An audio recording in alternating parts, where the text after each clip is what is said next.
One Jerry Gilbert answered the door in gray sweats with a tear in the knee, hem on one leg falling down and a gray t-shirt under her black hoodie.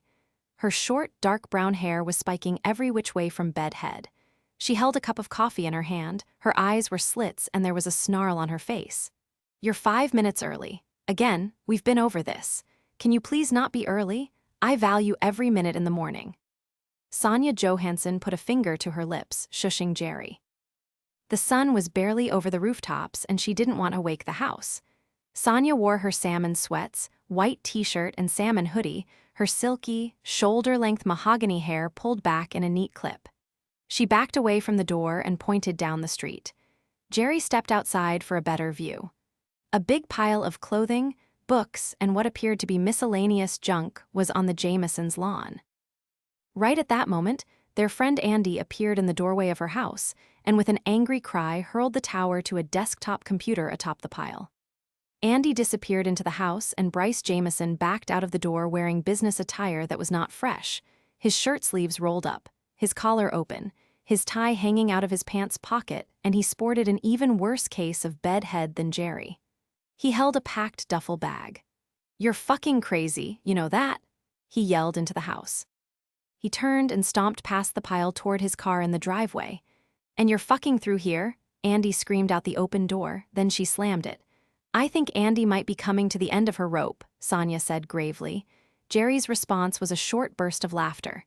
"You think?" she asked. "Should we do something?" Sonia asked. "Oh, hell no," Jerry said, pulling her front door closed. She put her coffee cup on the brick planter that bordered dead flowers and bent to stretch. "It's for them to work out." "Finish off. Should we ask her if she's walking?" "She's not walking today," Jerry said. "Let's get this over with." Jerry started off down the street at a brisk pace. Just steps behind her, Sonia asked, "What do we say?" "Say nothing, do nothing." "But," Jerry looked over her shoulder. "Nothing," she repeated. Sonia came up beside her. "We should see if she's all right. We should give her time to finish throwing things if that's what she's doing. I'll check in with her before I leave for work." Sonia tusked. "I tried to talk to her about the relationship quadrant of her house. It's all torn up and the feng shui is a disaster. She's all out of balance. Now look."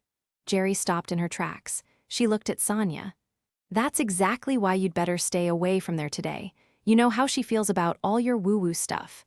If you pull any of your feng shui, chakra, or karma bullshit today, you're going to end up on top of that pile." "But something could have been done about that." "For God's sake," Jerry said impatiently, walking again. It was destiny.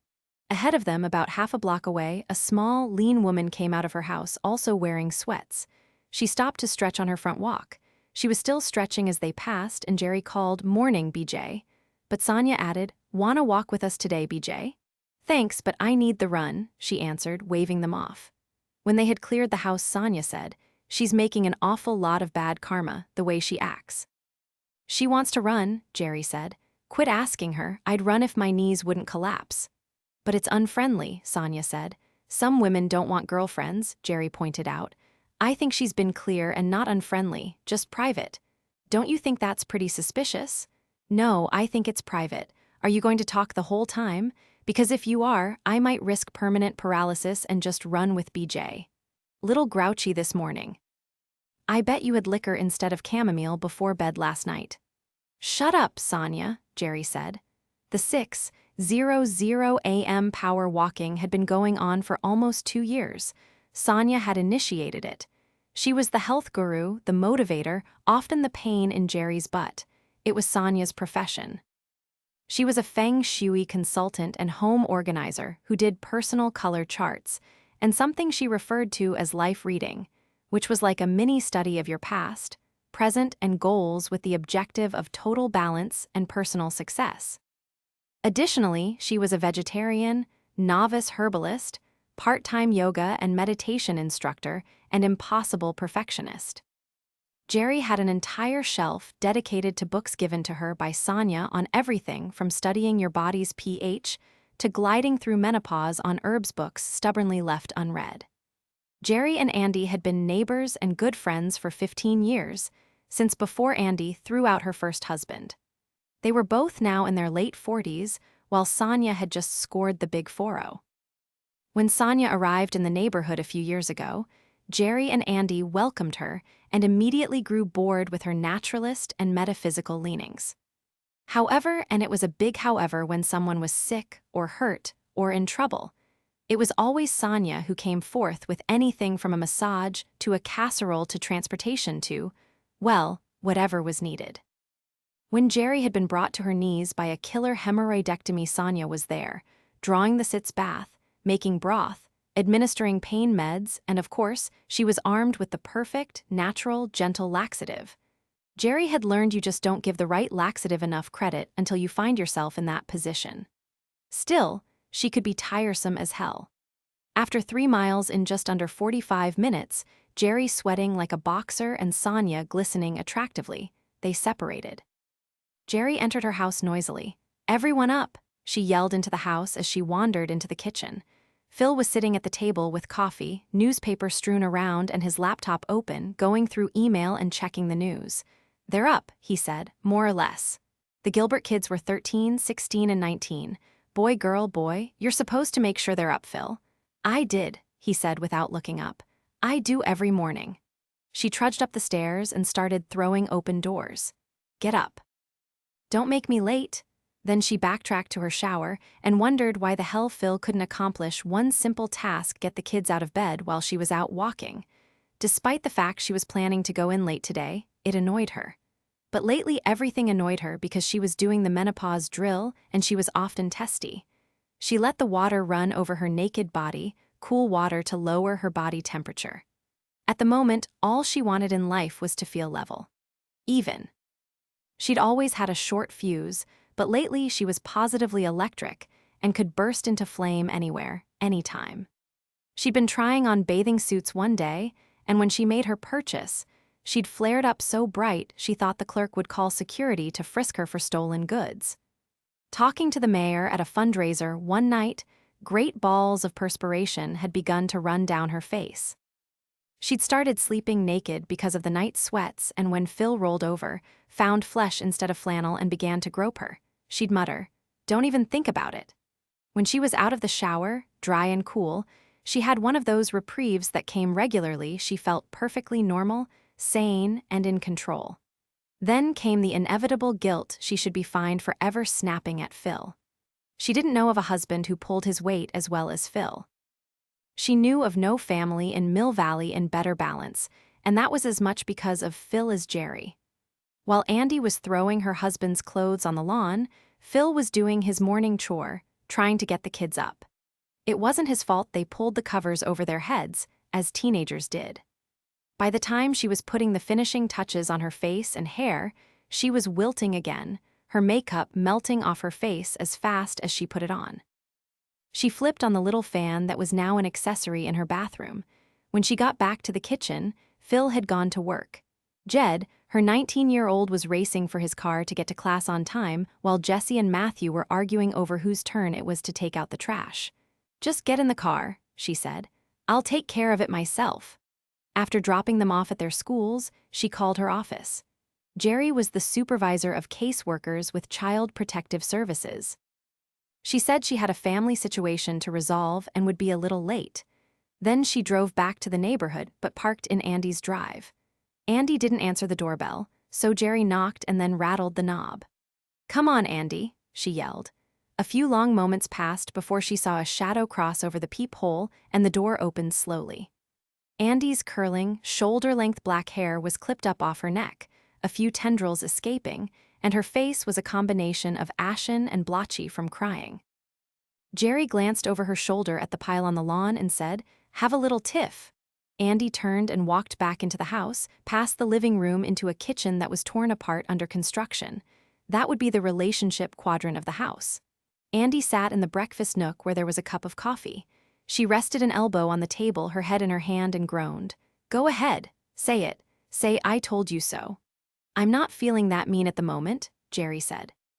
She went into the disastrous kitchen, grabbed a coffee mug from the sink and quickly washed it. The cupboards had all been emptied of their contents and would soon be ripped off the walls, replaced with new. Jerry poured herself some coffee, then joined Andy at the table. "Must have been a good one." "Same crap," Andy said. "Out all night, comes home smelling like a whore, Lots of excuses about some account executive sitting too close to him at a marathon meeting and smelling him up. No phone call. And apparently they serve booze at those meetings. Jerry replied, sipping her coffee. There's a new twist this time. I spent most of the night hacking into his email account and read all the romantic little notes he's been sharing with some woman known only as Sugarpants. Sugarpants? Jerry repeated, forcing herself not to laugh out loud. Jesus, that's subtle. Erotic emails, dates being set up. Steamy post-mortems on the dates. Do you think if he'd hit me over the head with a naked woman, I would have come to my senses sooner? Well, you've suspected. God, why didn't you stop me? I must have been out of my mind. Jerry just reached out and gave Andy's upper arm an affectionate stroke. As she recalled, Andy couldn't be stopped. Andy had been the divorced mother of a 15-year-old son when she met Bryce a few years ago. He was younger by 10 years, sexy and eager, possessing at least 8 of the 10 requirements to deliver instant happiness to a 44-year-old woman. He made her feel young, beautiful, desirable. Bryce was good with Noel. They were like a couple of kids together, one of the few men she'd dated who had taken to her son quickly, easily. He had a good job in pharmaceutical sales, though it required considerable travel. She fell in lust with him, and for a while there was an orgasmic glow all around her. Andy was far from straight-laced, but she wouldn't live with Bryce because of Noel, a touchy and vulnerable teenager.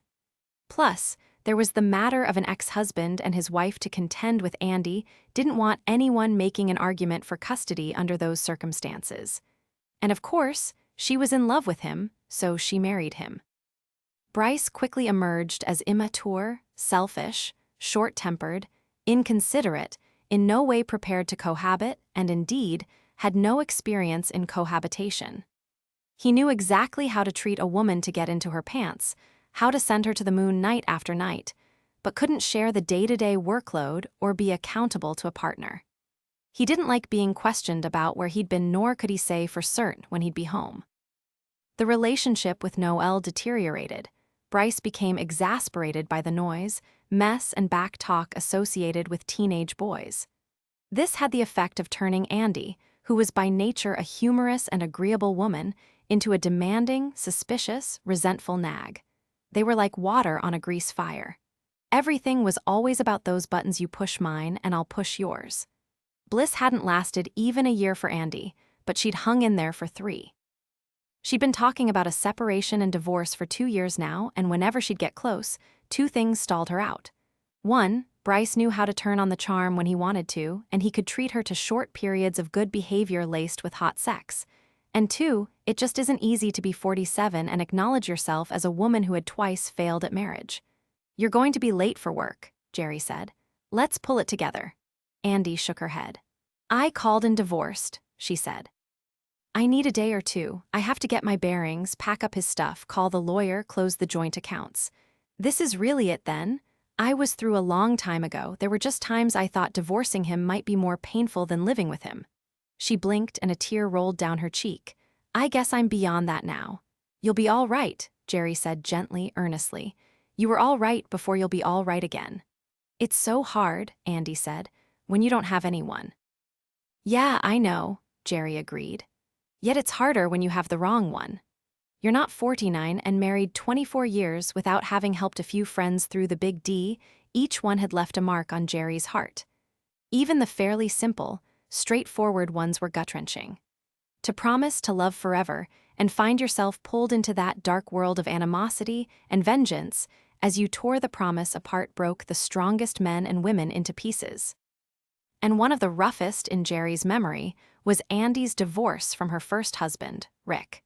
They'd moved into this little bedroom community in Marin County at about the same time 15 years before. Andy and Jerry had both been the mothers of 4-year-old boys who'd become instant friends. Jerry had also had 1-year-old Jessie balanced on her hip, and a couple of years later there was a hot lusty night when birth control was the last thing she or Phil considered. That night produced Matthew, and a vasectomy for Phil. Andy, however, stopped with Noel, her only child. Young, energetic working mothers in their early 30s with tight bodies, Small, happy children, virile husbands, great things looming in their futures, they became good friends immediately.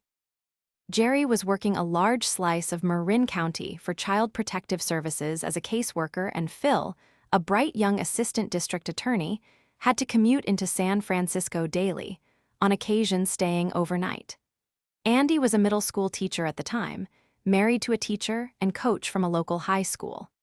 Andy's divorce came when Noelle was 10. It was sudden. What seemed a balanced and content marriage went sour overnight. Rick was unhappy and distant. They were in counseling, then separated. The divorce was quickly final, and before anyone could blink, Rick was remarried to someone who'd been in the periphery of his life all along, the school nurse at his high school. Clearly, he'd chosen his second wife before dispensing with his first. Jerry and Phil, as happily married couples will do, had blistering fights over Andy and Rick's marital problems, each taking their gender's side. For a while it tore everyone apart. In the end, Phil relented and they kept Andy, lost touch with Rick, seeing him only occasionally when he came back to the neighborhood to pick up Noelle for the weekend. Andy's recovery was much more difficult. It was a couple of years before her bitterness eased enough to allow her to date, in the years since she had advanced herself to middle school principal. Meanwhile, Jerry and Phil settled into a routine, if you can call it that when you have 3 kids in 7 years and 2 demanding jobs doing the people's work, jobs that required commitment and a strong sense of justice. Neither of them punched a clock. Both of them were tied to pagers in the old days and cell phones now, backing each other up as well as they could. Their lives could be chaotic children in dangerous situations that had to be investigated or rescued by CPS, or crimes against the people that fell into Phil's bullpen didn't happen on a 9-to-5 schedule. If Jerry failed to do her job well, a child could be at serious risk, and if Phil slacked even a little, the bad guy got away. Phone calls from the police to either of them came at all hours. Jerry would think back to the beginning with longing from time to time. A bright young social worker with a master's degree in clinical psychology marries a handsome young lawyer 4 years her senior. A man who's already being noticed by the district attorney and the attorney general. They were often referred to as the power couple. It was predicted that one of them would land in state politics. They were still fixtures at official state and political events and fundraisers attended by movers and shakers.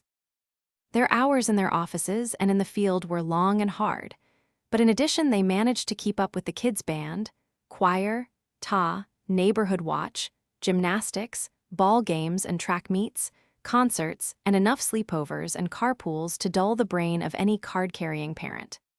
They had to tag team these events. If Jerry had to table a case load to attend something for the kids, the next time Phil might have to push some trial work on a younger assistant DA. Right after the last pancake breakfast of my high school career, I'm going to take a bottle of Johnny Walker Blue into the garage, sit in my car, and drink it right out of the bottle until I can't focus, Phil had said after one of his father duty assignments. That was one of many things that had held them together through 24 years of pressure humor. Phil, when he wasn't mentally and emotionally tied to some case, could be very funny.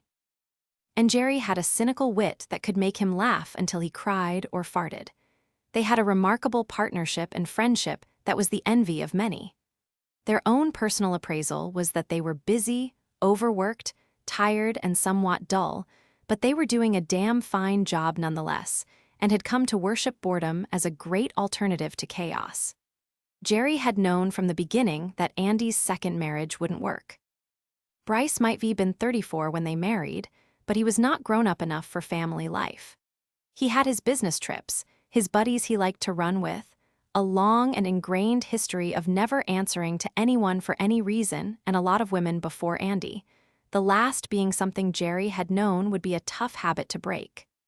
Selfishly, Jerry dreaded what she knew was coming with another divorce, another friend in recovery, and this was her closest friend. She consoled herself that it was like giving up cigarettes. Once the pain of withdrawal was past, Andy would gradually reclaim her stable self. Still, she resented the hours it would eat up, listening to the transgressions of Bryce. Feeling grateful for her anything but ordinary yet predictable life and her committed spouse, she called Phil's office. He was in court. His assistant said there was nothing on his calendar for lunch, and Jerry, feeling like toasting her wonderful partnership and telling Phil how much she loved and appreciated him, called his cell phone. She knew it would be turned off for court. To his voicemail, she said, "Hi, I'm coming into the city. I thought you might like to grab a quick lunch with me. No kids, I'm flying solo. My cell is on." The morning was almost gone and Andy was done crying. She was working on a list of things to do to scrape Bryce Jameson out of her life. Number 1 was to call Noel and explain. Noel was in his first year of community college and split his time between his mom's, his dad's, and a couple of friends who had an apartment near the campus. Thus he had missed the fireworks early this morning. But he'd witnessed plenty, and Andy knew that was the reason he spent less than the majority of his time at her house. The most humiliating part was the knowledge that he reported back to his father and stepmother. Well, maybe that would change now. Maybe he'd hang around more. Empty the closet and drawers into boxes, she added. Call lawyer, copy tax returns, print out bank statements and close accounts, cancel credit cards. As an afterthought, she wrote, call Gyn Clinic, get screened. The doorbell rang, and immediately she heard the sound of a key in the lock. Bob. She had forgotten about Bob. She looked around the dismantled kitchen and wondered how that was possible. Bob was the carpenter who was renovating the kitchen, and he would have expected her to be at work as usual. He was slow and careful and had other jobs, so it took him longer, but the inconvenience was reflected in his price. Among Andy's many regrets right now was that she decided to redo the kitchen. She wasn't sure she could afford it now, without a husband. Bob was whistling as he walked into the kitchen, carrying his toolbox and accompanied by his lab, Bo. When he saw her sitting at the table, he shouted out in surprise, jumped back and grabbed at the front of his shirt. For a second, he looked as if he might have a heart attack. Bo jumped as well, but then he wandered over to Andy, tail wagging. Lord above, Bob said in a shaky voice. Sorry, Bob, Andy replied, giving Bo a pat. I'm home today. It never occurred to me to call and warn you. Took a breath. Hugh, he said, obviously willing his heart to slow. Then he bent a little, peering at her. Not feeling so good, he asked. I'm okay. Personal family business that needs taking care of. Help yourself to coffee if you like. He straightened. Thanks so much. He resumed his whistling and hefted his toolbox onto the kitchen counter. He retrieved a crowbar and began prying the baseboards off the walls and lower cupboards. He stopped whistling and asked, You expecting the Goodwill truck today? Andy laughed in spite of herself. No, Bob, I had a huge fight with my husband and threw his stuff on the lawn. I'll have to go clean it up. He said, turning back to his work. He didn't ask any more questions. After a bit, Andy refilled her coffee cup, which put her in his space for a moment. She leaned against the torn-up cabinet and asked, Married Bob? In a way, he said. Again, she couldn't help but laugh. Well, gee whiz, you and my husband have something in common. He's married in a way, too. Bob straightened and faced her. There was a sympathetic curve to his lips. He was a few years older than her. He had a sweet face, engaging smile, and twinkling eyes. He might be considered a tad overweight, but Andy thought he looked a lot like a college football coach, or maybe a farmer, large and solid. Robust and cheerful. One of the reasons she'd hired him for the job, besides glowing recommendations, was his delightful disposition. She had trusted him to be alone in her house the moment she met him, and after spending many hours together during the measuring, selecting, and purchasing for the renovation, they almost qualified as friends, though she knew very little about him. He seemed the kind of man who'd give comfort well. She pictured him with a happy grandchild on his knee. I've been separated for a long time, he told her. Oh, she said, I'm sorry. Nah, it's okay. It's been years now. My wife moved out and neither of us has bothered with a divorce. Oh, what if one of you wants to get married? Nah, I doubt it. Well, if she wanted a divorce, I'd be happy to split the cost with her, no problem. So you see, legally I'm married, but not really. Children? She asked. Unfortunately, no. It was a brief marriage, an uncomplicated split. Andy held her cup up to her lips. I guess you must be over the worst of it by now. Oh, yes, he said, applying the crowbar to the baseboard and with a hearty pull, separating it from the bottom of the cupboard. Well, she said, pushing herself off the counter. I have things to do. Mrs. Jameson? He asked. I'm having a dumpster delivered in 2 days for the scraps and trash. The new cabinets are in the shop, the tile is ready for me to pick up, and I'll keep moving here as much as possible. If you'd like, I'd be happy to work weekends on the kitchen. Bob, you work anytime it's convenient for you, just let me know when, so I'm not trying to throw a costume party when your saw's running, all right? Leave me a note or message on my voicemail saying when you'll be here next. The quicker the better, huh? I have a couple of hours in the evenings, he offered. She shrugged. Fine with me. It'll go a little faster that way. I don't have anything to do but go to work every day and get a divorce, she said. His face looked pained. Oh, Mrs. Jameson, I'm sorry to hear that. Actually, I think it might be a positive change. Bob, would you mind calling me Andy, please? Sure, anything you want. Then he tilted his head and smiled.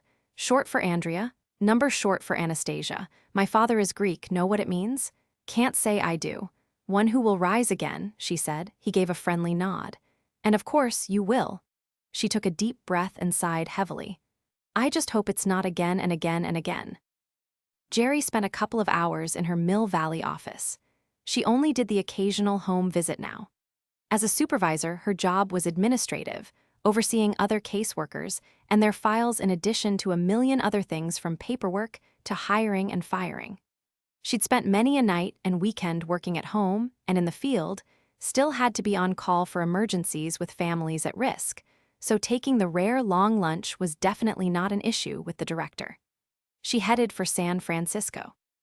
She could use just an hour with Phil. She'd get an update on city dramas and politics, tell him about her morning with Andy. When she was troubled about anything, she turned to Phil, her best friend. No one could give her a reality check and reassure her like he could, and she was able to do the same for him. When she stepped into the elevator in Phil's office building, she saw that his administrative assistant, Kelly, was standing there, looking at her feet. Hey, Jerry said. How's it going? Kelly looked up, and the second their eyes connected, hers welled up. She couldn't respond or even say hello. She hit the button on the elevator to let her off on the next floor, not where either of them was going. Sorry, she said in a shaky voice, bolting past Jerry, headed for the ladies' room. Jerry was paralyzed by confusion for a moment, but then, given Kelly had been with Phil for 12 years and they were friends, she put her hand in the path of the closing door, forcing it open again, and followed her. Whatever was wrong, she hoped her husband hadn't been an ass. That would be hard to defend. Kelly was in her late 30s, plump and lovely with ivory skin and coal-black hair like Snow White, the mother of a 9-year-old daughter. Her work was hard, her hours long, but she was devoted to Phil and she saved his bacon daily. She made everything he did look even better than it should. She covered for him, cleaned up his messes, ran his schedule, fielded his calls, everything. They jokingly called her the office wife. By the time Jerry got into the restroom, she could hear soft crying in one of the closed stalls, but there was no one else there. She went directly to that stall. Come on, Kelly, she said. Come out, talk to me. We're alone. It took a minute before the door opened slowly and she was faced with Kelly, who was looking down in shame, her cheeks damp and her nose red. I'm sorry, she said. I kind of fell apart. I'll be fine now. That's okay, Jerry said, gently rubbing her upper arms. You don't have to apologize to me for having an emotional moment. Can I help? I don't think so, she said, shaking her head. It's just marital stuff. Oh, I wouldn't know anything about that, Jerry said with a soft laugh. I'm not going to grill you, Kelly. I don't want to pry, but if you want to tell me what's wrong, I'll listen, and you know I'm on your side. She gave a sniff and raised her eyes. That's just it, I have no idea what's wrong, she said.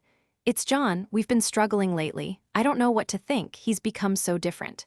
Distant. Now why would you say that? Jerry asked, her mind flipping to this woman's husband, a quiet and kind man who seemed very much in sync with his wife, his family. I can't find him a lot, she said with pleading, watery eyes. He has a lot of lame excuses about where he's been. He's distracted, like he's depressed or something.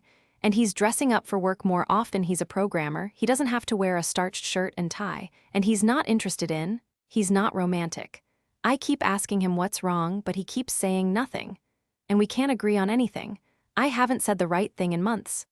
Oh no, Jerry thought. I can't have 2 cheating husbands in one day. That doesn't sound like John. You've been married how long? 12 years, Kelly said. Oh, Kelly, there might be something bothering him that you haven't considered.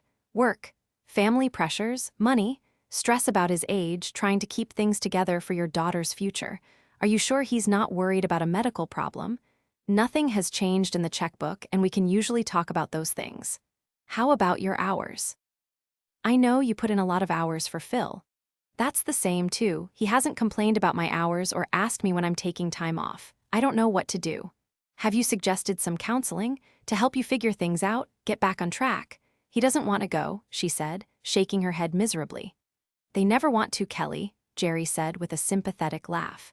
I'll email you the names of some real good marriage counselors. I'll include men sometimes that goes down better with the husband. Tell him if he wants to be happy again, this is a must. Push a little, Kelly, and if he won't go with you, go alone. You have a good benefits package. I suppose, she sniffled. Believe me, Jerry said, at least get some support for yourself, hopefully for the two of you. Is that what you did? What I did, Jerry echoed. Made Phil go to counseling? She asked. Don't tell anyone, Jerry said with a small laugh. I wouldn't want to bruise his macho image, but Phil has succumbed to counseling once or twice. He hated it, but he went, and I think he cleaned up his act just to get out of it. I can see that. You two seem to be real happy now. Happy now, Jerry thought. We've had our struggles, everyone does, but there's help out there, you know. She took Kelly into her arms for a hug. I think I admire you more than anyone, Kelly said. Aw, come on. Being able to forgive him for something like that. That took such courage, such commitment. Kelly's chin was hooked over Jerry's shoulder, their arms tight around each other, and Jerry could see her own eyes in the bathroom mirror. They were huge. Her mouth was set. She ground her teeth. Suddenly, she thought she looked much older than she had that morning. I'd forgive John an affair if he just wanted to be forgiven to be together again like we were. God, I miss him so much. I know most women say they'd never forgive that, but I would. Jerry had to concentrate to keep from stiffening, to keep herself from either squeezing Kelly to death or throwing her against the stall doors in a fit of denial. Kelly knew everything about Phil. In some ways, she knew him better than Jerry did. He definitely checked in with Kelly more than Jerry. Kelly had to know him like a wife, a buddy, a best friend, and a mother to do what she did for him. Some things are very hard to get beyond, Jerry said softly, but anything is possible. Kelly pulled out of Jerry's embrace and, smiling gratefully, said, But you did it because you're strong and wise. You amaze me. You could have just gotten mad and thrown him out, and both of you would have lost each other forever. But you're so good together. Jerry tilted her head and smiled, a completely contrived smile. Her gut was in a vice. You like him too much, she said. I should be jealous. You know more about him than I do. Not hardly, Kelly laughed. Seriously, you're a role model for me. If you can put yourselves back together, better than ever after another woman, then I can at least try harder to understand what's wrong before I give up on John. There it was, the smoking gun, another woman. Kelly knew Phil had had an affair, something Jerry had never once suspected. Her mind raced. When? How? Not Phil, she thought. He was a complete partner. He bitched about it, sure. What he wanted was to devote himself to his work, which was important work, and come home to tranquility and order. That wasn't happening at their house, which was full of kids, strife, challenge, noise, confusion. There was always something. He complained, true, but he always came through. Not always grinning like an idiot, but neither did she. She was no different. Her work was equally vital, and she faced the same chaos at home. Being the woman on the team, however, it seemed to fall to her to attempt to pull it together, assign jobs, schedule events. To keep things running smoothly, she needed him, and she didn't take him for granted any more than he did her. They'd made the kids together. There were obvious compromises involved in growing them up. As far as she could remember, they'd never failed to work together to get it done. When? How? She could remember a few rough patches, some periods of adjustment, but she could not remember noticing any of the obvious signs. She paid the bills. There were no unexpected withdrawals of cash, no charged jewelry, flowers, hotel rooms. He'd never been missing for long periods of time. There were no odd phone calls, even on his cell. He took every evening and weekend call within her hearing. He had a tendency to talk so loud, she shushed him so she could hear the TV or read. He'd never come home too late to explain. He'd never smelled like another woman. Those nights he stayed in the city, she'd often called him late. He'd always answer, they'd talk for a long time. You don't do that if someone else is lying beside you. Oh God, she thought, this isn't happening to me. He can't have had an affair. When the hell did I leave him alone long enough for an affair? We were on our phones all the time, checking in, working out schedules. Counseling, she said to Kelly, giving her arm a pat. Now wash your face and get a grip. Thanks, she said. Email me those names. Of course, Jerry said. He's going to fire her when he finds out about this. Do me a favor, will you please? I invited Phil to lunch, but I had an emergency come up just as I got here and I have to handle something immediately. I was going to swing by the office and tell him myself, but I have to get moving. Please tell him we saw each other in the elevator and I'm sorry, I have to stand him up. Oh, too bad, she said. I have to rush, Kelly. Oh, and Kelly, don't mention our talk to Phil about, it's a very sensitive subject. Still, Kelly asked as if surprised. I'm sure he'd like to keep all that private stuff from the rest of the office. She laughed. Well, the gossip died off a long time ago, years ago. Years ago, where was I? Still, Jerry said. It is, at least for us. I understand, Kelly said. Good luck, Jerry said, giving her one last squeeze. Then she almost ran out of the ladies' room to the elevator, to the ground floor, to the parking garage, to the Golden Gate Bridge. She was in a trance of disbelief. The first thing she did was think of the many explanations he might come up with to make this all go away. Bullshit, he would say. When was that supposed to have happened? He would ask. That's impossible. If there was talk about something like that, I didn't know about it. I was always too goddamn busy with games and meets and concerts and meetings to fit in an affair. Where did you get something as nuts as this? But it was a long drive back to Mill Valley, and by the time she got there, she knew. It was true. He'd had an affair. His assistant had known about it as had others in the office. And she had not even a whiff. He had pulled it off. She didn't go back to her office. She took the afternoon off and went home. She spent the entire time until the kids came home in the office she shared with Phil. They had a big home, one of the largest on the street. Their office and the master bedroom were on the ground floor, 4 bedrooms on the second floor, one for each kid and a guest room. The office was nicely divided with a built-in desk running along 3 walls in a U-shape. They shared a computer, but each had their own laptops as well and bookshelves to the ceiling, plus 2 large walk-in closets, one for each of them that held their filing cabinets and shelves for supplies. Jerry knew Phil's password and opened his email. But if she knew his password, he wouldn't save anything she could see, yet she looked through all the saved files, all the old emails. Nothing, of course there was nothing. And he certainly wouldn't keep personal, incriminating files in the prosecutor's office. It was a political job, constantly under scrutiny. She spent a little time looking through hard files he brought home, but in no time at all she knew she wouldn't find anything. There wouldn't be any evidence. Yet she knew. She knew. Sonia had a meditation group in the morning at the community rec center, and right after that she spent a couple of hours at the health food co-op. But when she got back home in the early afternoon, she noticed that the kitchen carpenter's truck was backed up to Andy's open garage, and Andy's car was there as well. The pile of Bryce's things was gone from the front yard. She couldn't restrain herself any longer, and she went into the house through the opened garage, guided by the sound of an electric screwdriver. When the noise paused, she said, "Knock, knock." The carpenter turned away from the shelf he was removing. "Hello," he said. "Hi, Bob, isn't it?" "That's right. Is Andy here by chance?" "She's around here somewhere," he said. "Hugh, this is messy work, isn't it?" she said to him. "I'm afraid it gets to be a real messy ordeal," he confirmed, going back to his job. Sonia wandered through the kitchen and into the house. She called out to Andy, and Andy yelled, "Back here." In the master bedroom, Andy was folding clothes into a cardboard box. "Oh boy," Sonia said. "This doesn't look good."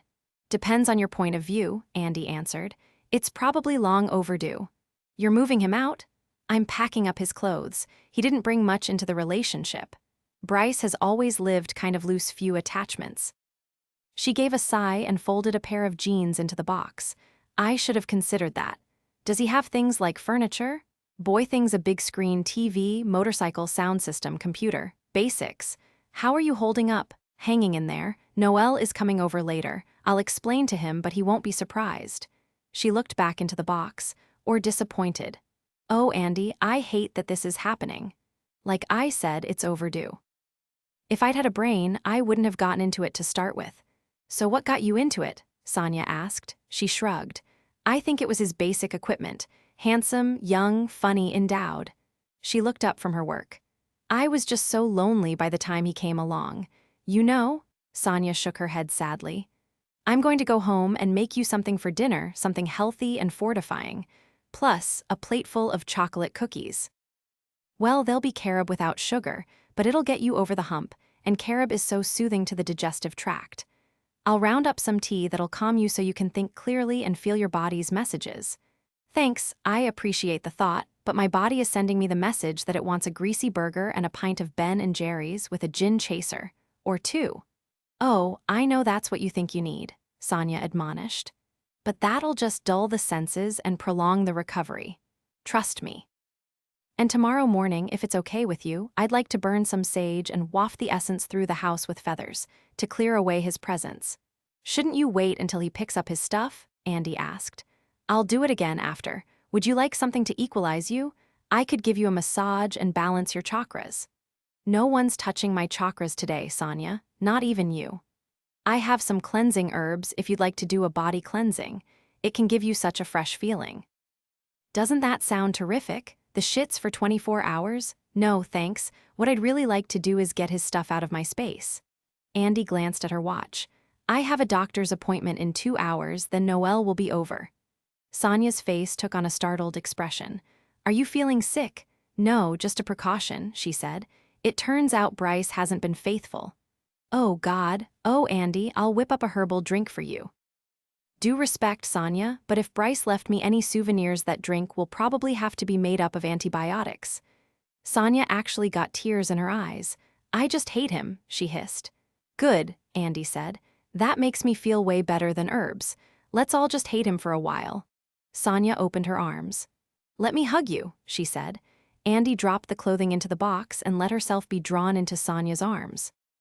There was something about the way she held her that almost brought tears to Andy's eyes. Sonia's remedies and hocus-pocus bored her to sleep, but she had a nurturing spirit underneath it all that was wholly genuine and, in fact, healing.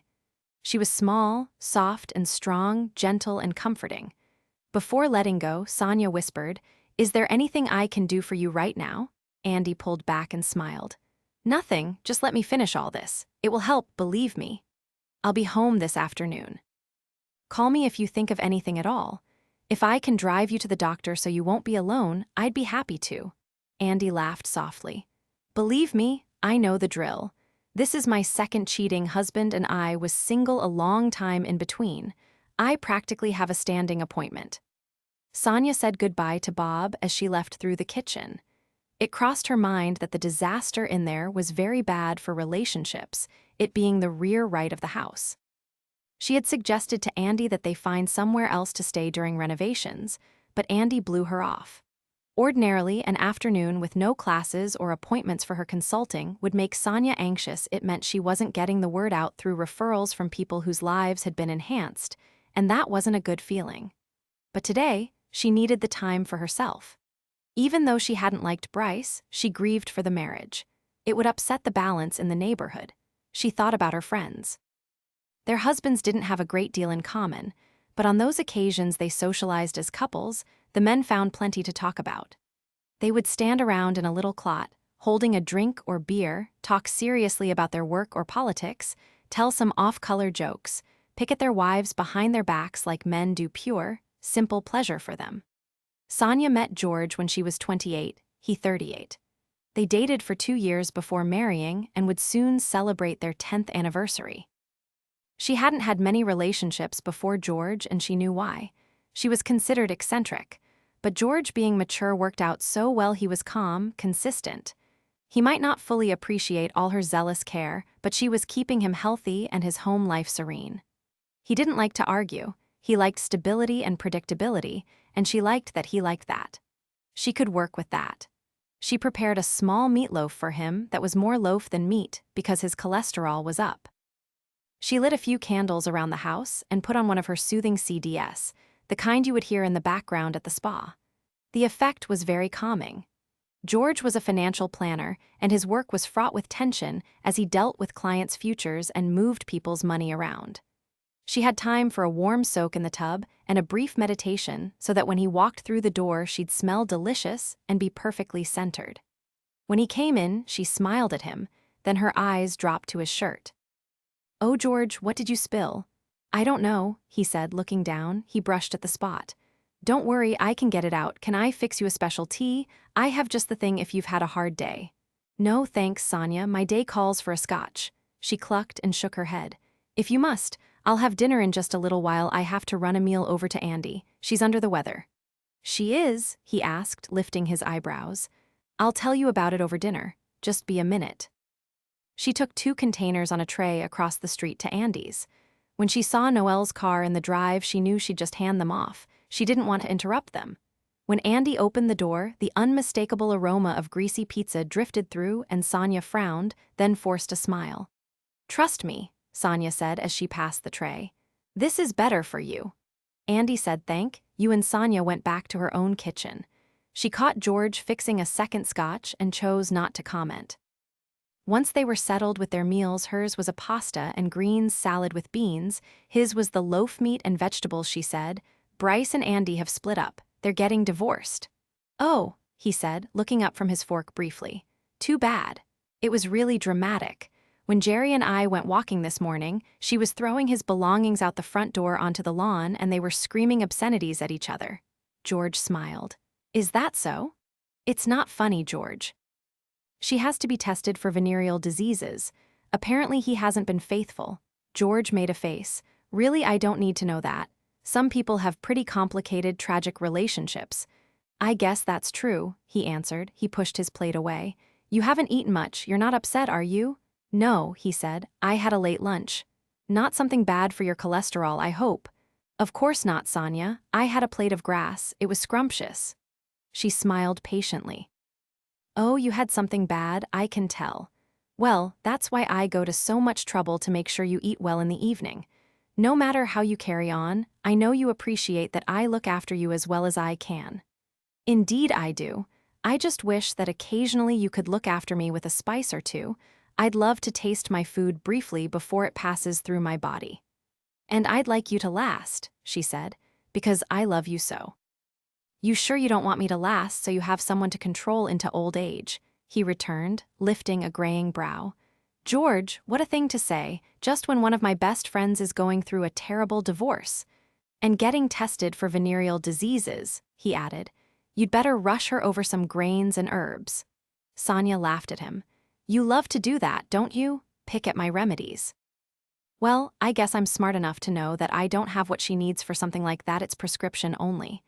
I am going over there first thing tomorrow to burn some sage and smudge the air with Indian feathers just to clear out the negative presence." He stood from the table and shook his head. "I'd be disappointed if you didn't." Jerry ordered a pizza for the kids. Once that was devoured, they headed for their evening pastimes: family room TV, computers, phones, homework, usually in that order. Jerry fixed herself a drink instead of dinner, wondering briefly if Sonia had a herb for homicidal tendencies. She was going to confront Phil, of course. She'd been with the man a long time. She thought there was nothing she didn't know about him. "I've been getting fart marks out of his underwear for almost 25 years, for God's sake." Though it was still biting cold in the March night, she bundled up and went out onto the deck under the starlight. At least she wasn't hot. She'd been trying to size up her emotions all day long and still didn't have a handle on whether she was enraged, confused, hurt, or completely off base. She went over every day of their marriage: the births of the children, the fights, the really hard times. There was the year she lost both her parents, one after the other, to cancer. It was a blur. She'd been vacant, wandering around in a complete daze, but Phil had picked up the slack. He was completely there for her. No one could have comforted her better. Could he have done that and still had someone else in his life? Someone he went to and said, "You can't believe how bad things are at home." She saw Phil enter through the kitchen, toss his briefcase and laptop on the breakfast bar, and wander through the house, looking for her. It was the first thing he did every night unless she was standing in the kitchen.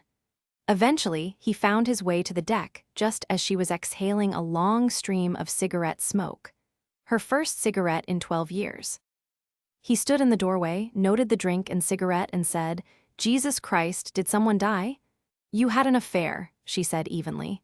He took a panicked step toward her, his face in a frozen state of shock, and after making a partial recovery said, "I'd better get a drink and a jacket." He turned to go back into the house. So, he had. If he hadn't, he would have said, "What? What the hell are you talking about?" And all she could think was that the son of a bitch was still good-looking, maybe better looking than he had been at 28. 53 now, still sporting a full head of that thick, rich brown hair, now delicately threaded with gray at the temples. His face was just mildly lined, but not so much from age as from the sun on the golf course. Then there were those teeth, beautiful and strong. He was not yet seeing the periodontist, but she was. Up till today, she'd been happy for him about that. And he'd managed to stay fit, maybe the slightest paunch, graying chest hair, but he was tall and solid, strong. She hated him so much. He came back outside with his own drink, wearing his weekend jacket over his shirt and loosened tie. "Lay it on me, Jerry, what's going on? You had an affair, I just found out. And where'd you hear that? Never mind, just tell me, and start with the truth because you don't know how much I know." He took a deep breath and a drink from his glass. Then he said, "I had an affair. Years ago, I'm sorry, it's been completely in the past for a long, long time. I'm sorry," he said again. "It wasn't your fault, it was my fault. My failing, my inadequacy. You can't imagine how much I regret it." "You had an affair," she said again, blown away by his admission. "I need you to tell me about it, the truth about it. When it started, who it was when it ended, and most important, why." He leaned back in his chair. "The why might be impossible, I've asked myself 100 times. Years ago, there was an attractive woman in the office. We worked together briefly and hit it off right away. She was very personable, funny. I did the one thing I thought I'd never do. Not only was it straying from my marriage, which I'd never even been tempted to do, but also it was a coworker, the potential for major league sexual harassment. Defying all common sense, I made a pass. She responded to me. We had a couple of lunches, met for a drink a few times. She was single, lived alone, and I made the mistake of going to her place one late afternoon and got carried away, knowing it was wrong, feeling like shit with guilt, but it got started. It ended almost 6 years ago. Nothing like that ever happened before, and it will never happen again." Jerry did a quick mental calculation. 6 years ago, while he was having an affair, the kids had been 7, 10, and 13. She remembered that year and the preceding year soccer, band, one starting middle school. Her mother had died of uterine cancer 9 years ago, her father quickly following of prostate cancer. That had been a horrible time, but by 6 years ago things had leveled out emotionally. As far as she could remember, there wasn't anything particularly noteworthy going on. They hadn't had a standoff about him buying a sailboat. None of the kids were sick or in trouble. She hadn't yet been having the menopausal symptoms that rocked her stable world. "When did it start?" she demanded. He hung his head briefly. 7 years ago, it was on and off for a couple of years. Not steady, but on and off. "A couple of years?" she asked, horrified. "On and off, Jerry," he said. "I'd see her, then tell her I just couldn't do that and wouldn't see her again for months, then slip back, break it off, slip back, and so on."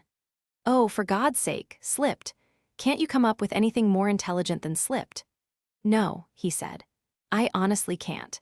I never drank too much, my job was secure, my caseload wasn't any worse or high pressure than usual, we weren't in any kind of huge crisis that I can remember, you and I were getting along just fine." She felt the sting of tears in her eyes and it made her furious. "Then why?" Her voice cracked. "I don't know, she wanted me. Someone desirable actually wanted me. You and I were fine, but there were always so many complications keeping us from. I guess I was thinking like an 18-year-old. But really, there should be a statute of limitations on shit like this. I screwed up. I haven't screwed up since, and you can be damn sure it won't happen again. And it was a long, long time ago. Who is she?" "No," he said without hesitation. "She's gone, it's over. We haven't had any contact in over 5 years and there's nothing to be gained." "I might have to see her," Jerry said. "No," he answered again. I don't know where she is, what her life is like, but I've messed up my life enough. There's no point in messing up hers as well. Jerry, I realize what happened is unforgivable in your eyes, but I'm here because I want to be your husband and want to be with my family. That's the bottom line. That's all I want. Whether it's perfect or at times difficult, that's my choice, not something I have to rely on willpower for. There was never any question about loving you. God, you can't really have done this, she said. You had an affair for 2 years and I never knew, never even smelled it in the wind. I wasn't with her often. I'm busy, you know that. And I never once missed a family thing to be with another woman, I swear to God. I never let it interfere with my family, my marriage, or my job, he said. Well, she laughed humorlessly. What magnificent control. Tell me, was the sex at least fantastic? Irrelevant, he said, bolstering himself with a deep drink. Not to me, it's not. Jerry, the worst sex I ever had was fantastic. Men and women probably look at that differently. You know they know in the prosecutor's office. He sipped again, maybe nervously. I realized there was some gossip, but I only leveled with one person, my boss. When it was over, I told the DA. I'd been involved with someone in the office. I find it hard to believe he shared that with the troops. He has a lot of faults, but he learned how to keep confidences years ago. Why'd you tell him then? I told myself it was because we serve at the discretion of the people, because if there was ever an accusation of any kind, I couldn't let him be blindsided. But in the years since, I realized that it helped to end it for good confessing, because I knew what I'd done was wrong and I was consumed by guilt. I think it was like standing up at a meeting and saying, "Hi, my name is Phil and I cheated on my wife." He told me that behavior could not be tolerated, and if I valued my job, it had to stop. Phil chuckled. Imagine that from him, huh? Son of a bitch has a revolving door for a zipper. He took another drink. I could have done the same thing here with you confessed, let you hit me over the head with a baseball bat until you were convinced I could be a better husband, but I couldn't risk losing you. Tears rolled down her cheeks and she stamped out the cigarette. My God, Phil, I think my insides are festering. I'll be peeing blood by morning. He leaned toward her. He reached for her hands, but she wouldn't let him connect. Listen, I did the wrong thing, not you. I hoped you'd never be hurt by it. I hoped I'd make it right over time by being a good partner, a good father. None of it was your fault and I'll pay the price, but don't let it eat you up. No reason both of us should carry the load. And yet in her mind there were so many things she couldn't quite place in the context of the affair. She remembered that during sex one night he said, "Didn't you used to move your hips?" And she had laughed, thinking he was so funny. Was that when he realized he needed a woman with some passion? He'd remarked that he loved her coming to bed naked these days, and she'd firmly told him not to get any ideas. They were too tired at night, too rushed in the mornings, had too many kids around the house on the weekends, and never, absolutely never got away alone. And then there was the fact that she was hot flashing her brains out, and her vagina felt like sandpaper. The things people don't tell you about menopause. But 5 years ago, 7 years ago, she hadn't had any of those symptoms. She had been so content. He had asked her if she wanted to get away for a weekend, if only to the city. Just the two of them. When was that? He hadn't asked in a long time, and she had never suggested it. They hadn't escaped, there were always too many family and work obligations. She asked herself if she had driven him to her by being so unlike a mistress, and that made her want to kill him on the spot. I never had an affair, she said. I know, he said. No, you don't know any more than I knew about yours, but I'm telling you, I had just as many kids, just as little sex, just as much pressure, and I never had an affair. Jerry, Phil, I don't think I can live with you now knowing. Let's not do that, he said calmly. Let's work through it if we can, go to counseling if you want to, do whatever it takes. But let's not throw in the towel now, after almost 25 years and one terrible mistake that I'll do anything I can to make amends for. She shook her head and wiped the moisture off her cheeks. I don't know if I can do it, she said with a hiccup of emotion. After everything you've seen in families, the abuse, addiction, crime, neglect, Jerry, please keep your head. We can weather this. We love each other. We're not like those families, she sniffed. You and I, we were always different. We always played as a team. Fuck you, you asshole, you played on another team? All right, listen to me. If you decide you can't live with it, if you can't forgive me, we'll deal with that, but first, you have to give it a little time, some effort. You obviously just learned of this and you're hot as a pistol.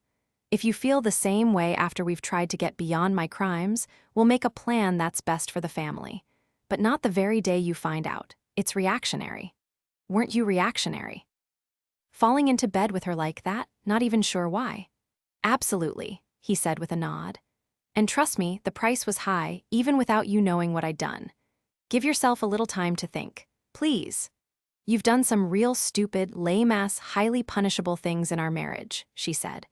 I was with my dying mother and you were supposed to pick up the kids and bring them, but you lost track of time and left them standing around outside the school, waiting, while it was getting dark. And they were so little, he nodded solemnly. She didn't add that she'd fired a hospital water jug at him when they'd finally shown up, and despite the fact she'd left a nice purple bruise on his head, he'd held her close while she cried. For a long time. I was about to go into labor with Matthew, and you went on a fishing trip, because the mayor asked you to go, to represent the prosecutor's office. She'd been so angry with him for that. She was so afraid she'd have to have the baby all on her own. But Matthew waited for his father. You drank too much at the neighborhood block party and peed in the clothes hamper in the middle of the night. A slight smile threatened his lips. You don't deserve for me to think it over. I know, but I won't leave the house without telling the kids why. You're not serious. I'm completely serious. It was my mistake, I'll fess up, take my medicine. I hope we don't come to that, Jerry. You know the best counselors in the business. Pick one out, set us up. If that doesn't help, at least we will have tried. See, right now you're just too goddamn calm, she said. Like you've been ready for this day for a long time and had it all planned, what you were going to say, how you were going to play it. You lawyered up, you strategized it. You're partially right, he admitted. I've had years to think about what I'd say if you found out if you came at me. I decided a long time ago I wasn't going to lie or make excuses. He shook his head. I'm so sorry. She wished he'd have spent that time coming up with a good story to refute what she'd heard. She didn't want to know what she knew. Please don't sleep in my bed tonight. He gave a resigned nod. She rose to go to their room but stopped before entering the house. Pulling her jacket tighter around herself without looking at him, she asked, Did you love her? I loved you, always. But her, did you also love her? She turned to look at him.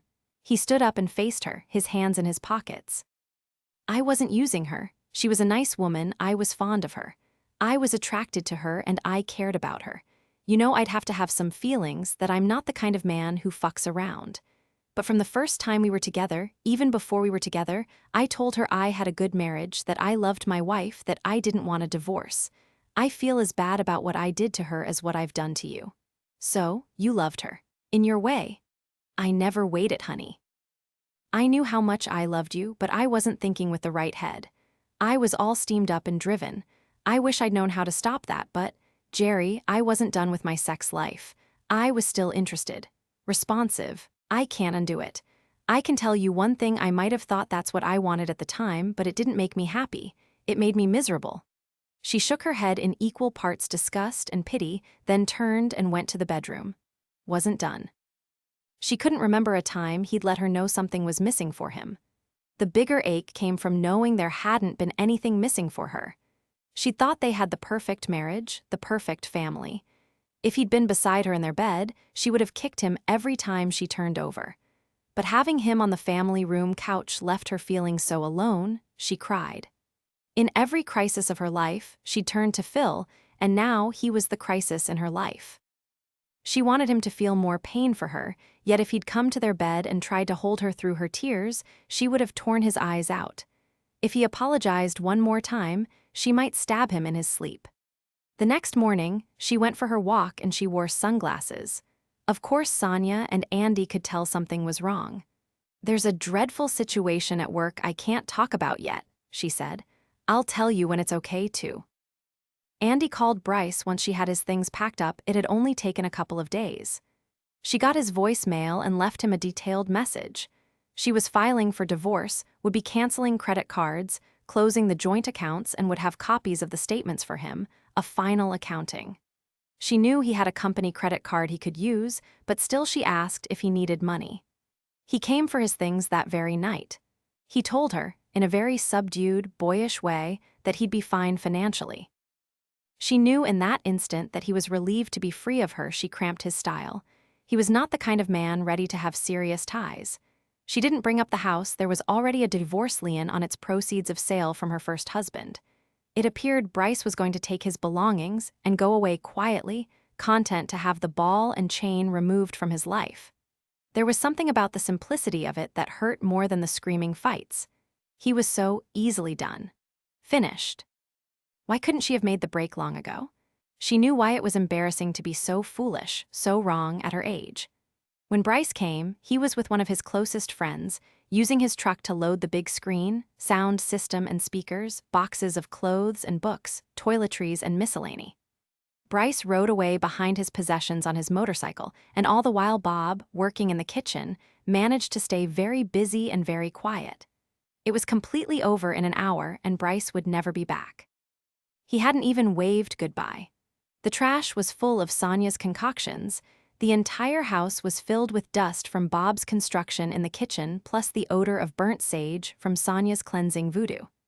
Jerry, who was Andy's rock, was distracted by some heavy work problem and felt terrible about her lack of support, but Andy reassured her that she was getting along pretty well. She'd gone back to work the morning after the boy toys disappeared from her life. While there was a part of her that wished for quiet and solitude in the evenings, there was another part grateful that Bob was in her kitchen, pleasantly working away as the sun set. She sat on her bed with the news on, there being no TV in the family room anymore, and took odd comfort in the humming, whistling, and construction noise. She wandered into the kitchen. "How's it going?" she asked him. "Good," he said. The crowbar was being used to pry the old, chipped ceramic tiles off the floor. "Very good." "I'm going to have a glass of wine," she said. "What can I give you?" "Oh, I'm just fine with water." "I didn't mean I was going to get you liquored up," she laughed. "I realize you use power tools, but how about a cola or something?" He looked up from his work, smiling. He wiped a rag across his sweating bald head. "That would sure be nice, thanks." She went for a glass in the laundry room where she kept the few dishes she needed since the kitchen cupboards had been torn out and carried away. The refrigerator was purring along in the garage now. She couldn't actually cook anything, but she could get ice and keep things cold. As she looked inside, she said, "Hey, have you eaten?" "I have," he said. "Had something on my way over." "How about Bo?" she asked, and as she did so, the yellow lab lifted his head and looked at her with those sad eyes that suggested he hadn't been fed in days, lying eyes that made her laugh. "Don't believe a word he says. I always take care of Bo first," Bob said. She poured his cola, her white wine. She settled at the table in the nook, still undisturbed and covered with dust. "Could I ask you a personal question?" He glanced over his shoulder. "Sure, if I get confused by it, I'll make up an answer." "Funny," she said. "Why did you and your wife separate?" "Oh, that," he chuckled. "It's real simple, actually. She left me. She's gay." Andy actually choked on her first swallow of wine. "Gay," she echoed. He laughed. "Don't ask me the chronology of that, okay?" "I mean, since birth, I assume, but of course, I had no idea. We weren't exactly kids when we got married. I was over 40, she was over 30. It was something she struggled with, spent a lot of time at church, trying to get the cure. I think she just wanted to be like everyone else, live an average life and have children. But that's really not the way to go." "Holy shit, Bob," Andy said. "Life's not easy if you're gay, even in San Francisco. If your family thinks you're just being difficult, people keep trying to impress that all you have to do is concentrate and you'll stop being gay. It's a little more complicated than that." "Well, I'll say," Andy said, taking a gulp. She wanted to know everything right now. How did that work? What made her choose him? How was sex? And the one she couldn't help, you didn't have the first idea going in?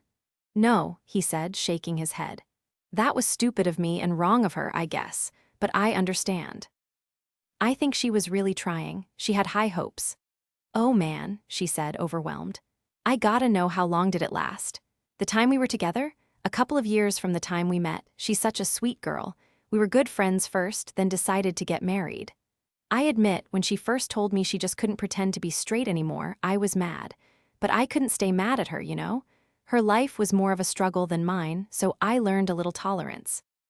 For a long time there I'd been worried she was sick or something, but finally she just told me the truth. She thought she could stop being a lesbian and could be married with children, but it just wasn't going to happen." He lifted his head and looked upward as if remembering. She asked me if it would be okay if she left, and I said of course. What was I going to say? No. But did it? Well, you know, did it damage your masculinity? He laughed. I didn't have that much experience with my masculinity, he said. But you were an older guy and she stopped. I'm having this conversation with my kitchen carpenter, she thought, internally appalled. Yet she couldn't help it. His take on this was fascinating. Nah, was all he said. Did you ever hear from her again? She asked. Oh, yes, all the time, he said. Once or twice a year now, at least. She's with someone now, very happy. They've been together quite a while. They'd like to have a child together. In fact, I was offered the job, but I declined. They both like me, he said with a lovable, almost mischievous grin. She's still just the nicest, sweetest girl. She always thinks to ask me how I am, and I'm the same as before. Wow, Andy said, and I thought he was an ordinary workman with an ordinary life. But there was something about him that, in all its simplicity, was deep, thoughtful. Doesn't she want a divorce? Andy heard herself ask. I think it's kind of irrelevant, he said. Well, how do you know? You might meet someone someday. I sort of doubt that. A little late in the game for me, but I have her phone number. If I called her and said something about that, there wouldn't be a problem. We had an agreement when she left, real simple and non-legal, you know. The date of the split, the assets which were as close to zero as you can get. I scrounged up a couple $1,000s to help her get on her feet, and she was so grateful for that. We're good. You gave her money, too. Andy asked. Well, she had to have some walking around money. It's not easy to start over, especially around here. Bob, I think you're pure gold. Me? Nah, anyone would have done that. Like I said, she's a real sweet girl. I'm just so glad to know she's okay. He looked at her closely. Understand? All she could think was, I want to be like you. That pure.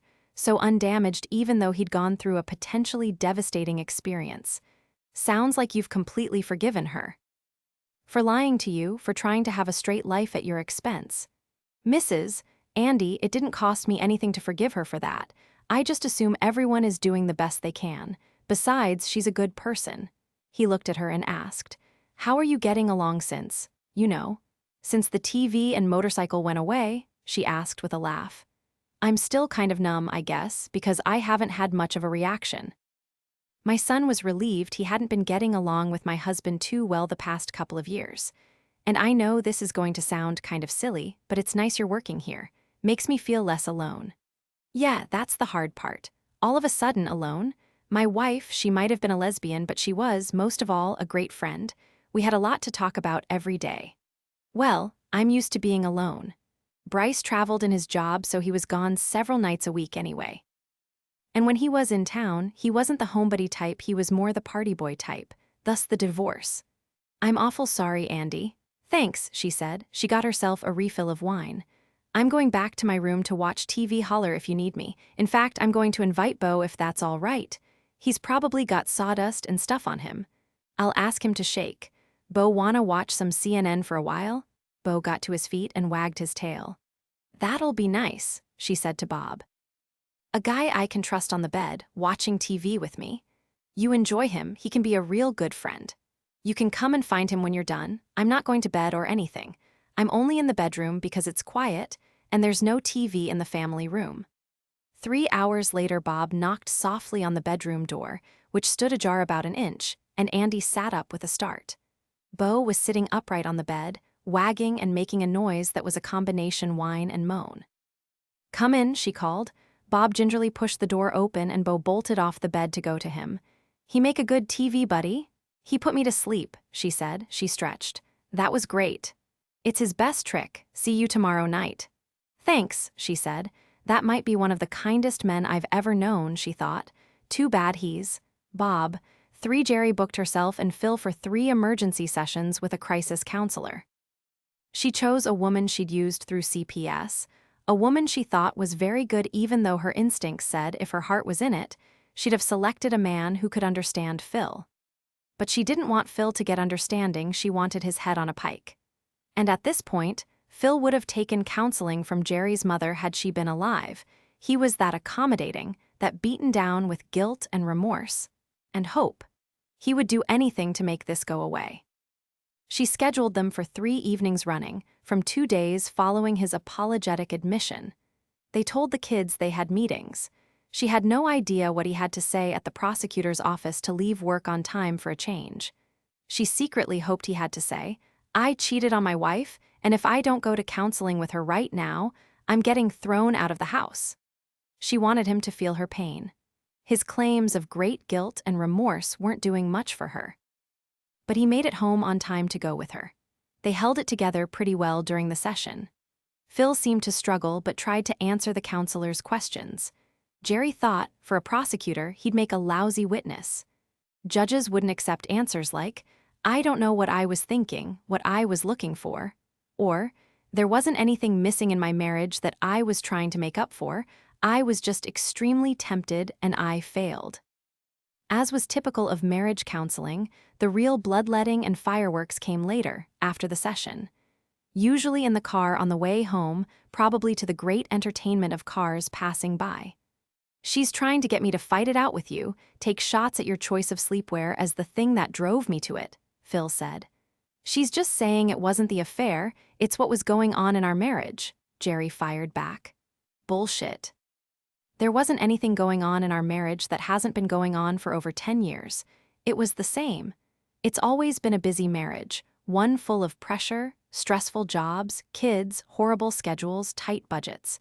And you're not asking me if the marriage has been satisfactory lately. It's been the same. If I asked, you'd say whatever you had to because now you're scared you're going to lose everything.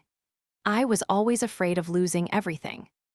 She's trying to get me to say I'm just a little boy who wanted to come my brains out."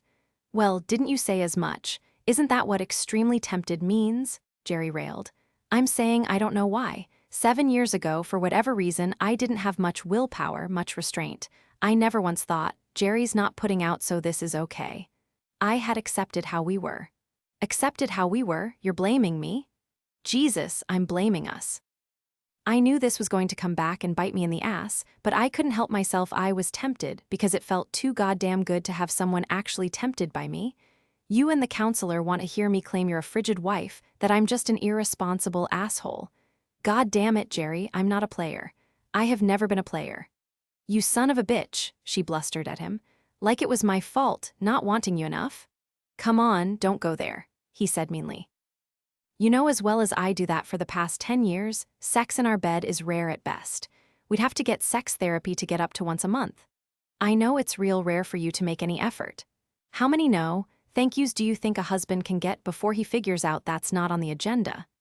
"Oh, so that's your story now? That I said no, thank you too often and damaged your frail little libido? That I drove you to the other woman?" "Listen, the most love I feel in that house is when you hand me my list of chores and praise me like a puppy for doing as I was told. Ah, Jesus, we don't need a therapist to help us say cruel things like this to each other. Christ. Well, maybe if you'd fucking hold up your end, I wouldn't be so tired at the end of the day. See what I mean? Why don't we just rent a cabin in the woods and fire insults and accusations at each other? It would be cheaper than $100 an hour. And it sure as hell isn't helping put us back together. You want to know all the ways you were a less than perfect wife. Want to tell me all the ways I failed as a husband, because I'm sure the list is long and ugly for both of us." When they got home, they separated in silence, holding back the rage in front of the kids. Given they were teenagers, they were mostly oblivious. Jessie asked Jerry, "You mad about something?" "Just worn out from a problem at work, honey," she said. "Be patient with me." "It's not, that menopause thing." "No, it's not that menopause thing." By the end of the week, a mere 5 days after the affair came to light, Jerry told Phil, "It's time. I need to go to counseling alone, you need to find your own counselor, and we have to separate. You're giving up? I don't know. If I can stop hating you, maybe we can work it out, but right now I'm just in too much pain. Where do you expect me to go? Our finances can't withstand another residence." "I don't care. Stay in the city, come out for dinner, visit on weekends, whatever, but I can't fight about it anymore. There's just no explanation for what you did and I can't get past the betrayal. You just have to give me some space and time." "If that's what you want," he said, "but I still love you." "Well, I don't love you right now. I want to, but I can't love a man who can do what you did without even knowing why. I don't know if I'll ever feel safe again." "Fine," he said. "This weekend we'll tell the kids." "I don't agree with that," she told him. "We tell them what they're old enough to understand. That's what we do in this family. In fact, you wrote that rule, you're the social worker. I don't think they're old enough to understand, she said. Yes, they are. They're not old enough to sympathize and it's not in their experience, but they'll know what we're talking about. They'll know that what I did was wrong, that you being out of your mind angry is reasonable. She shook her head and a large tear escaped. Why did you do this to us, Phil? She asked in a desperate whisper. I can't explain. I've had nightmares about this for over 5 years. If we're not stronger than one indiscretion, then I completely misjudged us. I thought, given all we've had to handle, both personally and professionally, if it came to this, we'd find a way. We've seen families through murder that didn't give up this fast. 1 2-year indiscretion. Do you have any idea how many times during those 2 years I put my arms around you and held you? How many times you told me not to get any ideas? God, Jerry, I remember when the kids were little and we were both exhausted from work. The house was collapsing. Everyone was screaming they needed something, and we still snuck away from them, locked ourselves in the bathroom, and he shook his head. I don't know when that stopped happening for us, but it stopped. Why didn't you say anything? Before it was too late? I thought I had. He looked down for a long moment, then looked up again. Never mind, it wasn't because of you, it was me. I should have found a way. But then I didn't know it was going to be too late. There was a very small part of her, remembering those days so long ago, that wanted to say, it was me too, let's see if we can get it back. But she said, I'll tell Jesse if you'll tell the boys. He gave a nod. Sunday, he said, then I'll go to the city. You're going to drop it on them and leave them with me? No, of course not. We'll tell them separately. I'll stay through the evening, and when the house quiets down, I'll head out. I'll handle as much of this as I can, but it's your decision for us to live apart, and we don't do that to our kids without them knowing the reasons. At 5 o'clock on Sunday, Phil knocked on Jed's bedroom door and said, Hey, bud, I have to talk to you about something. Can you come with me? Where? He asked, getting up from his reclining position on the bed. We have to go somewhere away from the house so I can talk to you in private. Just come on, you'll have the details soon enough. They walked a couple of short blocks to the neighborhood park. Phil sat on the top of a picnic table, his feet on the bench, elbows on his knees, head down. Jed stood in front of him. Come on, man, Jed said impatiently. What the hell's going on? Your mom and I are having some problems, Phil said. He felt his eyes begin to water, his throat threatened to close. Serious problems. Oh, Jesus, this is the hardest thing I've ever done. Come on, Dad, you getting divorced or something? I hope not, Phil said, and watched his son deflate as if all the air had just been sucked out of him. It's my fault. I want to tell you why, and I need your help with Matt. He needs to know the facts, but he's kind of young to understand. You're shitting me, Jed said in a panicked breath. Oh man, you're shitting me. Several years ago, over 5, I broke the oath. I cheated. I don't have an excuse, it was wrong. I never wanted to lose your mom, lose my family. I never wanted another woman, but I guess I was weaker than my hormones or something because I cheated. Your mom just found out and she really wants to kill me right now. She'd like us to be able to work things out, but she'll need some time to decide if she can forgive me. What? Jed asked, though he'd heard clearly. What? You wouldn't do that to Mom. I hear ya, buddy. I never thought I'd be that stupid or that wrong, but I was. When she found out, and I still don't know how, though I have a few ideas, it just hurt her so bad, she got us right into counseling. We're going to keep going, but she's too angry to live with me right now. He reached out and put a strong hand on Jed's shoulder. Doesn't mean I won't be around. I promise I'll be around plenty. I want to spend time with you guys, plus I have to hang close in case your mom wants to talk about it, or yell at me about it some more, he added with a lame smile. Why? Jed asked. Why what, son? Why can't you work it out with you home? You guys fight all the time, you always work it out. We don't fight all the time, he said. We argue about little shit sometimes. This is different. Well, did you say you're sorry? Of course, Phil said. I didn't just say it, Jed, I mean it. I've never been so sorry about anything. But there's all that trust, you count on it. You stake your lives on it, depend on it. And when the trust is broken, you can't just say sorry. You know, you have to pay penance. You have to work hard to put the trust back in the relationship. Oh man, she isn't going to give in easy, Jed said, running a nervous hand through his short, spiky hair. This is Mom we're talking about. Phil wanted to laugh, at least smile. Boy, did they both know Jerry. She was brilliant, classy, strong, and stubborn. There was that little male bonding thing going on with Jed, and Phil was in a position to appreciate it more than his son knew. But he kept a straight face. "Here's what I want you to know. This is very important. I want you to know I'm willing to do anything for her forgiveness. Anything. I'll try to get her trust back, I swear. While we're working on that, if I'm not around the house and you need me for something, need to talk to me, you call my cell phone anytime. It'll be turned off for court, but I'll answer any other time, day or night. With me, bud?" Yeah, you going off with some other woman?" Jed asked. "No, absolutely not. I love your mother. I don't even know where that woman is. I'll do whatever I can, son. I'll try my best to get our marriage back, our family. Jed, I'm so sorry. You mad at Mom for this, for saying she doesn't want to live with you?" Nah. "But I'll be honest with you, this whole thing has caused us to say a lot of real nasty things to each other. We have things to get over. You're going to have to be mature, patient, give us a chance to work it out. This wouldn't be the best time to be the badass we both know you can be." "When was this? When did you say?" "Over 5 years ago," Phil said. "Jesus, you haven't done that since, have you?" Phil just shook his head. "Well then, what the fuck? Listen, son, I didn't take the other woman out for a soda. I was intimate with her. That's the betrayal that sticks, that hurts. I'd love your mom to say, 'Oh, well, I hope you learned your lesson.' But it's not going to be that easy. And it's up to her. She's the one who was wronged, so give her a break. You understand, Jed?" He thought for a long moment. Then he said, "I understand life around our house is going to suck big time." They talked a while longer. Jed had questions that Phil answered a little differently than he had with his wife. He still couldn't say why, but he did relent that the woman was pretty, nice, smelled good, made herself available. Jed was 19 and had been with his girlfriend, Tracy, for about a year.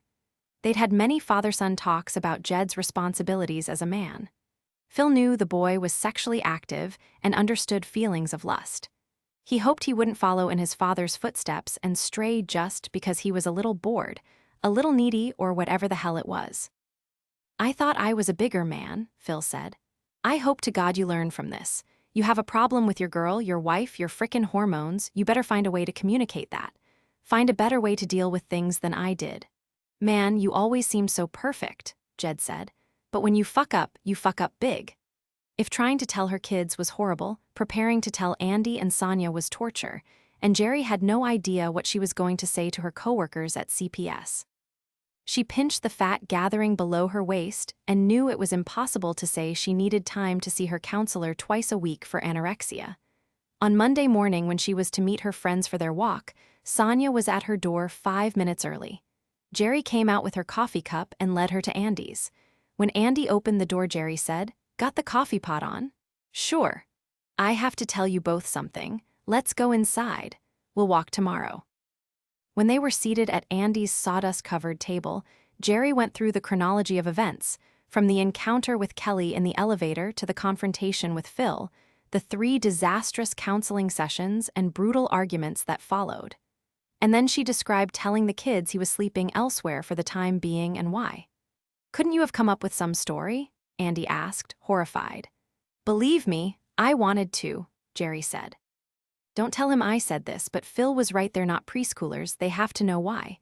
My husband had an affair and I'm too angry to live with him right now." "How'd it go?" Andy asked. "As bad as possible. Jed was silent and brooding, disillusioned, actually more angry with me than Phil, but Jessie fell apart. She sobbed almost uncontrollably. And Matt shrugged and asked something like, 'How long will this take?' And then he asked if it was all right to go pitch a few balls with a couple of friends. Baseball season starting. At dinner, it was quiet as a tomb except for questions about their routine rides, takeout orders for dinner, chores. Matt asked if there was going to be child support. They know about those problems from friends' moms who are suddenly unable to pay for school trips, that sort of thing. Then before the plates were cleared, Jessie lost it, threw a glass across the room and screamed at us both, asking how we could do this to her. She's 16, so it's all about her. When the house was finally under control and quiet, Phil and I had another fight in the garage as he was leaving with his suitcase. "What did you fight about?" Sonia asked. She laughed weakly. "Our routine, child support." "What's up with the routine? The child support?" "He's going to stay in the city. He'll come out to Mill Valley as much as possible when he's not working till 9 or 10. If he's not around as much, can't carpool, he also can't be expected to drive all the way out here just to bring home dinner or help with homework. It'll be a major adjustment. Before, if I was going to be late, he was on time and vice versa. And he said he'd take care of the bills, but I've been paying the bills for over 20 years. He just gets his cash out of the instant teller or my purse. Now he's going to have his check payrolled to him rather than direct deposited and give me money. He needs money to pay for a place to stay. Oh, forget about it, she said, waving her hand. It's just logistics. We don't know who does what. We always used to know who does what. They'd also fought about him leaving, though she asked him to leave, so they fought about the fact that he made her make him, and she cried half the night again. I can't believe it, Andy said, resting her head in her hand. I never even imagined this possible. Me either, Jerry said. I never knew anything was wrong with us. But it was 5 years ago, Andy said. You sure you want to separate over something that's been over that long? 5 years doesn't give you some peace of mind? I can't just forget about it, Jerry said. He said he tried but couldn't get my attention. I'll tell you one thing he never tried, though. He never said, I'm tempted by a pretty woman at work and I need us to have more sex. He never came clean with me. Instead, he got involved, knowing the risk. Apparently, we were worth the risk. I just can't go through that again. There was a little lie in Jerry's memory. She couldn't exactly remember Phil romancing her, letting her know he was feeling needy. But she could remember their sex life dwindling, all but disappearing and not being sorry. It was so gradual she couldn't put a time marker on it. She remembered when Andy met Bryce and was flushed and floating because of all the erotic sex, and Jerry had just laughed at the absurdity of it. Better you than me, Jerry had said. I don't think I could handle the stress at this point in my life, and God knows I can't spare the sleep. There was one truth she hadn't realized: it was just her. She thought it was both of them, their libidos beaten down by everything else. And she didn't think he minded either. She thought he'd gone as dry as she had. She did remember times he snuggled her, pressed up against her, tried fondling. Most of the time she said, "Aw, Phil?" Honestly, she couldn't remember when they'd last had sex. Months ago. And she had no memory of whether they were doing it more or less than that 7 years ago. But then along came a woman, a small, young blonde with fluffy hair, in Jerry's imagination to awaken him. Stir him. What was so unfair in that image was that Jerry couldn't possibly compete, not with her stretch-marked stomach, saggy boobs, torn sweats, her tired eyes, her menopausal mood swings. What she did have, from the day they met to the day before she heard about the affair, was the ability to communicate with him about anything and everything else. Their professional lives had so much more in common, they used each other for sounding boards all the time. When it came to family, they shored each other up, at least one of them always being there for the kids. And they were unfailingly there for each other, whether it was a work problem or personal crisis, obsessively interested in each other's lives. They worked together like synchronized swimmers to keep everything running as smoothly as possible. And they didn't just have meaningful conversations sometimes, it was all the time.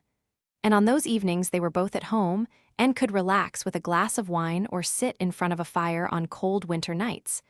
Their time wasn't consumed by passion or even that unhurried, gentle love she remembered from younger days. It was companionship that filled the hours: conversation, laughter, empathy, advice for each other. Maybe a movie or quiet time when they both read. Companionship, partnership, perfect symbiosis. She didn't know when or how the lovemaking disappeared. She had always thought it was normal for the sex drive to relax, to become better friends than lovers. She thought his libido was exactly like hers, no longer urgent. It simply went to sleep. When she thought about growing older with him, she never thought of sex being a part of their lives.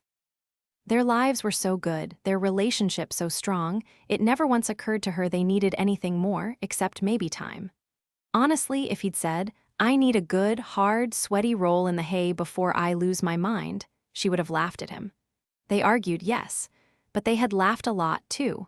Their chemistry was good. She kept telling herself the marriage had such value, such depth, it just couldn't have been all about sex. Sex was something they could have fixed. She wasn't sure how, but something could have been done. Their first week of separation was difficult at best. The kids were angry and quieter than usual until they had regular short flare-ups, outbursts that had nothing, and yet everything to do with their parents living apart. Jerry watched them carefully, fully aware that few people understood how closely depression and anger were linked. Jed was absent a lot, typical for a 19-year-old in college with a steady girl, but when he was around he held his tongue, a feat for him. Matt, on the other hand, acted as if nothing had happened. His conversation was all about baseball. Jessie was in the worst shape, snotty and disrespectful, sneering sarcastically when answering her mother, muttering under her breath. "You probably didn't notice there weren't any chips or Cokes since you're hardly ever here. And why do I always have to stay home just because you and Daddy have this thing going on?" Once in a while, Jerry heard what sounded suspiciously like the B word directed at her. She was so awful that Jerry wanted to smack her. But then Jessie got out the photo albums, looking through the family pictures as if someone had died, as if trying to remember how they'd been before this. A second week passed, Jerry seeing her counselor twice a week, whole sessions during which she did little talking and a great deal of crying. She slept poorly and wondered often if Phil was finding comfort somewhere else, angry because she wasn't finding comfort anywhere. Angrier still because she had no desire to seek out any other form of comfort. It wasn't that she was bored with Phil sexually, there just wasn't so much as a spark in her. How long can I do this before I say uncle? She wondered. Is it better with you as a cheater than without you as a partner? Then Jerry looked through the photo albums herself, left on the coffee table by Jessie. She studied their faces, hers and Phil's, 20 years ago, 15, 10, 5, 2 years ago. He was a good-looking man who had seasoned with age and experience. She looked at herself in the pictures very critically, but she had photographed well. She had probably never qualified as beautiful, but she was handsome, 5'9", slender, long neck, high cheekbones, engaging smile. She knew she was fortunate. Tall, slim women tended to look decent in everything from shorts and jeans to cocktail dresses. She marveled at the frequency of so many shots being captured, while she smiled into the camera and Phil gazed at her. And in every goddamn one of them from 20 years ago to 2, even through the time it was happening for him with someone else, they looked happy and loving. How was that possible? Jerry soldiered on. Walking in the early morning, driving kids to school, going to work, coming home in the evening to manage her home and family, sometimes finding Phil there using the computer in his home office after having spent time with the kids. Then she'd lie in bed at night feeling so robbed, so alone, every expectation shattered. Sonia was having a really hard time with Jerry and Phil's separation. She was trained to intuitively know when intimates were in trouble. 100 seminars and retreats had helped her to develop these skills. She tried not to say anything when she noticed small things, like a person's chakra auras or the balance in their homes being out of whack. But truthfully, except for the usual disruption of a busy household, she had always judged the Gilberts to have the stuff of a solid, unbreakable family. This troubled her because she loved Jerry. She should have paid closer attention. She refused to offer to clear the presence of Phil out of the house with sage and feathers. She hoped this was just an altercation that would mend. She didn't offer healthy meals or special herbal drinks because while Andy would become annoyed and throw her offerings in the trash, Jerry was just testy enough to shake her till her teeth rattled. So she remained positive, urging Jerry to listen to her body's messages and use her instincts in getting through the rough patch with a goal of emerging stronger, better. And Jerry snarled at her. Then she came home from a yoga class to find George was home early. She found his car in the garage and she went into the house and called out to him. He was in their bedroom packing. "George," she said, surprised, "do you have to leave town?" He turned slowly, gravely. "No, Sonia, I'm leaving. I've rented a place. I'm sorry, Sonia, I'm moving out. I just can't do this anymore." "Do this." The candles, the tinkling music, the little waterfalls, the bland meals. The way out their philosophies on destinies being altered by where people put the goddamn red candle. "I just want a normal life." "No," she said, shaking her head, laughing nervously. "You're just teasing me again?" He took a breath. "This is no joke, I can't take it. I feel like a fucking chia pet, constantly fed and groomed. I don't want you in charge of my sleep patterns, my cholesterol. I take goddamn pills for my cholesterol. It's not necessary for me to eat grass. My home life is intolerable. Seriously, Sonia, if you want to do this for a living, have at it. Knock yourself out. But where will you go? What will you do? What will I do? Spill food on my shirt and let the dry cleaner get it out. We haven't had an adult conversation in years. It's all you telling me what to eat, what to wear, scolding if I want a drink, going on and on about my fucking chakras. I managed fine never knowing I had chakras. But we have sex at least twice a week, she said, remembering everything Jerry had said about her deteriorating sex life with Phil. We have sex exactly twice a week. Tuesday night and Saturday morning. And you want the truth? I couldn't care less. Sex isn't the problem, and frankly, it never was. Not even before I met you. But I can't be in this kind of relationship. It's loony. I want to come home and turn on the football or baseball game, eat bloody red meat on a TV tray, spill on my shirt, fall asleep on the couch, wake up tired and hungover once in a while. George, you'll be taken care of, don't worry. I'm sure your heart's in the right place, but if I come home to candlelight and spa music one more time, I'm going to snap. We're not right for each other, Sonia, we're not. I don't want you to make me last so that every day of my life feels like an eternity. I'm miserable. But you'll be alone, no one will care about you. He thought about that for a moment and said, I know. Then he zipped his bag, hefted it, and walked out of the room. He turned at the door. If you need me, just call my cell. I won't abandon you, but I have to stop this now, before I go totally crazy. But George, she cried, running to him, grabbing his shirt sleeve. You want me to change? I can make changes, we'll compromise. He just looked at her. Sonia, you can't change this, and you haven't heard a thing I've said in 10 years. You need to just carry on, be yourself, and let me go. And then he left. Jerry walked out of her house at the crack of dawn, holding her coffee cup. Andy emerged from across the street at about the same time. Sonia had not been early. Jerry made a mental note to thank her for that. Sonia was go all the time. She seemed to see it as her mission to keep her friends in shape, moving all the time. Jerry and Andy met in the middle of the street. Where's little Mary Sunshine? Andy asked. Sleeping in? Jerry asked with a short laugh. BJ came out of her house down the street, and the women waved at each other. BJ began stretching for her run while the other women wandered up Sonia's walk. We could sit on the planter box, finish our coffee, Andy suggested. Yeah, but I'd rather get this over with, Jerry said. You doing okay? Andy asked. Ugh, she said with a non-committal shrug. I think I'm doing what all women in this position do. Half the time I want him killed, half the time I just want him back. Bryce must be a real loser, Andy said. I'm pretty miserable, but I don't want him back. I just want the kitchen finished and some energetic young stud to come over at least a couple of times a week, then leave quietly. You're disgusting, Andy laughed at her. Really? You're just bitter. Not that I blame you, but I hope you can work this out. I love Phil. I know he has to be punished, but I love him. If I didn't love you more, I'd take him off your hands. They approached the door. He watches himself brush his big, beautiful teeth, splatters all over the mirror and everywhere.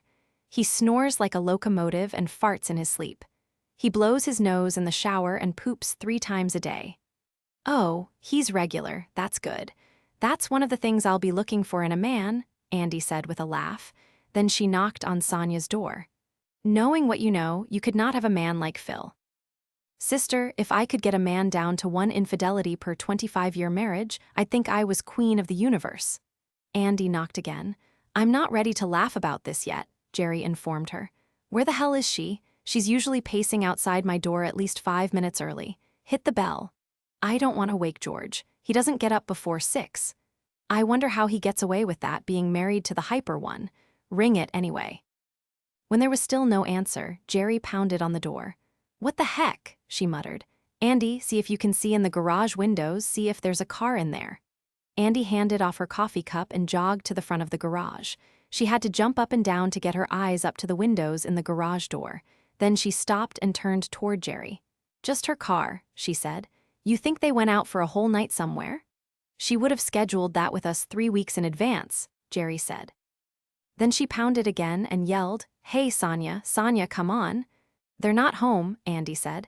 She would have called. You know her, she'd pull herself off the operating table and call to say she's running a little late because of major surgery.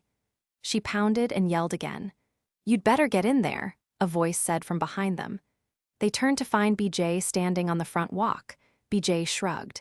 She's never missed a morning. She'd never be a no-show. She's relentless. Andy and Jerry exchanged looks, knowing how true that statement was, wondering for only a split second how BJ, who didn't know them at all, would read the situation so accurately. So quickly. Don't you women have keys to each other's houses? Because something's gotta be wrong. If she's not in there, maybe she is in the hospital, but you'd better find out. What could be wrong? Jerry asked herself as much as the others. BJ shrugged. I don't know, but she's wound a little tight. Again, Jerry and Andy exchanged glances. Then Andy bolted across the street to get the key to Sonia's house that she kept in her desk. She ran back across the street, leaving her front door standing open. Jerry opened the door slowly, peeking in. The house was still. Quiet and dark, all the blinds drawn. She stuck her head in and called softly, "Sonia, George?" Then turning, she said, "I don't think anyone is home." Suddenly BJ was there, brushing past them and striding purposefully into the house. She paused in the great room, looked right and then left, then headed down the hall toward the bedrooms. Jerry and Andy followed a bit more slowly, unsure if searching the house was the right thing to do, even under these circumstances. Then BJ yelled, "In here!" Whatever visions Jerry and Andy might have had as they raced to the master bedroom, nothing could have prepared them for what they found. Sonia sat on the floor between the bed and the bureau, her back against the wall. She wasn't wearing her usual perfect, colorful walking togs, but rather a skimpy little outfit, the type she'd wear to her yoga class. BJ was kneeling in front of her, then backed away as the other women came closer, letting them in. Sonia's hair was limp and stringy, her face red and damp as if she was sweating, her eyes glassy. Her breath was rapid and shallow, she was hyperventilating. She almost smiled when she saw her friends, but instead put one of her hands out toward them, showing nails gnawed down so severely they were nipped into the skin, pink and sore.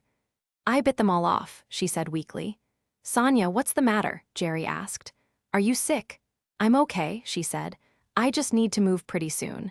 I have to get up," she said, yet made no effort to rise. "Maybe she had a seizure or something," Andy said. "Ask her if she took anything," BJ said from behind them.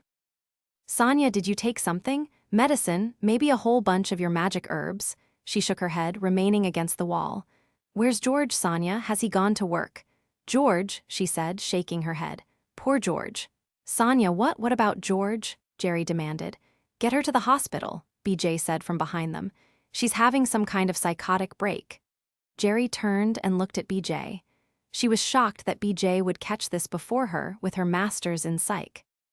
But looking back at Sonia, it was obvious. Everything was all wrong. She wouldn't have put on yoga clothes to walk in the morning, but she did have an afternoon class 3 days a week. She might have been like this since yesterday, but where was George? And the torn-up nails, the sweating face, and greasy hair? Instead of asking any more questions, she said to Andy, "Get your car, pull into her drive. Let's go." "Maybe an ambulance?" Andy asked. "Get the car, right now."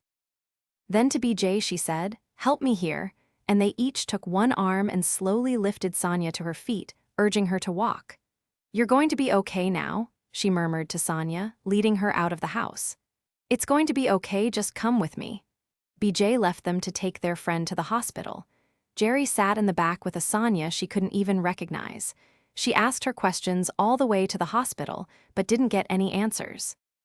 Sonia would sigh softly or whisper, "Poor George," or just shake her head and turn unfocused eyes toward Jerry. It took quite a lot of confusing explanations at the emergency room before they put Sonia in an exam room. Jerry called her house and Jed answered. "Listen, I didn't walk this morning. I know, Mom," he said. "Some lady came to the door and said you had to rush Sonia to the hospital, but she didn't say what was wrong." "What's wrong?" "We don't know. She hasn't seen the doctor yet." "It's like she's drugged or something. I have to find George. Get my address book out of the kitchen drawer and see if his cell number is there. Look under Johansson. I know I don't have it in my phone." "Sure," he said. "Want me to get Jesse and Matt to school? I can be late for class." "Please, I should stay here until—" "Here it is," Jed interrupted, reciting the numbers. "Thanks, honey, you're in charge. I don't know when I'll be back, but I won't go anywhere else without calling your cell or leaving a note at home. Want me to run your purse and phone by the emergency room? Could you? That would help." It was a long, tense hour before George entered the ER and went directly to the nurse's station. He produced his insurance information, asked questions, answered, nodded solemnly. Jerry crept closer to listen, but it didn't take long for the nurse to pull George away from the desk just as a doctor was exiting Sonia's exam room. Jerry would have liked to sidle up to them and eavesdrop, but the doctor was speaking in low, private tones, so she shrank back. "Mom," she turned to see Jed standing there, holding her purse. "Oh, honey," she said, "this is so good of you." He shrugged it off. "You know anything yet? Like what's wrong with her?" "No, she stopped talking as George approached them, his head down. She turned her attention on him, touching his arm. "George, what's wrong? What happened to her?" He took a breath. "It's a little complicated. The doctor has called for a psych consult. They're going to be keeping her for a while. I'll go see her in a minute. They've given her something to calm her down, but calm her down, she was almost catatonic." "Not on the inside," he said. "Her brain was on overdrive. She needs medication." "She won't like that. Maybe they should tell her it's herbs. George, where were you? Aren't you usually home in the mornings?" "Yeah, well, that's the complicated part. Sonia and I have separated. I left our home yesterday. It must have come as more of a shock than I anticipated." "What?" "I imagine we'll divorce, Jerry. Don't worry, I'll take care of her. It was never my intention to abandon her. I just can't live in that loony bin any longer." Jerry got in his face. "You left her." She felt Andy and Jed each grab hold of one of her arms, keeping her back before she launched on him physically. "Did you talk it over with her first? Did she know?" "Oh, I talked, but Sonia never listened." "Do you have any idea what it's like, living in a temple? I thought I had prostatitis. I was peeing so much, but it was just all the goddamn fountains and waterfalls in the house. The candles, the meditation music, the urban-fested meals that tasted like lawn clippings." "She did all that for you?" "I'm sure she thought so, but I asked her not to. There's more stimulation on a mountaintop monastery in Tibet," he said. "Really, I did my best. Sonia's kind of nuts." Jerry was straining against the hold Andy and Jed had on her. "You know she can't take that sort of thing. You should have given her a list to work from or a date to deal with. You can't just leave her. She's too fragile for that." "Mom," Jed said, pulling on her arm. "Geez, Mom, there are people." "I have to make arrangements for her," George said. "Maybe we'll talk later." And he turned away from them. "Jesus, Mom," Jed admonished. "Calm down, people are watching." Jerry turned abruptly and sat down on one of the chairs against the wall. Her cheeks were flushed. She threaded her fingers into the short hair on top of her head, kneading a little wildly. How could George know so little about his own wife? Didn't he realize Sonia clung to all that stuff to keep her steady? She had to have her bag of tricks to get through the days. It was her life raft. And organization, planning, they were her religion. She couldn't cope with a shock like suddenly losing her husband, her marriage. And then Jerry realized it was she who couldn't cope with that. Her reaction to George was more about Jerry feeling her own marriage was gone, suddenly and without warning. Just as Sonia relied on all her woo-woo stuff, Jerry had always relied on Phil on their marriage.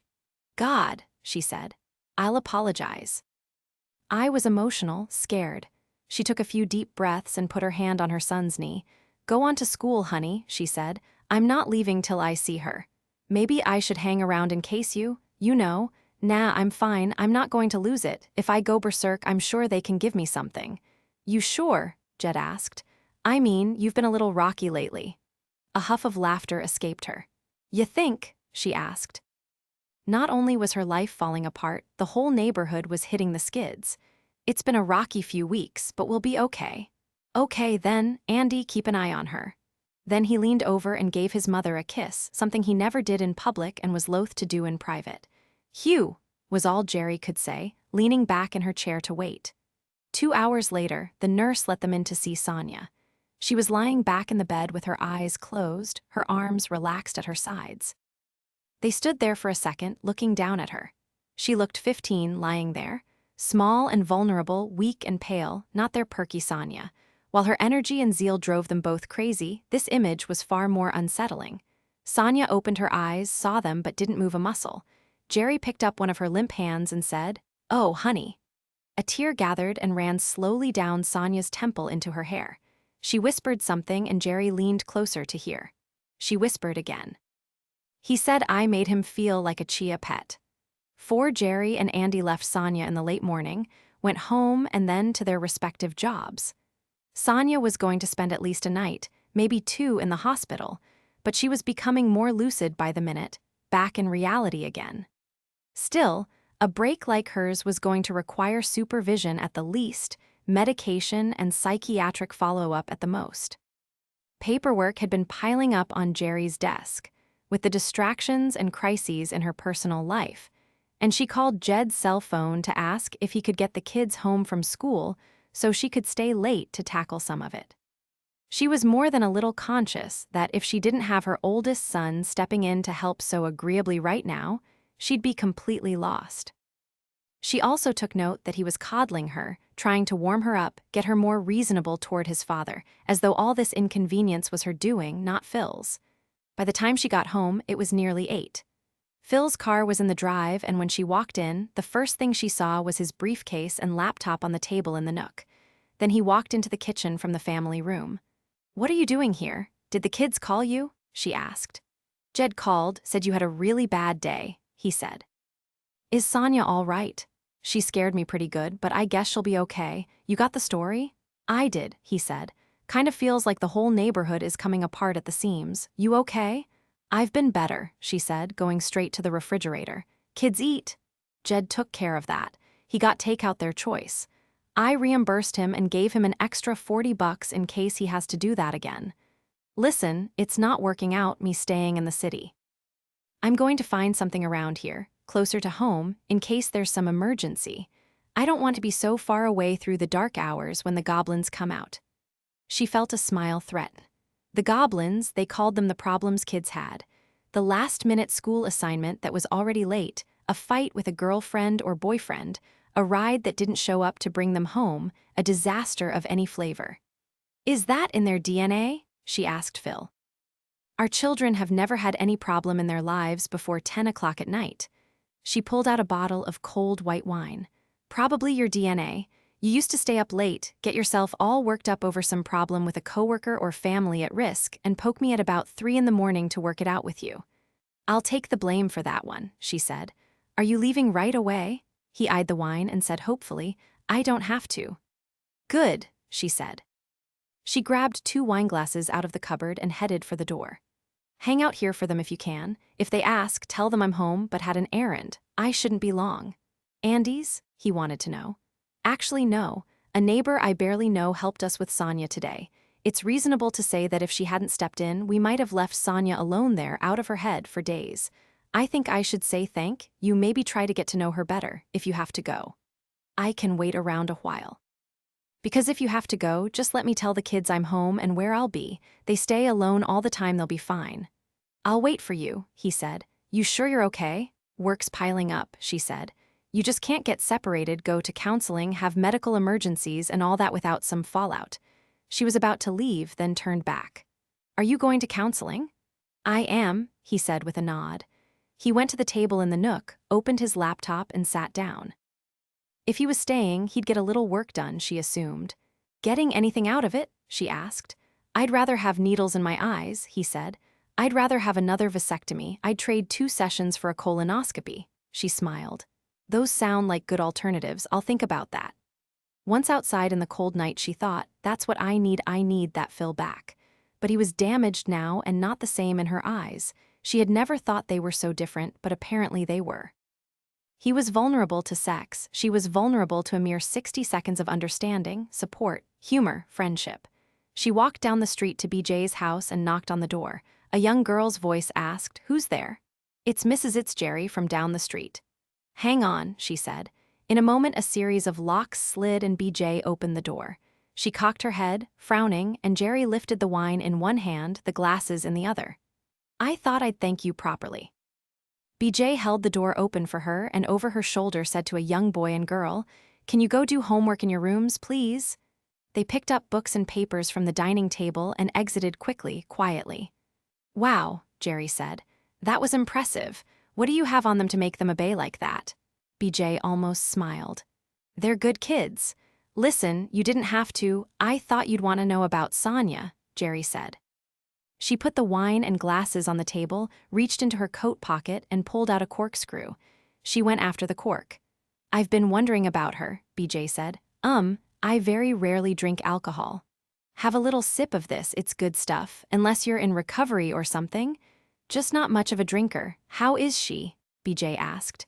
Very unstable, but leveled out at the moment, thanks to drugs. They're keeping her at least overnight to decide if she needs psychiatric intervention, medication, counseling, whatever. It turns out her husband left her yesterday. She went into a tailspin. Meltdown. You don't know this about Sonia, Jerry said, pouring, making sure BJ's was just a small amount, a taste. She's the neighborhood health nut. She has a little business she consults on all kinds of stuff from feng shui to something she calls life patterning. She sells inner peace and tranquility, but she's really always searching, always trying to find the answers. Herbs, exercise, meditation, holistic cures. She thought she had everything figured out, and yet never saw it coming. He walked out on her without warning. She went down like a torpedo. Wow, I thought she was just another suburban princess. Yeah, that's how she looks, very superficial. But she's the best person I know. She'd do anything for anyone. A few years ago, when she was still new on the block, I had a hemorrhoidectomy that just wiped me out.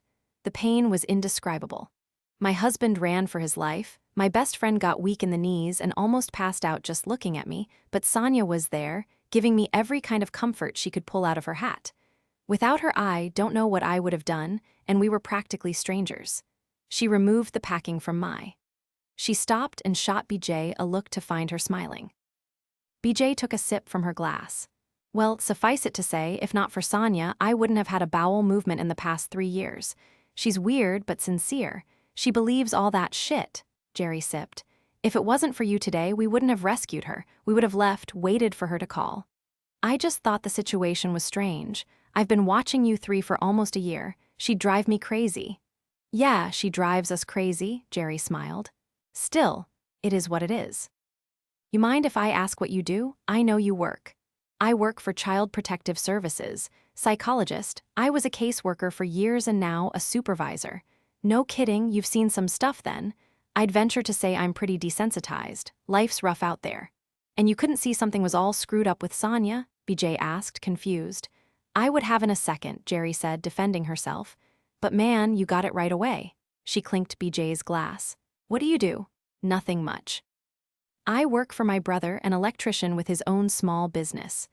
I answer the phones, schedule for him and his guys' invoice. It's not a big job, but it's flexible and gets me by. I can cover the kids' schedules. Divorced? Jerry asked. BJ looked down. Their father is dead. Oh, I'm so sorry. Thank you, she said quietly, not making eye contact. Then she lifted her eyes and said, I haven't had a glass of wine in so long. You're right, I think it's very good. I don't know anything about wine, but I like it. This was nice of you. It was the least I could do. Listen, I know I haven't been exactly, well, outgoing. Hey, don't apologize. I figured you for on the private side, which is fine. Maybe if I knock once in a great while, you'll let me in. No obligation, of course. You should know not that it matters to you, but the three of us, the power walkers, were all separated from our husbands, within 3 weeks of each other. It's brutal. I'm not here to dump, but just so you know, my husband's trying to carry his part of the load, but I'm relying on my son Jed. He's 19. BJ took a sip. I'm sorry about that, she said. Well, these things happen. Something told her BJ didn't want the details. She picked up the cork, shoved it back in the bottle and stood. This is for you. Thanks for sharing it. I'll let you get back to your evening. It was nice of you to drop by, BJ said, standing also. I hope Sonia's going to be all right. She'll be all right, we'll look after her. Do you have my number in case you ever need anything? Need anything? BJ asked. We're a bunch of women without men around, Jerry said. At least I have a 19-year-old around much of the time. Yours are still so young. I'm right down the street. You never know when something might happen in the middle of the night, a fright or something. Emergencies, I mean. I'm not recruiting you for the neighborhood bake sale, I swear, she added, smiling. But I am on a first-name basis with a lot of Mill Valley cops' CPS work and all. BJ went to the kitchen and got a pad of paper. Wanna write it down for me? Jerry did so, then turned away from the table to go home. Want mine? BJ asked. Even though I'm not much good in emergencies. Jerry went back to the table. Look to me like you're great in emergencies. I wanted to be sure to say I'm grateful that you got involved this morning. I suspect it was a very big step for you. It's pretty easy to tell you aren't quite ready to get too involved. BJ handed her a scrap of paper with a phone number. It said BJ above it, no last name. Thanks for everything. You're welcome. Thanks for dropping by, for the wine.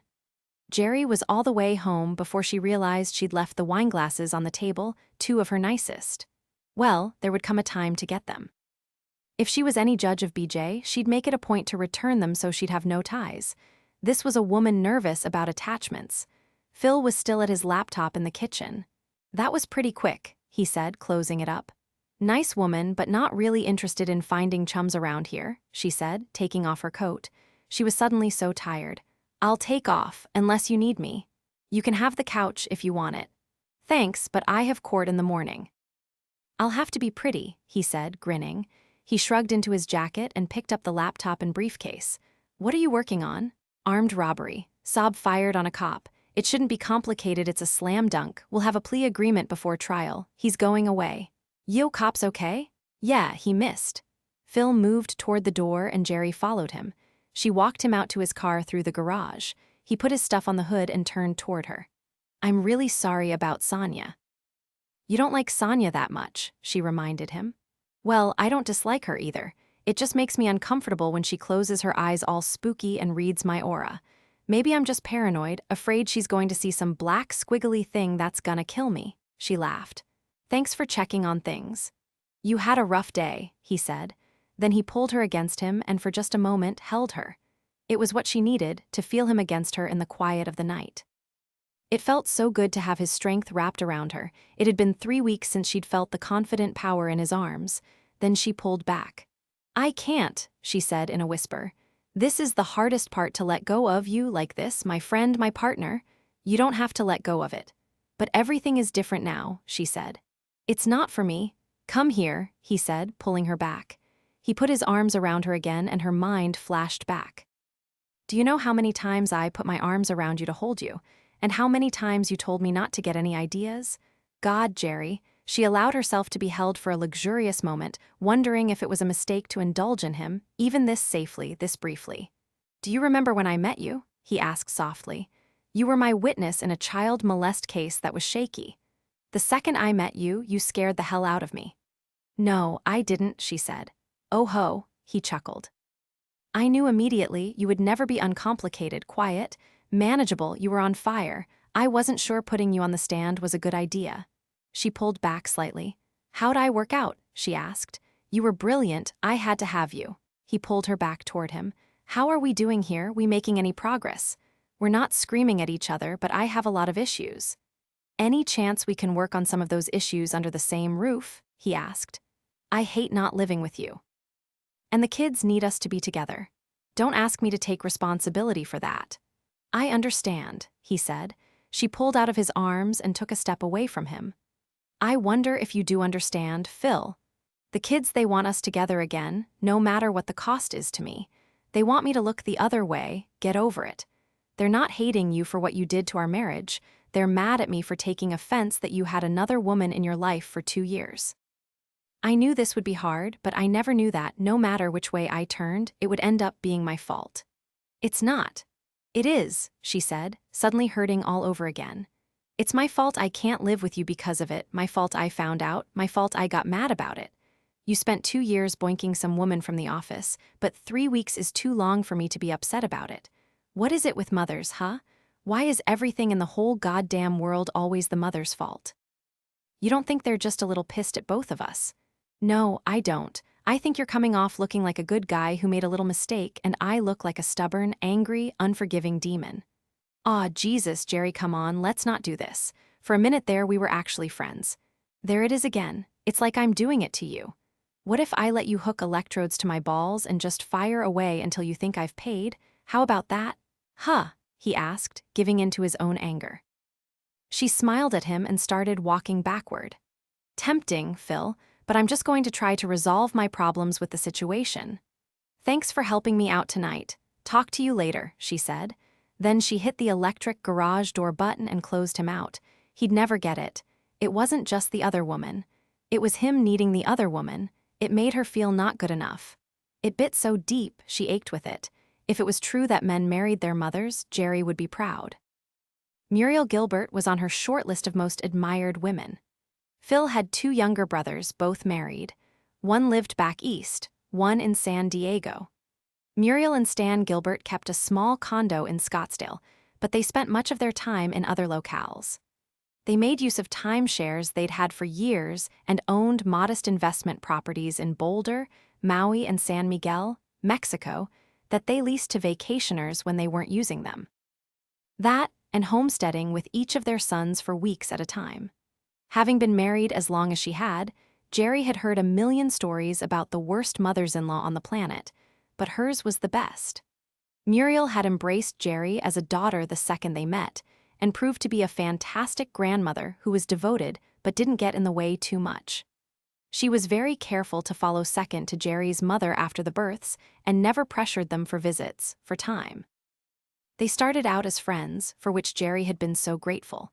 But then Jerry's own mother died, and had it not been for Muriel, she wouldn't have gotten through it.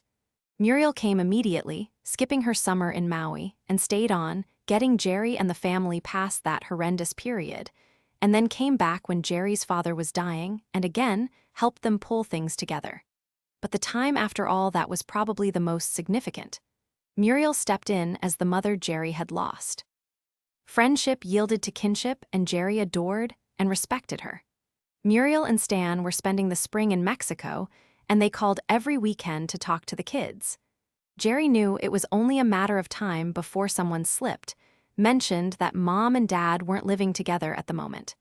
Jerry was pretty sure Phil hadn't dealt with his family on this issue. All his energy seemed focused on making it go away. So she called Mexico. "I have some news that's going to startle you, so be sure you're sitting down." "I'm sitting," Muriel said. "What is it?" "Phil and I have separated. We have some problems." Jerry heard a whoosh of air on the line, probably the sound of Muriel sitting down. "Merciful heavens," she said weakly. "What on earth?" Jerry took a breath. "The kids know the bare facts, so it's only reasonable that you do. I just learned that years ago he had an affair, one that lasted 2 years. He admits it, he's sorry, he'll do absolutely anything to atone, but honestly, Muriel, well, it was me. I asked him to sleep somewhere else for the time being, while we both get a little counseling. That's the best I can do." "An affair?" she asked in a breath. "Phil." That was my exact reaction. Of all my sons, oh hell, of all the men I know, I would have judged Phil to be the last. "I know, please," Jerry said earnestly, "please don't blame me." "Oh, for God's sake, of course not. Listen to me, Geraldine, humans have lapses in judgment, and when they do, it's their own burden. I hope you're not taking this on, as if there was any way you could have headed this off. Maybe if I'd been more amorous." "Right," Muriel said with a snort. "And you'd have been too damn tired to work, carpool the kids, and see everyone fed and clothed. Then he'd have to have found another woman for that. The stupid fool, he made a mistake. Sooner or later you'll have to let it be his mistake." "Lord, I think I might kill him." Jerry felt her eyes well up. "Thank you, Muriel," she said softly. "Don't thank me for making sense. I just hope he finds a way to win you back, because if he loses you, he will have lost the best thing that ever happened to him, and don't make it too easy for him." "Believe me, all the same, think carefully," Muriel said. "I know he's not perfect, and now I know he's also not that intelligent, but do think this through. It will be hard for you to find a man who's truly your equal, and while I don't know anyone more capable, life alone can be dreary and sad, very sad. Punish him as much as you need to, but dear girl, don't be hasty." Then she took a breath and muttered, "The ignorant fool?" "It's already pretty dreary," Jerry said. "Muriel, thank you for not blaming me. Thank you for not saying I should just get over it, since it was years ago. All I have to say to you, darling, is thank you for letting the stupid fool live. I hate him at the moment, but he's still my son. No longer my favorite son, but I think I'll probably go on loving him even though he apparently doesn't have a brain in his head. Oh, Muriel, I do love you. Do you need me? Should I come?" "No, I think we should try to carry on this way for now. He's spending some time around here, in close touch every day if not always present, and he's doing everything he can. We should let things simmer a while. I have things to figure out and I can't be distracted, but thank you. If you need me, you have only to call. I'll come at once." Jerry laughed into the phone. That would serve him right, she said. His mother and his wife on his case. Yes, I can't think of anything more likely to make him wish he were dead. Bob was already at work in Andy's kitchen when she got home from school at 5 o'clock. She positively sparkled when she saw him. Hey, she said brightly, you're getting an early start.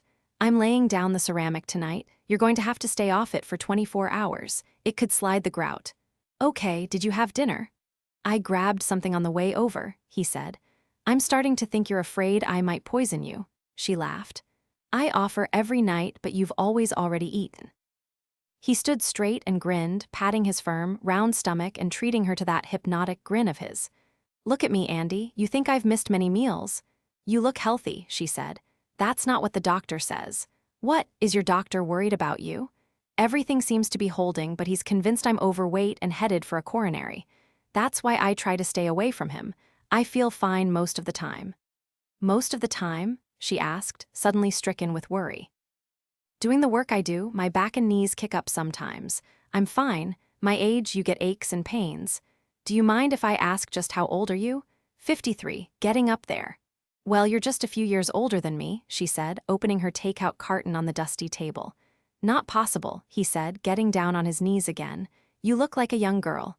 I'm a 47-year-old girl.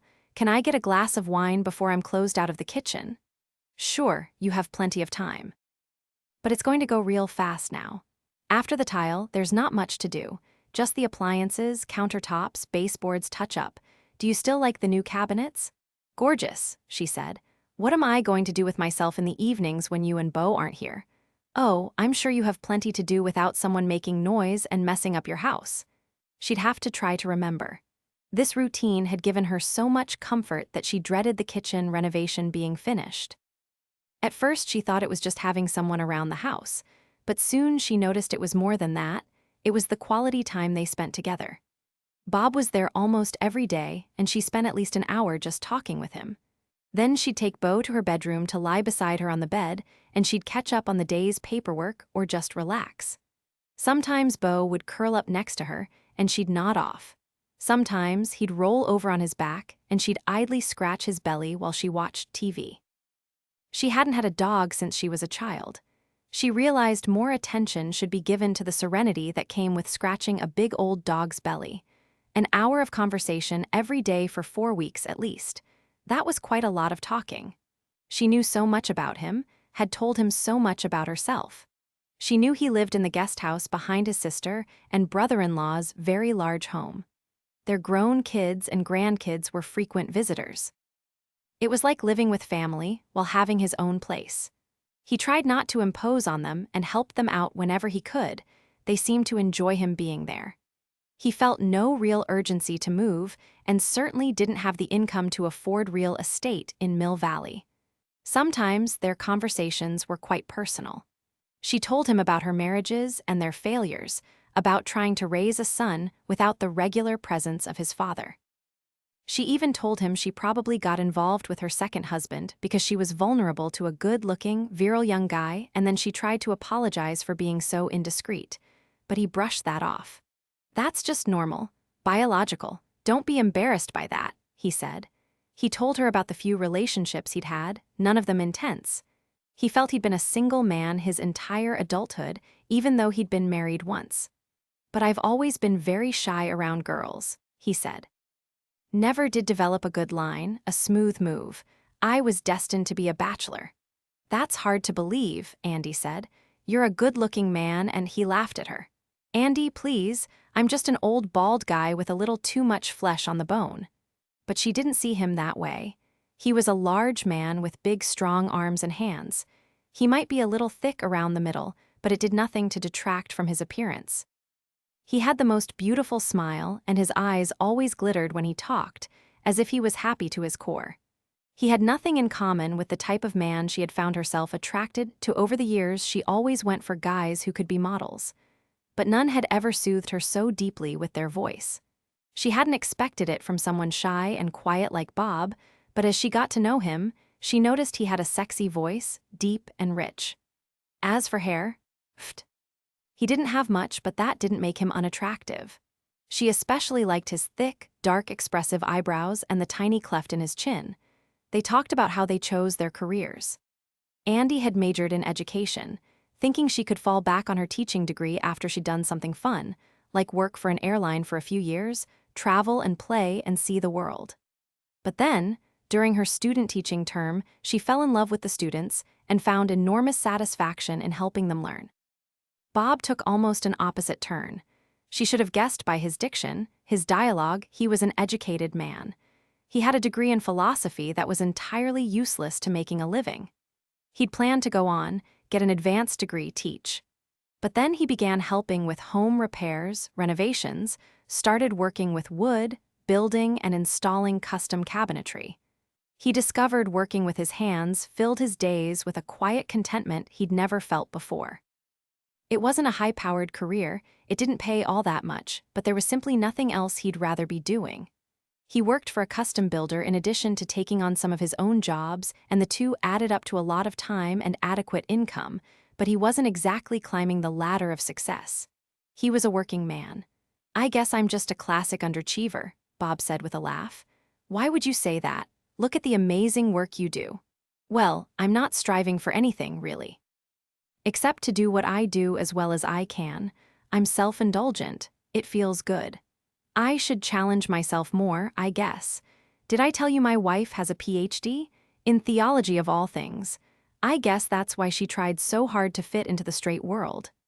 They had talked about their childhoods, their neighbors, their culinary likes and dislikes. Andy couldn't think of any subject that hadn't been covered, and the thought of him not working in her kitchen every day left her feeling more bereft than Bryce's leaving had. "Really, I'll hate it when you're not here. Having you to talk to has been like therapy," she confessed. "Probably not real good therapy," he said, laughing. "You should get a second opinion." "It's been more than satisfactory as far as I'm concerned," she said, eating a little more of her chicken Caesar salad. "I don't think I ever had such meaningful conversations with my husbands." "That's too bad," he said. "Men and women have such different perspectives, they should explore it more. You had good conversations with your wife, didn't you?" "Oh, yes," he said. "That was the hardest thing to give up. If we'd never been married, the friendship could have remained very close, I think. But we had that history, you know. I wanted a partner who was also a wife. She wanted a friend who wouldn't presume that much. She had to move on, I had to let go." Andy sipped her wine. "How's your sister's stomach?" she asked. He sat back on his heels. "It turns out to be her gallbladder and it's coming out in a couple of weeks. That'll fix her up. How's your neighbor Sonia?" "Well, she's improving. But she'll never be the same, which is a challenge for me. On one hand, I'm so relieved not to put up with all her goofy stuff from those herbal drinks to the way she insisted things had to be placed around the house. But on the other hand, she's gone into a decline so disappointed that all her theories failed, she's not herself at all. She used to be peppy and obnoxiously positive. Now she's like the rest of us, tired, ratty, worn down, feels like she failed." "Oh no," he said. "Isn't there any compromise in her mind? Like maybe all that stuff didn't work for her husband, but that doesn't mean it's all wrong." "It's more personal than that," Andy explained. "It's not just that it didn't work on him, it obviously didn't work for her because she couldn't see this coming.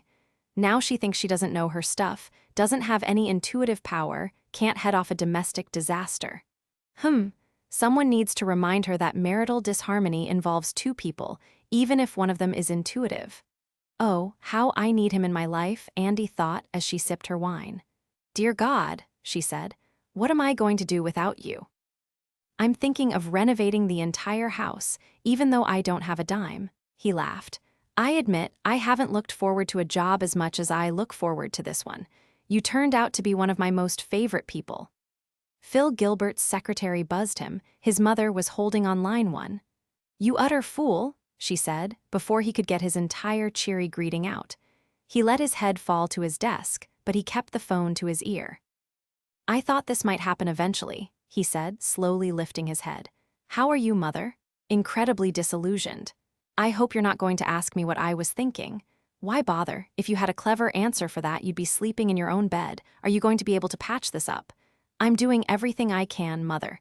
Really, there's nothing you can do to make me sorrier." "More's the pity. That's a challenge I think I'm up to. Philip, what are you doing to rectify this situation?" "I'm doing everything she asks of me, Mother. Jerry's in the driver's seat."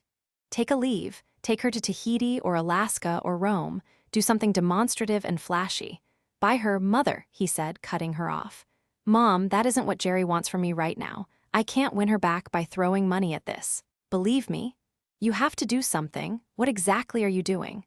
I'm not going to explain the details of our attempts at reconciliation to you. If Jerry wants to do that, fine. But I'm doing everything I can, and you'll have to be satisfied with that. Hogwash, have you bought her jewelry? Flowers? Lingerie? Mother, stop it. You know my wife and you apparently know all about our situation. If I bought her jewelry, she'd pawn it, she'd feed me the flowers and hang me with the nightie. Now back off before you make it worse. That hardly seems possible, Philip. Who was it? Tell me that. Not on your life, he said. 20 minutes later, having spent the entire conversation refusing to discuss either his sins or his strategy for atonement, he told his mother he loved her and hung up the phone. He sat still for a moment. He'd been wrong. His mother could make him sorrier.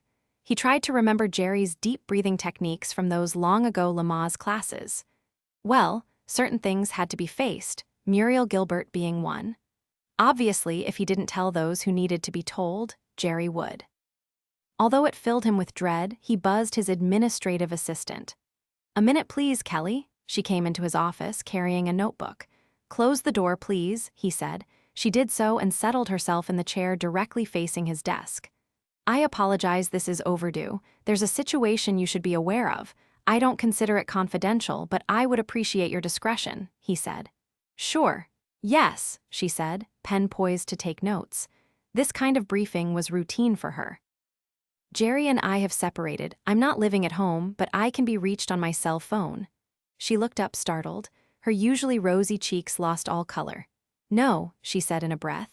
"It's been a few weeks, to be accurate. She just learned there was an indiscretion on my part many years ago. She needs some time to come to terms with that. We're in counseling, I'm optimistic. But I just saw her, we talked about." Kelly stopped. "Oh God," she said. "Oh no? That's all," he said. "It'll undoubtedly get out, but I haven't told anyone else. I'm hoping this gets resolved before there's a lot of conjecture." "Oh God," she said again. "How did this happen? I thought the two of you, oh God." She took a few deep breaths. "How did she find out?" "I'm not really sure," he said. "But she did. I had decided a long time ago that if I was confronted with it, I wouldn't lie.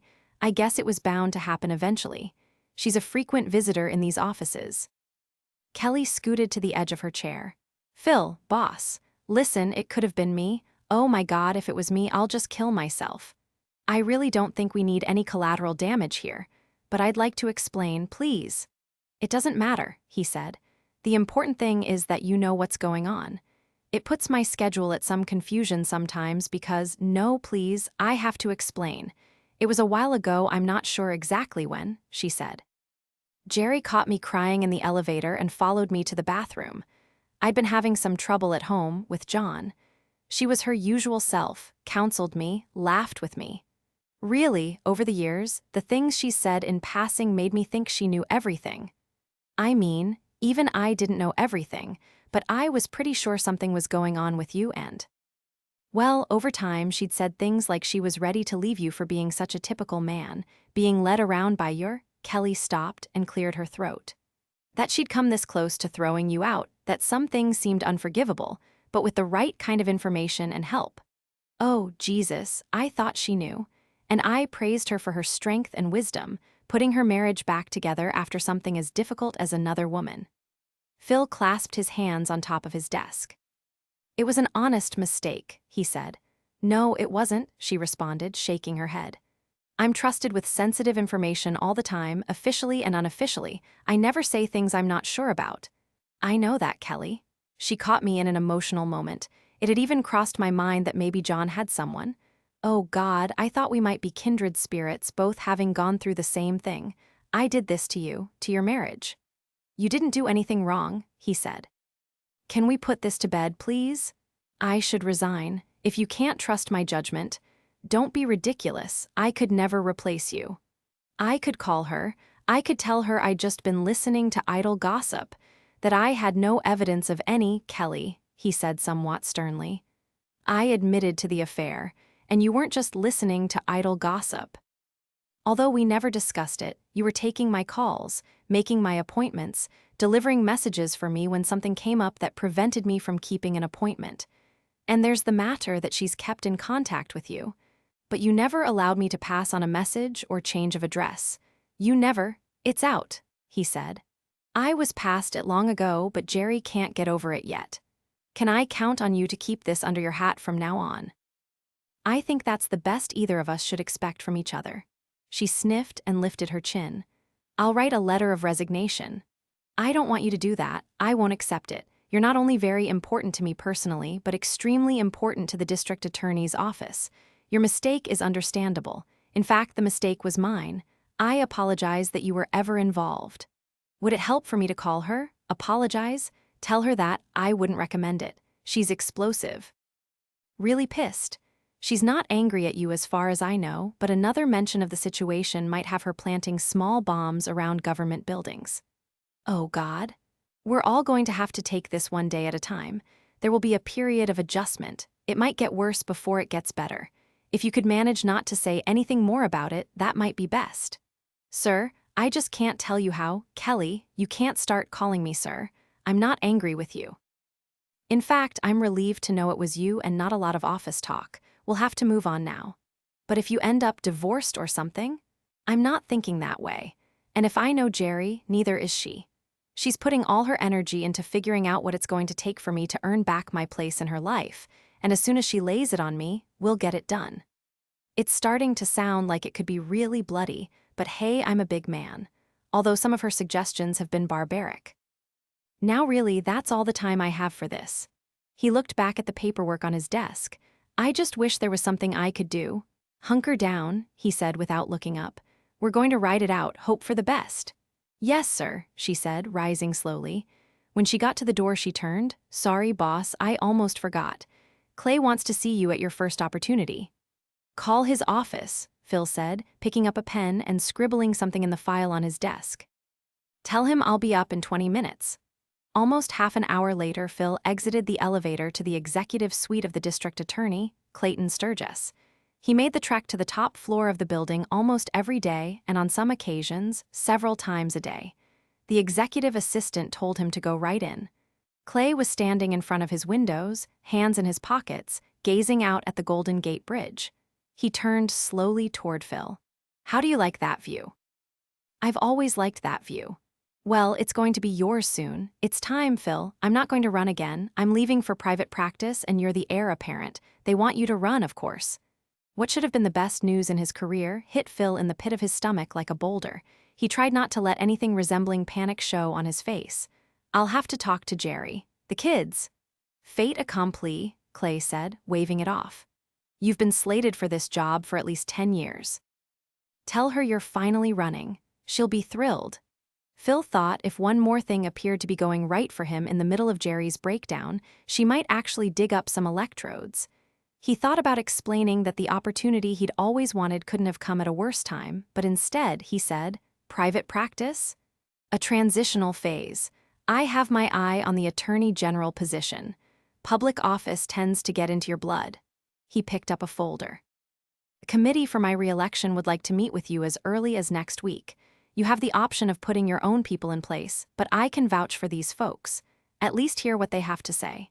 Really, Clay, I haven't made my decision yet. Meet with them anyway. You have some time before you make the commitment, but I can't see you turning your nose up at this.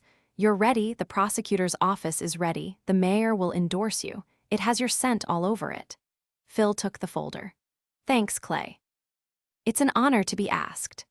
Sonia was released from the hospital after 2 days. She was given a prescription for an antidepressant and a schedule of appointments for counseling, but her breakdown caused a 180-degree turn in her behavior. She was lethargic and morose, and it was hard for Jerry and Andy to know if it was the antidepressant slowing her down, if the medication just wasn't working yet, or if it was simply how a woman feels when her husband walks out on her. George had taken Sonia to the psychologist for daily appointments the first week and 3 visits in her second week, but she was still extremely sluggish and hard to motivate. Jerry and Andy met in the street in front of Sonia's house at 6:00 a.m., each holding their coffee cups. For the past couple of days, they'd been rousting Sonya out of bed to walk with them. If they didn't, they feared she might lie there until she got bed sores. "Ready?" Jerry asked. "Are you sure this is the right thing to do?" "It makes me uncomfortable," Andy said. "We have to.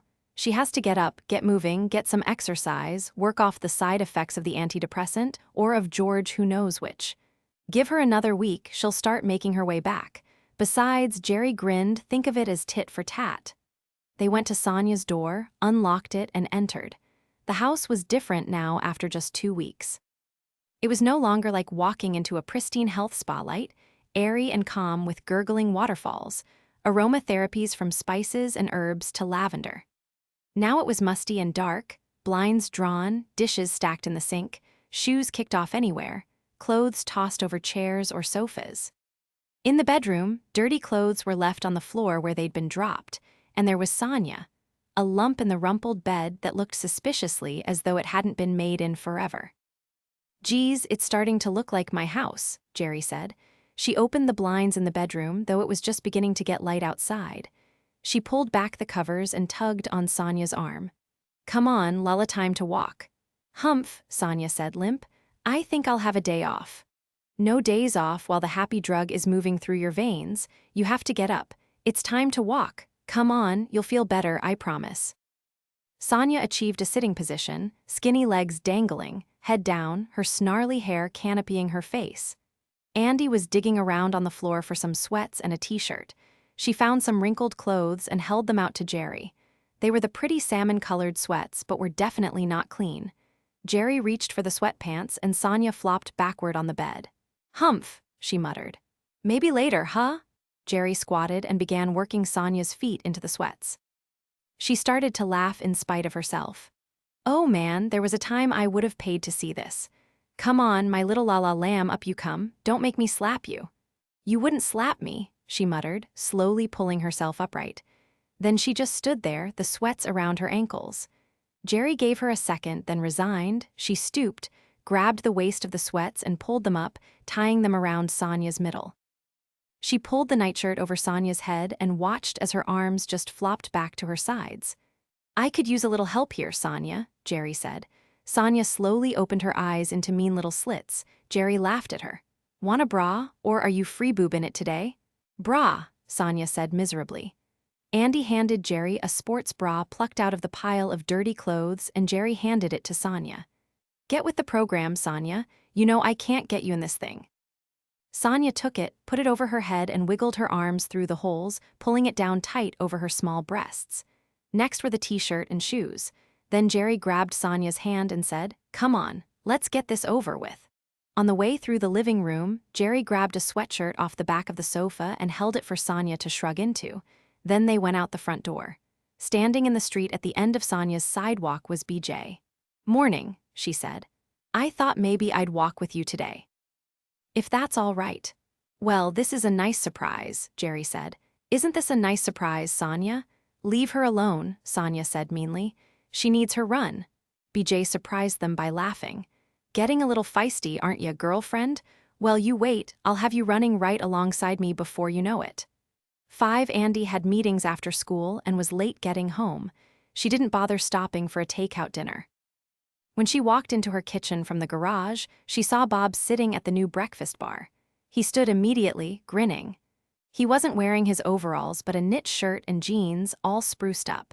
He threw his chest out, lifted his chin. When he did that, Andy thought he looked so confident and in charge, patriarchal. With that pose, he looked as if he should be standing in a photo behind a wife and 7 sons, the proud leader of a strong clan. Andy looked around. Blonde oak cabinets, granite countertops, gleaming ceramic floor, shiny appliances, new stainless steel sink, freshly painted trim. It was flawless and stunning. She shook her head, looked down at her feet, and sniffed. A couple of tears spilled from her eyes and she gave a hiccup of emotion. "Oh, you don't like it," he said, deflating in disappointment. She lifted her head, the tracks of tears glistening on her cheeks. "It's beautiful," she said. "It's more beautiful than I imagined it could be. I hardly ever do a good enough job to make someone cry." "I don't want it to be finished," she said. "But it took 2 weeks longer than my estimate," he said. "The sooner the better, you said. I should probably give you a discount. Bo was sitting right in front of the kitchen sink, alert, wagging his tail expectantly. Andy walked toward him and reached into the jar of dog cookies she'd been keeping for weeks. Whenever she came home, he got a cookie and a pat. Then he'd lie back down, content, polite. I just don't know what I'll do without you, she sniffed. I couldn't have gotten through the past month if you hadn't been here almost every day. He gave her a sweet smile. Come over here and sit down, he said. Let's talk this through. She sat across from him at the breakfast bar. There in front of him was his final invoice, the balance due, her house key sitting on top of it, and it nearly made her crumble. He reached his hands across the short space and took both of hers. His fingers were thick, his nails clean and trim, calluses on his fingers and palms. It was the first time they'd actually touched, and she loved the feel of his hands. He gave hers a little squeeze. You did get through it, Andy. You're going to be fine. You rise again and again, remember? Because of you, she said. You helped with everything. He shook his head. Nah, that's not true. You've been through a rough time. You're a little vulnerable, that's all. Just talking about things probably helped. It usually does. But you're young, beautiful, you have good friends. That son of yours, he seems like a fine boy. I can't help thinking what a comfort it must be to have a son you'll never be alone. I'm not young, Bob, or beautiful, she sniffed. He laughed. I guess it all depends on where you're standing. That's how you seem to me. Really, if you'll just think about it, you have every reason to be happy, have a nice life. She grabbed a tissue off the gleaming new counter. But then she immediately took his hand again, not wanting to let go. What is it now? You've always been so positive, he said. In the worst of it, you haven't been this emotional. I don't even remember you getting upset when the TV and stereo went away. She chuckled through her tears and shrugged, because I was never so happy to see anything go away in my life. There you go, he said. You're about to start a whole new life. He grinned. With a whole new kitchen. Why'd I have to do the kitchen? She said. I live alone. Noelle's hardly ever here and I sure don't cook for myself. I don't even like to cook very much. But don't you just have the slickest counter, the prettiest wallpaper to look at while you're eating your takeout? He laughed and pulled his hands back. I've enjoyed it too, Andy. We were lucky we had a good working relationship. Doing this kitchen was pure joy for me. It was, she asked. It was indeed. I don't know when I've had so much fun, but I have a favor to ask. Would it be all right to come back on the weekend, when it's nice and sunny in the kitchen, and get a few pictures of the finished job? It's for the book I showed you, the one I used to show potential clients. He lifted his chin and looked around. I'm especially proud of this one. I owe it to you. You let me have my way about some things I've wanted to do for a while now. She glanced over her shoulder. He talked her into the wine rack right in the breakfast bar, the paint trim around the wallpaper, the black granite with the blonde wood, the smoky glass in the cupboard doors, scalloped trim underneath. She looked back at him. It's awesome. She stood and went to the cupboard for 2 wineglasses. We're going to toast it, she said. She pulled a bottle of wine out of the new rack. Pinot Noir okay with you? Fantastic, he said. She removed the cork, poured them each a small amount, and watched as Bob swirled, sniffed, tasted, gave a nod. She poured them a little more and lifted her glass. To your amazing talent, she said, composed once again. To your trust, patience, and money, he replied with a laugh, touching her glass. Money, she said. I have to write you a check. After the wine, Andy, nothing better than enjoying a job well done. You really put your heart into it, Bob, and cleaned up so nicely. I'm afraid the rest of the house is probably a disaster from all the construction dust. It's the nature of the beast. I'll give it a good cleaning on Saturday. Why don't you come over on Sunday? Hey, how about dinner on Sunday after your pictures are taken? That's awful nice, Andy, but I probably shouldn't. Why not? You don't like to cook for one thing. I'll make an exception for a really good carpenter. Noelle might be here, too, of course. I have to schedule an appointment with him. Kids, he said, laughing. It's a real busy time of life. All right, what the heck? But only if you promise not to get all weepy on me again. I can't stand to see you sad about anything. I promise, she said, smiling. She reached for her purse and got out her checkbook. She wrote a check, tore it out, and pushed her purse aside. Bob's hand was out to accept the payment, but she put it on the counter and slid it away. No, she said. First, tell me one more time about growing up on that farm up north. About your dad and your sisters. So he told her another story about his dynamic father, the strength in their family. a man of great humor and understanding, probably what had helped her form that image of Bob as the head of a clan of fun, hardworking, life-loving people. When he got to the part where his father died too young, only 64, for a moment Andy identified with Sonia, feeding her husband grass and herbs, lighting candles around him to keep him balanced and healthy and safe for as many years as possible. The thing about Bob was, even when he got to that part where he lost his father, he could tell it pleasantly, as though that was also an important passage in his life. His memories of the man were stronger than his grief at the loss. She picked up the wine bottle to pour, but he put a hand over the top of his glass. "I have to go, Andy. Connie is just home from the hospital after her gallbladder surgery." "Oh," she said, "she probably needs your help." "No," he smiled. "She's all taken care of, but I'd like to visit with her for a little while. I like to make her laugh and watch her grab her fat middle and groan." "That's evil." "I know," he said. "It's a side of me I just can't control." He reached for the check, folded it, and slipped it in his pocket. "What time on Sunday? I'd like to come before it's too late. I want to get pictures while it's light in here." "Is 5 too late?" "That should be perfect. I'll see you then. Come on, Bo, time to go." The dog got up and went directly to the back door, wagging his tail and looking over his shoulder at Bob. I might just have to get a dog, Andy thought. "Thank you," he said. "See you Sunday." When he was gone, she leaned her forehead against the door and felt the sting of tears again. What in the hell is the matter with me, she wondered. I'm out of my mind. Noelle and Jed had been inseparable in grade school, played on the same sports teams in middle school, were good buddies who drifted in different directions in high school. While they developed individual interests, they always remained close even when they didn't spend a lot of time together. After graduation, they attended the same community college. Each of their mothers had decided they needed a year to mature before going to a large university, but they didn't have any of the same classes. Jed leaned toward pre-law while Noelle was more interested in the arts. Plus, Jed had Tracy girlfriends took up time. When they were little, they looked as if they could have been brothers, a couple of skinny, freckled blonde boys, but as they developed their own personalities, so did they come into unique appearances.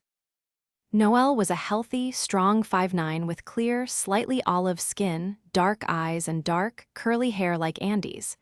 Jed took after his father. He was tall and lean, just over 6 feet, reaching for Phil's 6'2", with thick, sandy brown hair. Despite the fact that they moved in different circles, they remained trusted confidants and the best of friends. It was a rare Saturday night that neither had any commitments. Noelle was trying to spend a little more time at his mother's house, since Bryce had left, and Jed's girlfriend was at some chick thing, leaving him on his own. Noelle had called Jed to catch up, and when they realized it was a free evening, they met at the park a few blocks from their houses at 10:00 p.m. They sat at a picnic table in the dark under a big tree. They could hear the noise from a raucous volleyball game on a brightly lit sand court not too far away. Noelle fired up a joint, inhaled it greedily, and passed it to Jed. He held in the smoke for a moment and then let it out. "So, he around at all, your dad?" Jed took a healthy hit, held it. "Yeah," he said. "I guess they have some kind of deal about who's picking up Matt and Jess unless one of them calls and tells me to do it. It happened right here, man. He was sitting right here when he told me." "How'd he do it?" Noelle asked. "Straight to the point. He cheated on my mom and she went out of her mind." "Booted him out." Noelle sucked on the joint, passed it back. "You think they're gonna split?" Jed took his hit. "They are split, man. It's just up in the air if they stay split. I know I'm supposed to feel sorry for my mom. I mean, she got the bad end, right? But my dad, Christ, he almost cried telling me. I almost hugged him, you know?" Noelle laughed, accepted the joint. "Is this good shit or what?" "Very good shit. I'm getting high. Startin' to think about Tracy already." Noelle giggled. "I've got another one. By the time we finish it, you won't be thinking at all." "So, you okay with Bryce leaving?" "Okay," he asked. "Okay? Aw shit, he couldn't leave fast enough to make me happy. Problem is, my mom thinks I should be at home all the time now." "You talked to her yet? Tell her what's going on with you?" "You know I haven't. She'll tell my dad. And Glenda the stepwitch, it's over when that happens." "You don't know that for sure," Jed said. "I mean, I didn't freak out when you told me you were gay, did I?"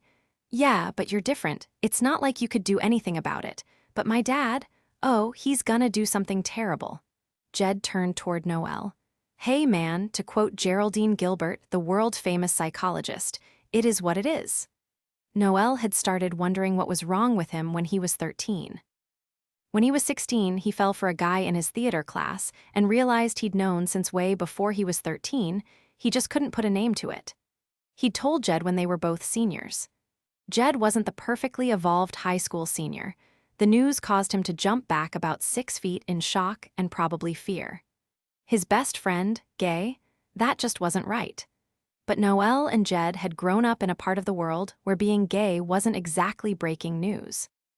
Plus, Jed had a mom who dealt with difficult issues on a daily basis, and while being gay in itself might not be a case for a social worker, coming out was rough and could lead to all kinds of issues that ended up in case files.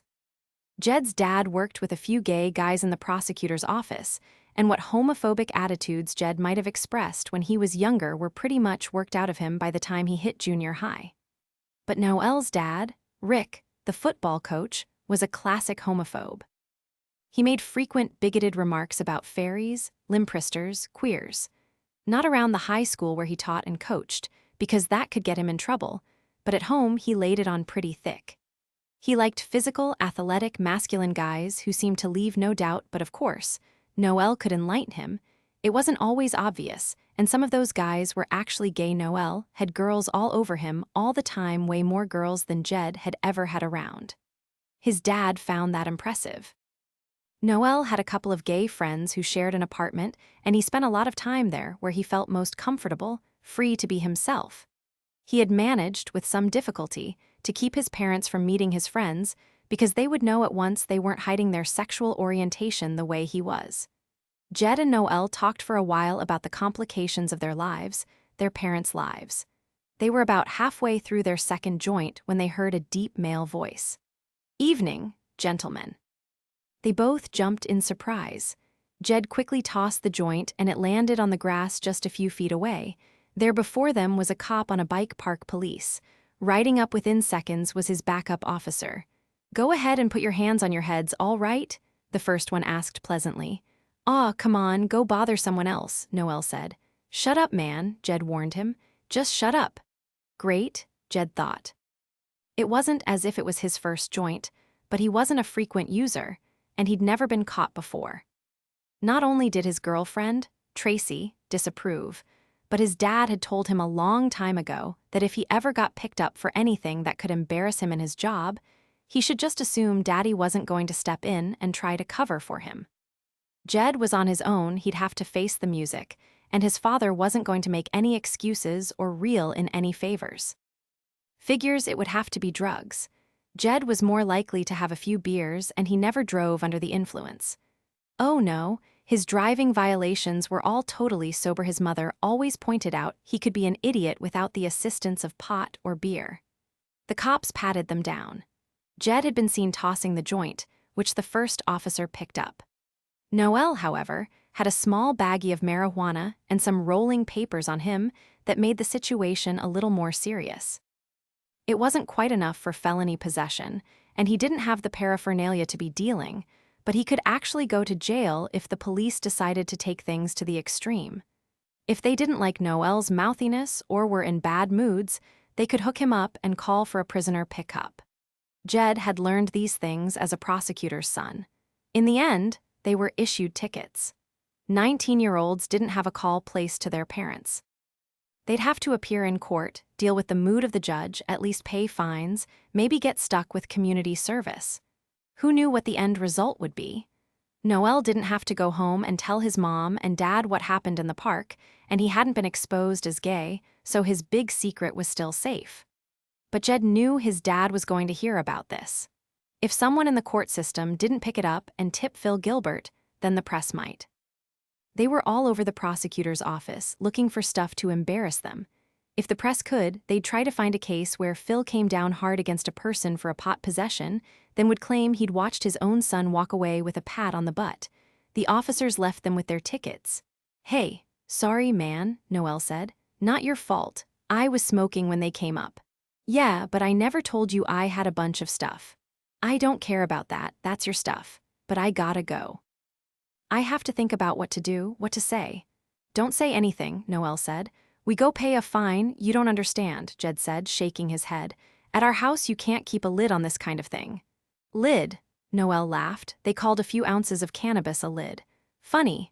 Jed wasn't feeling high or giddy at the moment. His parents had split, both of them were leaning on him for help. Tracy wasn't going to like this, it wasn't going to be nice. I gotta get home.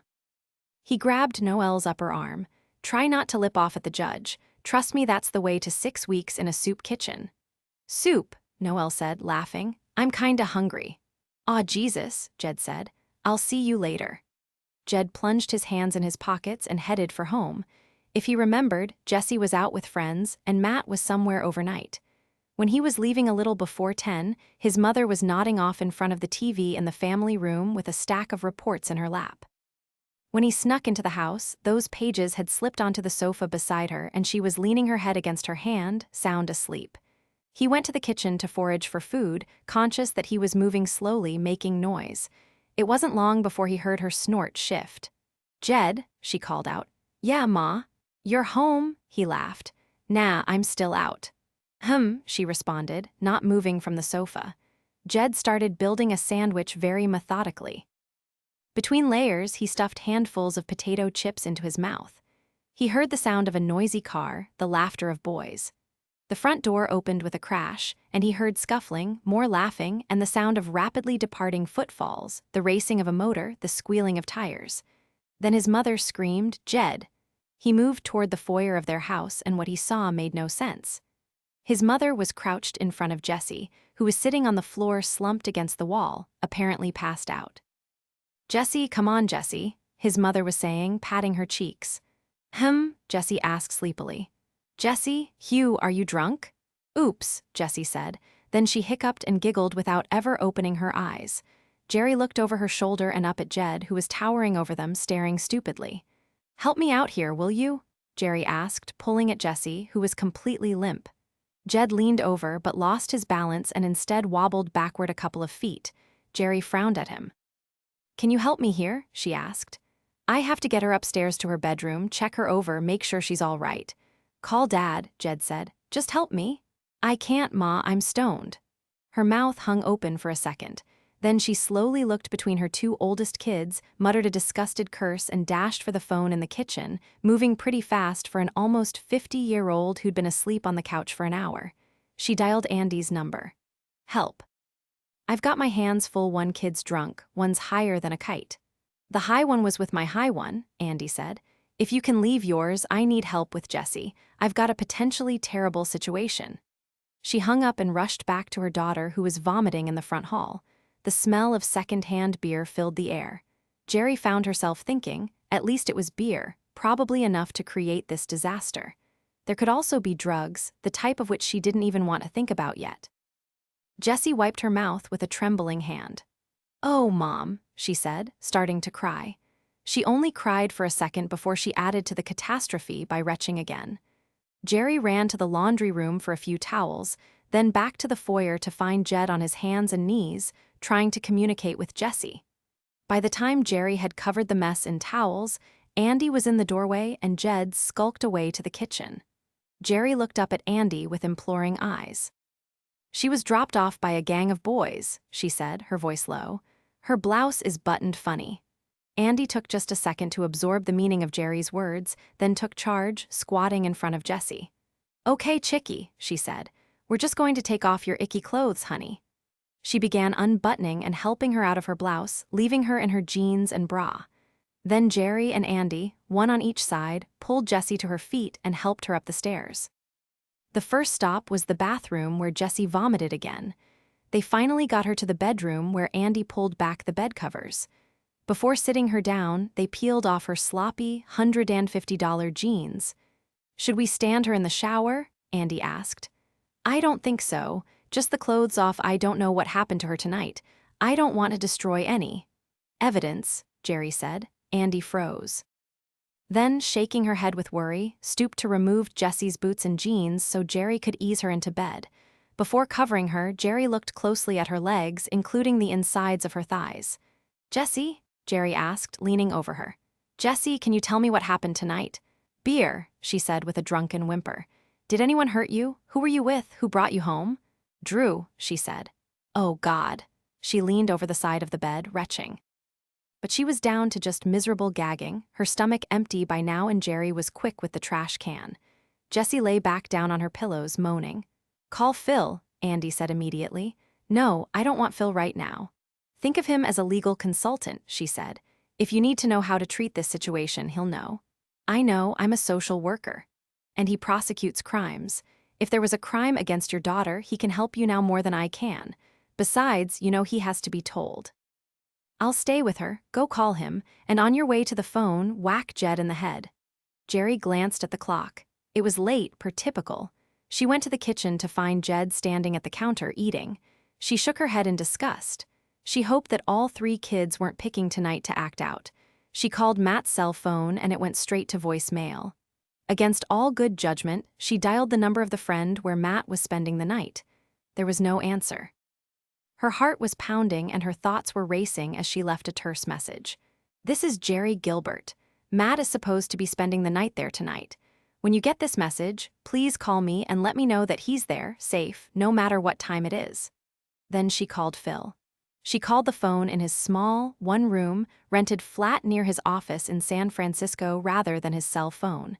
It was Saturday night, and she wanted to know where he was when she needed him. He answered on the second ring. How fast can you get here? She asked. I'm in way over my head. What's going on? He asked. She'd heard him say this into the phone hundreds of times when he took calls from detectives at the scene of a crime or from his office late at night. Jed's high on something, Jessie is drunk and puking, and Matt doesn't seem to be where he's supposed to be. High, drunk, not where Jesus, what's going on? I'm not sure yet, but my big issue right now is that Jessie is completely wasted and was dropped off by a group of boys who just dumped her in the house and then ran. I don't know if I should shower her off or if something bad happened to her while she was. Phil didn't miss a beat. No shower. Remove the clothes, bag them but don't wash them. Keep her comfortable. Is Jed in any danger? Jed, she said, turning to him. What did you take? I didn't take anything, Ma. Just smoked a little dope. Sorry. Jerry went back to the phone. Pot, she answered. And there's no answer where Matt's spending the night. I'll have my cell on if anything develops. Sit tight. I'm on my way. She hung up and highly resented the feeling of relief it had given her to connect with Phil and have him on his way. After all, he wasn't really hers anymore. He was second-hand, like buying back a suit from the consignment store. It was new when you first got it, then you sold it through consignment, and someone else used it for a while, then put it back on the market. Someone had been in it for a couple of years, then offered it back to her. By the time Phil made it to Mill Valley, the situation had settled somewhat.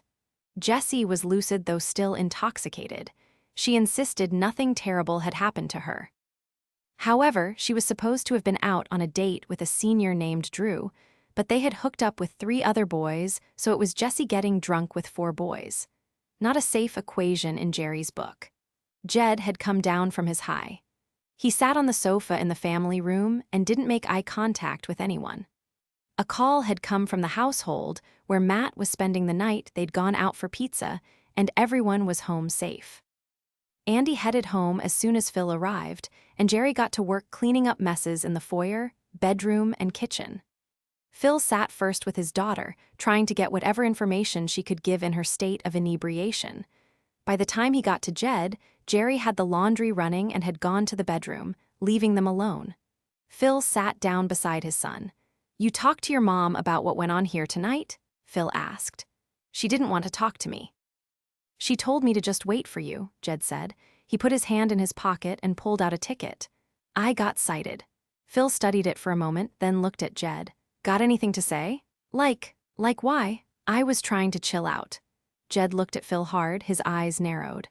I guess you thought you'd be the only one a little jammed up by this thing with you and Mom. No, actually I thought it would go hardest on you kids, but I didn't think you'd take dumbass chances like this. I thought we understood each other. Like you never had a joint, Jed said accusingly. We went over that. I was a kid once, but you knew the risks. Phil tossed the citation back at his son. Says you were cited in the park, right out in the open. Smooth. Jed sat forward angrily. Listen, I'm sorry and I'll handle it, okay? Kind of sounds like you really don't give a rat's ass if I have a joint, but you'd rather I not get caught. Oh, I give a rat's ass, Phil said. I'd rather you not drink underage, too, but I know you do from time to time. So let's at least be safe, be careful. I can't control you, Jed. I can only give you advice. I hope that before too many more years go by you grow up. See, it's not in your best interest to dabble in drugs or take stupid chances with the use of alcohol. Jed got red in the face, and when he spoke, he sneered. I hope before too long you decide it's not in your best interest to leave me holding the goddamn bag around here. Phil kept his cool, but he sat taller and matched his son glare for glare. If you weren't a little stoned and a whole lot stupid, I'd have you up against the wall right now. But I don't think much I say is going to get through that cement block you're using for a brain. Go to bed. Fine. Jed stood and bolted up the stairs. When he got to his room, he slammed the door for good measure. Phil knew Jed was at the end of his rope. He took a breath and wearily dragged himself to his feet. He walked down the hall to what was once his bedroom and knocked on the door. Jerry called out for him to come in. Jerry had changed into clean sweats and a t-shirt. She sat cross-legged on the bed. Sounds like that went well, she said. Listen, Jessie had herself in a real bad place tonight, 1 girl and 4 boys in a car with a bunch of beer. I'm not convinced all's clear there. She denies anything happened, but she was very drunk, so who knows? Those boys could have taken advantage of her. Can you get her in to see someone this week? If she crossed the line, she needs to be better prepared, and if the line was crossed while she was unable to give conscious consent, maybe something will turn up or maybe she'll tell a professional. Jerry's spine straightened a little more with every word. If you think that's possible, I can take her to the ER. First thing in the morning, have them run a rape kit. You see any bruises, any suspicious marks, semen stains, you undressed her, got her down to her panties, you know what to look for. Number nothing suspicious, that's why I didn't call the police. If she'd been raped, you'd have a strong suspicion. Probably they just got her drunk, got her to say and do some things she ordinarily wouldn't, but we should follow up. Jerry asked with a sarcastic laugh. I'd be happy to take her, Phil said a little impatiently. Don't you want to be the one to go? Wouldn't it be less humiliating for Jessie to go with her mother? She sighed and nodded. What's Jed got to say? Oh, it's my fault he got caught smoking a joint, Phil said. I didn't push him too hard. We'll talk again tomorrow morning. Jerry shook her head and let go with a little humorless laugh. She punched the bed. All this just so you could get laid. I don't feel like going around with you, Jerry. My kids are hurting. Your kids? They are still mine, aren't they? Oh yeah, but I'm living here with them, and with all the hurt in this house. That's your choice. You want the key to my place in the city? It's up to you, and for your information, I wasn't just looking to get laid. I was looking for a lot more than that, but I knew the whole time I wasn't going to find it. You did love her, she said, keeping her voice down. I loved you, but we weren't firing on all cylinders. It was probably more my fault than yours, we aren't ever going to know. Now I just want to get my kids through this because I know for goddamn sure it isn't their fault. I'll be on the couch. I didn't invite you to have the couch. I didn't ask your permission, he shot back. Then he pulled the door closed as he left. Jerry sat. Of course, Phil deserved every nasty insult she could hurl at him because he'd had the affair. She'd been over all of this with her counselor, twice a week. It was impossible to reconcile in her mind because she'd been okay with their marriage and he had not, and she'd had absolutely no idea. If you don't know something's wrong, something's missing, just what the hell were you supposed to do about it? It was like having some vital nutrient missing from your diet and not being aware until you're in kidney failure. She was equally responsible for their marriage, she knew that. When she called, he came. Then and now. It was because he was committed and she understood that. If only he hadn't reached beyond their boundaries to quench his thirst, anything else would have been easy to forgive. She wanted to find a way to forgive him, but it just didn't seem to be in her. She was still so confused, so angry. And she hated the way she felt. Jerry had never had an easy time with sleep, even when there wasn't a huge crisis. She drifted off only when bone-tired, but even exhausted, she couldn't relax if something major had her mind whirring. Her thoughts drifted between what might have happened to Jessie, what Jed was going through, scary images of 13-year-old Matt running wild, and unattended on the mean streets of Mill Valley. But there were no mean streets in Mill Valley, it was an upper-class suburb. So of course, She had to revisit the image she had of her husband boinking some 25-year-old buxom blonde, because his ratty, tired, menopausal old wife didn't have the energy or enthusiasm to get all frisky 3 times a week. But when she called, he came, even though he'd have to suffer through her verbal barbs and spikes. It was almost 3 in the morning when, frustrated, she got out of bed and crept into the family room. The TV was still on, though the volume was turned down. Phil was snoring and he was curled up as much as possible on the sofa. He usually just sprawled, spread eagle in their bed. His arms were wrapped tightly around himself. It was a chilly April night, typical in the valley at this time of year. The Pacific night breezes were cold straight through May. She looked down at him, and the one thing that struck her was that she missed him so much it hurt. She had relied on him so heavily through all the years of their marriage and needed him. Tonight was a real wake-up. Any other Saturday night in history, they'd each have known exactly where the other was when Jed wandered in from the park, when Jessie came crashing in the front door. But tonight Phil was living somewhere else when she needed him. She'd give anything to go back not 7 years, but just 7 weeks. She had no idea what going back 7 years could do to change things, but if she could just go back 7 weeks, she'd somehow manage to miss that elevator ride with Kelly, and they'd be as they were. Firing on enough cylinders for her peace of mind, at least. She couldn't forgive him. Not yet. But she did cover him with an Afghan before turning off the TV and going back to bed. 6 when Jerry opened her eyes on Sunday morning, for just a split second everything was right with the world. She could smell coffee. Phil was up, moving around in the kitchen like any Sunday morning. Then it all came crashing back to her. He'd slept on the sofa. Jessie was passed out in her bed. The night before was a wide-awake nightmare. She dragged herself out of bed, splashed water on her face, brushed her teeth, and headed up the stairs to her daughter's room. The clock on the bedside table said it was just after 7:00 a.m. Jerry sat on the edge of the bed and reminded herself she'd conducted hundreds of interviews. She knew how to read eyes, facial expressions, body language, knew the weight of words. That this situation was personally traumatic might compromise her judgment slightly, but it didn't even touch some of the horrific family problems she'd been required to assess in her job. She jostled Jessie. "Come on, honey, wake up for me." Jessie grunted. "Can't I sleep, please?" "Sure you can, after you talk to me. Come on, it's important." "What?" she whined, trying to pull the covers over her head. Jerry pulled the covers back and Jessie pinched her eyes closed in agony. "Open your eyes, we have to talk." Jessie opened one eye. "I'm sorry, okay, I won't do it again." She tried pulling the covers again, but Jerry held them. "What?" Jessie demanded. "I'll let you go back to sleep after you tell me what happened last night. Right now I'm too worried to wait." "I drank some beer," she said. "I told you I won't do it again." "It wasn't some beer," Jerry said. "It was enough beer to make you pass out. You were very sick and your clothes were on funny when you came in." Jessie's eyes opened and stayed open. She was still for a moment, then scooted up in the bed. "What do you mean my clothes were on funny?"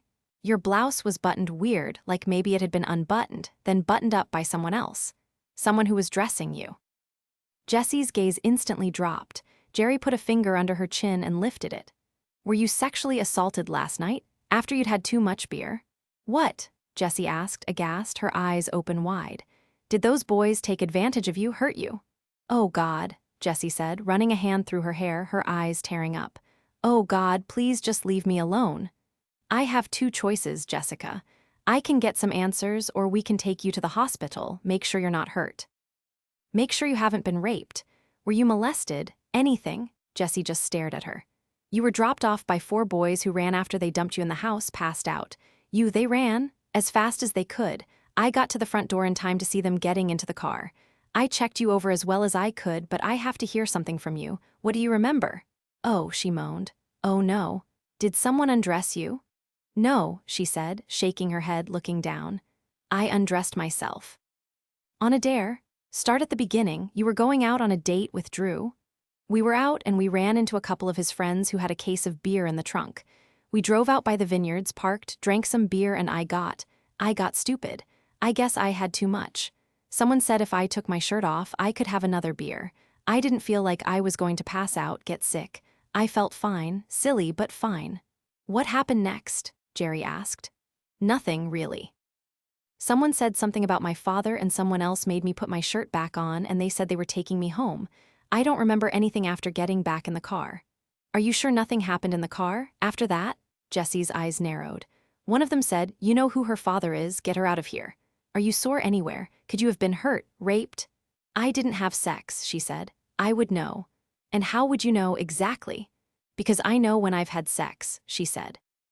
Jerry felt her stomach knot, but she was a trained professional. Her expression remained passive. Are you sexually active, on the pill or anything?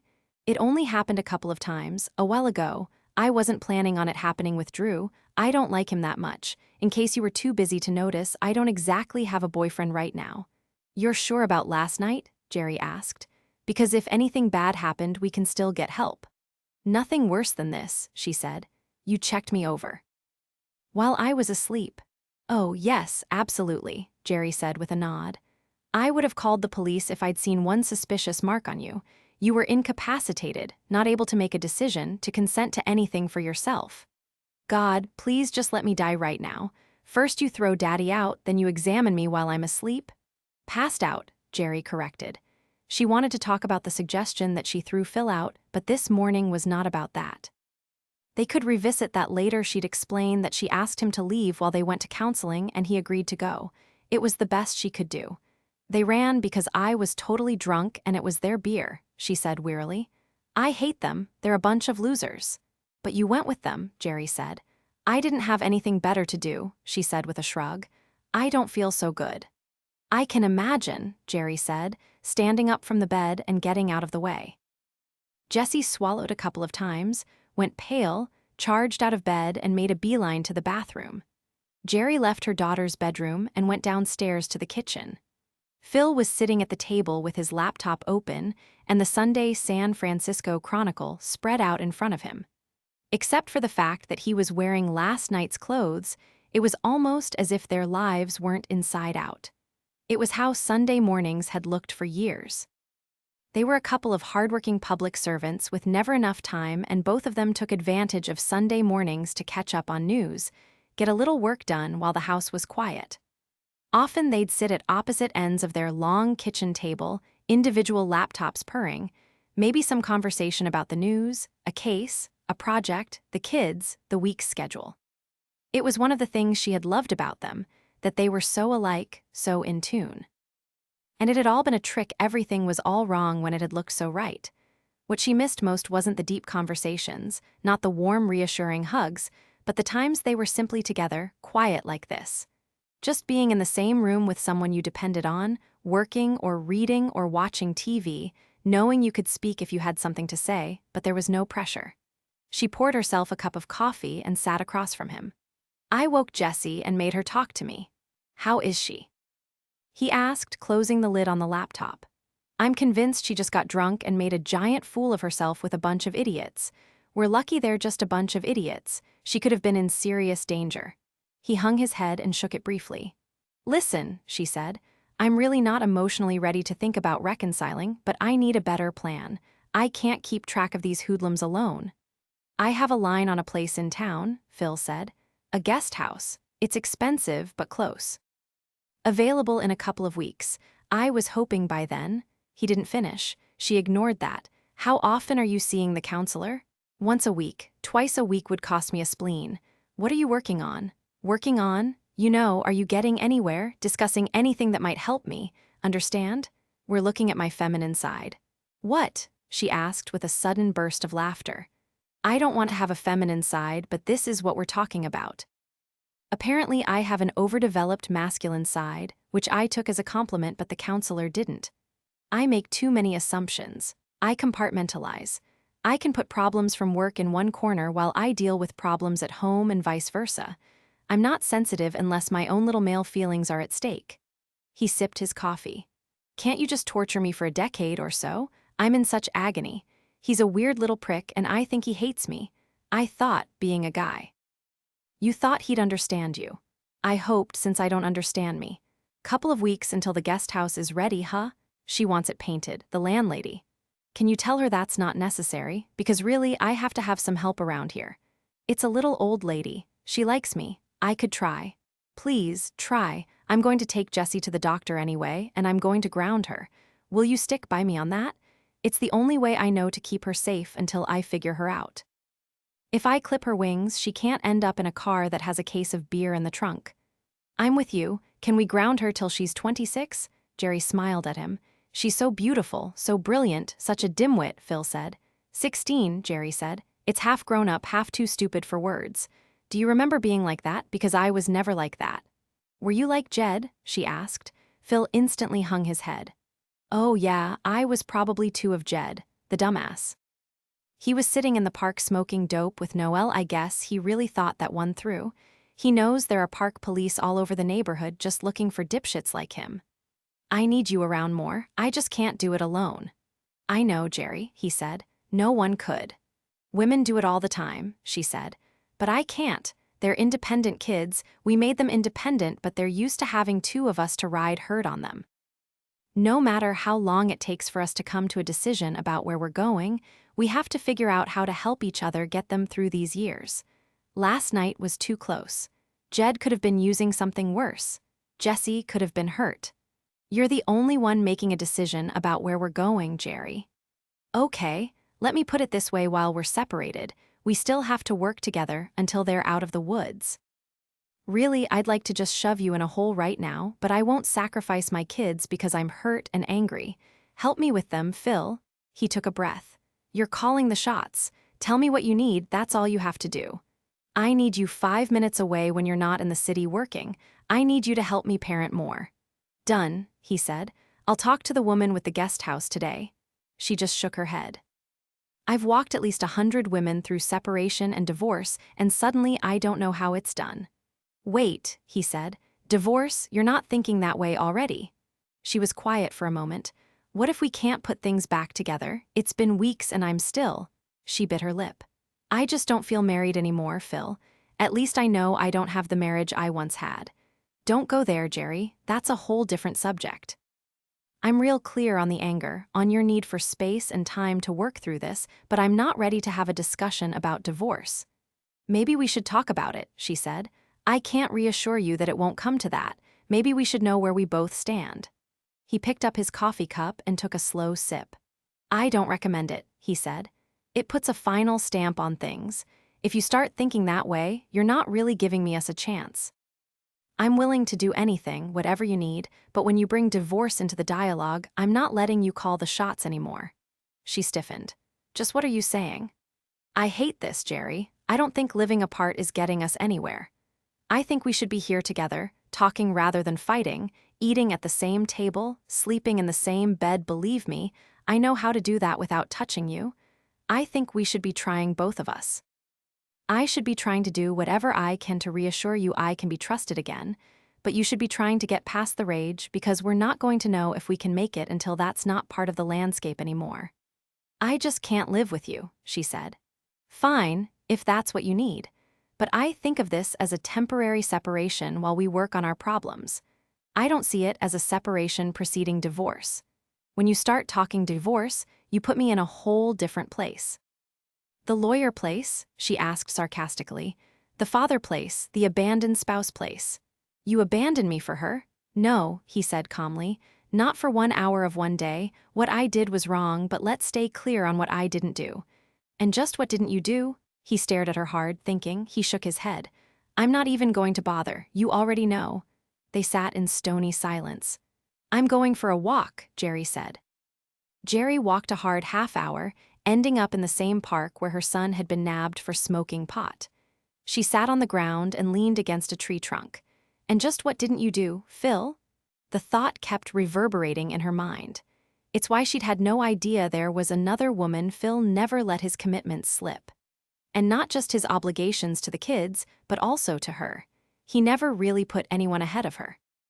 So that's what he wanted from her, for her to see the marriage as a whole entity with one small imperfection. But what Jerry couldn't understand, what filled her with anger, was the idea that the marriage could be so strong and balanced, yet he would still need another woman. In making a list of pros and cons, it wasn't difficult to admit, even through red-hot rage, that Phil was a good father. Not just good, but excellent. And he'd been a committed partner through the worst crap. He'd been a rock through death, disaster, and at least a couple of years of Jerry's hot flashing, sweating, and mood swings that jolted her unpredictably. As a provider, no question he not only put in long hours and made a good living, but he pursued an honorable task, working on the side of justice. Given what she did for a living, that meant a great deal. And wasn't she all those things, too? Yet she had never succumbed to the temptation to stray. She felt tears on her cheeks and at the same time found herself shaking her head in soundless laughter. Oh, she'd flirted. She'd even found the occasional man tempting. But she'd never run into a man who had more to offer than Phil, who was everything to her. Everything. Handsome, strong, brilliant, funny, devoted. But she was not everything to him. Bad morning? Jerry looked up to see BJ standing over her. She was wearing her running clothes, panting, drenched in sweat. Jerry wiped off her cheeks. Marital problems suck. Yeah, I'll bet, BJ said. She sat down on the ground in front of Jerry, folding up her legs under her. Need a shoulder to cry on? Nah, not really. It's so typical I'm going to be reading about it in Good Housekeeping in a few months. That right? He's at the house right now, Jerry said. I called him my teenagers went nuts last night, everyone got in trouble and I was in over my head. So he came, stayed, slept on the sofa. And this morning we were having a conversation about how to work together as parents even though we're not living in the same house, and it started, the button pushing. She shrugged. That's how it works. I've been through it a million times with friends and clients. I said something about the potential for our divorce and he warned me he wouldn't go along with that quietly. I felt threatened, he felt backed into a corner, etc. She sniffed and wiped her nose. He had an affair, she said. Ouch, was BJ's singular comment. A long time ago, but still ouch. Yeah, the son of a bitch. I might be never known and we'd have gone on forever just like we were, until it happened again. So you're glad you know, BJ said. No, I'm not. I wish I didn't know. I'm starting to feel like I don't have the right to be this mad. I wish I could catch him, that's what I wish. In our bed, that's what I'd like. With the children watching. Something so egregious no one would even question my feelings, which are still so hot I can't get a rational thought through, she sniffed. Even my best friend asked me if I couldn't get over it since it was a long time ago. Get over it. If I let myself think about it, I want to kill him.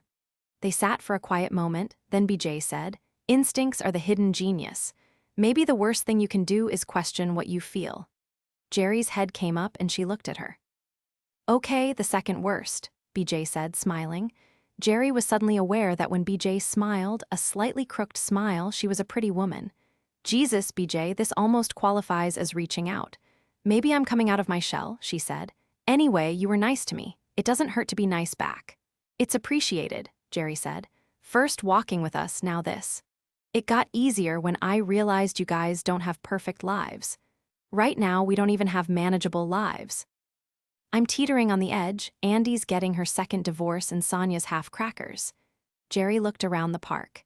Every year, right before school starts, we have a big neighborhood party here. It's an amazing party celebrating getting our freedom back after a summer of having kids home. Well, everyone celebrates but Andy, who's going back to school with all the little jerks. Were you here for the last one? Barely. I had just moved in. I watched some of it from the house.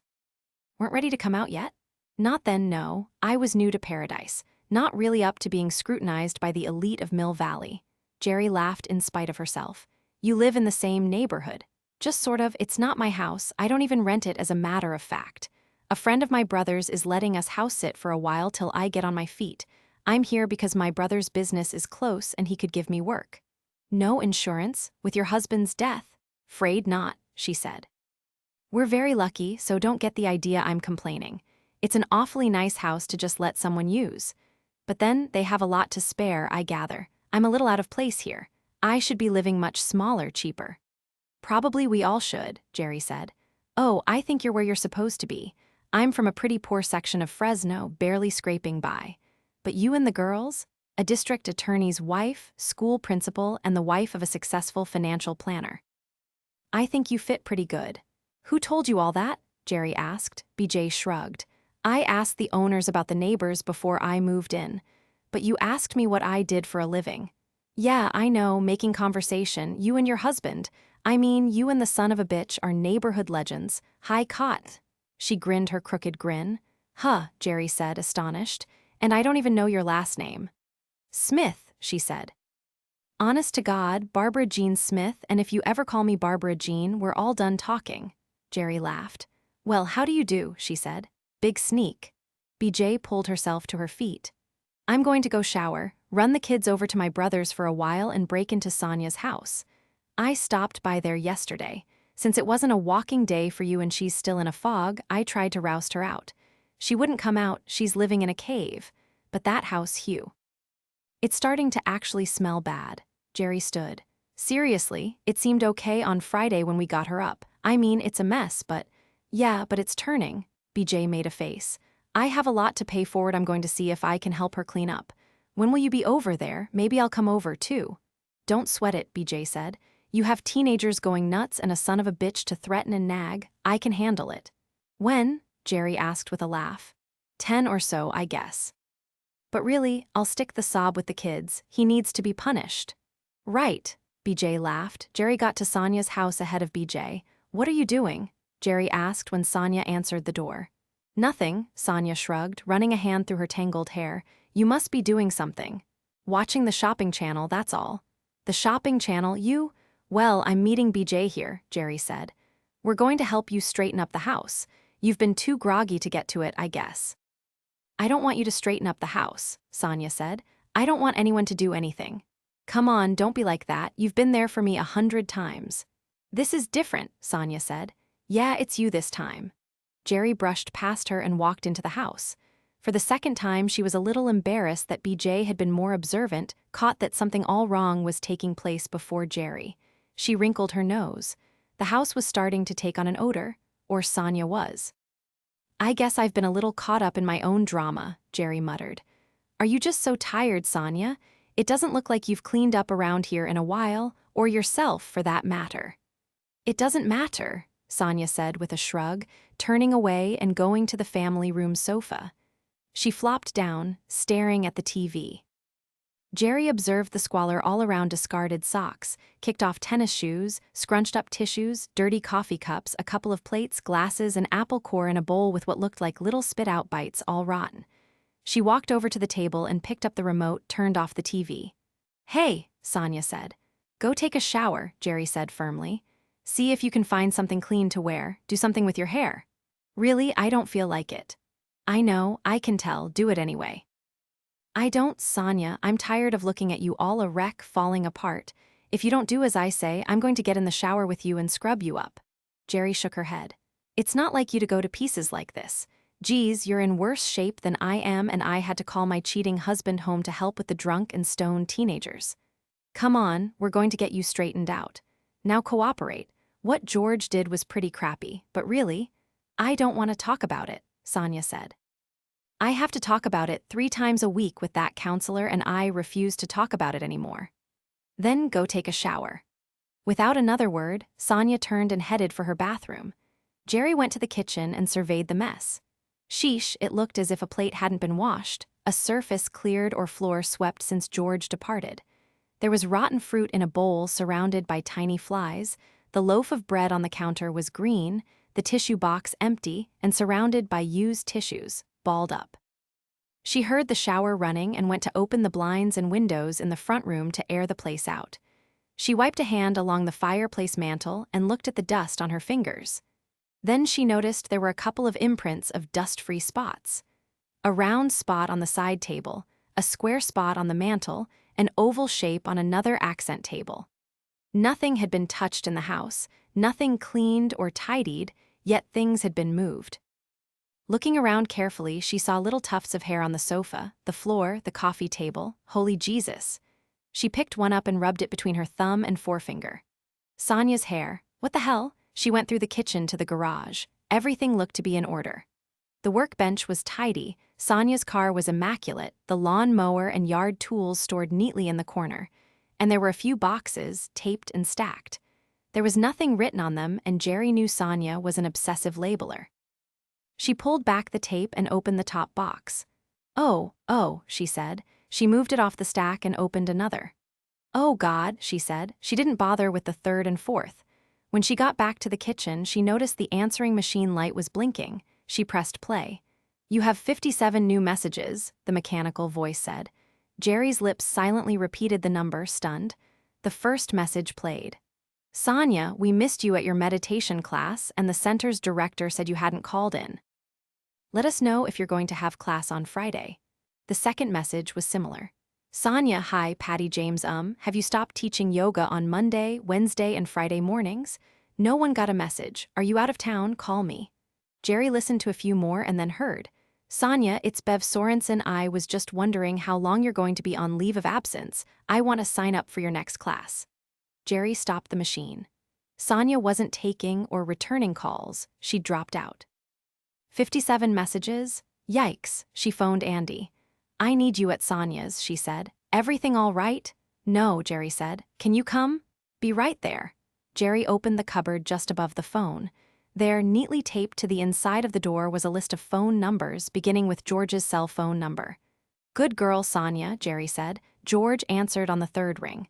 Hi, it's Jerry Gilbert. I'm at your house, Sonia's house. Have you been here since you left? Sure. I pick her up for her counseling appointments. Why? Didn't you notice what's going on here? What's happening to her? Yeah, I noticed. She's very depressed. The doctor said, George, did you look around the house? Did you notice her?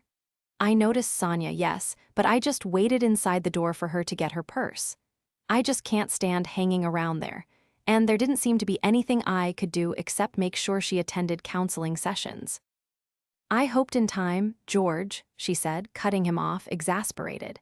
She hasn't cleaned a thing since you left, including herself. She hasn't washed a dish, done a load of laundry, changed the sheets, or showered. She packed up all her fountains, candles, chimes, books, relaxation DVDs, and CDs, everything that defines her. She's filthy, sitting in front of the shopping channel, hardly eating. I've only taken a glance, but I think there's nothing but rotten food in the house. And who knows if she's sleeping too little or too much. She's sick, George, really sick.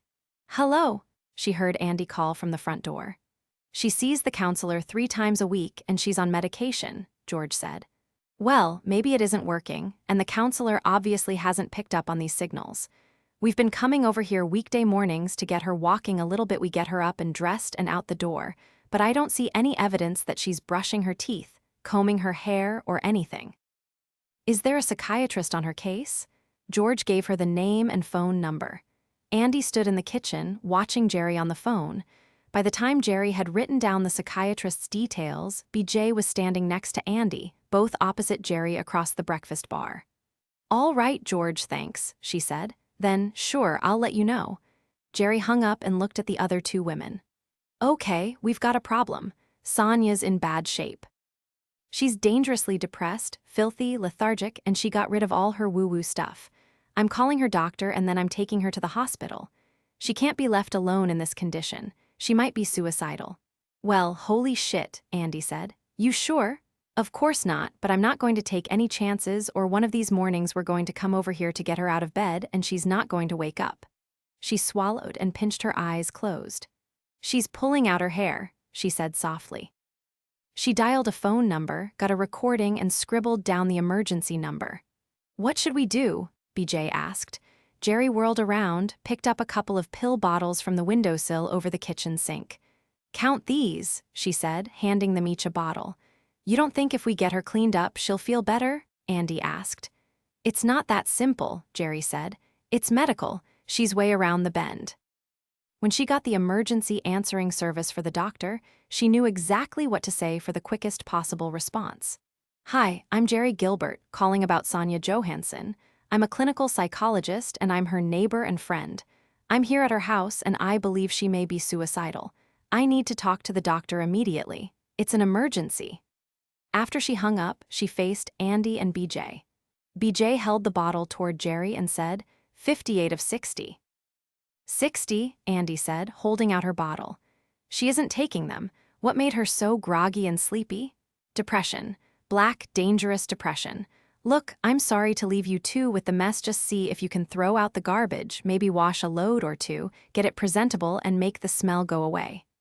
The phone rang and she picked it up, looking at the caller id, I like that he's right on it. It wasn't a he. Dr. Sidney Calais was a woman. Jerry explained who she was and what she'd found, and Dr. Calais told Jerry to bring Sonia to the mental health clinic at the hospital as soon as she could get her ready. When she hung up, Andy and BJ were still standing by, waiting. "I'm taking her in." "Oh God," she said, running her hand through her short, cropped hair. "Oh man, I hope she doesn't give me any trouble." "You want help?" BJ asked. "No, I want to do this alone. I've done it before, but never for a good friend." "Jesus, how did I not notice? Is it because I'm such a miserable wreck at 6 in the morning? Crap." She started toward the master bedroom, then she turned. "BJ, once again, if you hadn't said something, this could have been so much worse." BJ shrugged. "Just take care of her." When Jerry got to the master bedroom, Sonia was sitting on the edge of her unmade bed wrapped in a towel, looking at her knees. Her hair was dripping onto her lap. She hadn't gotten all the soap out of her hair. "Okay, my little Lala," she crooned. "I'm going to help you with your hair. Come back to the bathroom." "Oh, just never mind it," Sonia said. "I should probably just lie down for a while." "No, honey," Jerry said, pulling her hand. "We have things to do, come on." She led Sonia to the bathroom and let her sit on the closed toilet lid while she brushed and dried her hair. Jerry could see bald, scabby spots here and there on Sonia's scalp, and before she could finish, tears were streaming down her cheeks. But Sonia, so catatonic, didn't notice. As Sonia continued to sit passively, Jerry went in search of clean clothes. There was a big pile of dirty clothes right in the middle of the bedroom floor, but fortunately Jerry was able to dig out some clean underwear from a drawer, and she found a fresh-smelling and comfortable sweatsuit. It was probably the only reason they hadn't noticed how badly Sonia was falling apart. Maybe she wasn't showering, but she was putting on clean clothes now and then. Once dressed, she stood Sonia in front of the mirror. "Want a little lip gloss or something?" Jerry asked. "Nah, forget it," Sonia said. We have to talk now," Jerry said. She sat Sonia back on the closed toilet seat and knelt on the bathroom floor in front of her. She held her hands. "Sonia, you've been feeling pretty awful for the past couple of weeks, haven't you?" Sonia shrugged. "I'm fine," she said, looking down. "You're not fine," Jerry said. "You're pretty sick right now." "You haven't been taking your medicine, you've been pulling out your hair," she added, her voice cracking. She felt the tears well up in her eyes and her throat ached. "You need a little help to get back to your old self. I'm going to take you to see the doctor." Sonia looked up, her face contorted. "No," she said in a barely audible breath. "No, I go to the counselor. I go all the time." "I know, baby, I know. It isn't counseling you need right now. The doctor has to talk to you, check you over. You have a chemical imbalance, that's all. But we have to get it straightened out before it gets worse. I want you to come with me, and I want you to let the doctor help you." "No," she said, shaking her head, and her face twisted in a painful and miserable grimace as she squeezed Jerry's hands. "Please, no, just let me be. I'll be okay, just let me be." And then her shoulders shook as she began to weep. Jerry was frankly glad to see a little emotion, but hoped she wouldn't have to hogtie Sonia. She shook her head and ran a gentle hand over her shiny clean hair. "No, honey, if I let you be now, it would just get worse. I want you to come with me. I want you to trust me. I'll stay with you until the doctor decides what's best, okay?"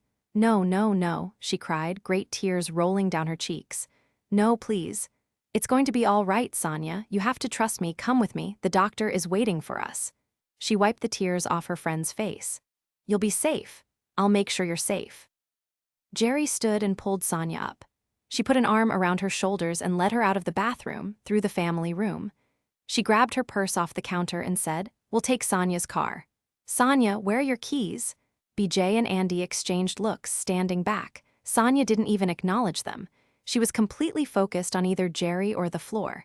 Andy reached over to the hook mounted on the wall by the back door and handed Jerry the keys. Then she hugged Sonia. Sonia hugged her weakly. "I'm sorry." I'm sorry," Sonia said, crying. "Nothing to be sorry about, honey," Andy said. Jerry pulled Sonia out the door. "Let's go now. I'll take care of you. Everything will be all right." "Need help?" Andy asked. "No, we'll be fine. I'll call when I can. I'll come back when I can."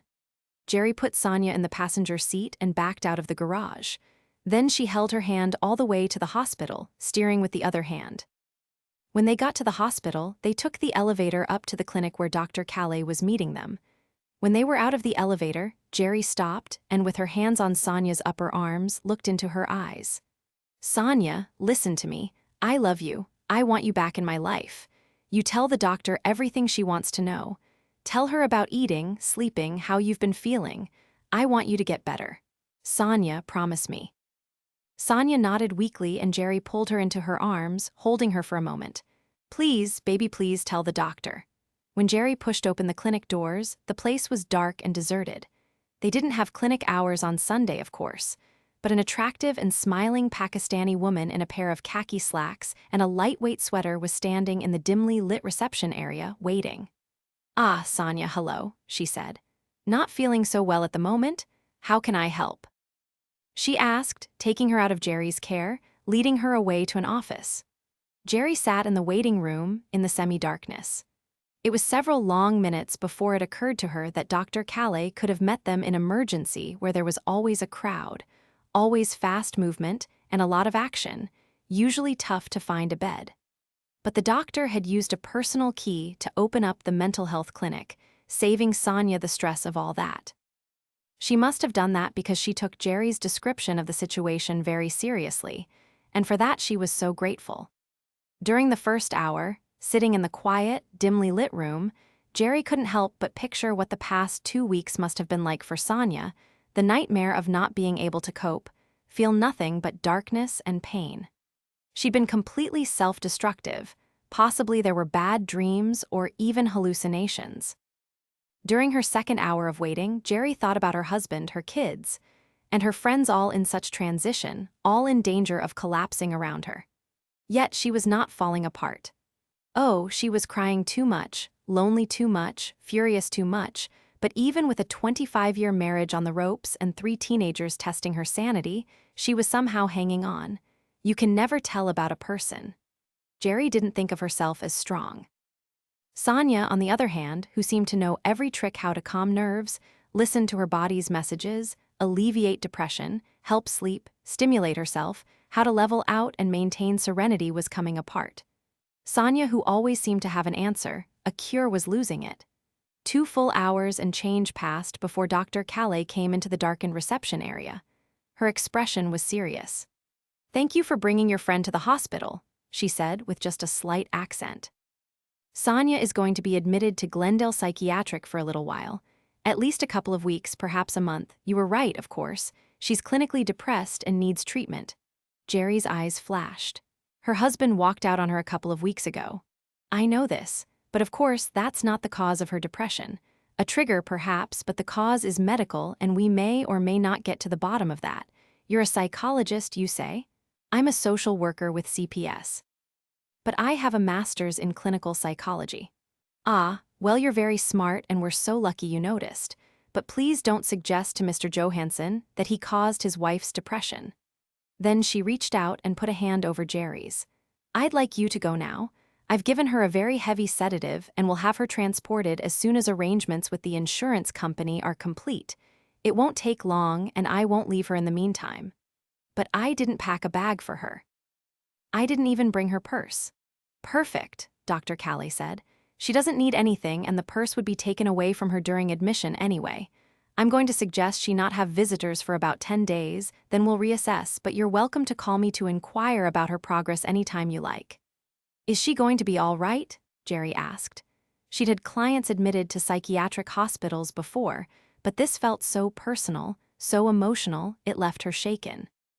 "I'm optimistic. Sonia is 40 and has been functional for many years. I believe once she benefits from medication and therapy, she'll be functional again." "And happy?" Jerry asked. "Because she was always happy." Dr. Calais smiled kindly. "I'm counting on that, but please be patient. It's a process that takes some time, and so much is up to Sonia." "I know," Jerry said in a breath, afraid she had seen Sonia giving up. "Did I tell you everything? About her packing up all her feng shui and meditation and natural food stuff, her relaxation CDS, her little fountains and, yes, Jerry, you told me. And that she hadn't bathed, that she was pulling out her hair." Dr. Calais nodded, that soft smile still in place. "Can you please leave her in my hands now?" "Yeah," she said, running her hand through her hair again. "But I did promise her I wouldn't leave her." Dr. Calais shook her head patiently. "She's not aware of any promises right now. It's all right. You can go. I can take it from here. She's safe with me, trust me." I asked her to trust me, Jerry said softly, hanging her head. She turned to go, but at the door she turned back. Thank you, please take good care of her. I'll do everything I can, the doctor said. Will you call her husband? I understand it's not really his fault, but I don't want to call him. I don't think I can talk to him. I've already spoken with him twice. The insurance, he's aware. If it's any consolation to you, he's being extremely helpful. He'd better be, because it might not be his fault, but she was fine before It's so much harder to be objective when it's a loved one, Dr. Calais said, cutting her off. I know you understand how this often works. If not the separation, perhaps an accident, an illness, a death in the family, a financial crisis. There is so often a precipitating factor that is not the cause. I think I should get back to Sonia now. Yes. Of course, yes, Jerry said, though it was very hard to leave. She heard the lock on the clinic door slide into place behind her, and it sounded so like the crashing closure of prison cell doors. Jerry drove back to Sonia's house and parked the car in the garage. She found Andy and BJ just finishing up, and they'd done far more than surface clean. They had the place just about up to the old Sonia standards in record time. She filled them in while they worked together to fold a final load of laundry and run the vacuum around the master bedroom. She reassured them Dr. Calais was very kind, very sensitive, and Sonia was safe and could begin healing. In fact, Jerry was more convincing to them than she was to herself.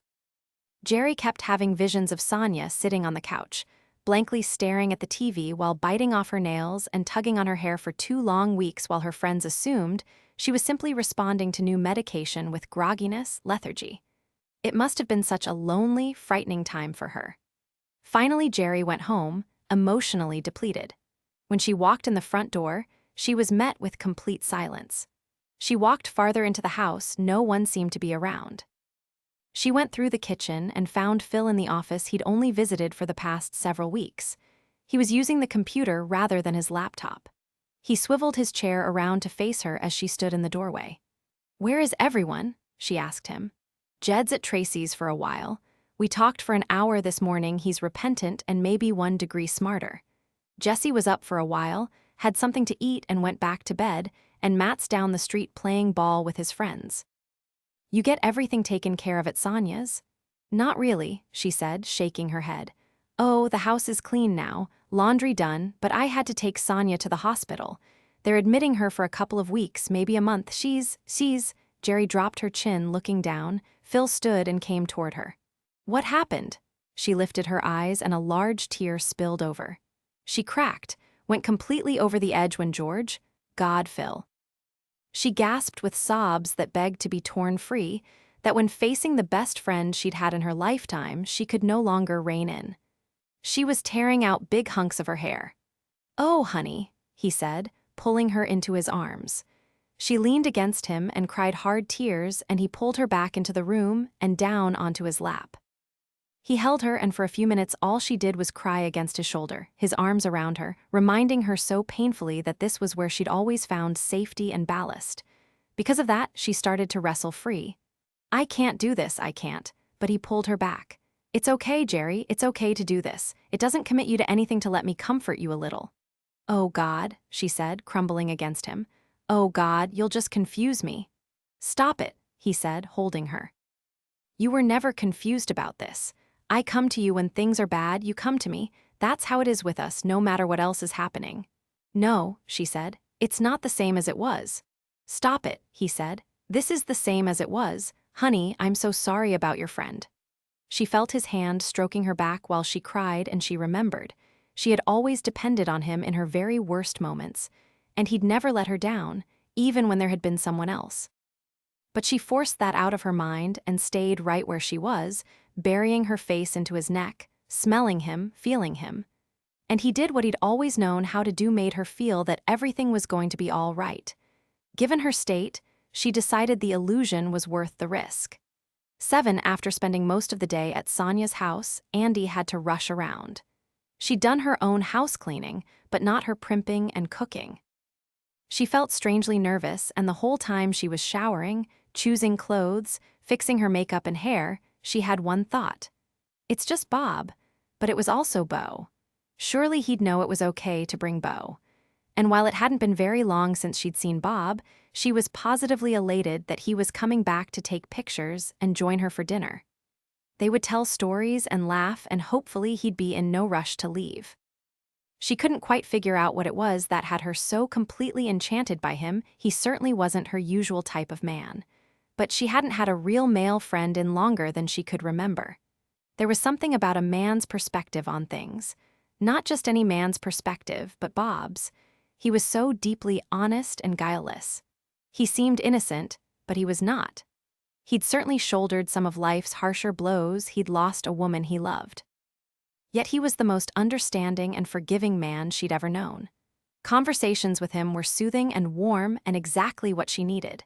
But there was something she couldn't put her finger on, spirit maybe, or soul. He was so right with himself.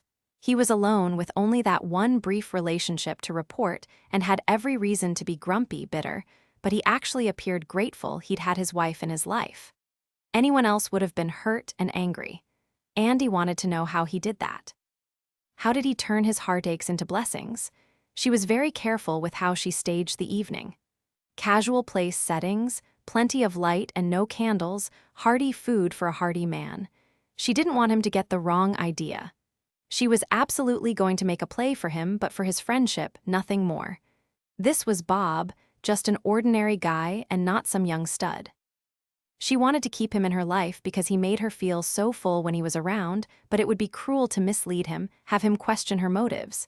He must not feel seduced.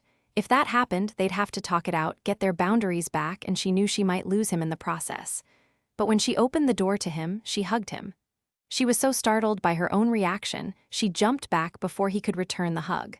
"Well," he said, grinning, "wasn't that nice?" "I'm sorry. I think I really missed having you around." "Don't be sorry. Been a while since a pretty young girl hugged me." "Bob," she laughed, "I'm not a young girl. I hate to admit it, but I'm actually a middle-aged woman." She crouched down to give Beau a proper welcome, scratching behind his ears. "Oh, thank goodness, I was afraid you might not bring him. I thought about leaving him home. But then, he pouts when he's left behind, and he does like it here. He's had dinner." "I'd have been so disappointed if you hadn't brought him." She straightened. "Hurry up, take your pictures so we can just relax." He came in, saw that the kitchen table, not the formal dining room table, was set for two. "Ah, you couldn't get an appointment with your boy?" "Oh, I started out with a commitment from him, but his life went to hell in one night and he ran scared," Andy said. Bob looked at her, lifted his eyebrows, and waited. "He was here last night, got together with his best friend, and they smoked a couple of joints in the park. The police cited them, and Noel came home stoned with a ticket in his pocket." "Oh boy," Bob said. "He's 19, right? Isn't it amazing that 19 doesn't make them all that much smarter than 17? Or 15, she said. "I made us a brisket." She looked over at Beau, sitting patiently in front of the sink, waiting for his biscuit. "Oh, did I forget something?" she asked, going to him. Bob pulled a small digital camera out of his pocket and began snapping pictures quickly from various angles. "You're spoiling him, and you're going to make him fat like me." "You're not fat," she said. "You're perfect, generous." "You're generous," he laughed. "It smells pretty good in here." "It is good. I know how to make about 3 things, and if you eat all your dinner, I bought dessert." "Oh, Beau," he said, bending to the dog, "Andy likes to spoil us." Then he turned to Andy. "I'm sorry Noel isn't here. I'd looked forward to getting to know him a little. He seems like such a nice kid." "He's a great kid. When I think about what I put him through, I shudder, and he's been so good. It was nice of him not to get completely screwed up." "You put him through?" Bob said, still snapping his pictures. "Well, it was the 2 of us for a long time after Rick left, until Rick got himself resettled with the new wife. And a baby, they had a baby right away and another child right after that. Then later, I dated a lot that can't be very easy on a young boy, although I was careful about it. No one spent the night if Noel was here. But then I brought Bryce into his life, and I think Bryce was less mature than my son. There were so many fights, mine and Bryce's fights with Noel, the poor kid." Bob slipped his camera into his pocket. "You taking the blame for that, Andy?" "Well, he's my son," she said with a shrug. "It's my job to protect him, to do my best by him. You know." "He's a nice kid, Andy. I'd say you did just fine." "Except for the pot," she added. I smoked a little pot in college. I mean, I didn't want to, but it was Berkeley, it was the law. Then he grinned. God, that was a long time ago. Kind of makes me nostalgic. Don't get any ideas about getting high with my son, she teased. Oh, don't worry about that. I'm so dull I don't have a vice left. How about alcohol? You hang on to that vice, because I have cold beer and a nice bottle of red wine. I admit I'm weak when it comes to a cold beer, he said. Let's take one out to the patio, she said. The weather's so perfect. Chilled glass? Bottle or can, Andy? I'm pretty low maintenance. By the way, this is awful special, you cooking. I must have done okay on the kitchen. She pulled a couple of bottles out of the new fridge. Yeah, she said, smiling to herself.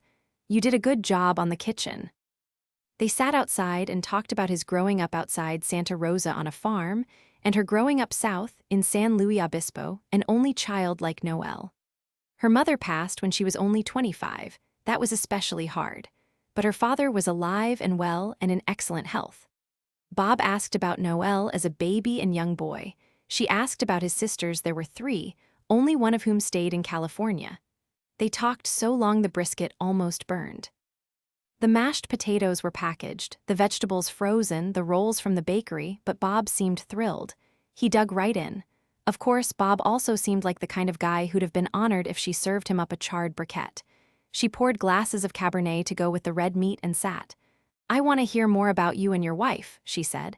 There's not too much to tell, Andy. I think we were just friends, literally. Were you in love with her? She asked. Oh, yes, he said. I adored her, still do. It was over 10 years ago I met her, through a dating service, if you can believe that. My sister made me do it, in fact. She filled out the forms. He laughed and shook his head. I guess she knew I'd never do anything under my own power. She was probably afraid of being stuck with me for life. So, I met Wendy, and she was young, pretty, incredibly smart, and she liked me. All the blood rushed out of my head and didn't re-oxygenate my brain for 2 years. I'll probably always love that girl, but that's pretty much beside the point. Okay, this is probably the wine talking, but didn't you know during sex? He didn't blush, didn't shy away. He was so straightforward, even on delicate subjects.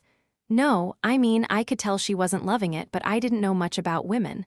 I assumed I wasn't very good at it. I kept. He frowned slightly.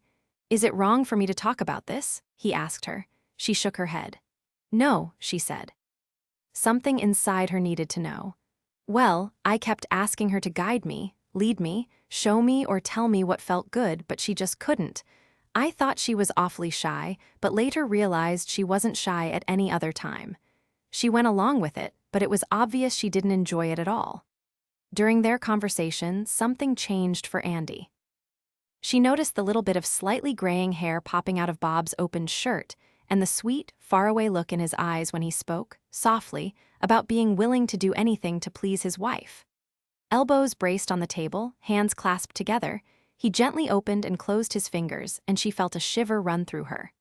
She found herself imagining those big, sweet arms around her, those large hands touching her, his wonderful voice asking her what she'd like. I'm losing my mind. Maybe the wine is way more potent than usual, she thought.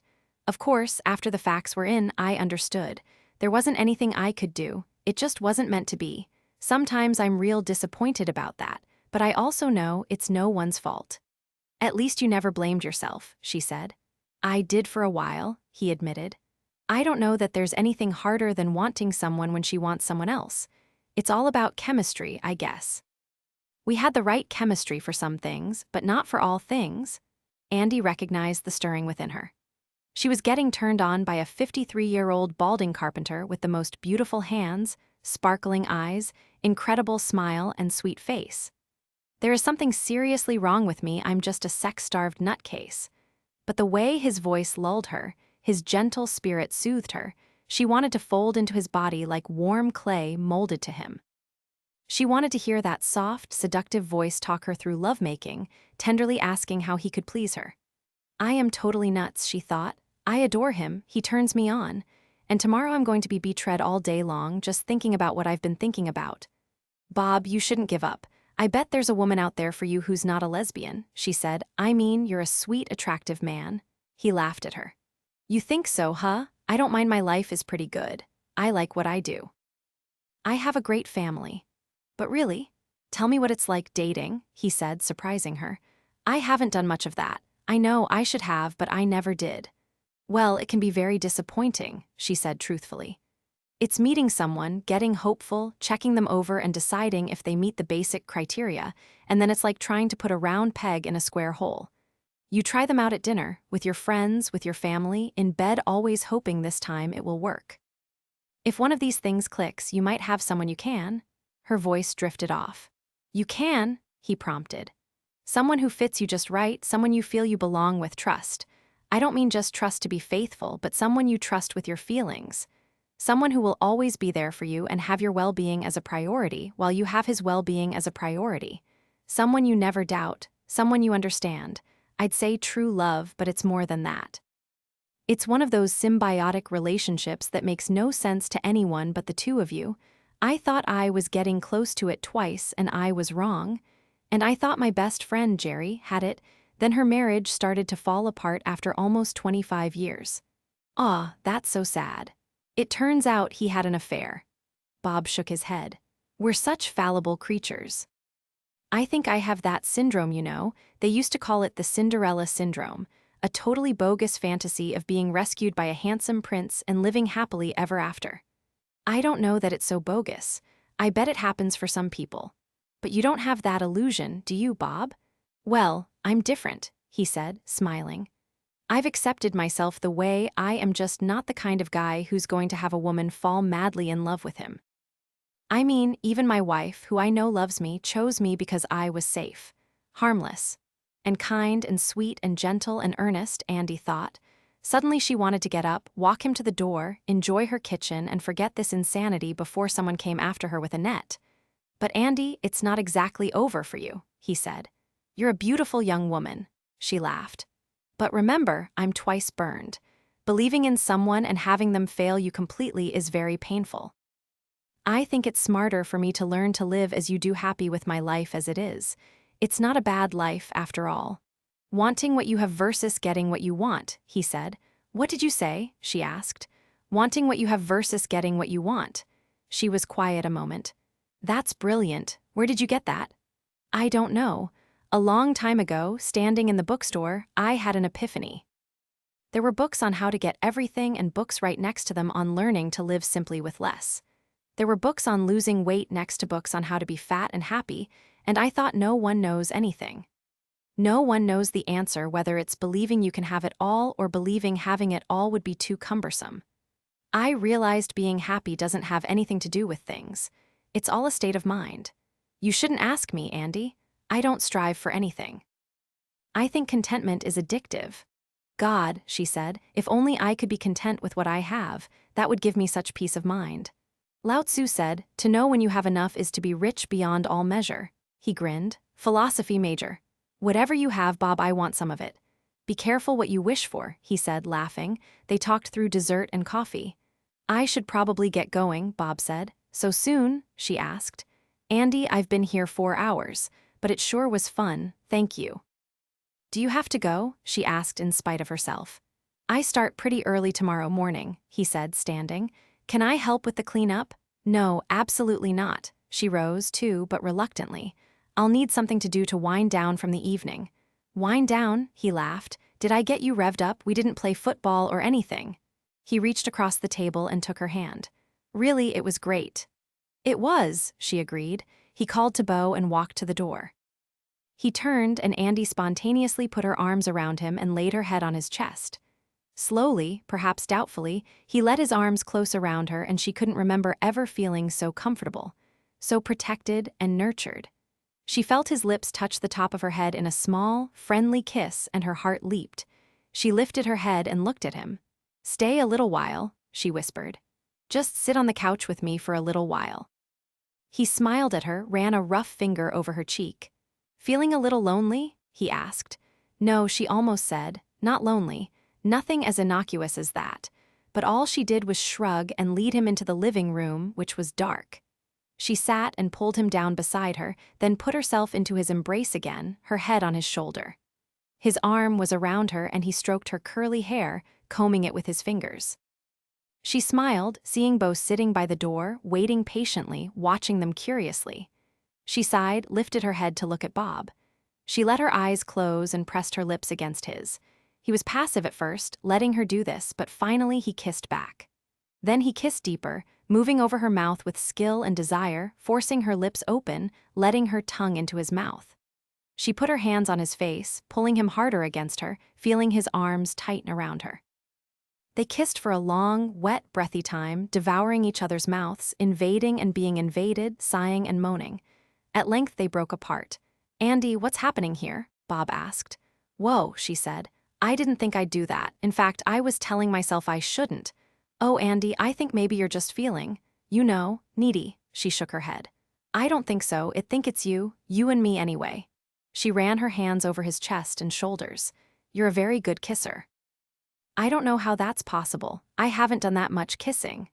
She unbuttoned his shirt a little bit and pressed her lips against his chest, then she went to his mouth again. "Stay," she whispered. "Oh, I don't know, Andy," he said, shaking his head. "Maybe that's not such a good idea." "Why?" she asked. "Union rules, I'm not a client anymore." "I don't want you to be sorry. I mean, if you're feeling, like you need a little attention, there's nothing wrong with feeling that it's just nature." "But stay," she said, "please. This is such a crazy idea." "Please," she said again. "Where do you want this to go?" he asked. "To the bedroom," she said without hesitation. "Oh man, this isn't happening to me," he said, pinching his eyes closed. "Yes, it is, but I want it to happen to me too and pretty soon." She stood from the couch and took his hand, pulling him up. "What about your son?" he asked. "Gone for the night." "Oh man," she laughed slightly. "I'll be gentle with you," she said, teasing him. "Oh, you don't have to do that," he assured her. "Listen, I don't have anything like protection. I've never carried anything like protection." "It's okay," she said. "We'll be fine." The bedroom was dark. Andy kicked off her shoes and flopped on the bed, but Bob moved more slowly, taking her in his arms, holding her, kissing her, pressing against her. She felt his large hand cup her bottom and pull her against him, and she groaned. "You sure about this?" he asked. "Oh, yes." "Oh man, I can't be doing this." "Yes, you can," she said. "And do it a little faster, will you please?" He carefully unbuttoned her blouse, removed her bra, unzipped her jeans, and helped her slide them down. His hands moved so slowly all over her body, almost as if he didn't want to miss anything, and then his lips were on her, kissing her everywhere, from her cheek to her ear to her neck and shoulder. He kept whispering her name as his tongue moved from her neck to her nipples to her navel. Andy started squirming and pulling at his clothes. "Let me," he said, and he undressed quickly. He wore goofy patterned boxers, which slid down to the floor and disappeared from Andy's sight. And there he was, what she could see of him in the dim light, compact and solid, a small patch of hair on his chest, and so much more. Bryce thought he was blessed. Bob lay back down beside her, carefully drawing her into his arms, pulling her close. She reached down, closing her hand around him, and was amazed by his size, his apparent power. Then she felt his fingers glide smoothly over her tummy and down into her. "Want to tell me what you like? Show me how to make you feel good?" he asked. "I'll speak up if you seem to need advice," she said breathlessly. "So far, you know exactly what to do." He caressed, kissed, massaged, and then his mouth moved lower, down her body, over her breasts, across her belly. He gently pulled her legs apart and started to lick her. She almost rose off the bed. It was so erotic, so wildly sensual. She spasmed, lifting her hips against his face, crying out, gripping the coverlet in both hands, completely and instantly out of control. Her whole body trembled in an orgasm that was fast, long, and deep. When she fell back onto the bed, he released her, rising over her with a laugh that was soft, lusty, and sounding very pleased with himself. "Well, that worked pretty well," he said. "Oh my God," she whispered, touching his face with gentle fingers. "Oh my God, I didn't expect that." "Neither did I," he said. "That was wonderful, just wonderful." He brushed the hair away from her face. "Wanna stop now? You all taken care of." She shook her head and spread her legs to take him in. It was his way, she realized, to move slowly, carefully, luxuriously filling her and rocking with her in an easy, deep, rhythmic motion that felt so good, Andy thought she would lose her mind. It had been in her mind to return the favor, not have a second pleasure, but she was already headed that way. She was prepared for this to be over for him quickly, having had so little sex in his life, but it wasn't. He took her lips with his. He was so agile and, despite his size, kept his weight off her. The pressure began to build in her again, and she thrust back at him greedily, wantonly, and he moved to her pace, pumping his hips. She dug her heels into the mattress and pushed against him, and it happened again. She exploded into an orgasm so powerful. It sent electric waves through her whole body, leaving her in quivering, clenching spasms. Yet he hung on, and when she was starting to come down from the experience, he grabbed her bottom with his large hands and plunged into her, enjoying his own release. And then gently, so tenderly, held her against him, stroking her softly while she struggled to catch her breath. "Oh, you big liar," she said. "You've obviously been having sex twice a day for years." "Huh, you could never have done that, lasted like that if you were." "Well, you know," he smiled. "I concentrated on baseball stats," he said. "I couldn't let you down." "Okay, then you watch too much porn." "Andy, I don't watch that stuff," he laughed. "How do you feel, okay?" "What I feel is so much bigger than okay." He made a move as if he'd leave her body, and she grabbed his butt. "Not yet," she said. "My arms are going to start to tremble pretty soon." "Hang in there for the trembling arms," she said, and then she laughed. "You're amazing." "I can't be," he said. "It's just not possible."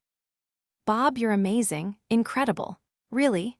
If you're as inexperienced as you say, how do you know what you know?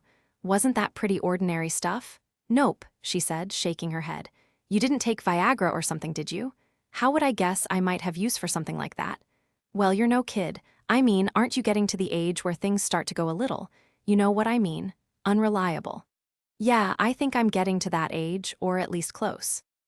"Funny, I always thought it was such a cheap trick that I still had erections but lost the hair. I didn't seem to have much use for erections. I could have used hair." "Who needs hair?" she laughed. His arms, holding his weight, began to tremble. "Okay," she said, releasing him. He rolled over on his back and she curled up to him. "Oh God," she whispered. "I think the women you work for have all had their way with you." He laughed. "This is a first, believe me." She shifted, propping her head in her hand. "Bob, I think I just took complete advantage of you." "I didn't mind too much," he said. "Would you like me to go now?" "Go, as in leave." "I don't want to wear out my welcome. I'm sorry, Andy, I have absolutely no idea the etiquette on how to act after a spontaneous, spectacular roll in the hay. No, I don't want you to go, I want you to stay. Can you stay?" "Are you sure?" "I'm so sure." "I should take Bo out. Can he borrow your backyard? Can I give him a bowl of water?" "Sure, can you be back here pretty quick?" He grinned. "You bet." And then he pulled on the goofy, patterned boxers and trudged barefoot out of the room. She watched his departure and smiled. He was just so cute. Andy visited the bathroom, then pulled back the covers on her bed and crawled in. It wasn't long before Bob was back, slipping in beside her. She snuggled right up to him, sighed deeply, and his softness, his calm breathing beside her rocked her to sleep.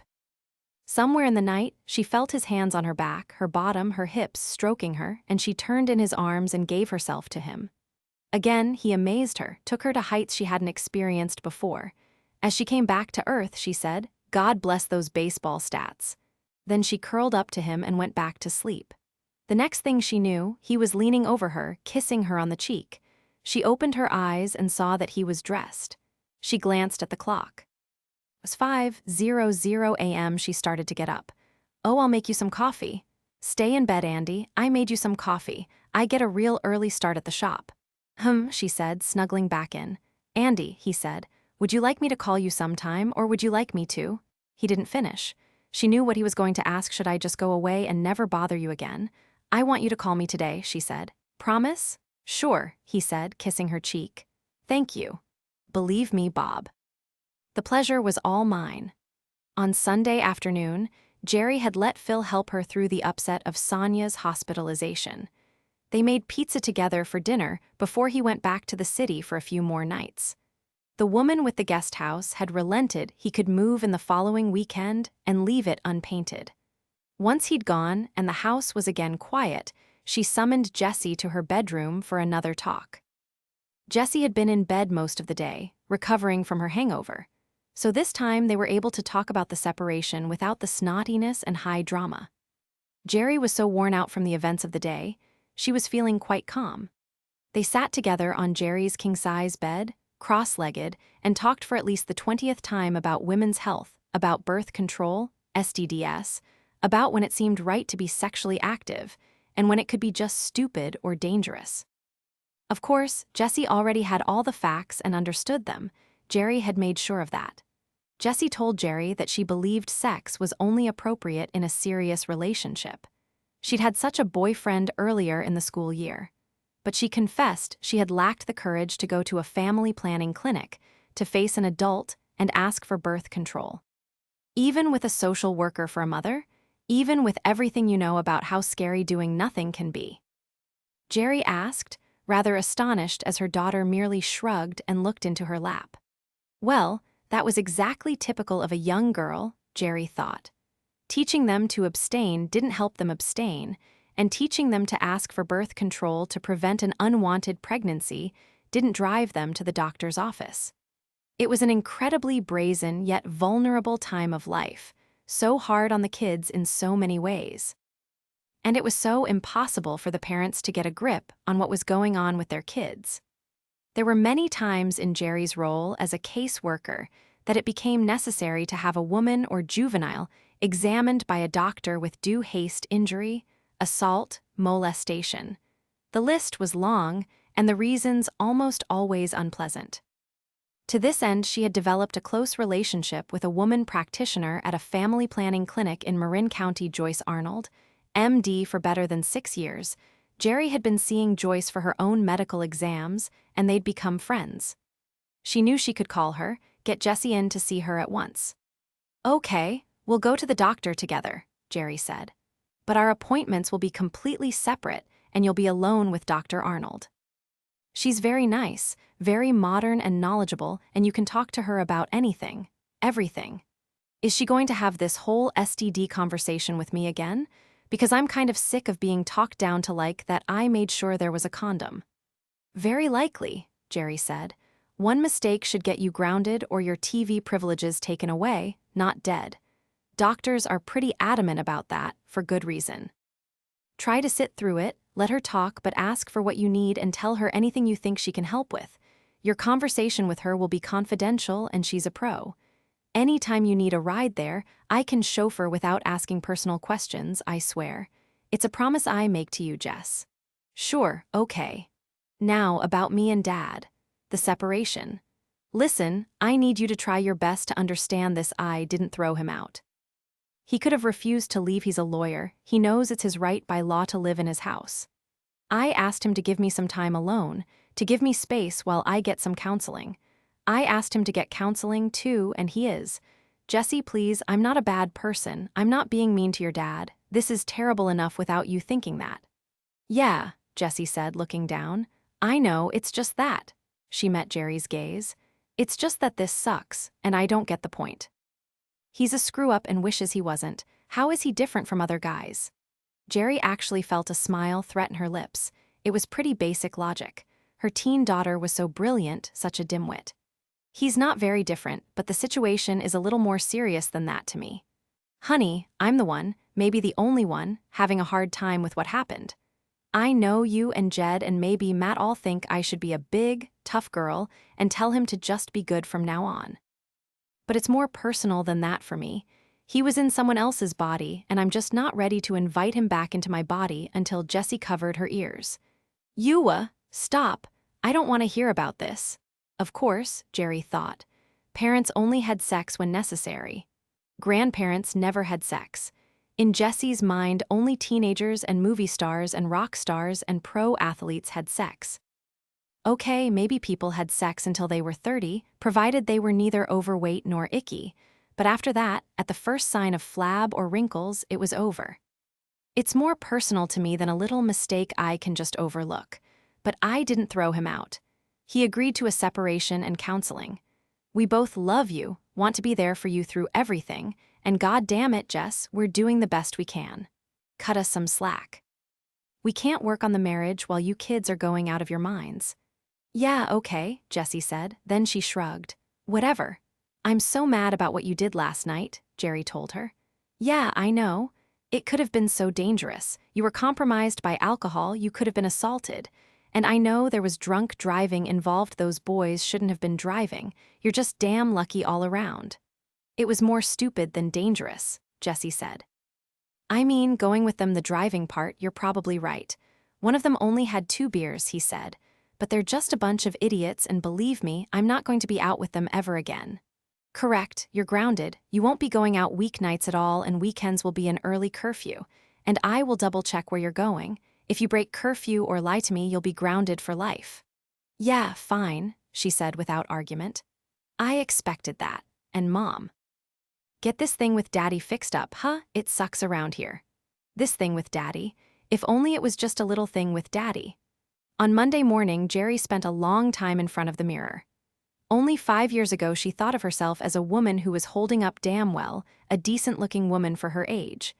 She was tall and slim, had high cheekbones, a nice arch in her brows, straight white teeth, and a wide smile. Not many women could wear their hair cut so short, but she had the perfect oval face for it. Phil always told her it was sexy as hell.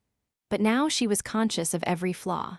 Her eyelids had drooped, laugh lines put frames around her mouth, and there was something she'd never even thought about: back fat. Where the hell had that come from? That roll above the back of her bra. She could wear a low-backed dress well into her 40s, but no more. Her breasts sagged, and she had too much flesh. But she wasn't sure when all this had happened. It had been happening. It just hadn't seemed that important. She leaned toward the mirror and pulled back on her facial skin, considering a little surgery. Maybe just the eyes and jaw, perhaps the neck. After Jessie had her appointment with Dr. Arnold, Jerry took to the examination table in a gown. What's up with you? Joyce asked. It isn't time for your annual just yet. Menopause, I'm struggling. Hot flashes, the usual crap. You've been trying to make do with all the natural aids, trying to avoid hormone replacement, the doctor said, reading the chart. I've swallowed so many herbs, when I burp I taste grass. I worry, Jerry said. My mother died of uterine cancer. I know, that doesn't necessarily make you high risk. Years ago, when women took estrogen without progesterone, we saw a lot more of that. Let's at least do a blood panel, get some hormone levels, and my husband had an affair, Jerry blurted. Joyce looked up from the chart, startled. Because of menopause? She asked. It was over 5 years ago, but still. Joyce put the chart aside. Okay, so you have menopause issues in addition to this, correct? Is it my looks? I'm looking so much older. I'm starting to age fast. I'm grumpy. Goddamn, Phil isn't aging, or he's aging well. It wasn't your looks 5 years ago, and it's not your looks now, Joyce said, leaning toward her. You're a fine-looking woman, very attractive, very fit, very sharp. Please struggle to remember, brains and wit are sexy. But I can't compete with those young city lawyers, Jerry said. I've gotten the message it was a lot about sex. The sex in our marriage was waning a long while back, but I thought that was normal. It is for some people, Joyce said with a shrug. It's not necessarily a given. A large number of my patients are sexually active well past 50 and 60, but now I have a vagina like sandpaper and it hurts. I heat up about once an hour, leave the sheets damp. I'm uncomfortable, haven't felt sexy in years, and yes, I've run out of natural remedies. Joyce looked down, shook her head, and moved back to her stool. She sat looking up at Jerry. If you feel like telling me, how are you handling it, this thing with Phil?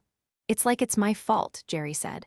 My fault he was driven to an affair, my fault I found out. If I hadn't found out, we'd be the same. Now we'll never be the same. You okay? Hell no. I'm so far from okay, I'm not sure which end is up. Need an antidepressant? I know you don't need a physical exam. I need someone to tell me what I should be doing, Jerry said angrily. I asked him to move out, get counseling.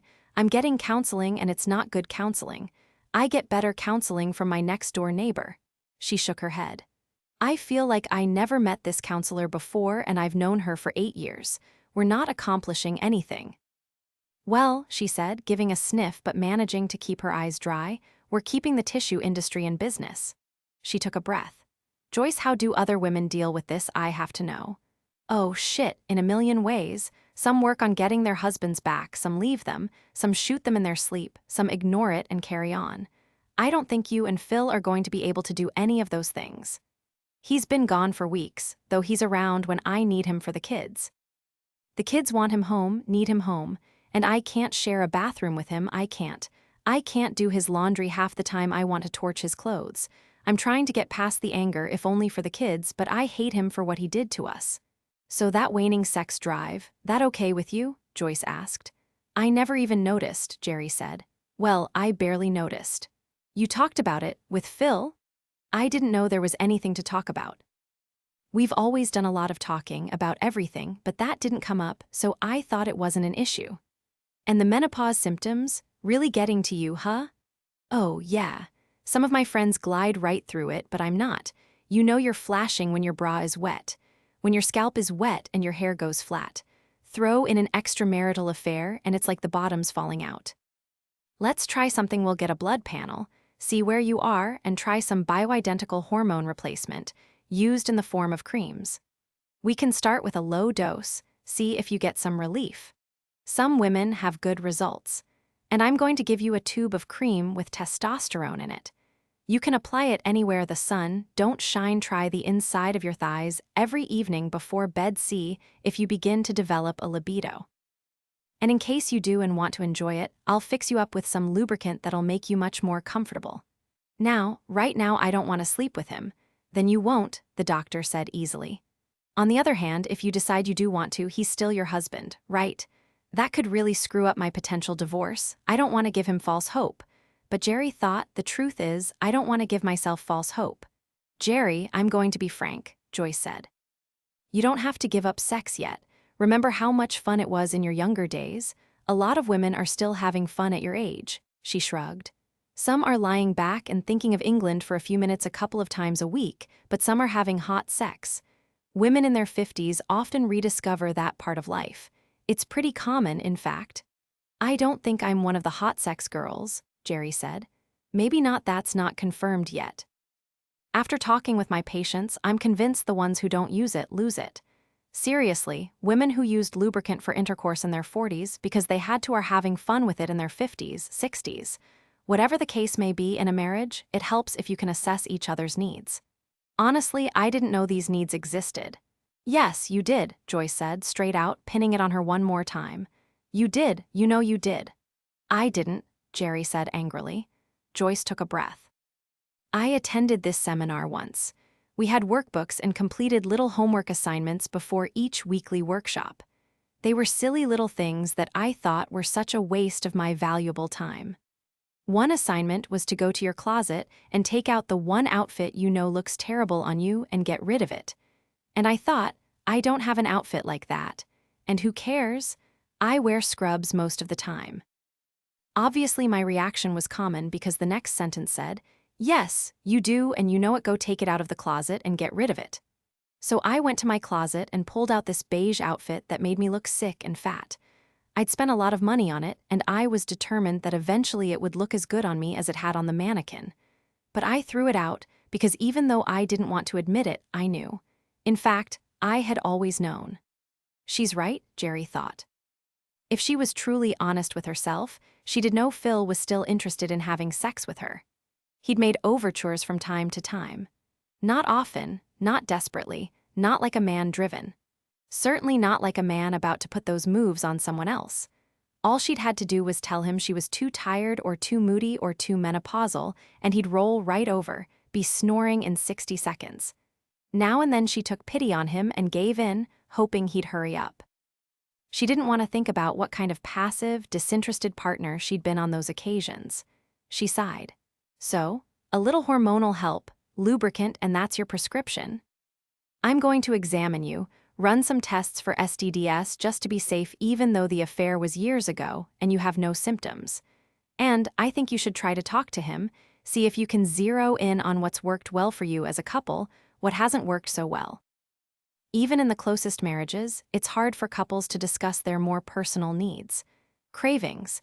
It might have been quite easy for you to avoid subjects like that and never even know you were becoming less close.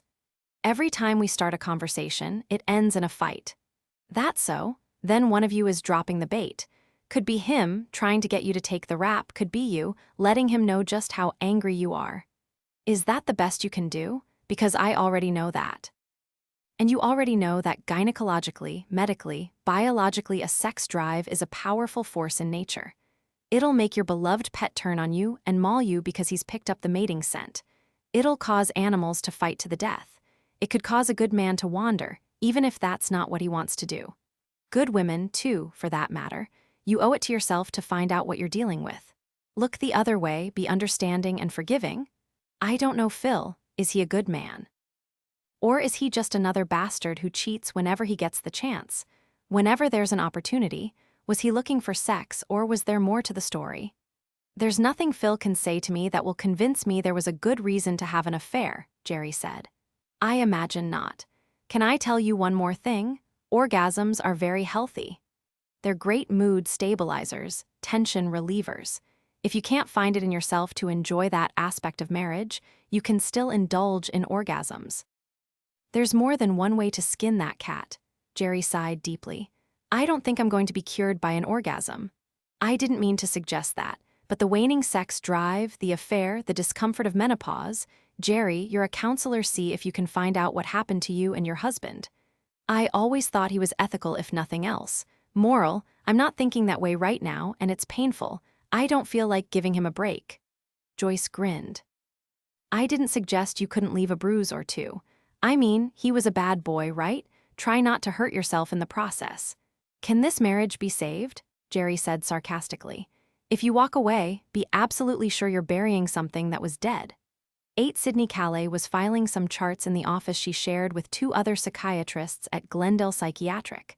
Sonia walked into the office and the doctor looked up with a smile. Well, it looks as if you're feeling much better today, she said. Please have a seat. Give me a moment. Sonia sat in the chair that faced the desk.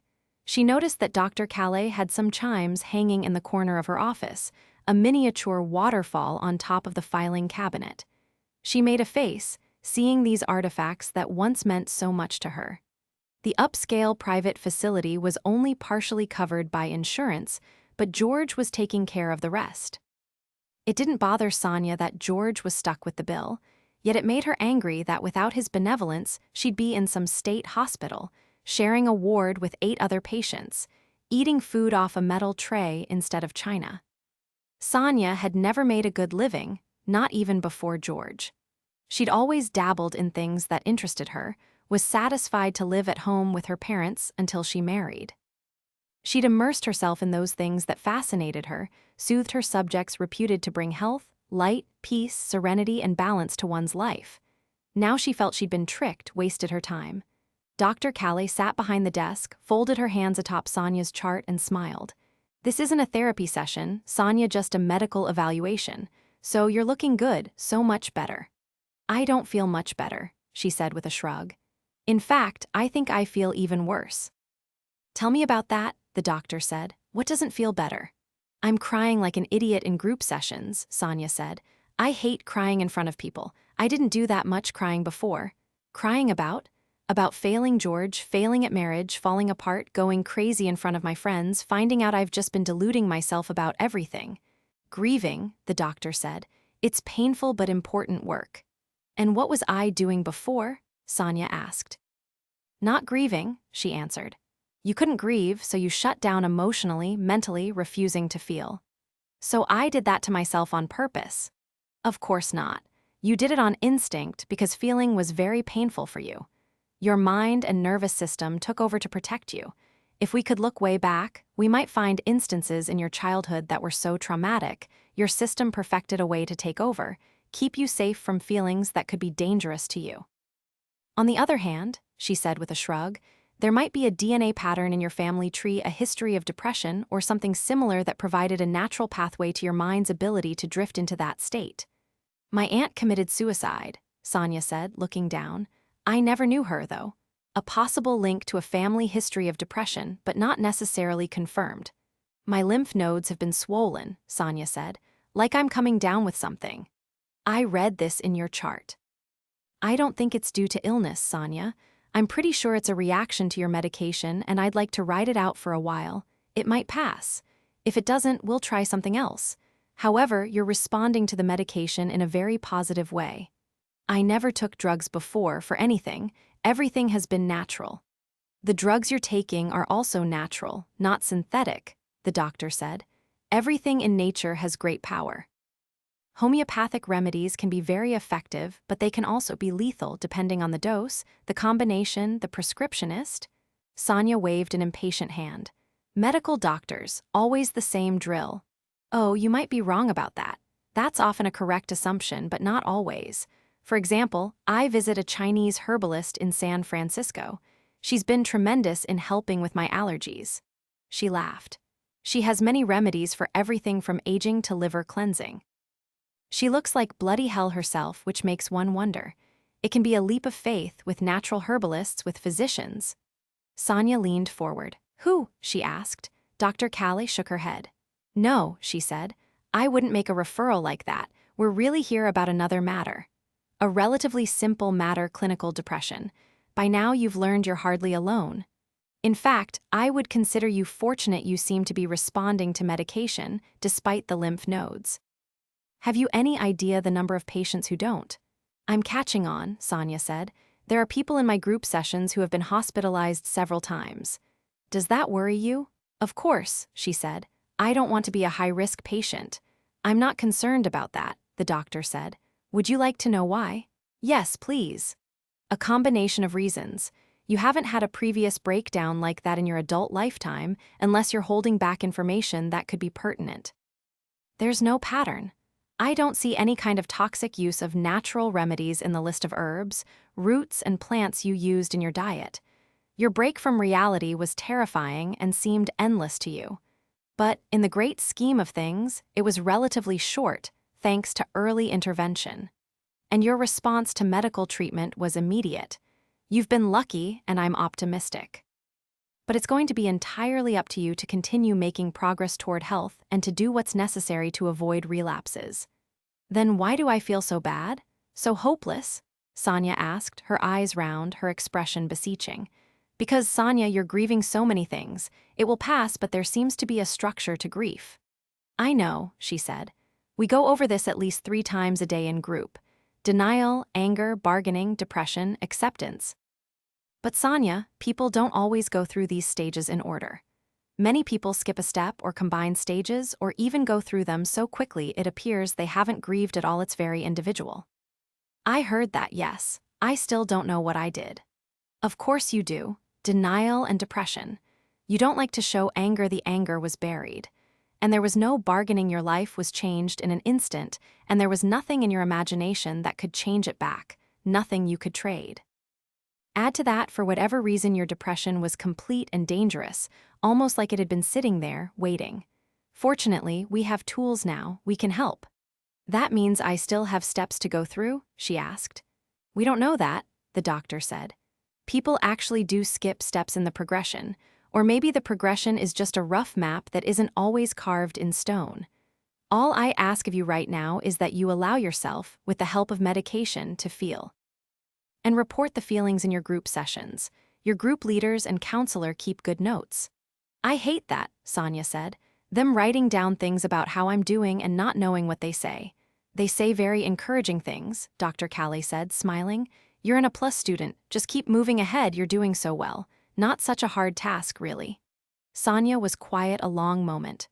I always thought I knew exactly what to do, exactly what was right. I studied.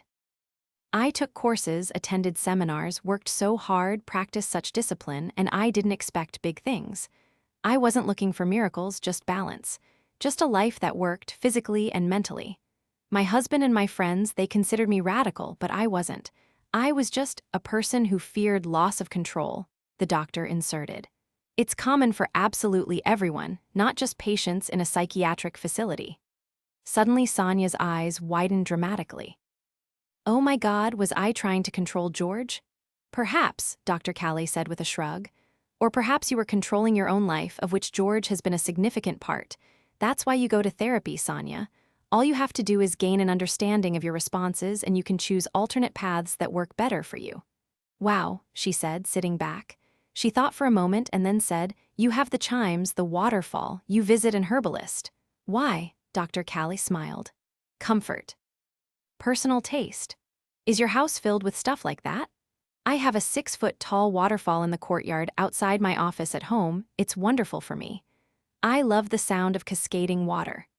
My husband has a very large statue of the Virgin Mary in he's Mexican, Catholic. We have very few beliefs in common, just the ancient ones that descend from his Aztec roots and my Islamic ancestors. none of which includes waterfalls or blessed virgins. Really? Sonia said, kind of wonderstruck, impressed that two people from such different worlds could accept each other like that. Dr. Calais leaned forward. I'm sorry you have so many adjustments to make, so much hard emotional work to do, but I'm very proud of your progress. Just a couple of weeks and look how far you've come, she said, paging through the chart. You're eating and sleeping better, responding in group. It's so much advancement in a short period of time. Even so, I want you to agree to stay longer, at least the full 30 days. I recommend that, but you realize you're here by your own will and can check out whenever you like. In order to commit you involuntarily, it would require a life-threatening situation and a court order. I'm so glad we didn't have to act on something as alarming as that. 30 days? She asked weakly, though she'd known from the beginning it could come to that. I miss my house, my bed. I know, the doctor said. I would, too. And it's very expensive here, isn't it? I talked to some of the others. Some patients have been in other, less fancy hospitals. It's hard to get in here, hard to afford. Correct, the doctor said. Your husband has good insurance and in addition has guaranteed payment for your stay, no matter how long. You're very fortunate. I suppose, she said, that's kind of hard to swallow. Is it? Dr. Calais asked. Of course, Sonia said. I really don't like George spending a lot of money on something like this. Are you concerned about his finances? Concerned? She asked with a short laugh. Oh, God, not at all.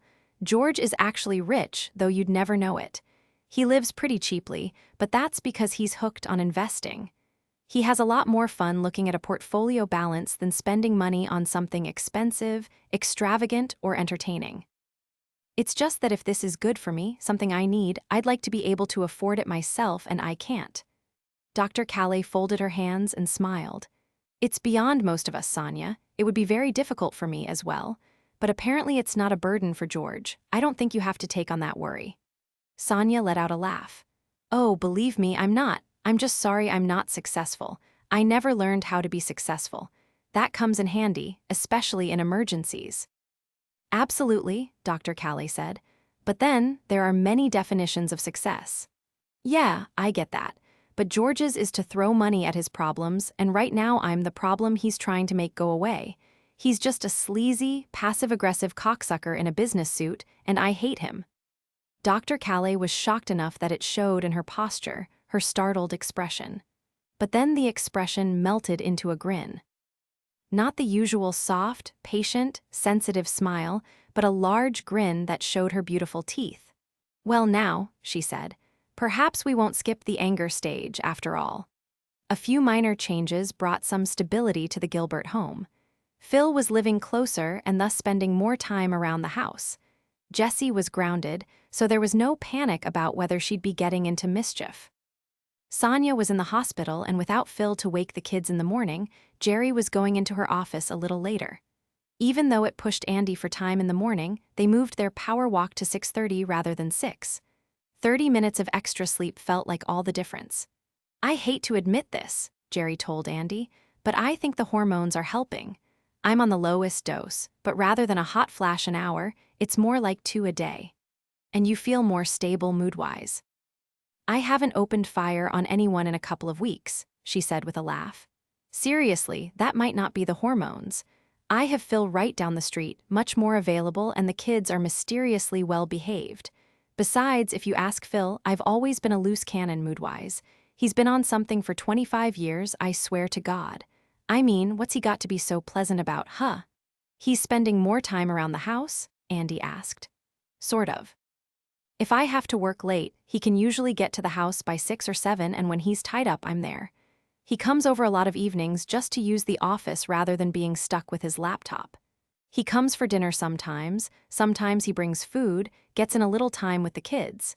He can stay longer since he doesn't have to drive back to the city, and we haven't been fighting much. It's almost like living together, but not living together. How's the counseling going? Andy asked. Top secret, Jerry said. I quit. We can't let Phil know, he'll think he can quit. I'm not letting him off that easy. Why'd you quit? Andy asked, surprised. She wouldn't stick to the issues, Jerry said with a shrug. I needed to talk about my relationship with Phil, how things got derailed, and she wanted to go back to my childhood, my parents' type of discipline, earlier relationships, all kinds of stuff that don't apply. Are you sure they don't? Well, maybe there's some stuff in there that could be looked at, but I've had a lot of counseling before now. It's a job requirement. Believe me, I'm all caught up on childhood traumas, grief and anger, etc. I have a husband problem. At least I had one 7 years ago, whether I knew it or not. Things are almost normal at our house these days. I'm thinking of going out on a limb and asking him if he'd like to have an evening out, away from the house and kids. See if we can talk about the future without fighting. Sounds like there might be a reconciliation in the wind, Andy said. I love Phil. That's why the idea of another woman has been so hard. It's like there was a gap in our relationship that he had to fill with someone else, and I didn't know about it beforehand. When I had a chance to face up to it, do something about it. How am I supposed to handle that? But you seem to have some ideas now. What was missing, Andy said.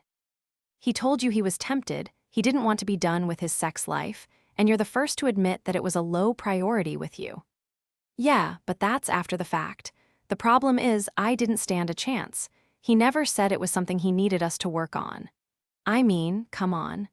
I can be honest, yes, there were times he suggested sex and I made excuses, but he accepted them so easily. It was like it hadn't really been that important to him. Maybe I'm not the hot ticket I was when he married me, but I've always listened to what Phil had to say. We've always been able to figure things out, compromise.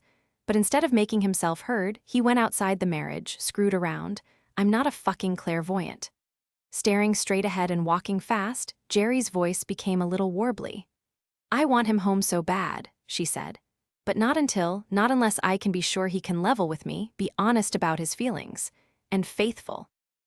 My God, I have to believe he'll be faithful. Is that asking too much? Of course not, Andy said. Jerry, I just don't get the whole low sex drive thing. I love sex. I'd be very vulnerable if I had a partner who wasn't interested in making love. Am I just plain oversexed? Or is it because I don't have 3 kids and a job filled with emotionally draining social services cases? Those things suck a lot out of me, that's for sure. Doesn't leave me feeling very sexy. Then she grinned at Andy. So, how are you holding up? Need me to buy you a box of batteries for the vibrator to get you through the dry spell? As a matter of fact, no, Andy said. Ah, Jerry said. Sounds like you upgraded to the plug-in model. I moved on to the warm, cuddly, kissing model, she said quietly. Jerry stopped walking. I guess you haven't noticed, Andy said. There's been a vehicle in front of my house some nights. I haven't noticed, Jerry said. Oh, Andy, what are you thinking? You know it's too soon after Bryce. Andy resumed walking, leaving Jerry to catch up. Probably, but I don't care. My life is different now than when Bryce first materialized. Back then, I had a teenager at home, now I barely see him. And even though I know what you're going to say, this is different. Bullshit, Jerry said. Bingo, that's what I thought you'd say. It's too soon, you're too vulnerable. It's going to suck you in, lock you up. You know a rebound lover will eventually tear you up, break your heart, and send you out looking again. No, Andy said. And you're going to cry and ask me why I didn't stop you before you got involved. You're wrong. I've known you for 15 years and I love you like a sister. You're nearly perfect in my eyes, but for some reason you can't make it long without a man in your life. Even if it's the wrong man, Jerry said. That's crap. I didn't have a guy in my life after Rick, not for 2 years. A long 2 years, by the way, and after the courtship, Bryce wasn't all that attentive. But this is different. I swear it's something I've never experienced before. They both stopped walking and just looked at each other. I've heard that before. What the hell's so different this time? Jerry asked. It's Bob, Andy said. Andy thought the look that came over Jerry's face was priceless. Her hand went to her chest in a mock heart attack. She took several steps backward, her heel caught on the curb, and she fell back onto the grass in a fake collapse. Andy stood over her, hands on her hips, looking down at her with a wry smile. Very funny, she said. That verged on impolite. Bob, Jerry asked from a reclining position. Sweet, lovable, precious, highly evolved spirit Bob, Andy said with a grin. Bob the carpenter? Oh, stop it, Andy said, marching away. Shame on you, she called out over her shoulder. Jerry scrambled to her feet and quickly caught up. Bob, she asked yet again, If you keep doing that, I'm not telling you why. Okay, I'm done. Why? Because he's the greatest man I've ever known. I spent so much time with him while he was working in the kitchen, and I adore him. He's so sane, so giving. He has an understanding of humanity that goes beyond anything I've experienced. I had deeper, more meaningful conversations with Bob before I even hugged him than I've had with 2 husbands and at least 5 boyfriends. I'm completely hooked on the human being he is. He's just amazing. He's 5'8", overweight, bald, withdrawn, and a carpenter. Not your usual type, Jerry said. He's so totally wonderful, you have no idea. Besides, don't you think he's kind of sexy? In his own way, I love his smile, his eyebrows, his hands. Andy, I've known you a long time. Through those 2 husbands and 5 boyfriends. By the way, it might be been 5 boyfriends, but there was a baker's dozen that didn't achieve boyfriend status. Never mind, all of them were very good-looking hard bodies with impressive jobs and lots of sex appeal. Most were younger than you. Yeah, Andy said. I had no idea what I was missing. Oh God, you've lost your newly reclaimed virginity to Bob? You're pissing me off. I adore Bob. I'm having an out-of-body experience, Jerry said. This isn't happening. Am I going to have to take you to the clinic too? What's going on here? Are you thinking that with someone like Bob you can play it safe? That he won't have all the same flaws the men before him had? Oh, for God's sake, aren't you listening? It's not about his looks. But by the way, I find him awfully cute. I know he's not tall, handsome, and muscular, it just isn't what got my attention. Could I have a little credit for a working brain here? Maybe I finally got smart. Ever think of that? You've always been smart, Jerry said. You've also always been really, what's a polite word? Horny? I'm sure there are more polite words, but that one works. Holy shit, Andy, how old is Bob? 53, she said with a shrug. How old is Phil? Phil was the same age. And all the parts are totally functional? Jerry asked instead of answering the question. If you mean private parts, he's outperforming the 2, the 5 and the baker's dozen. Whoa, Jerry said, speechless. You can't judge a book by its cover, and he's nuts about me. What does Noel say? Noel met him in passing during the kitchen work, and I've invited him to dinner about 4 times in the past couple of weeks, and he's been busy. But why should I worry about what Noel thinks? Does he run his personal life by me? I haven't met a girlfriend since senior prom, and I know he's dating.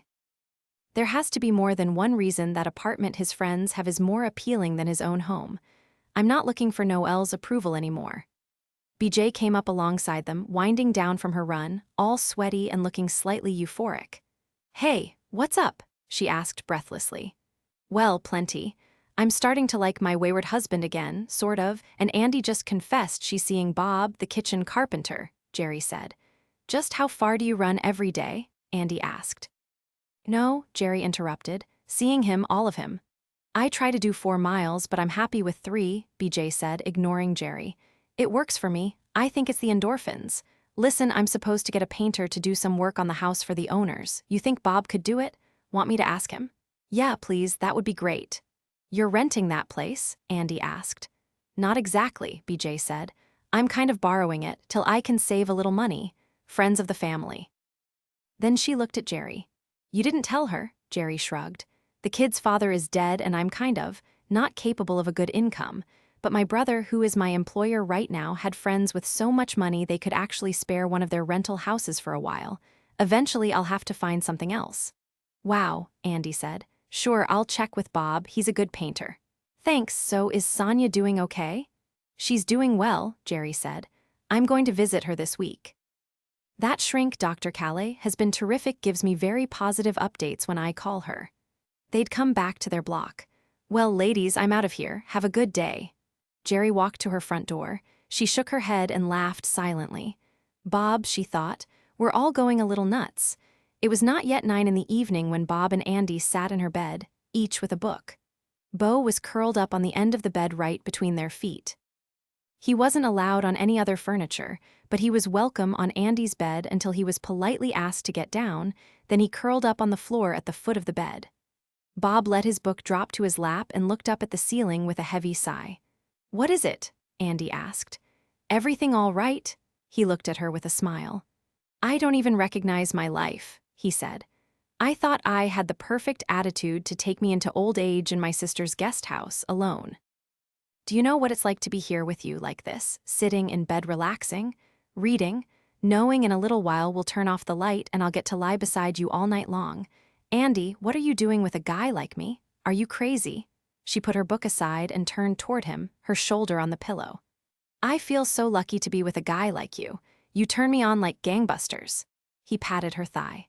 I'm afraid I'm going to wake up in the psychiatric ward like your friend Sonia. The drugs will finally kick in and they'll break it to me that it was just a hallucination. She's coming home this week, Andy said. You know what that means? It's almost a month you and I have been. You and I, pretty remarkable. His face took on a startled look. Is that like an anniversary of some kind or something? Don't be silly, she laughed. You have to coach me, Andy. You know I'm not experienced with this sort of thing.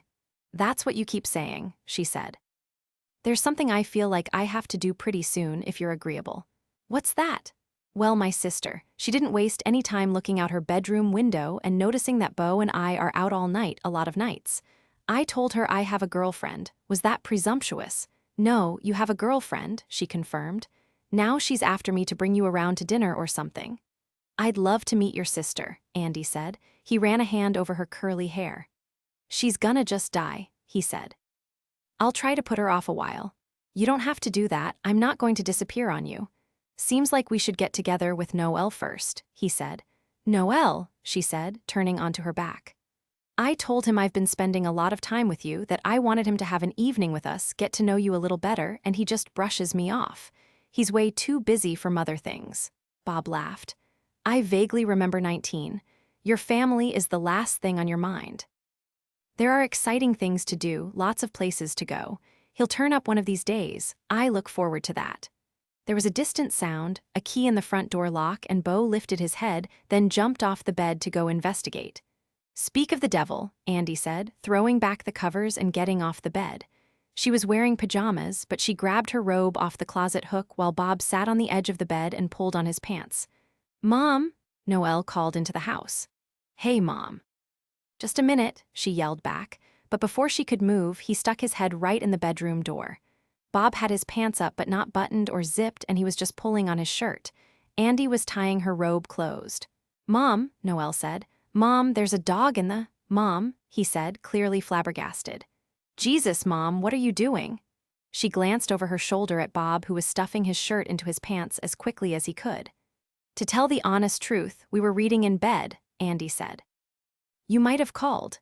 Aw, Jesus, Mom, he said, whirling out of the room. Bob, give us a minute, please. Sure, Bob said. Andy followed Noel down the hall and into the family room. When she got there, she faced his back. That wasn't very nice, she said. First you barge in and then you act like an ass. Noel whirled on her. Are you out of your mind? He asked in a whisper that was not nearly quiet enough. What are you doing with that old guy? What's the matter with you? She asked angrily. Who the hell raised you? You come barging in here and then say something as mean as that. He took a step toward her. Jesus, he's just a fat old guy, Mom. What's up with that? He's the most beautiful man I've ever known, Andy said, stepping toward him. If you'd even bothered to keep one date with me to get to know him better, you'd understand he's the best man in the world. I think Bryce leaving made you completely nuts. Bryce didn't leave, I threw him out. He was unfaithful, abusive, and immature. Getting him out of here made me sane. For once I'm happy. Bob is the most wonderful, genuine, loving Andy, Bob said from behind her. I think Beau and I will just go give you and your son some time. She turned. No, she said. Please don't go. Then she turned to Noel. Why are you here? She asked, folding her arms over her chest. He hung his head, suddenly a little embarrassed to face Bob. I wanted to tell you I got off with a fine for the pot, and I'm finishing up with a 3.6 at school. She looked at her watch. It's 9 o'clock. Did you just get the news? I just got the time to, I wouldn't do this to you. I know where that apartment is that you like to hang out inland. I wouldn't ever drop in on you like this, then humiliate you in front of your friends. I'm over 21, Noel. I'm self-supporting. From now on, try to accept an invitation from me if you can, and you're welcome anytime, but for God's sake, call me before you use your key to walk in and then embarrass me in front of someone who, she turned and glanced at Bob. Someone who means very much to me.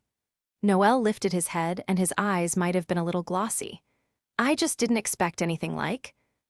Sorry, Bob. Hey, Bob said. not a problem. I think she's crazy, too, but son, I didn't trick her, honest to God. Your mom is pretty smart. Yeah, Noel said. So, sorry, man, he said. Then he turned to Andy. Look, sorry, I'm going to take off now, before I piss you off anymore. I want you back here, Andy said firmly. Soon, tomorrow, or in 2 or 3 days, tops. I've been asking and you've been blowing me off for weeks. I want you to have dinner with us. It's not too much to ask, I don't think. Bob is going to be around for a long time, but I want you to make an effort to get to know him now, before he's been here a year. Sure, Noel said, sticking his hands in his pockets and staring at his feet. Sure. He turned to go, then turned back abruptly and gave his mother a kiss on the cheek, then got out of the house quickly. For a moment, Andy just stared after the path of his departure. Momentarily, she felt Bob's hands squeezing her upper arms. He turned her around to face him and there were tears on her cheeks. "Aw, honey," he said, pulling her closer. "He's just a kid." She leaned against his chest and sobbed. "Listen," he said, stroking her hair. "It's your duty as a parent to forget a lot of things, all right? You have to let it go. He'll start thinking and eventually." He lifted her chin and looked into her eyes. "Let it go. Kids are dumb. It's a rite of passage. Besides," he shrugged, "he caught us in our undies. He'll have to be 50 years old to really understand what a trip that is for us." "He was cruel," she said with a sob. "I couldn't bear for you to be hurt." "I don't hurt that easy, Andy. It's all right. I'm sure not going to hold it against him. I didn't raise him that way." "Yeah, but he was unprepared for what he was going to see. He's walked in on me and Bryce practically swinging from the light fixtures," she said with a hiccup of emotion. "Well now, they sure wouldn't hold us," he said with a chuckle. "We don't even need anything like that," she said, smiling through her tears. "I'm sorry, Bob, he had no right." "Aw, he's right. I'm just a fat old guy, the luckiest fat old guy in the state." He hugged her tight. "That was so nice, what you said about me." She pulled back and looked up at him. "It's just the truth. You're the best thing that's ever happened to me." He pulled her against him again, hugging her.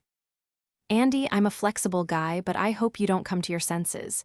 You're the best thing that ever happened to me, too. Now, is he the only one with a key?" "Uh-huh. Well, there's Jerry, but she'd never." "Good, let's get back to our undies. I'm so happy when we're in our skivvies," she laughed. "How can you joke? That was kind of traumatic." "No, it wasn't, not really. Hardly anyone would put you and me together if you think about it. So, like you said a while ago, we're going to have to make sense to no one but us. That okay with you?" She smiled. "Oh, yes, very okay." Jerry had arranged with Phil that he be at the house around dinner time so she could work late. When she came into the kitchen, she saw his back as he sat in the dark out on the deck, feet up on the rail, a steaming cup of coffee on the table. He was the only person she knew who could drink coffee late in the evening and fall asleep, snoring like a tugboat within 10 minutes. Caffeine didn't bother him. During law school, he trained himself to take sleep when it was available and manage on little when the pressure was on. She poured herself a small brandy. Sleep had never come easy for her, but the past couple of weeks she'd been resting pretty well thanks to hormonal intervention. She took her brandy outside. "Feel like company?" she asked. He turned toward her, sitting up. "Yeah, sure." "It's beautiful out here," she said. "There probably isn't any better time of the year." She nodded at the coffee. "That won't keep you up," he chuckled. "You've asked me that same question for 25 years. I have some work to do tonight." "Are you working here in the office?" "Nah, it's just writing. I'll shove off in a minute." "Is that place okay, the guest house?" He shrugged. "Gets me by. The landlady is a stalker, the showerhead is for a short woman, and the bed could use a new mattress. Not as bad as our first apartment." "I never asked, what kind of commitment did you make?" "As in lease?" "Cash up front," he said. "I don't want to have a lease, I want to be flexible." She smiled at him, took a sip of her brandy. "You sound like a man who wants to come home." He laughed and shook his head. "You have no idea. You think a couple of months mends the tear. Jesus, Jerry, I don't know. How are you feeling about things? Because since I got back to Mill Valley, you seem to be doing a lot better. Generally." She swirled her drink and laughed. "Well, I have a secret. I guess you deserve to be in on it. Not a panacea for things like affairs that comes harder, but a big help for things like hot flashes, insomnia, and mood swings. I'm trying out some hormones." His eyebrows shot up. "You were always pretty stubborn about taking the cure." "It's a low dose, just to test it," she said. "And there's another thing, Jesse's on the pill now." It could do a lot for her PMs, which in combination with my menopause gets us pretty ugly at times. You're relatively safe from the women in your life. On the pill, he said, sounding melancholy. That's probably hard for a father to accept. I have one baby girl, he said. I don't want anyone to touch her, ever. And yet the thought of her going forever untouched makes me want to cry. I can't find a happy place. I wouldn't trade her for anything, but we should have had 3 boys. They get out of line, you just swat 'em and don't lose any sleep over it. We should have had 1 boy and 1 girl, but you lost your head. He grinned at the memory. I don't remember the other 2 feeling as good to make as Matt did. I'm sure that's why he's so good-natured. How's your counseling going? She asked. I hate it, but it's probably the right thing to do. After I spend a few hours getting over the urge to just smack the little prick, I find myself thinking about things. But when I tell him that, he gets uppity and I want to hit him all over again. He's making you talk about feelings. You've never liked that. Yeah, but at least I recognize I have them. That's probably progress. Really? Here's what men do, he said. Men tend to feel their feelings and are driven by them, but they hardly ever think about them, talk about them, reveal them.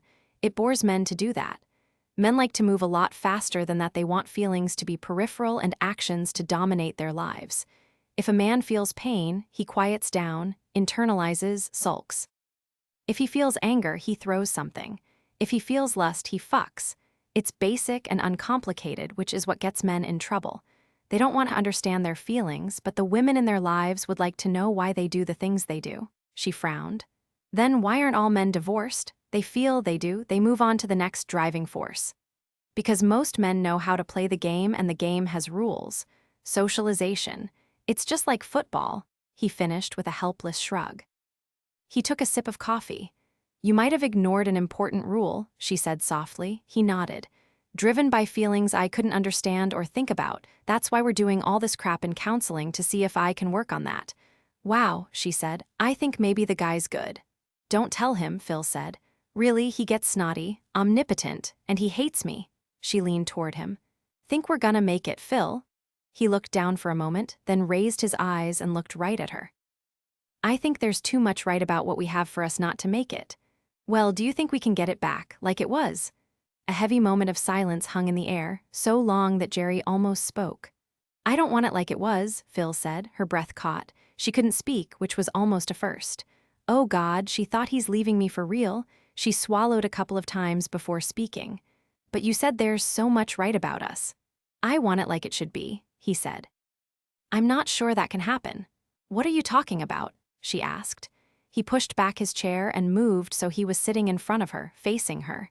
He leaned forward and rested his elbows on his knees. Everything we have together is about keeping this boat afloat.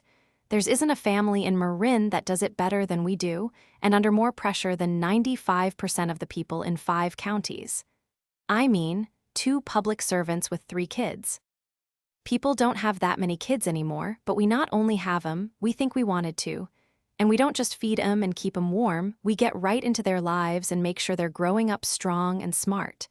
And we do that while succeeding professionally and being good friends. I've never had a friend like you. But obviously our marriage wasn't complete.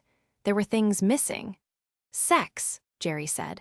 We're going to talk about not having enough sex again. No. Well, yes, we didn't have enough of that, but that's the other thing about men, they know how to take care of that, without even getting a woman involved. But what about time together when we don't talk about work or the kids or the house? How about once in a while being so into each other we don't even smell smoke until the house is almost burned to the ground? I want more of you than Andy gets. I want your mind, your heart, and your body. I want your pragmatism, humor, good sense, and passion. Phil, I'm not young anymore and neither are you. There's nothing I can do to turn back the clock, make it all seem brand new. I don't want it brand new. I've put in too much time for that, and so have you. I want the woman I've loved for 25 years. I want us in the next stage, the richer, deeper, closer stage. It's not like I've been withholding, she said, almost pleading. I've wanted more too, but I never had an affair to, not because you're more decent than I am, he said resolutely. Because there wasn't anything you needed. You didn't need it, Jerry. There wasn't an empty spot inside you. You weren't unconsciously searching for something to fill you up inside. I'm sorry. That sounded like I was blaming you and I wasn't. You didn't know, and that's entirely my fault.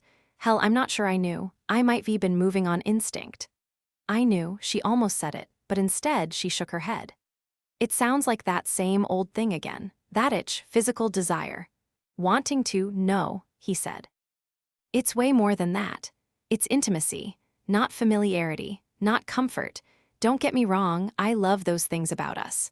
That we can be naked in the bathroom and talk about the stock market. I love that when we're in trouble, we go to each other first. But I also remember a time we had to pull off the road because we were so worked up, turned on. I remember, even after the kids, that we locked the bedroom door and just held on to each other until we got sweaty. I remember when you jump in the shower with me and offer to wash my back, and you could never stick to business. You made me late for court a few times. It pissed you off, she reminded him. I never liked being late for court, but I sure liked not being able to stop. There were times we made love that we got laughing so hard, we almost couldn't seal the deal. It was all about you and me, just you and me. So tight it was hard to tell where I left off and you began. And I don't remember the kids or the jobs or the chores ever getting shortchanged. She looked at him for a long time. She took a sip of her brandy and put the glass down. You got all this from your counselor? No, he's not getting credit if there's credit to be had. I've spent 2 months trying to figure out why I'd cheat on the woman I love more than my life. Make that 5 years and 2 months. It couldn't have been the sex. I don't even need much sex. It was everything that came before and after that. It wasn't that I needed to feel desire. I feel that for you all the time. It was what I felt coming back at me. Someone wanted all of me, wanted me enough to take risks, break rules, get hurt. Oh God, she said in sudden realization. She loved you. You might have cared about her, but she loved you. I hurt her, he said softly. I hurt 2 women just going after what I wanted, what I instinctively needed, and the result of having done that ripped me up. Oh God, she said, for a moment thinking that was almost worse news than learning he had loved the other woman. He wanted to be wanted. Phil, I love you so much, he said. You just have no idea how much. I don't know what to say. She felt a tear run down her cheek and he wiped it away with his thumb. Don't say anything, he said. I want you back in my life so badly, I'll take any crumb. If we could go back to the way we were 6 months ago, I'd be grateful. Even if we could only go halfway back, I'd be thankful. He pulled both of her hands into his. But Jerry, if we can start over, really start over, build a marriage that really serves us, I swear I'll find a way to be more honest with you. Even if it means sitting in that little prick's office once a week for life. A huff of laughter escaped her, as did another tear. He leaned toward her and kissed her cheek, kissing the tears away. She was very close to begging him. Come back to my life, my home, my bed. Just as she opened her mouth, Phil spoke. Maybe you were right about this, the separation. Maybe it forced me to understand some of this stuff. Let's think about things a little while longer. Think about what you really want. Not just the things any woman in her right mind would settle for, but what you really want. What defines the perfect marriage to you? I'll go get a concussion from that shower head and curvature of the spine from that mattress while we both weigh it all. It's hell, but if we can walk through this firestorm, who knows, maybe we can still make this right. You know I love you too, she said. It was never about not loving you. I mean, I hated you, but I still loved you. He grinned. You just gave yourself away, hated, past tense. That gives me hope. She walked him out through the garage and let him kiss her goodbye. He kissed her deeply. He put his hands on her waist and pulled her against him and kissed her in a way that made her wonder if she could fall in love all over again. Intimacy, she thought. The thing men are always accused of not wanting, not understanding. Maybe it was the thing men craved and had no idea how to meet the need. Phil left and she locked the doors, turned off the lights and went to her room, where she sat on the bed in the dark for a good half hour. It wasn't fair that he had an affair and she was filled with regret. It just wasn't fair. She washed her face and brushed her teeth. She snaked a hand under her nightie and smeared a little of the magic cream on her bare belly, and then her hand froze. She picked up the other tube, the one she hadn't yet bothered to use. She squeezed a little cream onto her finger and applied it to the inside of her thigh. Then she did it again, more cream, the other thigh, rubbing it into her skin. We'll see, Phil, we'll see if I can meet you halfway. 9 Jerry took an afternoon off to pick up Sonia at Glendale Psychiatric because Sonia didn't want to see George at all. Ever. So how are you going to manage your counseling appointments and all that without George? Jerry asked on the ride home. I'm cleared to drive, and Dr. Calais suggested we try someone else for counseling, someone who might notice if I'm unwashed and half-bald. But just once a week. Then there's a group I'm going to. Honestly, I hate the thought of that. I hated those group sessions. Some of those people are seriously fucked up. Jerry laughed in spite of herself. This new vocabulary of yours is blowing my mind. I might be picked up some bad habits at the nut house. Any more I should be aware of? Jerry asked. Let's just wait and see. You might catch me picking at invisible things floating in the air. I've completely stopped chewing my nails or pulling my hair out. That's an improvement, huh?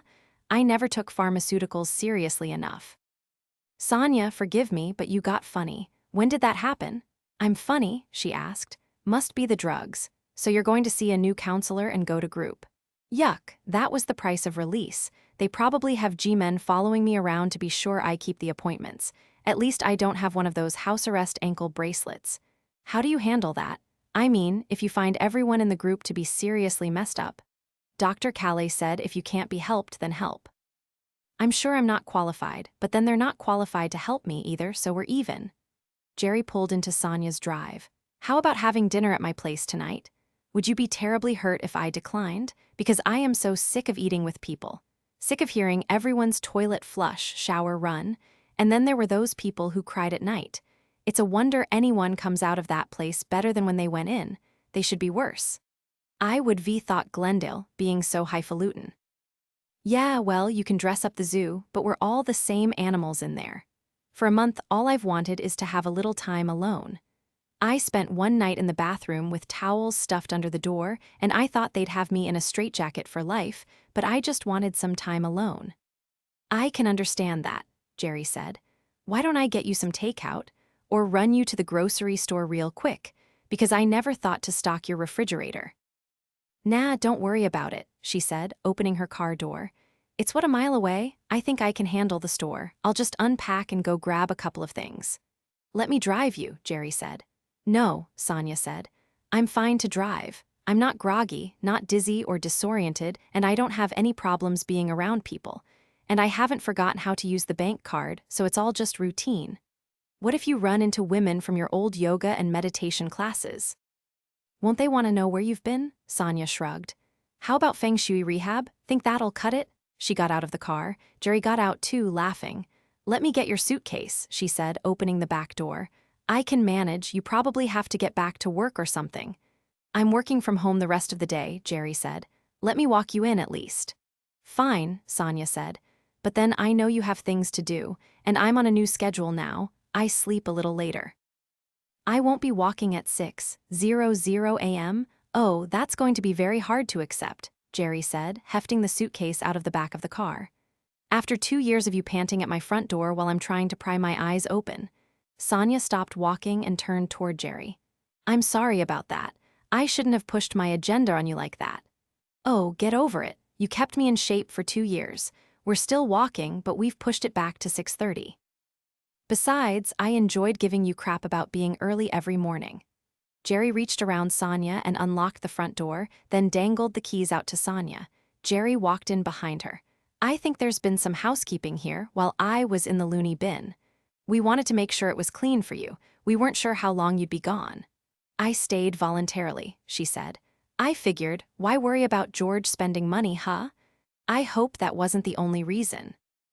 No, the real reason was I was coming back into focus, starting to feel like a human being again, slowly. So goddamn slowly my joints actually ached. Jerry stroked her upper arm, softly, fondly. Underneath that priggish Sonia all along was this precious Wycess. She wanted to crush her in her arms and cry. Do you remember when I took you? Not much. Most of it was a blur. Dr. Calais said I was out of reality for a couple of weeks, but it felt like a couple of days at most. I remember leaving here with you, but barely. They shot me up pretty good, but at least I escaped electric shock. People were pretty whacked after that. Yeah, that's a rough treatment. Screws up memory real good. Can I help you unpack or something? Just let me be, huh? I promise I'm okay. Really, I would have stayed on, awful as it was if it wasn't safe for me to come home.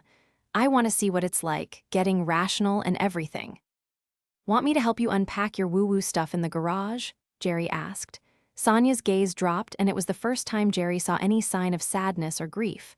I think the best place for that stuff is in boxes, she said.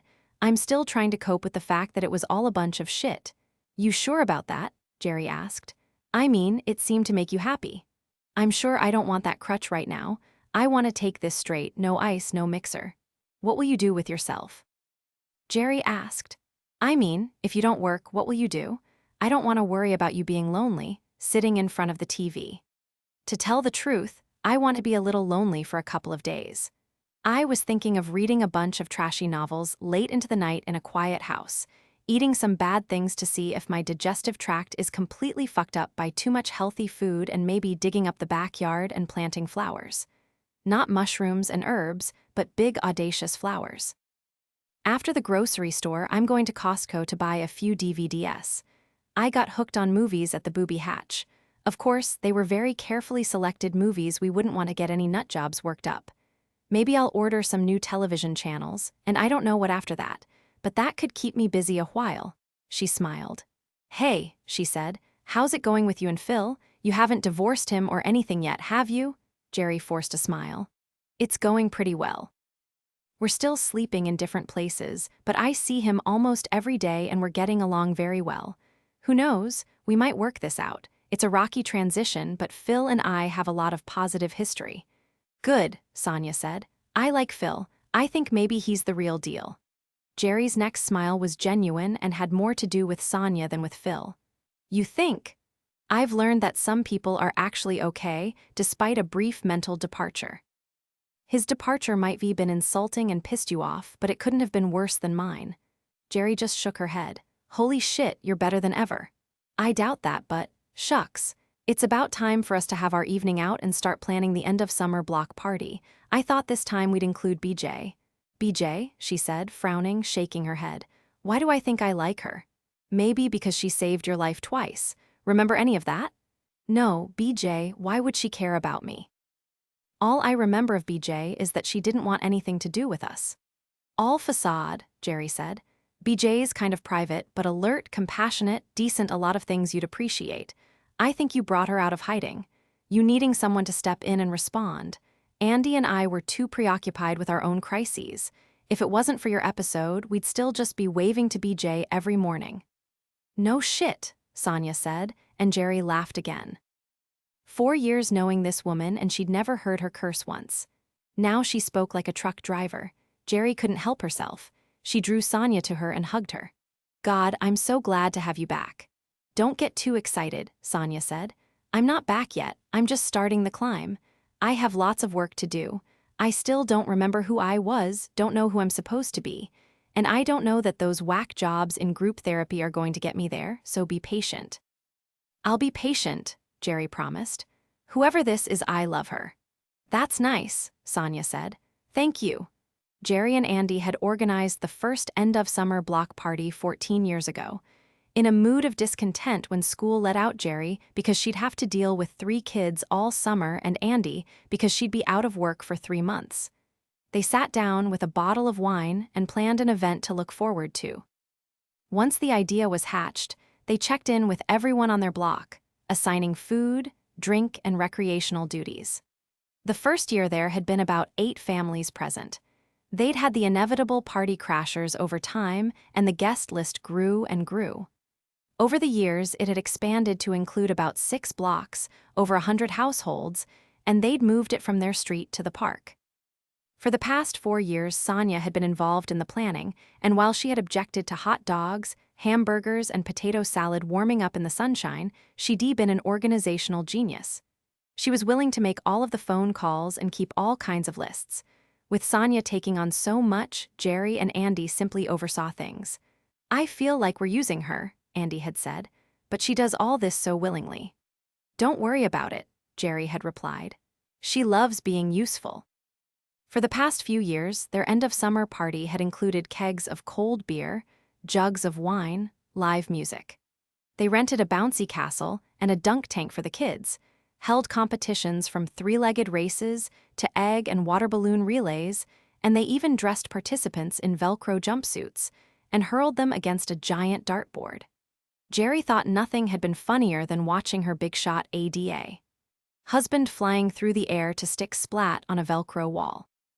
The whole neighborhood looked forward to the event. This year, things were going to be a little different.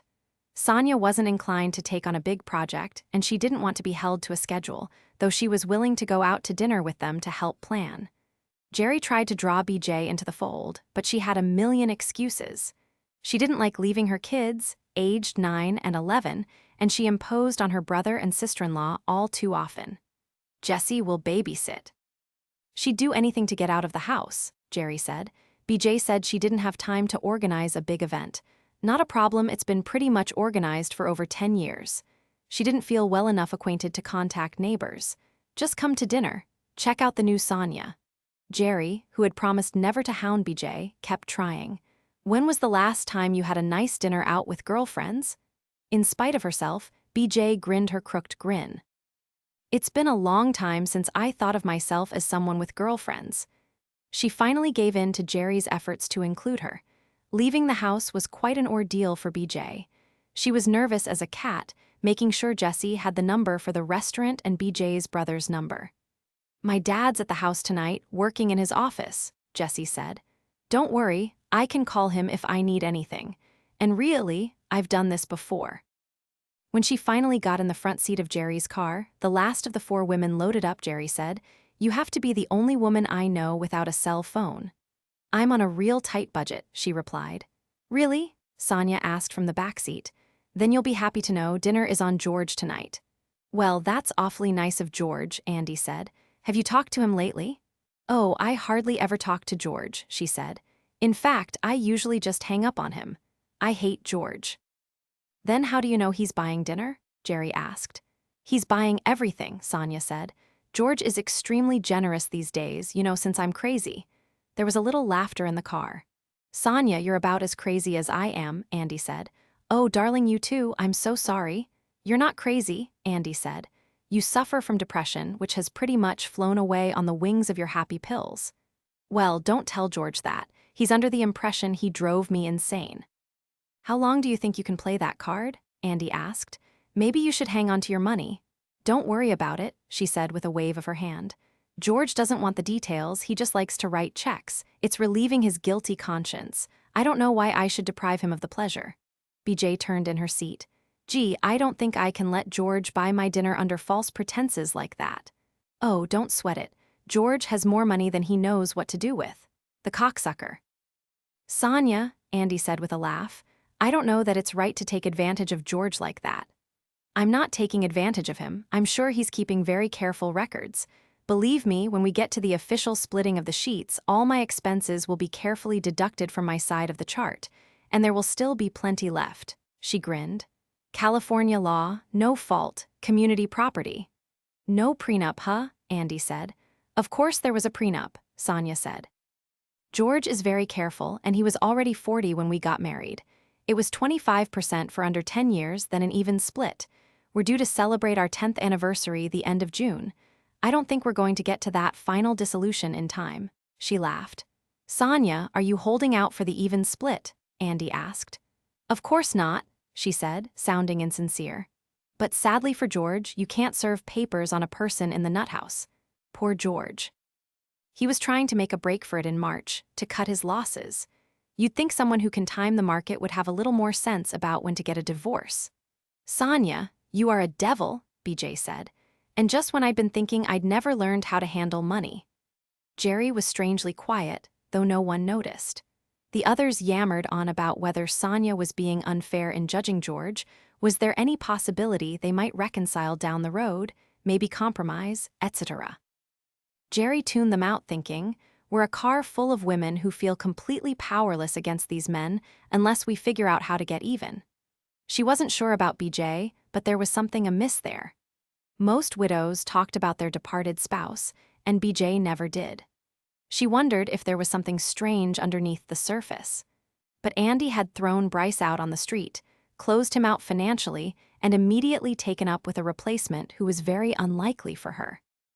Jerry had moved Phil out of the house, and although she wanted him back, she felt it was too soon, even he wasn't ready for that. and now Sonia was preparing to get her half of the pie.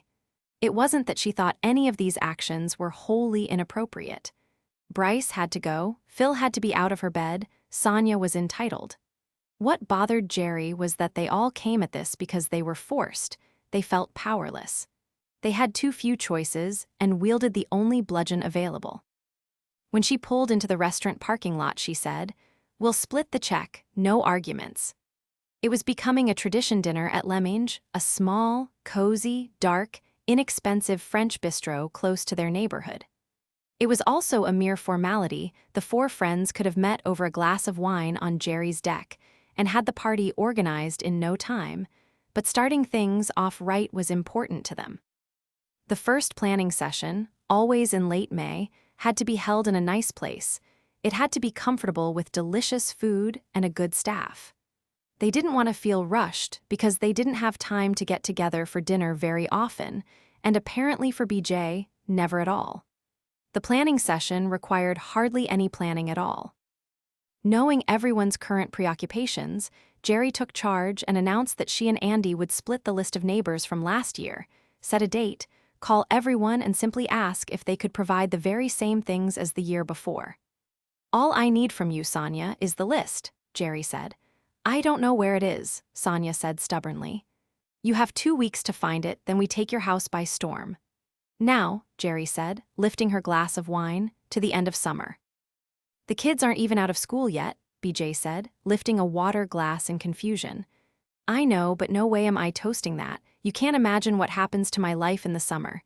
The kids are on the loose. They're bored. They're impossible to keep tabs on. It's a hotbed of mischief. To the end of summer." "I never toast this," Andy said to BJ. "I love having the summer off school. In fact, I almost always drink a little too much at the end of summer picnic." "I'm looking forward to summer," Sonia said. "Gee, I feel kind of disloyal," BJ said, setting down her water. "It's okay, BJ. The only one who ever toasts the end of summer before it starts is Jerry. She does it alone every spring. You don't have to join in," Sonia said. "Hear, hear," Jerry said, alone. The rest of the dinner gave way to tales of previous block parties, delicious food, laughter that even BJ couldn't resist. Jerry and Andy shared the bottle of wine while Sonia, medicated, had water and BJ joined her. Everyone ate light to save room for heavy French desserts and rich, robust cappuccino, and all too soon it was time to call it a night. "I'm really glad you talked me into this," BJ said. "I should probably do things like this more often. It's just that I feel like I have such a load to carry with 2 kids and a job. I think I practice way too much self-denial." "Get over that," Jerry said. "We have to keep ourselves sane, present company excluded in case George is listening." "Very funny," Sonia said. "Bitches. Isn't it just like she's been possessed by a spirit?" Andy asked, dropping an arm around Sonia's shoulders. "She is woman, hear her roar." They were all laughing as they walked out of the restaurant, and it was as though a lot of things were suddenly in motion happening all at once. The young man who worked as a valet was watching the parking lot intensely, frowning. There was a man shouting in the parking lot, and BJ was immediately pulling back on Jerry's arm. "Don't go near that," BJ said, a note of panic in her voice. Jerry didn't even realize she'd already taken 2 steps toward the scene of a vicious argument between a belligerent young man and cowering young woman. As she took stock of the situation, she could see it was completely one-sided, and Jerry knew from the man's posture it was taking a bad turn. He was tall, good-looking, early 30s, strong and broad. The woman was one of those waif-like, fluffy blondes, too thin, big-breasted, tight pants slung below her flat waist. An underfed beauty, speaking so softly that she couldn't be heard at all above his bellowing. "Don't you fucking pull that shit with me. I was around when you were doing that shit to Jack, remember? That fucking acting like you know what the fuck you're talking about when you don't know crap. I made a lot of money off that deal, and you fucking screwed me in there with your big mouth. Right in front of them. God damn it, you're not going to do that to me like you did to him." The man was in the woman's face, looming over her, screaming as she was backing away, shaking her head, trying to explain or apologize or escape. The man was completely out of control, bending over her threateningly, bouncing his closed fist in front of her face, turning almost purple with rage. Jerry looked over her shoulder at the valet. "Call the police," she said. He shrugged. "He's just yelling. They're not going to come out for yelling." "Jerry, don't," BJ said, pulling on her arm again. "Let's just get out of here. Don't look, don't watch. It's not our concern." Jerry ignored her as she watched the scene for a moment. She pulled her cell phone out of her purse and punched in 911. When the emergency operator answered, she knew exactly what to say. "I'm at Leminge restaurant in the parking lot. There's a vicious verbal argument between a large man and a small woman, and it looks like it's going to escalate. He's threatening her with a closed fist in her face, and it could get physical at any moment." Right then, the man shoved the woman hard, causing her to take a couple of stumbling steps backward. She put her hand to the shoulder he'd just hit. "And it just got physical," Jerry reported. "He just shoved her hard. She's no match for him. We need a unit to respond before he gets out of the parking lot, takes her home, and beats the crap out of her." "Please," BJ said. "Please don't do this. Let's go. Let's not get in their business." Jerry ignored her. She gave her name to the police dispatcher. "Of course, I'll witness charges.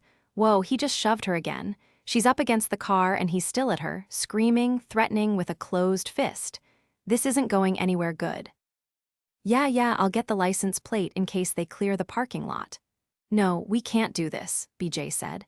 Jerry glanced at BJ and saw she'd gone pale, her eyes wide, her lips white. Jerry could see something about this had thrown BJ into a total state of panic, but she couldn't take care of everyone at once. She fished her keys out of her purse and handed them to Andy. "Take everyone home, I'm following through. I'll get home later, probably get a lift from a cop." "You'll be okay?" Andy asked. "Of course. I'm steps from the inside of the restaurant, and I have this big kid right here to protect me. Just go, get Sonia and BJ out of here." Andy took the keys. "Come on," she said to the others. It wasn't as though this sort of thing happened with Jerry on a regular basis, but given her job, Andy knew she was on a first-name basis with a lot of the local cops. And she was determined, committed. She handled cases of abuse almost daily. This didn't frighten her in the least, and even though she was off the clock, she couldn't turn her back on something like this even if she wanted to. Jerry was barely aware of Andy leading Sonia and BJ away as she watched the man grab the woman's upper arm, pull her back, shake her, and drag her toward the car door. She still had the dispatcher on the line. "He's shaking her and forcing her into the car. You might want to put a rush on this." And then she watched, stricken, as the woman banged her head on the roof of the car while getting in. The man took that opportunity to grab her by the hair and give her head another cruel bounce off the car roof. "Oh, God," Jerry said. The young valet started into the parking lot, now pushed too far, but Jerry grabbed him, pulling him to her side. "No," she said to the kid. "No, don't get into it. He's got you way outsized. Go inside, get help." Jerry turned back to her phone. "He's banging her head against the roof of the car," she said. "Where are the cops?" Jerry took a couple of brazen steps into the lit parking lot, cell phone against her ear. The man slammed his passenger's door closed, shouting furiously at her through the closed window. But he was caught. He'd beat her in front of a witness, and even if he got out of the parking lot, the police could be in pursuit as long as they had the description and plate number. As he rounded the front of the car, he caught sight of Jerry. "What are you looking at, bitch?" She took another step, very conscious that she could quickly retreat to safety if necessary. "You," she said. "I'm watching you. I have the police on the line." He stopped where he was and snarled at her, baring his teeth, but then he whirled and got into the driver's seat. Jerry described the car and rattled off the license plate to the dispatcher, using the phonetic code on the letters. "Ma'am, are you PD?" the dispatcher asked. "CPS," she said. And then she watched the man scream at his companion, likely blaming her for making a scene, right before he pulled back a fist and let it fly into her face. He was so out of control, he continued his assault even through the threat of police. "He just punched her in the face," Jerry reported. "He started the car." Jerry heard sirens in the near distance. "I think your cops are gonna make it," she said into the phone. And then she glanced in the direction of her departing vehicle, saw Andy driving, Sonia sitting in the front seat with eyes very wide and BJ in the back, her hands pressed over her face. They cleared the parking lot seconds before the police vehicle came flashing around the corner. The abusive man was too busy screaming and hitting the woman to get out of there. His rage had slowed him down. The valet came out with a couple of waiters and Jerry pointed at them. "Stay back," she said. "The police are here and won't know who's who. Stay back." Jerry stepped into the parking lot under the lights and flagged the police car, moving her hand in a circular motion, pointing. They stopped in front of her, and with the phone still pressed to her ear, she indicated the car with the couple in it. It was too dark inside the car to see exactly what was happening, but the couple appeared to be still.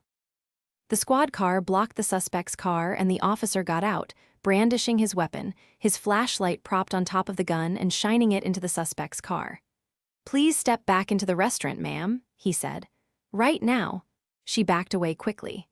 It hadn't for one second crossed her mind that the man could be armed, but it should have. Domestic disputes like this were frequently accompanied by panicked shots fired, people killed or wounded. She grabbed the sleeve of the valet, realizing the boy was about Jed's age, and pulled him and his reinforcements back against the restaurant door, out of the parking lot lights, into the darkness. But she didn't go inside because she was too invested in the situation. She wanted to watch as this asshole was apprehended. It took only seconds for the next cop car to make the parking lot, lights and siren flashing. He blocked the exit. "I should have stopped him," the young valet said. "The best thing you can do now is give the police a report," Jerry said, and almost immediately the abuser got out of the car, hands in the air, protesting loudly. "What?" he yelled. "What? I'm just trying to take my girl home." The police had him on his knees in seconds, cuffed and rendered helpless for the time being. The woman, however, remained in the car, sheathed in darkness. Jerry stepped out of the doorway. "You better check the victim. He beat her," she called out. "She hit me." The cuffed man shouted back. "She didn't," Jerry said calmly, clearly. The police officer took charge. "Ma'am, I want you to stay back." And like a good girl, she skittered back to the restaurant. Ah, yes, she thought. She knew very well the police had procedures and wouldn't take risks. They brought the victim out of the car at gunpoint as well, and when she exited the vehicle, Jerry could see her nose was bleeding. At least they didn't cuff her, though they did pat her down. It wasn't unheard of for a battered woman to pull a gun on police and rescue her abuser. It was a complex and often irrational syndrome. But the young woman came out, hands up, crying, bleeding, and the second officer took her to the back of his vehicle. 2 more squad cars appeared, though the officers let the original 2 handle their suspects, standing by if needed. Jerry listened in fascination, while the young man argued in a whimpering tone about never having hit, never having raised his voice. They were just having a discussion when she struck him, and he merely defended himself. Within 10 minutes, the young man and woman were seated in the backs of separate patrol cars. The restaurant manager was outside, and patrons were pouring into the parking lot to see what was happening. It took Jerry less than 15 minutes to give her statement to the police. Because there was an injury, paramedics were called, but the victim was released to drive herself home or to the hospital because she refused medical treatment. "Can you please give her this?" Jerry said, passing a business card to a patrol officer. It had the number on it for victims of domestic abuse. She had no confidence whatsoever that the young woman would seek help, but at the very least her abuser was going to spend a night in jail. Jerry knew it was highly likely he would be picked up by his victim at daylight. Such was the typical scenario. "Any chance you have time to give a witness a lift home?" she asked one of the superfluous cops. "If not, I can get myself a cab. I sent the party I was with home in my car while I stayed to give a statement." In just an hour from start to finish, Jerry was being dropped off in front of her house. When she walked in, Phil was sitting in the family room and he stood and approached her. "Got in the thick of it, did you?" he asked. "Well, what else could I do?" she replied, dropping her purse on the sofa. "I guess Andy told you what was happening." "I got the bare facts," he said. "They're waiting outside on the deck." "Waiting? For the debrief, I assume, and at least one of your girls is shaken up." Jerry glanced out the window. "Yeah, that would be BJ, who Jesse's babysitting for. She kind of panicked at my getting involved." "She must not know you all that well. I gave her a glass of wine." "Then I left them the bottle." "But you didn't sit out there with them? You're usually a lot friendlier than that." "I'm keeping a low profile until I'm officially received in the neighborhood again," he said, smiling. "You want to take off?" "I don't think so," he said. "Think I'll get in line for the end of the story. if it's all the same to you.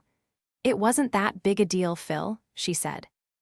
I saw an ugly argument in the parking lot, had a hunch where it was headed, then saw him get physical while I had the dispatcher on the line. I had to wait around for all that to be taken care of, that's all. He hurt her, Phil asked, frowning. Gave her a bloody nose and whacked her head on the roof of the car. Phil winced and shook his head. Scumbag. She refused medical and left in his car. She'll probably beat him to the jail to try to spring him. He tilted his head toward their deck. Take care of your girls out there. I'll hide in the office till it's all clear. Really, you don't have to. I want to wait for you, Jerry. That okay? Yeah, she said. That's absolutely okay. Then she headed for the deck. Her friends had a candle lit on the outside table and they were completely silent until she sat down. Everything is all right, she said. The police arrived seconds after you left and took him away. I don't know how much you saw. He hit her, Sonia said. I didn't want to leave until I saw you throw yourself on him and beat him senseless with your purse. Jerry chuckled. He was a little on the huge side. You okay? Me, Sonia asked. Peaceful as a river. BJ's pretty unstable right now, though. I offered her one of my pills, but she decided on wine. You okay, BJ? Jerry asked. Sorry, she said. I didn't mean to get all weird on you like that. I have 1 or 2 real mean bastards in my personal history. I think I might have had a flashback or something. I wondered. I wanted you to do what you did, but Jerry... She paused and swallowed. You know how it'll end up, don't you?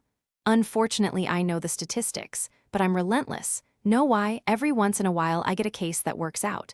We get the kids and the woman out of there and they actually break loose. Like you obviously did.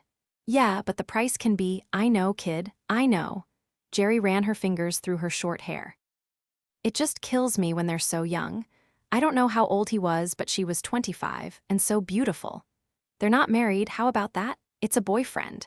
We didn't have a conversation, but if I know anything, he's not the first boyfriend who's treated her like an animal. Listen, here's how it is if she doesn't leave him, he's going to beat her again no matter what I do. If he's locked up, she has a window of opportunity to get away, though the odds are she won't take it. I'm pretty well educated on these issues and I understand how it happens, especially if the woman was raised on abuse. But I still can't figure out how they never seem to get to a point when it's enough. I mean, she's stunning. There must be 100 good men who'd love to love her. It's baffling. Well, I could explain that, but if you don't mind. I'm sorry, BJ, Jerry said. You're obviously traumatized by that whole circus we witnessed. Maybe someday when you're feeling a little more in control and comfortable, we'll have that conversation. That kind of thing happened to you a lot, BJ asked, taking a sip of her wine. When I'm not working, only once before, almost an identical scenario. It was 10 or 12 years ago, if I remember. Another domestic in a parking lot, but I was alone. I had stopped off for groceries on the way home, and it happened right in front of me. I didn't have a cell phone. I had to go back into the store. The manager and bag boy held them apart until the police could come. She leaned forward. I see things professionally. I used to get in a lot of tight spots when I was doing more home visits. But it's what I do, it's not something I can turn on and off. You know? Of course you can't, Andy said. So they took him away. And one of the cops gave her a card with a phone number on it. If she's up to it, if she's had enough and isn't too terrified, she might call it. Did you get their names? BJ asked. As a matter of fact, I did. I thought I should know in case they need a witness. The police charged him. Do you ever, run him up, check out the record, check and see how things come out? I don't have access to police files, but I never have any trouble getting whatever information I need, Jerry said. We're pretty well connected at CPS. Maybe you'll check, BJ said. If you do, maybe you'll just tell us that he didn't kill her or anything. Listen, it wasn't nice, what happened tonight. But I don't think we have to worry that her life's in immediate danger. Long-term danger is more likely. She'll go to her mother's or sister's, he'll face battery charges, probably misdemeanor, make up with her, and this event will repeat itself several times before they either break up or something worse happens. It's true, it's a deadly game, but not every domestic ends that way, BJ. But you'll check, she asked. Would it make you feel better? It would. If I hadn't seen it, it wouldn't matter, but I saw it, and I tried to get you to walk away from it, so now, okay, it'll be all right, but I'll check and let you know. Thanks. I'm sorry, Jerry said. It must have been so difficult. Tonight, BJ asked, all of it. Yeah, but it's okay now. She smiled her crooked smile. I got loose. Good for you, Jerry said. You all okay now? She asked, her gaze connecting with each of the women in turn. I want to be you when I grow up, Sonia said. I want to be strong like you. You're invincible, Jerry laughed. Remarkable she'd been feeling so powerless about her personal situation, having completely forgotten that she'd been programmed to react in crises like the one she encountered. It was the crisis at home she wasn't trained to manage. Maybe I've just turned into a crusty old broad, she said. You, Andy said. Anything but. Andy pushed back her chair. You're just amazingly efficient, and Sonia's right, you are very strong. We're all stronger than we realize. You girls ready to give it up? I'm shot. Chairs scuffled back. Women stood. BJ touched her arm. Listen, your husband. I tried like hell to hate him tonight, but it was hard. He seems like a pretty decent guy first glance. He was real concerned about me. He could tell I was upset, and he tried to be nice, you know? Got me a drink, told me to relax, reassured me that you knew exactly what you were doing. He's a very decent guy, Jerry said. That puts a strain on me. Well, thanks for what you did, she said. Before that happened, it was one of the nicest nights I've had in a long time, maybe ever. Hey, we'll do it again real soon. I mean, what are the odds of trouble again, huh? Just send Jessie home, will you? And watch her out the front door till she gets here. When the door was closed on the women, Jerry went to the office she'd been sharing with Phil for 15 years. He was focused on the computer screen. She walked up behind him, put her hands on his shoulders. I need some information right away. I need you to get it for me. I could go through channels, but I don't want to wait, and it's important, she said. Tonight's event? He asked. Sort of. I want you to find out if Barbara Jean Smith of Fresno is in the system. He swiveled his chair around to face her. Your new friend? She overreacted tonight. It's obvious she's been the victim of abuse. Maybe there was a court case or something. I can wait till she lets it out, but if you don't mind. Sure, he said, turning back to the computer. Age? About 35, give it a 3-year span. All he had to do was log into the prosecutor's office database. It would take quite a bit of searching, but Phil was accomplished at multitasking. While he got underway, she went to the chair at her end of the desk. You okay with what happened tonight? He asked. It was kind of routine, sad to say. The only things that got to me in a big way were BJ's and Sonia's reactions. Sonia do okay? Too okay, she said. She's had a complete personality change. It makes me wonder what's happening to her in private when no one's around to see her react to this shift her life has taken. By the way, BJ confessed to me that she's having trouble hating you. You must have been very nice to her. He turned in his chair. Does everyone in the world know what I did? I think so, she said. I told my girlfriends. I haven't told them at work yet. They're too busy to care. They're oblivious. He turned back to the computer, reapplying his reading glasses, clicking away. You told my mother, she laughed. Has she been in touch? She's making my life miserable. Ah, there was a definite sound of satisfaction. She's threatening to visit. That would be nice, Jerry said, smiling to herself. We haven't had a common enemy in years. It would finish me off. You said you'd do anything, she reminded him. I did, he said, scrolling through documents. I was thinking public evisceration, castration, mutilation, not my mother. She adores you. Not lately, he said. He turned back to her, plucking off his specs. She suggested I buy you some flashy jewelry, take you on a trip to the islands or something. Really? Why didn't you offer that? Because I knew your idea of amends would be much closer to the soul, like moving me out, telling my mother. She laughed at him, and he turned back to the keyboard, the screen. You're getting too much pleasure out of my comeuppance, he said. It has been interesting, I admit. Listen, I had to tell Muriel. One of the kids was going to slip, you understand that? I know better than to suggest constrictions, Jerry. You do what you do, I'll grovel. I think that's the recipe here. Oh, you make a fabulous victim, she said. I'm sick of laughing about this. I'm still pissed off. Yeah, I know.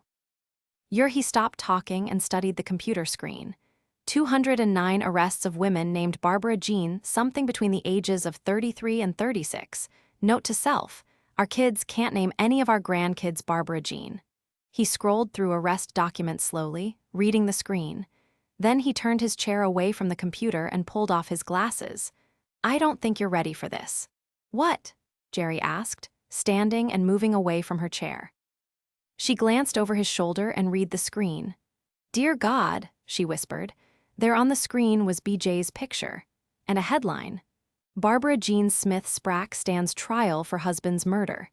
10. If there was one gift in the news about BJ, it was that Phil's office had not prosecuted her. It happened in a different county.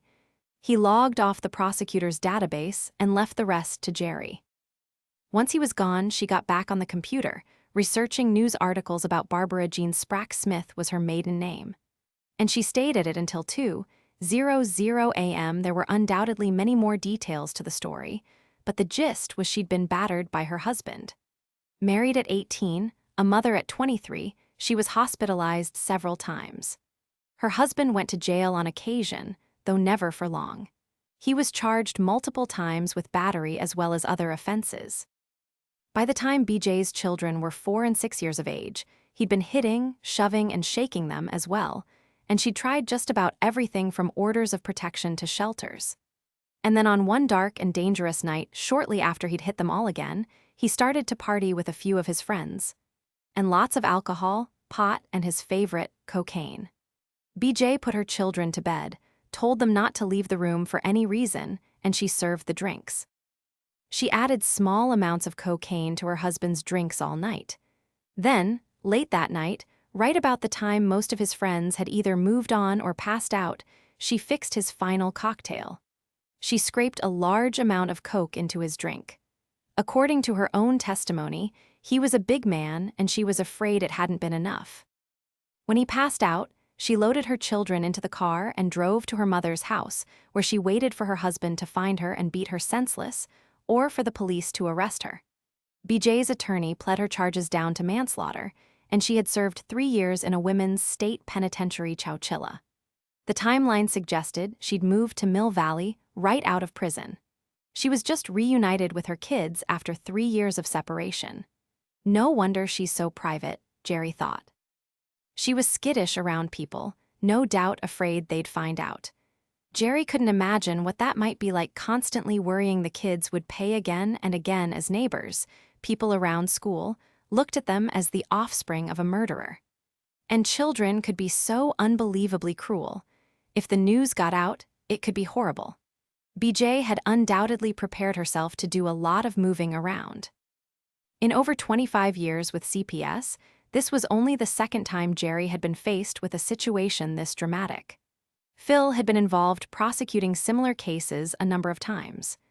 Jerry had supported him when it tore him up, prosecuting a woman for a crime she had to commit to stay alive, to keep her kids alive.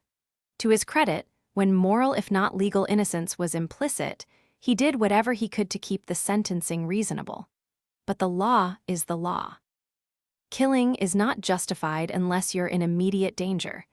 They'd had their share of arguments about that, naturally. Jerry was convinced the perspective of the law and the prosecutor's office were based in testosterone.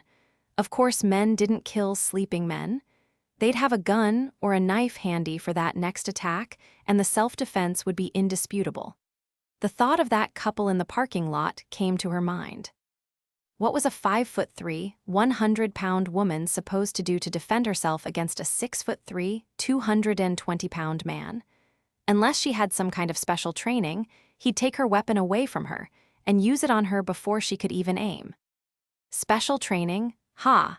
Jerry knew abused women couldn't sign up for marksman training or karate. In most cases, they were barely allowed to use the phone. And yet it was the thing women and men alike always said they'd do if they couldn't escape the abuse: kill the son of a bitch. Jerry had always said she would. She wouldn't live under that kind of oppression. She'd go to prison to keep her children safe. Phil said if his daughter was in such a situation and couldn't get out, was hopelessly locked in and ruthlessly battered, he'd kill the son of a bitch. Talk, talk, talk. When truly faced with it, how many people actually could? If Jerry was a betting woman, she'd lay odds that BJ had known exactly what was going to happen to her. She knew she'd be tried and convicted of something, if not murder one. She knew she'd go to prison, and yet it must have seemed the only option left to her. Better mommy in prison than everyone in the ground. Jerry knew there would come a time when she would ask her about that. She wouldn't tell even Andy what she'd learned, but she would eventually level with BJ. Jerry wanted to know how she could have been sure her children would be safe while she was locked up. How did she know she'd get them back? Who was on her side? Obviously, she had her brother's support, but what had happened to the husband's family? The abuser's kin were notorious for denial, for going after the killer until the end of time. And that house, whose house was it really? Jerry could barely remember the original owners and didn't know if it had sold privately, without signs or open houses. Then Jerry realized the last renter had been a single mom who also kept to herself. A recovery house, owned by some philanthropist. Too stirred up to sleep, she took a rather large brandy to bed. She turned on the TV, but it didn't drown out her thoughts, all jumbled up in a mess that included BJ then and now, the couple in the parking lot, her job. Inevitably, her thoughts moved to her own situation and her friends and their marriages, all in various states of flux. Andy and Bryce were over, and it seemed like Sonia and George were headed that way as well for entirely different reasons. She thought maybe she and Phil might salvage something, but she had a secret and desperate fear that they'd get back together, sleep in the same bed, talk about the stock market while naked in the bathroom, attend the kids, college graduations and weddings as proud parents, and then, after they'd done all the work, done all they could, they'd give up in exhaustion because getting it back wasn't possible. And starting over was just a romantic idea that couldn't be achieved. With the end of school, the early morning walks had been suspended for the neighborhood women. Andy had no reason to rise at the crack of dawn. Sonia was sleeping in these days, and occasionally Jerry got out there by herself. But she was slacking, taking great pleasure in the days she could languish in bed until 7 or 7:30. For Andy, the summer was shaping up differently than ever before. She usually planned a long visit with her father in San Luis Obispo, but this summer she had hedged on such plans. She had such a nice routine with Bob. He had cut back on his evening work most nights so he could be with her, and she loved that he would do that. Almost every weekend they toured model homes and open houses. Bob was always looking for new ideas, and Andy loved looking at houses, something she never indulged alone since she wasn't in the market to buy. In her entire life, she'd never had a man interested in the same things until now. They went out to dinner at least once a week, sharing each other's favorite places, holding hands across the table. There were a couple of TV shows he liked, and sitting beside him to watch them, rubbing Beau's belly with her bare feet, was more pleasurable than a trip to the islands. Bob was a big reader, about an hour or two every night, and the book he was working through always stayed on the table that was on what had become his side of the bed. And he spent the night often 3 or 4 nights a week. Noel had done as instructed. He came to dinner. He was still on the quiet side, maybe not entirely sure his mother was playing with a full deck, taken with this man who, even Andy could admit, was far different from the men she was usually attracted to. Maybe Noel wasn't as enchanted by Bob, although Andy thought Bob came off well his usual affable and interesting self. Or maybe Noel was slightly embarrassed by his last encounter with Bob, which was simply rude. In any case, it wasn't a bad dinner. But it sure didn't reel Noel in. He left right after they ate. Andy was already feeling the impulse. She wanted Bob all to herself. She wanted his overalls hanging across from her clothes in the closet, his shoes by the door. She hadn't breathed a word to anyone because she'd always been accused of needing a man, of moving too fast. In her private thoughts, she knew there was a kernel of truth in that. But this was different. She was feeling a strong need for Bob. Her plan was to gut it out until a respectable period of time had passed before asking him if he and Beau would consider a change of residence. They returned from a Saturday evening at a local bistro, and the message light was blinking on her home phone. What's this? She asked herself. She put the phone on speaker and dialed in the code while Bob let Beau outside. Her ex-husband Rick's voice, panicked and angry, came blistering into the room. "Andy, you're not answering your cell. Call me the second you get home. We have a problem. Hurry up." And right after that, a second, a third, and a fourth similar command. She pulled her cell out of her purse and saw there were messages and texts, and her ringer had been off. "Oh, God," she muttered. "Noel, Noel." It was simply the only thing she and Rick had in common. Bob looked at her from the back door. He had a look of concern on his face, a very rare expression for him. "Call," he said, Feeling afraid, feeling vulnerable, she left the phone on speaker when she called Rick. He came on the line all worked up. "Do you have any idea what's going on with your son?" he demanded loudly, sounding enraged. "I talked to him twice today," she said. "I see him at least twice a week, if not more." "What, he's gay, that's what, your son is gay." "What?" she said. "What did you say?" "He's gay," I said. "Did he tell you he was gay?" she asked in a state of shock. "Of course not. I went to that apartment where he likes to hang out and it's full of faggots, fairies, and your son is right at home there. Rick, he works a lot in theater arts, he has a lot of gay friends." "I confronted him," he blustered. "He admits it, said he was afraid to tell me." He laughed meanly. "Smart kid." "He should be been afraid." "Wait," she said. "Wait a minute, you went there? Why?" "I wanted to see what he was up to, what he was hiding. I'm not paying child support and college tuition if he's using drugs, and that's what I thought was going on. He sure wasn't coming around here much. I wish it had been drugs, but it's not. He's a fag," he coughed in disgust. "Obviously you had no idea where he was." "Of course, I knew where he was. I checked it out, saw that it was in a good complex, asked the apartment manager if she'd had any trouble there because my son liked to hang around there with friends. She said those boys were good boys. But Jesus, I didn't barge in. I wouldn't do that. I blame this on you," he stormed. "You and your weird boyfriends." "Wait a minute," she replied angrily. "If it's true, it has nothing to do with my boyfriends. They were all incredibly straight." "Yeah, right. I always thought that Bryce guy was a little light in his loafers." "Oh, bite me, Rick, how about you? Leaving him with a mother and no father for at least a couple of years while you ran off with the school nurse." She put her hand up to her mouth. "Oh God, what am I saying? If Noel is gay, it doesn't have anything to do with either of us. You can't make a person gay." "Yeah, well, he sure didn't get it from me." "How do you know?" she asked. "If he is gay, he was born gay." "Not possible, no way." "Yeah, that would be a tough pill to swallow, wouldn't it? Because all I have are all these big, hetero Greeks in my ancestry." "Yeah, Greeks, they started this, right?" "Oh, for God's sake, don't you have a couple of gay uncles you've crossed off your Christmas card list? Get a grip, he didn't do this to you. Whatever is going on with Noel, it's not about you." "I'm through with him," Rick said. "He's all yours. I'll be damned if I'll have some queer around my kids." "Oh, you didn't do that," Andy said. "Please, Rick, you didn't do that to him. When he straightens out, he's welcome back. Till then, I'm not going to have his influence around the boys." "Rick, what have you done?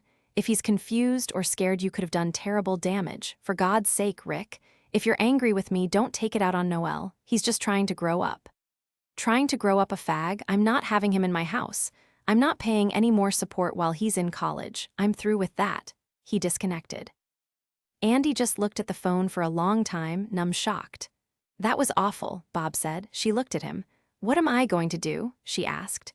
"You should call Noel. Tell him you heard from his father and you're sorry his father's so angry and worked up. And he should come talk to you because you're not going to act crazy like that. But you'd like to know what's going on with him and you want to know he's all right." She stepped toward him. "Did you know?" "No. Did you know my son was gay?" "Did you get that vibe from him?" "No," he said, shaking his head. "Why would I? Because my wife was a lesbian. He seemed like just your average, regular kid to me. Listen, there aren't always a lot of signals. I'm proof of that, right? I wasn't missing anything, was I? Andy, what were you going to do if you were? Deprogram him? Come on, you know we don't control this part of life. I mean, mothers are incredibly influential, but really, you don't have that kind of power." "Do you have any gay kids in your family?" she asked. "I don't know. I might have a gay nephew back in Connecticut, but if he is, he hasn't come out. Why? What does that have to do with anything?"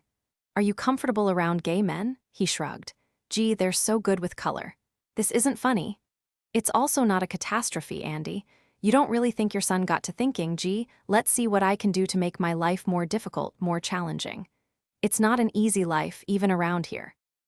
I mean, look what the boy just went through with his dad. Noel had to know that wasn't going to be easy. Cut the kid a break. We're all pretty much stuck with who we are." She shook her head. "Why aren't you a father?" she asked softly. "I got to the real thing too late in life," he said with a smile. "Call him. Tell him it's okay to come home. Tell him you're not upset. He'll be glad to get that message." Jerry answered her front door and found Andy standing there, clutching a coffee mug in one hand and her cell phone in the other. It was very clear from her reddened eyes that she'd been crying. "Is your house a little on the quiet side?" Andy asked. Oh God, what is it? Is it Bob? Jerry asked, reaching out and pulling her inside. No, it's Noelle. Please, could we talk? Do you have a lot of people around? Just the opposite. Phil didn't come by tonight, he has a big case. Jesse's babysitting, Matt and one of his friends are playing video games in his room, and Jed has a phone growing out of his ear. What's the matter? Oh, you're not going to believe it. Or maybe you will, I don't know. Come on, she said. Deck. Jerry lit a couple of patio candles, and through some tears, Andy explained the events of 2 nights earlier, the horrible phone conversation with Rick. Now Noelle won't return my calls or come over, Andy said. I know Rick must have really upset him, but I've left messages asking him to please talk to me, let me see that he's okay, and I've promised I'm not going to react the way his father did. Oh, Jerry, he's scaring me to death. I'm going to have to go over there to that apartment his friends have. I just don't want to make things worse. You don't think he'd do anything? Desperate, Jerry asked. I'm starting to wonder. I'm starting to fear it. The only thing that stopped me from chasing him down is that I assume he's where he wants to be, that he's getting some sympathy and support or something. But why in the world would he be afraid of me? Maybe he's not afraid of you. Maybe he's just totally upset about Rick. What an asshole, what was he thinking? Was it just the shock? Is that what happened? I doubt it. I mean, I'm sure Rick was stunned, but it's also the way he is. It never once crossed my mind that we'd face something like this with our son and unleash that monster inside Rick. Oh God, she said, tears spilling over. I just can't imagine what Noelle's going through. The patio door opened noisily and Jed leaned outside. Mom, I'm headed over to, he stopped suddenly when he spied Andy wiping off her cheeks with a hand. Oh, he said, retreating, pulling the door closed. Jed, Andy called. The door swung open slowly and he stood there, his eyes wide and his posture tense. Now what? Was written all over his face. Jed, Noelle's in trouble, Andy said, standing. He inhaled sharply, stiffened, and waited nervously. Jed, I just found out Noelle is gay, Andy said, stepping tentatively toward him. He let out his breath in a whoosh of relief. Oh, that, he said, taking a stabilizing breath. I thought maybe he mouthed off to the judge or something. But I did tell him to keep his stupid mouth shut or he'd get like years of community service. You know, he doesn't always think. Jed, I said he was gay, Andy tried again. Yeah, I know. You know, Andy said, taking another small step. Well, he's like my best friend, you know, even if we don't. Well, I think we might have different drummers. Then he grinned. I think his might be a majorette. This isn't funny, Andy said. Jed shrugged. Guess I've gotten used to it. Hey, don't blow a gasket. You'll get used to it. You're not. I mean, you're not upset. Your best friend gay. Yeah, well, I admit it kind of freaked me out at first, but I mean, come on, it's just Noelle. Then he smiled and put his hands in his front pockets. I don't think he's attracted to me or anything. Andy backed up a step, sank into her chair, and wept into her hands. Hey, sorry, Jed said, coming out on the deck. I won't make jokes, okay? But just so you know, Noelle doesn't get all pissed off about that. I think he secretly likes the jokes, makes him feel like I'm playing on his team. Then he put up his hands, palms toward the women. But hey, I am not playing on that team, all right? I mean, I am totally straight, okay? So don't. Jerry was having trouble keeping a straight face. Good old Jed, she thought so down to earth sometimes. If Andy hadn't been bawling her eyes out, she might have cracked a smile. But what she said was serious. Jed, Noelle's dad, found out. After he humiliated him with every gay slur on the books, he told him never to show his face around him or his family again. At least not until he's straight. Man, Jed said, making a fist and striking the air with it. He was afraid of that. Hey, no offense, Andy, but Rick thinks he's so fucking cool and man, he's just retro. A real-ass clown, totally out of the loop. I don't know what his deal is. Andy looked up from her hands. No offense taken, she sniffed. Those are the kindest things you could say about that jackass. Then the tears came again. Poor Noelle. Don't worry too much, he totally expected it, Jed said. Andy picked up her phone, displaying it to Jed. He won't talk to me, won't return my calls. I left messages saying I wasn't angry or upset or anything, but he won't even. I'm so worried. I don't know what to do. He's probably just stoned, Jed said with a shrug. By the way, I think he does too much of that. I don't care. I just want to hear his voice. It's been 2 days. Jed shook his head and rolled his eyes. He pulled his phone out of his pocket and punched in a few numbers, backing away from the women a couple of steps. Then he said, "Hey, dickwad, you stoned again? Well, call your mother. She's over at my house crying because you won't call her. You got 10 minutes, then I come over there and haul your scrawny ass home, you copy?" He listened for a moment. "Yeah, so, you're bummed, but you're not surprised, right? And you got it over with, so call your mother, you have 9 minutes. Geez, what are you thinking? You can't drop a bomb like that and then disappear. These women, they think you hung yourself in the shower or something, call her." Then he clicked off without saying goodbye. "He'll call," Jed said, "or I'll go get him. Stupid shit, he should know better than to freak everyone out." "Oh, Jed," Andy said, overwhelmed with gratitude. "Yeah, no big deal. You don't need to tell him what I said about the weed. It's not like I haven't done a little of that." He glanced warily at his mother and said, "But I swore off it. I mean, things are goofy enough around here, you know?" "Sure," Andy said, sniffing back tears. "I'm going to Tracy's, Mom. If Noel doesn't call in," he glanced at his watch, 7 minutes, "call me. I'll go get him, but he better call. I have plans with Tracy." Andy just nodded and sniffed, so Jed left the deck. As he was about to make his getaway, Jerry stopped him. "What?" he asked. "I just wanted to say that was a nice thing you did." "I told you, no big deal. You were fantastic. Well, there's something I don't hear every day." "You're not fantastic every day," she said with a grin. "That's the Geraldine I know and love," Jed said. "It was a big deal," Jerry said, "and not getting all worked up about it, too. I think that helps more than you realize." "Well, get this, I'm not worked up about it. I mean, whatever blows his skirt up, you know?" Then he grinned his best bad boy grin. "Jed," she laughed. "I did like it better when you women were in charge, though," he said. Ciao. Sonia hated group therapy. She thought of the people in her group as total nutjobs or victims, or they were so depressed they could barely lift their heads. Then there were a couple who fancied themselves cured and felt that gave them the right to be confrontational. She hated confrontation, and not just when directed at her, when aimed at anyone in her presence. Their moderator rarely stepped in to direct the dialogue. It was like he got great satisfaction out of watching them disturb each other. And he took copious notes, which also bothered her. Whenever she prepared to attend, she felt her anxiety rise. Her palms would get sweaty on the way to group, and she'd be so exhausted coming home, she'd struggle to stay awake behind the wheel. And she had to do it every Tuesday and Thursday evening for 2 whole hours. Sonia made it a point to arrive a little early. She never wanted to be the last one to arrive. She hated walking into that room with 8 chairs positioned in a circle, all filled but one. Hers. This evening, she was the first to get there. The second to arrive was Martin, their barely post-pubescent, zit-faced leader. He was a brand new college graduate, but from looking at him, it appeared he'd started college at 12. "Well, Sonia, hello," Martin said brightly. "Hello," she said quietly. "How's your week going?" "Fine," she answered. It was not required that she be friendly, merely that she be present. Soon everyone else filed in. Janelle, 60, an unhappy housewife, very overweight and domineering. Carl, 40s, skinny and nervous. Blythe, 20, a tattooed biker chick coming down off cocaine and a little on the pissed-off side. Terrence, 30s, a bit chubby with a sallow complexion and dull eyes. Medication just wasn't working for him and he missed a lot of sessions. Susan, who didn't seem to belong, she was cheerful and attractive and appeared balanced. And Paul, 50s, businesslike, efficient, direct, and impatient. Sonia wanted to knock Paul's block off. They all said hello to each other as though they liked one another, a phenomenon that surprised Sonia completely because they weren't easy on each other. They took to their chairs. She was happy to have Blythe beside her, unhappy to have Paul directly across from her. The person beside you didn't seem to direct too many questions at you. The person across usually fired away. "Who wants to begin?" Martin asked as always.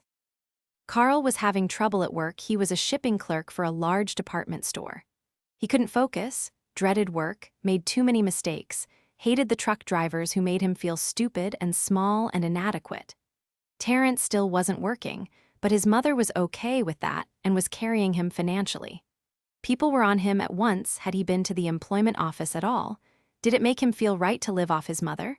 Was he exercising or altering his diet to combat depression?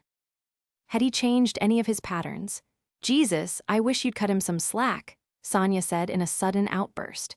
He's doing this without any slick drugs like the rest of us have. Well, Janelle said, smirking, look who came to the party. Make you uncomfortable when Terrence gets asked questions like that? You bet your big ass it does, Sonia shot back. I didn't stand a chance without drugs. I was so far gone, I didn't know what planet I was on. I can't imagine what it must feel like to be Terrence. Then she gave Terrence a weak half-smile. Sorry, Terrence, didn't mean to get in your business. I'd like to hear more about that, Martin said. If you're ready, of course. Well, I'm not, she said stubbornly. Come on, Sonia, Paul said. Everyone else spills their guts. It's not going anywhere, we have a pact. It's not like we're going to call George. She drew her hair up in a ponytail and let it fall. Shit, I never should have mentioned his name. The idea is to talk, Blythe reminded her, gently, not in her usual caustic, biting tone. Look, I'm not trying to be uncooperative, Sonia said with the far-fetched hope that maybe their teenage leader would report to Dr. Calais that she was responding as instructed. I can't remember much of it, honestly.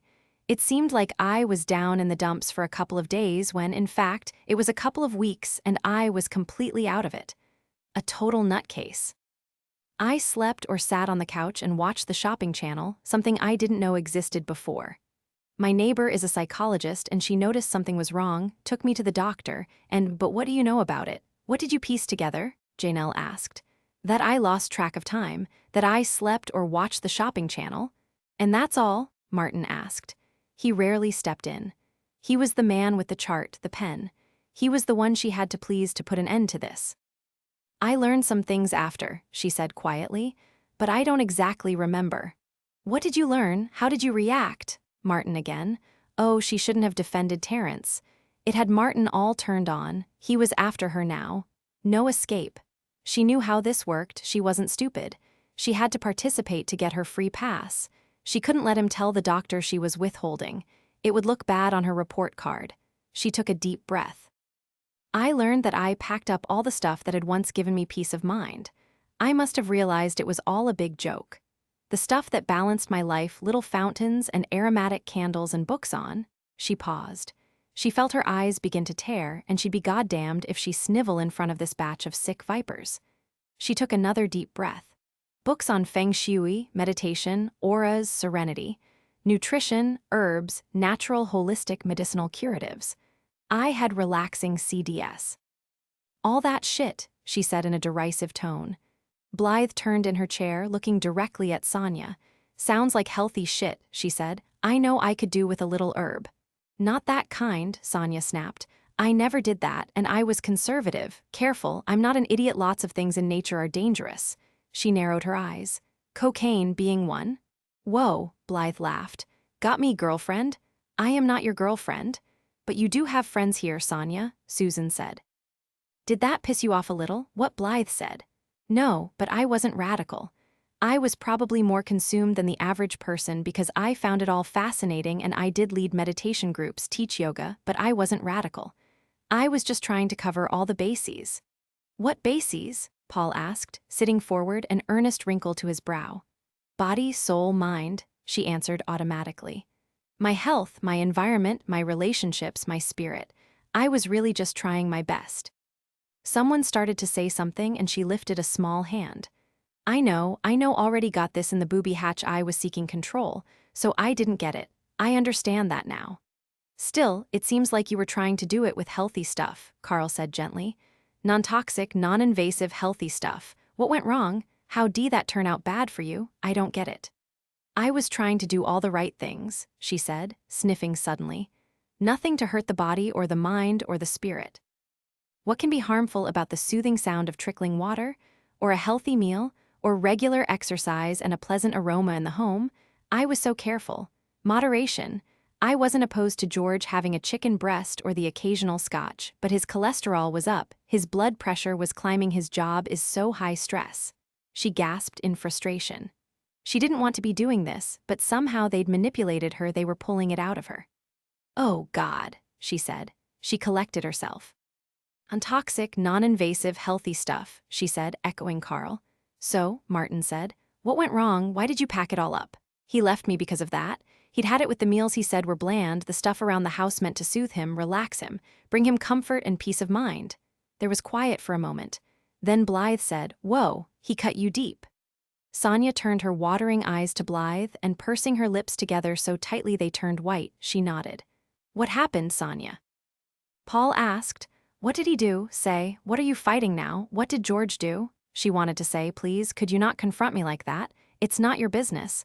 But knowing how the group therapy game was played, she answered. "He said he couldn't take living in a loony bin anymore, that he felt like a chia pet." "What?" 3 people said at once. "We couldn't hear you, Sonia," Martin said. "Your voice was too soft." "He said he felt like a fucking chia pet. That he didn't want me in charge of his fucking cholesterol, he takes pills for that. That he didn't want me watching his sleep patterns or his blood pressure. That he'd like to come home, turn on football, eat bloody red meat, spill on his clothes, drink too much scotch sometimes, fall asleep on the couch and wake up hungover once in a while and..." She crumbled. She rested her elbows on her knees, covered her face with her hands, and sobbed in loud, angry cries. Certainly they could hear her now. "Whoa," Blythe said. "Breakthrough." "Big time," someone else said. Sonia sobbed for a moment and they let her. They watched her. When she couldn't stand their silence any longer, she lifted her head. Tears ran down her face and she had snot running into her mouth. "I hate you," she said breathlessly, gasping. "I hate you so much. Why would you do that to a person?" She choked out. There was quiet for a moment. Terrence couldn't answer. Carl looked afraid to answer. Blythe had said enough. "Well, we care about you, in spite of the fact that you're very private and untrusting," Paul said. "And we do that to get it out where you can look at it, because that's how you get well. It actually works."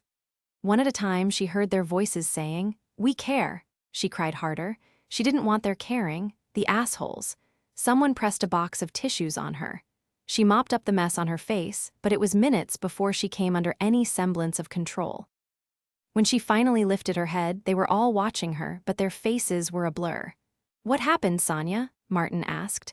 "I told you, he left. He made total fun of me like I was crazy and took his suitcase to the car and left." "After that," Martin pushed, "when you kind of lost touch with reality, what happened to you?" It took a couple of moments. She knew where this was going. She was tired of hearing about the episode from her doctor, and hearing it from her own lips only made it harder, worse. But everyone in the group just waited, not giving up, probably so happy it was her falling apart and not them. She blinked, looked at each one of them individually and spoke. "At first, I slept. I couldn't get food down, couldn't swallow. I pulled out my hair in big clumps or bit my nails until they bled. Then I couldn't sleep because I saw monsters. I wanted to kill myself, but I couldn't figure out how I don't like messes. I used to be very neat.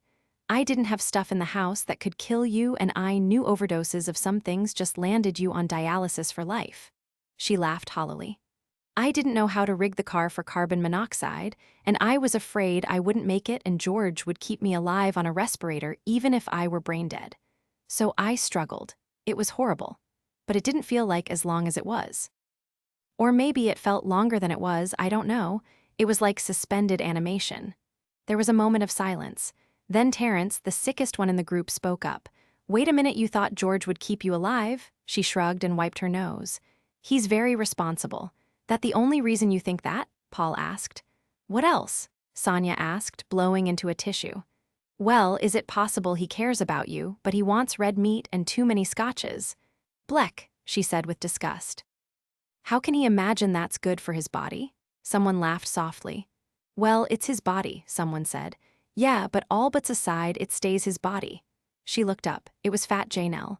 Sonia had a sudden attack of remorse. "Oh God, what I said to you. I'm sorry, I'm not a mean person," Sonia said. "I'm not sorry," Janelle said with a rare grin that appeared wholly genuine. "I thought you were a double agent here to see if we were playing the game." "Shit, honey, you finally came out." "Gonna tell us the rest of it?" "Huh," Sonia asked. "What rest of it?" "That's when I went nuts. What more could you possibly want?" "Well," Paul said, "you were faced with some choices. You could have concentrated on taking his money or his kids or finding yourself a better man. I mean, you're young and beautiful. Or you could have shot him or poisoned him or something, but you turned all that rage on yourself. So what else went down?" "Nothing else, and he doesn't have kids," she said. "I mean, there were little things. George said he was peeing so much he thought he had prostatitis. It turned out to be all the little fountains in the house. All that trickling water made him want to pee all the time. When I'd ask him what he had for lunch, he'd always say he had a plate of grass. He said he wanted less candlelight, more flavor, loud, annoying, aggressive sports on TV instead of all that relaxing in serenity. She hiccuped. I don't like to admit that I wasn't listening to those things. I thought I knew what was best. For you, Paul said. No, no. For you, he repeated. You were clear on what worked for you, but it made him think he had prostatitis. Did you ever think he might be okay eating and drinking what he wants to? But everyone knows that's unhealthy. Sonia turned to Blythe pleadingly. Doesn't everyone know that's unhealthy? She asked. She didn't allow herself to say what she really thought. Even you. Well, sometimes it's just as unhealthy to live rigidly, in denial, in deprivation. I mean, I don't make any argument for cocaine, so don't work me over here. But really, if I'd stuck to red meat and scotch, I wouldn't be here in group. Sonia, is there anything you can tell us about before you were married that might factor in? Martin asked. What about your parents, your home life? It was just average, she said with a shrug. I mean, they weren't ever into this health regimen of mine, but they were just ordinary people. You have brothers and sisters. I had an older brother, she said, tearing up again. He died in a car crash when he was 17. My parents never got over it. It was so hard on them. I was 4 years younger. They kind of locked down the house for a few years. And you stayed there until you were 30? Did you talk about his death much? Martin asked. That has nothing to do with, could we just look at that a minute? Martin interrupted. Did you talk about his death much? She was too exhausted to fight it. So it came out. Todd was killed in a freak accident when he was 17 and she was 13. Her parents tightened the leash on her to keep her alive through her high school years, removing her from the mainstream of a typical adolescent social life, but they never talked about their pain, their grief. She didn't go to college, never unremarkably had a normal social life. By the time she was 24, undereducated for a young woman in her age group or economic status, her father was starting to treat her as if she were some kind of weirdo living in her strange world of spiritual balance and inner peace. When she met and married George, her parents were relieved someone responsible and capable was taking her off their hands. When did the dependence on these tools appear? Martin asked. How old were you when you started meditating, or whatever came first? Sonia shrugged. I stopped eating meat at 14 or so. I'm not sure I was meditating, but I taught myself how to rest my body and get in a trance-like place, thinking nice thoughts. It kind of started there and grew. They were just things that felt better than what was happening in my life. And did your parents get any kind of help for their pain? Paul asked. She shook her head and explained. The minister suggested a grief group, but instead they stopped going to church. They were like a couple of zombies for at least 4 years, growing old fast, so worn out and tired all the time. So silent. They didn't talk to her or each other. They looked like they were dying. She didn't want to be like that. She knew her brother wouldn't have wanted that. She missed him horribly but found a way to feel at peace. If there was anything as difficult as watching her parents wither in their pain, it was feeling fine in the midst of it. Or at least insisting to herself that she had to be fine and not crazy like them. By the time she got to the end of the brief synopsis of her life, she was sobbing again. Snot was running again. It was as if she had never spent any emotion on her brother before. He shouldn't have died, you know, she whimpered. Sonia, Susan said. If your parents hadn't fallen apart like that, would it have given you permission to be less stoic? Less strong in the face of the greatest loss of your young life? You were only 13. All Sonia could do was nod wearily. She didn't even look up. Whoa, Blythe said. More breakthrough. Kind of sounds like the conflict for you goes back further than a couple of months ago with George, someone said. Maybe, Sonia said. She felt weak, worn down to a nub. But back then, way back then, I never hurt myself. I wasn't crazy. I didn't tear my hair out or bite my nails. Or want to kill yourself? Paul asked. She shook her head. Sonia, someone said. Sonia, way back then were you hanging on for dear life, holding back the pain? Maybe, she said in a voice so soft she could hardly be heard. But if I was, I never knew it. Right below the surface, Paul said in a voice that was uncharacteristically gentle for him. All those years. Right below the surface. It was quiet for a moment. Sonia could barely lift her head. Then Martin spoke. Well, folks, this has been an emotional session. I think we'll call it a night. We can't do all our work in one session. How about an early out? Several people voiced their agreement. Blythe put her hand over Sonia's. You okay, girlfriend? Okay, Sonia said weakly. She felt as if she should lie down right away and sleep for a year or so. Everyone rose to file out, but several of them brushed by her to give her a pat on the shoulder or a word of encouragement or praise before leaving. Paul paused while she was collecting herself. Let me give you a lift home, he said. No, I'm fine. Actually, I think you might be emotionally exhausted. You worked very hard tonight. I'd be happy to drive you. No, she said again, rising. But then she wavered on her feet and he caught her elbow. Listen, if you're worried about leaving your car here, I could pick you up in the morning to ferry it home again. Unless you can arrange that easily, but it's no trouble for me. I don't go to work all that early. By morning, you'll feel rested. He cracked a smile. You're going to sleep pretty well tonight. I don't know. I don't trust you so much. He surprised her with a laugh. I know, it's perfectly safe, though. They check us nutjobs out pretty thoroughly before letting us in a group like this. Even Blythe. Besides, we'll let Martin know I'm driving you tonight. I really am kind of worn out. Yeah, of course. I went through a similar thing in this group. I thought I'd been filleted. It was like there were no bones left in my body, like my brain had been sucked out through my ear. Really? When was that? What was that about? Sorry, he said, smiling kindly. No inside stuff outside of group. You want to ask me about that? It happens when everyone is around. Right now, it's just a ride. That's all. No ulterior motives. Sonia was a little shocked. That's very nice of you. We usually look out for each other when we can, he said with a shrug. Helping gets you helped sometimes. You weren't all that helpful, she said with a scowl. I wanted you to leave me alone, you especially, he chuckled.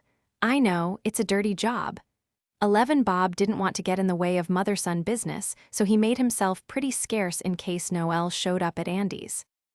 He checked in by phone to be sure she was holding up all right, to see if Noelle had come out of hiding, if they had talked, if there was anything he could do. Then, thanks to her neighbor's son, they finally made phone contact and met at her house later the same night. According to Andy, Noelle was pretty upset by his dad's reaction, but had known all along it would be like that.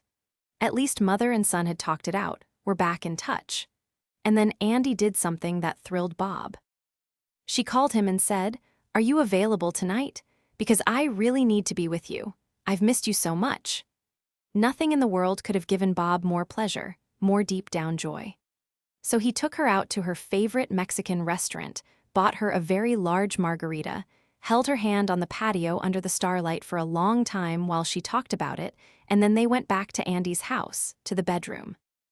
She was feeling a lot of distress, worried about what Noelle was going through, how difficult it would be coming out, facing people like Rick who could judge him so harshly, with such blistering rage. Bob had known from his sisters, it doesn't matter how old your kids are, when they hurt, you hurt.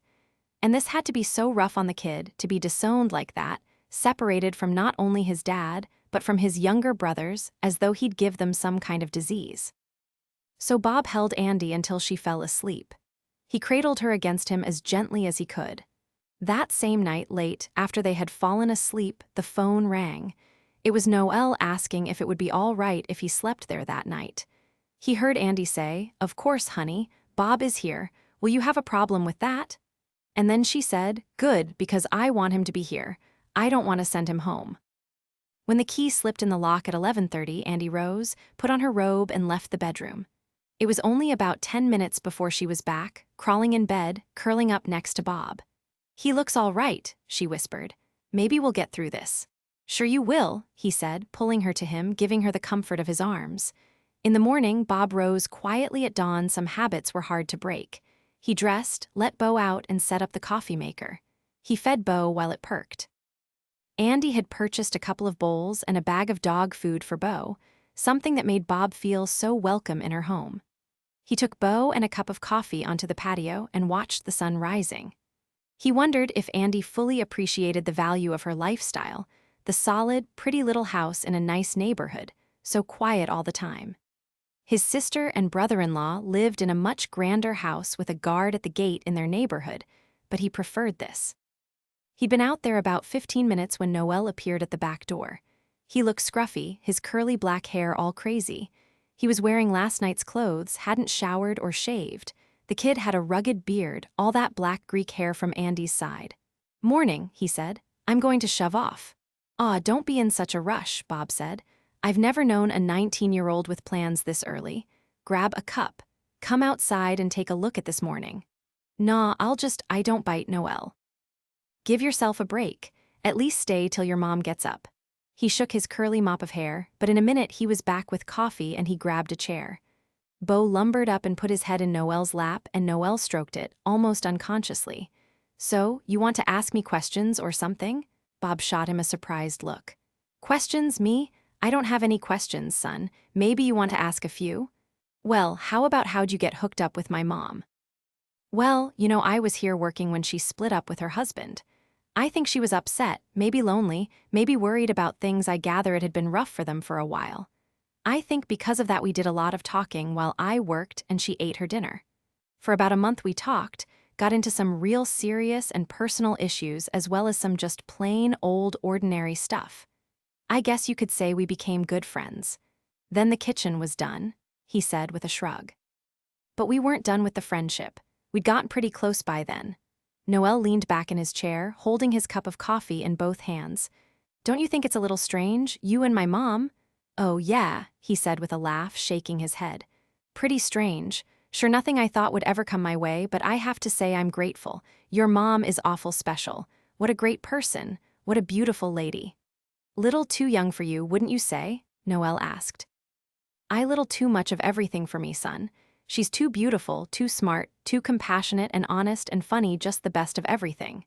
"Too young, probably. She keeps claiming to be 47, but doesn't she just look more like 27 to you?" "I don't know about that," Noelle said, scoffing. He snapped his fingers to bring the dog back and Beau obliged, laying his head in Noelle's lap. "So, this is serious." "You might have to be more specific," Bob said. "You have serious intentions." Bob laughed. It was kind of a kick being asked questions like this by a 19-year-old. "Well, Noelle, to tell the truth, I'm trying my hardest not to have any intentions at all. Intentions or expectations. I figure your mom is way more than I deserve. I'm not going to take that for granted, believe me. But it sure is nice, spending time with her. As long as it makes her happy, I'm more than willing to go along with that." "Sounds like you don't expect it to last long." "Huh."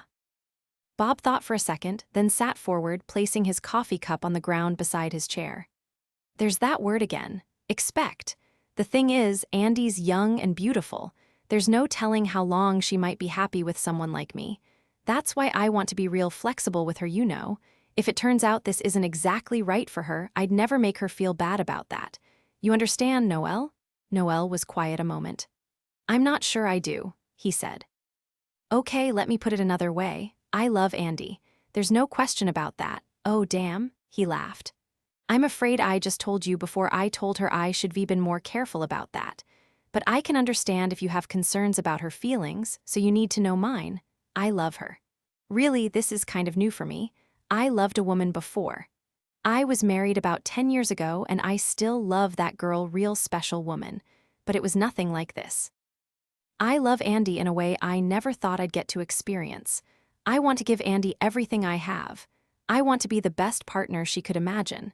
Just thinking that way, I realize the most important thing I can give her is my complete love and commitment for as long as she wants it. But I'll never make your mom feel boxed in by anything, by anyone. All I want is for her to be happy every day of her life." "No strings, is that it?" "Not exactly," Bob said, shaking his head. "That would sound like I don't care all that much, that I don't want to be tied down. I couldn't care more, that's the truth. But I want the way I love her to be unconditional. I accept her, admire her exactly the way she is. Not like she belongs to me, she'll never be property.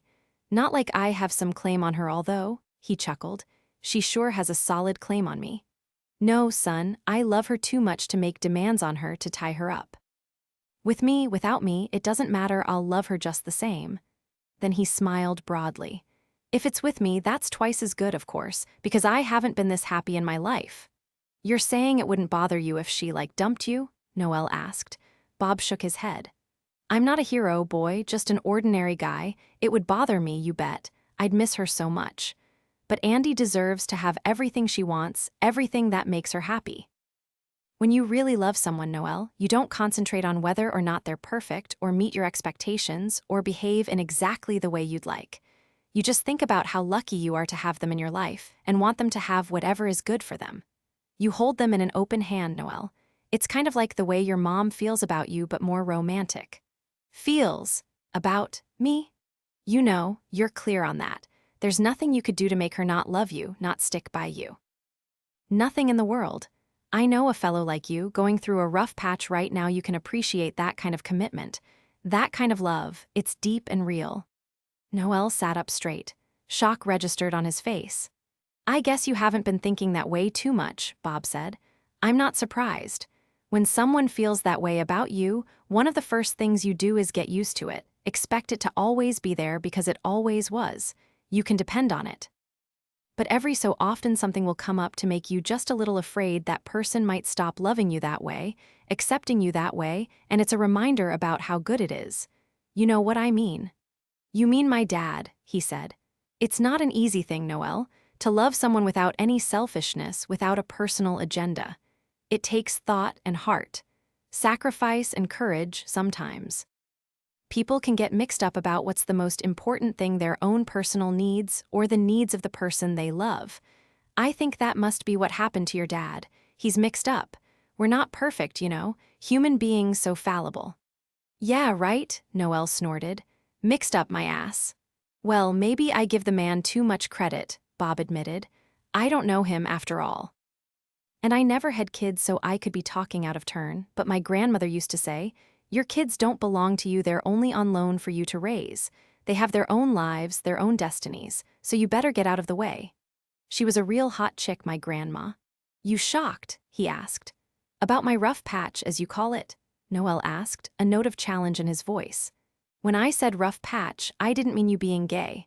I meant having a standoff with your dad, who I'm sure you love a lot. That's tough. I'm real sorry you're going through that, and I can't think what you can do about it. You can't change him any more than he can change you. But me being gay, that doesn't bother you, Bob shrugged. It's no different than if you showed up blonde or black or Chinese. Listen, you're not like everyone else, all right? Me either. And so the fuck what? Noelle's eyes grew large at the curse. Life, it's a kaleidoscope. Your mom might V contributed the green, your dad the red, but you've got colors in there that come from just anywhere, even from old second cousins twice removed. You're not sick, you're gay, with black curly hair. Every turn of the wheel is its own creation. And you get along with gay guys? Noelle asked. Just fine, Bob said. You bi or something? He laughed. No, whenever I felt an attraction, it was always to a female. I didn't have a choice. You're not going to change that about me, and I'm not going to change that about you. Noelle laughed and shook his head. Most guys your age aren't like that, he said. Most guys your age hate anything that doesn't fit into their idea of what's okay. Yeah, I learned a little patience. Sad truth is you get to learn that by the hard times. It's too bad. If I was in charge, we'd get insight from the fun stuff. Noelle took a sip from his cup. My coffee went cold. Go pitch it and pour some fresh. There's plenty of coffee in the house. So you learned a little patience. Got any advice? I might, Bob said. Doesn't usually appeal to men under 40, though. Try me. Well, Bob said, leaning forward, I'd say you stay as true to yourself as you can, try to be a good man, and go easy on the people who just can't seem to make it in the world without being mad about something. I figure they have it a lot tougher. Being angry, that's hard work. Hard on the heart. Noelle relaxed in his chair. He scratched Beau's ears. It made Bob smile. A good old dog who appreciated a little stroking was so good for a mood, a perspective. My mom's worried about me being gay, Noelle said. Nah, Bob said. Yeah, she is. She told me some of her worries. I shouldn't speak for Andy, but if I heard her right, she's worried about it being hard on you to be just who you are. And she's worried about people filled with hate, hoping that doesn't get turned on you in any way. Anyone would worry about that. I have a sister with a son in the army. He went to Afghanistan. Her worries are pretty much the same. Of course, it won't help to worry, but sometimes when it's your boy, your pride and joy, you just can't help it. You want only good things for him. You hate to think he'd ever have to suffer in any way. Noelle looked at Bob and grinned. So, he said, you love my mother, huh? Oh, kid, Bob laughed. I do. I think she's the most wonderful person I've ever met. I love listening to her talk laugh. She tells great stories, brings great stories out of me. And you know what? I look in the mirror or get down on my knees to do tile or heft up some big heavy shelf. I know I'm getting old full of creaks, all gray and bald, a little more flesh than I need. But when I'm with Andy, just out to dinner or sitting right here in this beautiful weather, talking, laughing, I swear to God I feel 21. Noelle laughed. Well, you're not. But isn't it terrific when you're with someone who can bring out your best self? I think that's the sign of a true friend, when they make you feel better when you're with them than you ever had a chance of feeling without them. Think she loves you back? Noelle asked, grinning. We haven't said those words yet, you got it first. I might get in trouble for that. I'm not good at this stuff. I'm very inexperienced. But the way she is with me, if it isn't love, it's damn sure close enough for me. Your mom, she's one of the best people in the world, but you already know that. Noelle dropped his chin. She always put me first, he said without looking up. Even when it meant she was alone, stuck with some little kid, she really always put me first. It wasn't a sacrifice for her, Noelle, Bob said earnestly. I'm sure it came naturally. I think that's how it is with most mothers, at least my sisters say so. Once you have that child, those children, it would be very hard to do anything else. You don't have anything to pay back for that. Kind of lets me off the hook. I didn't say you couldn't tell her you appreciate it. Also, you could let her know that except for this bad spot you have going on with your dad, you're okay. Happy, you are happy, aren't you? Most of the time, he said. I have some good friends. No one special, but that doesn't mean there won't be. I'd hate to wait as long as you. You won't, Bob laughed. Hardly anyone is as introverted as me. You know, I was planning to be a teacher once. Professor, that was my goal. Then I started building things and it suited me, I think, because I wasn't intimidated by the wood, the cement, and I was confident there. But you're not like that. You have all that personality and guts. Son, it takes guts to face up to things the way you have. Lift your chin and be yourself. People will like you for who you are. You sure don't seem like an introvert. You're kind of, I don't know, upfront. With you, Bob said. I'm better one-on-one, and you're Andy's boy, you're good stock. It's pretty easy for me to feel comfortable with you. Safe. Noelle was quiet for a second. I think I'll pitch this coffee, get some hot. Good idea, Bob said. I could use a fresher, too, and I think Beau looks like he's in the mood for a biscuit. You know where Andy keeps them? No. Then I better show you. I think he might start counting on you for a treat. That'd be okay. Bob draped an arm around Noelle's shoulders and walked with him into the house. Beau's a real good judge of character, you know? Dogs are like that.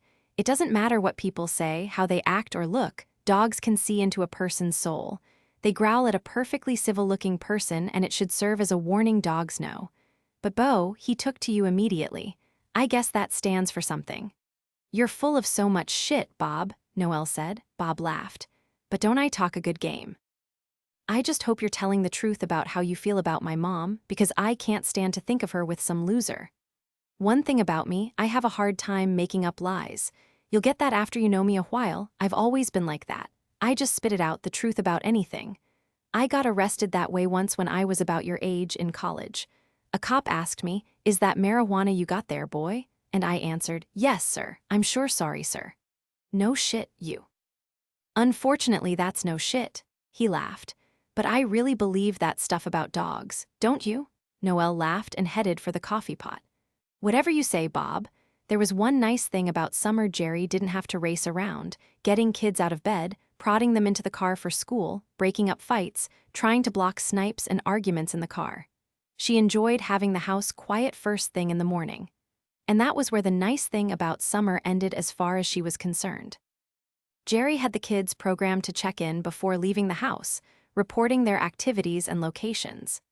And they had additional reasons to talk to their mother, questions like how much detergent goes in the washer, why isn't there any lunch meat, where are the extra rolls of toilet paper, can you stop on the way home, and get any number of unnecessary items. Her phone rang all day long or bleeped at incoming texts. It was all she could do to keep from losing her temper and demand they stop calling. But when they stopped, it signaled worse trouble. She left them lists of chores every morning. With kids around the house all day, the place was crumbling in no time. Jed had a summer job at a local restaurant working evenings, so he slept late and did little or nothing all day long, then ate almost everything in sight before heading off to work. The phone rang and she glanced at her watch, hoping it was some charity or political tape she could hang up on. When she answered, she heard her mother-in-law's chipper voice. "Darling, I caught you before work. Minutes before, but for you I'd even be late. How are you, Muriel?" "Torn, that's how I am. We're all packed up in San Miguel, heading for 2 months in Maui, but I just don't feel right about it. I think I should come there help out for the summer." Jerry laughed.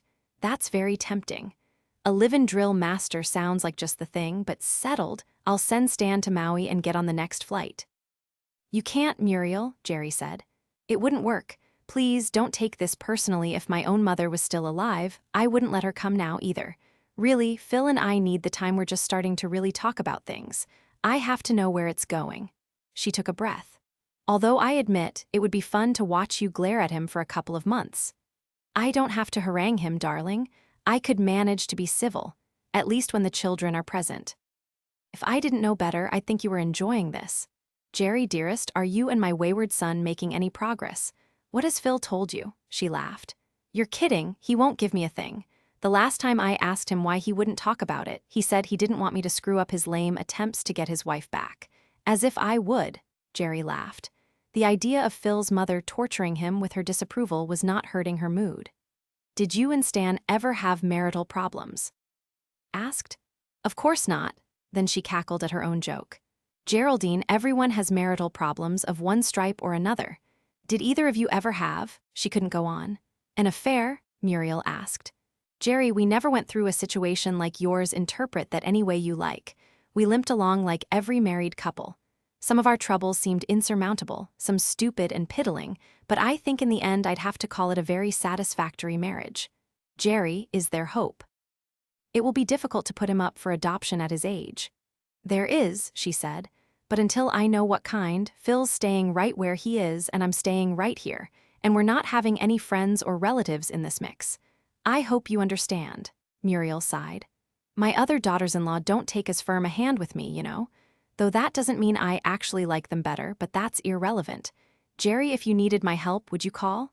"Of course." "Muriel, I can't stop thinking about something my mother always used to say. If the rope gets cut, you can tie it back together, but there will always be a knot in it." Muriel didn't respond immediately. After a long pause, she finally spoke. "Darling, when I look at the rope that belongs to Stan and me, so imperfect, so often broken and reconnected, I just assumed all those knots were there to give us something to hang on to." The June sun shone brightly, burning off the morning fog that tended to roll in from the coast and settle in the valley. Sonia had been digging in her yard for hours. The June sun on the fertile California land was like magic stick something in the ground, and it would grow and grow and grow. The air was moist and warm, nurturing the flowers. She'd already lined the border of her backyard with colorful blooms. Though she'd gotten them in the ground a little late, they flourished. She'd made a habit of returning to the nursery almost every afternoon so she'd have fresh plants ready to go in the ground first thing each morning. When she started the project, she'd worn gardening gloves, but that hadn't lasted long. She'd come to love the feel of the rich, dark soil on her hands, caught in the crevices, stuck under her nails. As her flower beds grew deeper, she began placing patio stones in little pathways through the garden so she could get around without trampling her new babies. While she gardened, she could think. Much of her time was spent remembering Todd, sometimes talking to him just under her breath. It would have been so sweet to grow into adulthood with her brother, see where their lives intertwined, merged. She would likely be Aunt Sonia now if he had lived. After the group session that everyone referred to as her breakthrough, Sonia cried for almost 2 full days. Panicked that she was retreating into madness again, she had called Dr. Calais, who asked if anything new or significant had happened right before the crying began. Sonia told her about the upsetting group session. "Ah, more grieving. Long overdue, it would seem. Will you be all right, or do you need some extra help getting through this?" Dr. Calais asked. "Will I be all right? Tear my hair out of my head. Is anything like that happening, Sonia?" she asked gently. "No, I'm digging in the garden, planting, crying on the flowers." The psychiatrist laughed softly, tenderly. I can't think of a better place for your tears to fall. Please, call me in 2 days and tell me how you're feeling. 2 days later, there was less crying. 2 more days, she was much better. After another 2 group sessions, she could talk about her family, her brother's death, and her failed marriage without succumbing to wrenching sobs. The tears still popped into her eyes sometimes, unexpectedly, when a particularly sentimental memory came to mind. Good tears, the people in group called them. The kind of tears that got you well. She left the back patio doors open while she worked, and it was just before noon when she heard the doorbell. Since school was out, Andy sometimes popped over in the middle of the day just for something to do. Sonia sat back on her heels, then got to her feet, brushing the dirt off her knees. She kicked off her shoes by the back door. It was a good time to take a break anyway. When she opened the door, it wasn't Andy, but George. He was dressed in an impeccable blue-gray pinstriped suit, his steel-gray hair perfectly combed for a day of business. She was thunderstruck for a second, then she slammed the door in his face. He knocked. Then he knocked again. "Go away, George," she yelled at the door. And then she turned her back on the door and under her breath muttered, "Asshole." She hadn't even made it out of the foyer when she heard a key in the lock. She whirled to face the door as it opened. "What are you doing?" she demanded, aghast. "Letting myself into my house," he said. "I am still part owner, you know. What the hell do you want?" "I want to see you to ask how you are," he said simply. "You won't talk to me or return my calls. I hear from your doctor that you're making great progress and are feeling much better. I'd like to hear from you how much better you're feeling." "She shouldn't be telling you anything," Sonia said angrily. "Doctor-patient privilege." She crossed her arms over her chest. "She has to respond to me, Sonia. I'm the insurer and the one who's paying the bills. Now, why don't we just make things simple? Can you tell me how you're doing without all the profanity?" She ground her teeth for a moment. "I'm crazy. Now you can go." "You're not crazy," he said, "but you are muddy. What's going on?" She took a deep breath. "I've been planting flowers."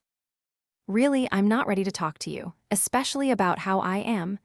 "It doesn't have to be a long conversation," he said, walking past her into the kitchen. He sat down at the nook table and waited patiently. She followed him. "Aren't you just a little afraid you'll put me right back over the edge?" He shook his head.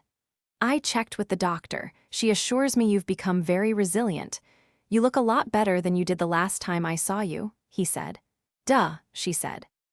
She yanked out the chair opposite George and plopped down. "I was on another planet the last time you saw me. Now I only visit much too nuts for you to have to deal with." He smiled at her. "Do you know what today is?" he asked. "Friday," she said in a snotty tone. "It's our 10th anniversary," he said. "It's okay, I didn't expect you to remember it." For a second the shock registered on her face. She really hadn't spent a lot of mental energy on George and the marriage or its destruction in the past couple of weeks. She'd gone a lot further back in time. She realized her mouth was open and closed it, then she pursed her lips. "I can't remember things like that, I'm nuts." He laughed at her. "You don't have to play the nuts game with me, Sonia. I thought I'd stop by, force my presence on you to see how you're doing, invite you out to lunch." "Lunch?" she shrieked, insulted to her core. "You want me to go to lunch?" "I guess that's a no," he said pleasantly. "You're damn right it's a no. You've got some nerve, you know that? You drive me insane and then you pop over to check on my health and ask me out to lunch? Fuck you, George." He merely smiled. "Sonia, give me a little credit. Don't you think it was important to me to understand whether I did this to you? Come on now. I talked to some professionals, I'm pretty clear on what happened. You can blame me all you want, but we both know this whole episode is no one's fault and you're going to be fine." "No thanks to you. I was fine before." "Actually no," he said, drumming his fingers on the table. "You had a little grenade inside you that was ready to blow. God, I wish someone else had pulled the pin, but you couldn't have moved on until that was taken care of. I had no idea, of course. But then, neither did you." She clenched her teeth while she stared at him. She hated that he spoke the truth because she hated him. She would die before she ever thanked him for being the catalyst that set her free. "So," she said, lifting her chin, "you bring papers for me to sign or something? Get your prenup in under the wire?" He looked surprised, but just shook his head. "You still have a copy of that. I tore mine up years ago when I was cleaning out files." By the time a couple spends a few years together, either it's no longer relevant or the relationship's in serious trouble. Don't you think? Then why have it in the first place? She asked, uncrossing her arms. She was astonished and most curious. I had a lot of investments when we got married, he said with a shrug. But I knew in 2 or 3 years you had no interest in taking my money. You're a lot of things, but you're no gold digger. Well, I want it now, she said meanly. Now it's a done deal. He laughed. You're taking it pretty well, she said quietly, wondering what nasty trick he had up his sleeve. You've always been awfully proud of your balance sheet. Yes, we all have our shortcomings, I guess. He clasped his hands together on the tabletop and leaned toward her. Listen, when we got married, there were a lot of good reasons. Neither of us wanted children. We were almost always compatible even if we weren't real exciting. You wanted nothing so much as to keep everything spotless and get the stains out of my shirts, and all I wanted was someone as nice and beautiful as you beside me, supporting me while I worked to keep building retirement money for my clients and my own portfolio at the same time. I didn't want a lot. Maybe I was wrong, but it seemed like you didn't want that much. I'm not an exciting guy, Sonia, I know that. I don't have family. Your parents are old and kind of feeble now. We were 2 people who really didn't have other people, and I thought all your candles and fountains and stuff were kind of cute and harmless. He shrugged and smiled. She narrowed her eyes as he spoke. I loved you, you sorry son of a bitch. Oh, Sonia, he said sadly. I loved you too. I mean, I love you. Still, it's just that the kind of love you get from a guy like me doesn't have much sparkle to it. I'm dull and serious. They make jokes around the office about how I actually have a personality when I come out of my shell a little at those company functions. And I'm sorry I never knew the whole health spa atmosphere would get to me like it did. I kind of went over the edge, too. She braced her hands on the seat of her chair and looked at him suspiciously. You don't have some secret plan or something, do you? Some fancy lawyer behind the scenes, ready to cream me the second I let down my guard? No, nothing like that.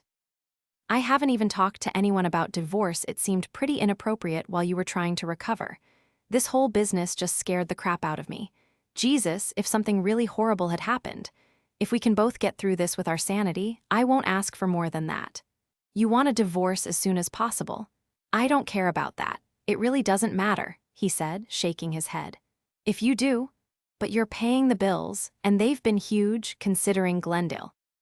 You never spent any money during our marriage, he said. Growing herbs doesn't cost anything. You never put actual meat in my food. If I added up the cost of all those fountains, chimes, and candles, it wouldn't be $2,000 over 10 years, and I'm sure you earned way more than that with your classes and clients. Sonia, he laughed. Honey, you're a real cheap date. She couldn't remember the last time he'd called her honey. She wasn't sure what to think about the cheap date comment. Always so fiduciarily responsible, she said, crossing her arms over her chest again. Well, now you've traded all that for the nursery, it seems. Want to show me what you've been doing? No, she said stubbornly. Okay, he said, pushing his chair back. He walked to the patio doors while she remained seated. He looked out into the backyard. Wow, he said. She chewed her lip. It's possible I have a little OCD, obsessive-compulsive disorder, she said. Kind of goes along with all the other stuff. When I get into something, I go all the way. George looked over his shoulder at her. Really? He asked. You might not want to cure that until you finish the yard. It's stunning, amazing. You really like it. It's beautiful. I wouldn't want to eat and sleep in a house that looked like a funeral parlor, but what you've done so far looks fantastic. You really do have a lot of talents. Seems like you just need to learn when to stop. Except I'm no good at making money, she muttered. Don't sweat it, Sonia. That's my talent. Fortunately, I'm so good at it, you shouldn't have to worry, unless your OCD extends to shopping, in which case we'll be tapped out pretty quick. He turned away from the patio doors and headed for the foyer. I don't want to keep you, and I didn't come here to pressure you. I just wanted to see for myself that you're getting better. Happy anniversary. Sorry it wasn't a good one for you. 10 should be something special, though I have no idea what kind of special. It was kind of special, she found herself thinking. It was actually the first time she felt George had accepted her as she was, exactly as she was, and she had to be crazy for that to happen. George, she said when he got to the door. He turned. Yes. If you call, I'll talk to you for 5 minutes, and not too often. He grinned at her. Okay, Sonia, glad you're feeling better. And then he was gone. 12 Jerry did a little further local research on BJ and found a guy with the last name of Smith who had a small but lucrative electronics repair firm in Mill Valley. On her lunch hour, she dropped by.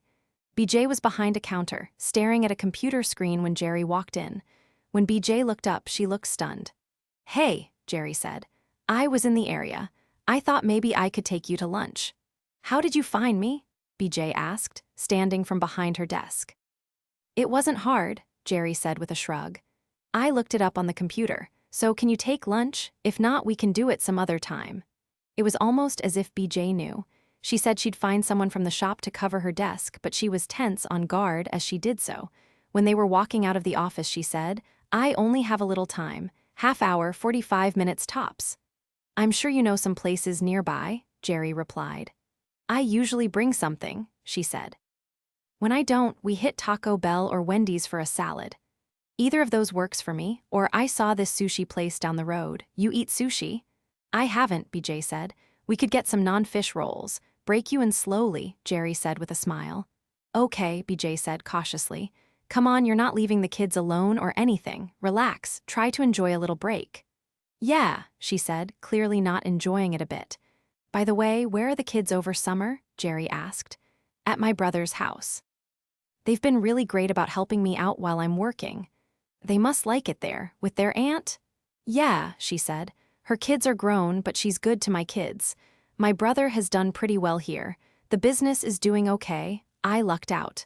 "Nah, you didn't luck out. You must have a good family, BJ. That's how we get through the hard times." "Yeah," she said, glum. She got in Jerry's car. Jerry made a little small talk, telling her about Matt's obsession with baseball and video games, Andy's ongoing thing with Bob, Sonia's new hobby of planting up the entire yard. When they were settled in a very sparsely populated restaurant and each had an iced tea, Jerry explained why she was there. "Let's not drag this out. You're clearly onto me. I just want you to know I know." "I guessed," BJ said. "How?" Jerry asked. "You said you could find things out." "And I freaked out that night with the thing in the parking lot." "I wish you wouldn't freak out now I'm on your side." "How can you be?" "I read the newspapers, got my hands on a couple of reports," Jerry said. "Look, I'm not going to say anything to anyone, not even Andy. The only other person who knows is Phil, who looked it up for me. And by the way, that's not really allowed. But right now Phil would kill Caesar for me, you know? We don't make a habit of doing background checks on neighbors." She sipped her tea. "Besides, hardly anyone has more shit going on than us." "I do," BJ said solemnly. "Yeah, you do win the prize, my girl. I have a million questions, but I'm not going to overwhelm you. Right now all I want is to be straight with you. I want you to know I know and that I'm not going to run scared or gossip about you or judge you." "Your husband prosecutes people like me," BJ said. "I look things up too. I don't have a computer, but I can get on the internet at my brother's shop." Jerry smiled. "He does," she admitted. "He doesn't like it. He sees the flaws. He goes with the patriarchal laws. We fight about it. He tries to plea down the sentence when he understands the defendant was helpless. And when he's prosecuting a case like yours, he suffers. Plus, I kick him every time I turn over in bed, every night." She reached across the table and squeezed BJ's hand. "Really, he hates it. And he understands. He won't fight the system, but he gets it. You were right about him, he's decent." BJ looked down. "You could have played it a lot closer to your chest," she said. "I sure wouldn't have pressed you." Jerry shook her head. "That wouldn't have worked," she said. "Besides, it would have kept you back. You would have distanced yourself." "I would have," she admitted. "Also, I'm not great at that, pretending I know nothing." "I bet you are at work." "Work is different," Jerry said. "The people I'm there to serve are. Well, most of them will plod along through completely dysfunctional lives forever, through generations, in fact. Those are easy to spot, and I have to keep them at arm's length or it'll eat me alive. Then there are cases where if I don't play it coy, someone might get hurt. And of course, we help a lot at CPS. It doesn't look like it on paper all the time, but if you're right there in the middle of it, if you can see the eyes of a child you're working with, you can just tell. I'm not really good at that kind of thing where my intimates are concerned. You saw that with Sonia. With Phil." "With Phil?" she shrugged. "I never sensed at the affair. I was too close to him. When I found out, it occurred to me to use some of my skills to get to the bottom of the whole thing before confronting him, but honesty has always been a priority in our house." I guess not with him, though. Huh. With him as well, which is why he made that stupid pact with himself to admit the truth if I ever found out. She lifted the tea to her lips. I wish he'd used all that time to think of a good lie. It might have been better for us. It might have been better for me if I never knew you knew, BJ said. No, it wouldn't, Jerry smiled. Oh, if my knowing was going to hurt you or your kids, you'd be right, but it won't. BJ, you've been through a lot. There isn't any reason for you not to have friends. I understand you have to be careful, but the waiter brought them sushi rolls and plates. Jerry set about the task of putting out the little dishes. Watch, this is what you do. She demonstrated some soy, some wasabi, then showed BJ how to hold the chopsticks. Jerry plucked a spicy tuna roll off the plate in the middle, dipped it, ate it. Spicy tuna, shrimp and crab, she said, pointing. This is a California roll, no raw fish. But take a chance, try the tuna roll. It's delicious. BJ struggled with her chopsticks for a moment, then clumsily picked up a tuna roll, gently placed it in her soy and wasabi, lifted it, and plunk, it splashed back into the soy. Jerry laughed. It doesn't get much easier either. No wonder they never gain weight, BJ muttered, attempting it again. She maneuvered the bite-sized piece into her mouth and chewed it thoughtfully. Not too bad. See, trust me, Jerry said. I never thought I'd see this day, BJ said, going after another piece. A chai lunch in Mill Valley. Please, Jerry laughed, aim higher than this. So tell me something, BJ said. How do you think the others would take the news, Andy and Sonia? Andy, no question, I'm an advocate for children, but she's their champion, it's her life's work. Sonia, hard to tell, I haven't been able to read her for a while, she's between worlds right now. The old Sonia might be freaked out, but this new person is almost the opposite. Don't do anything until you're sure you are comfortable. And it's okay to never tell, you know? No one would blame you. I'm sure no one suspects anything. Jerry plucked another piece of sushi off the plate. What are your plans? She asked. I've been able to save some money, BJ said. I think I'm good in that house until the end of summer, maybe through the fall. I'll get plenty of notice and time. The house is designed for women like me. In fact, it's pretty hard to be considered. I'm going to have to free it up and give someone else a chance. It's only right.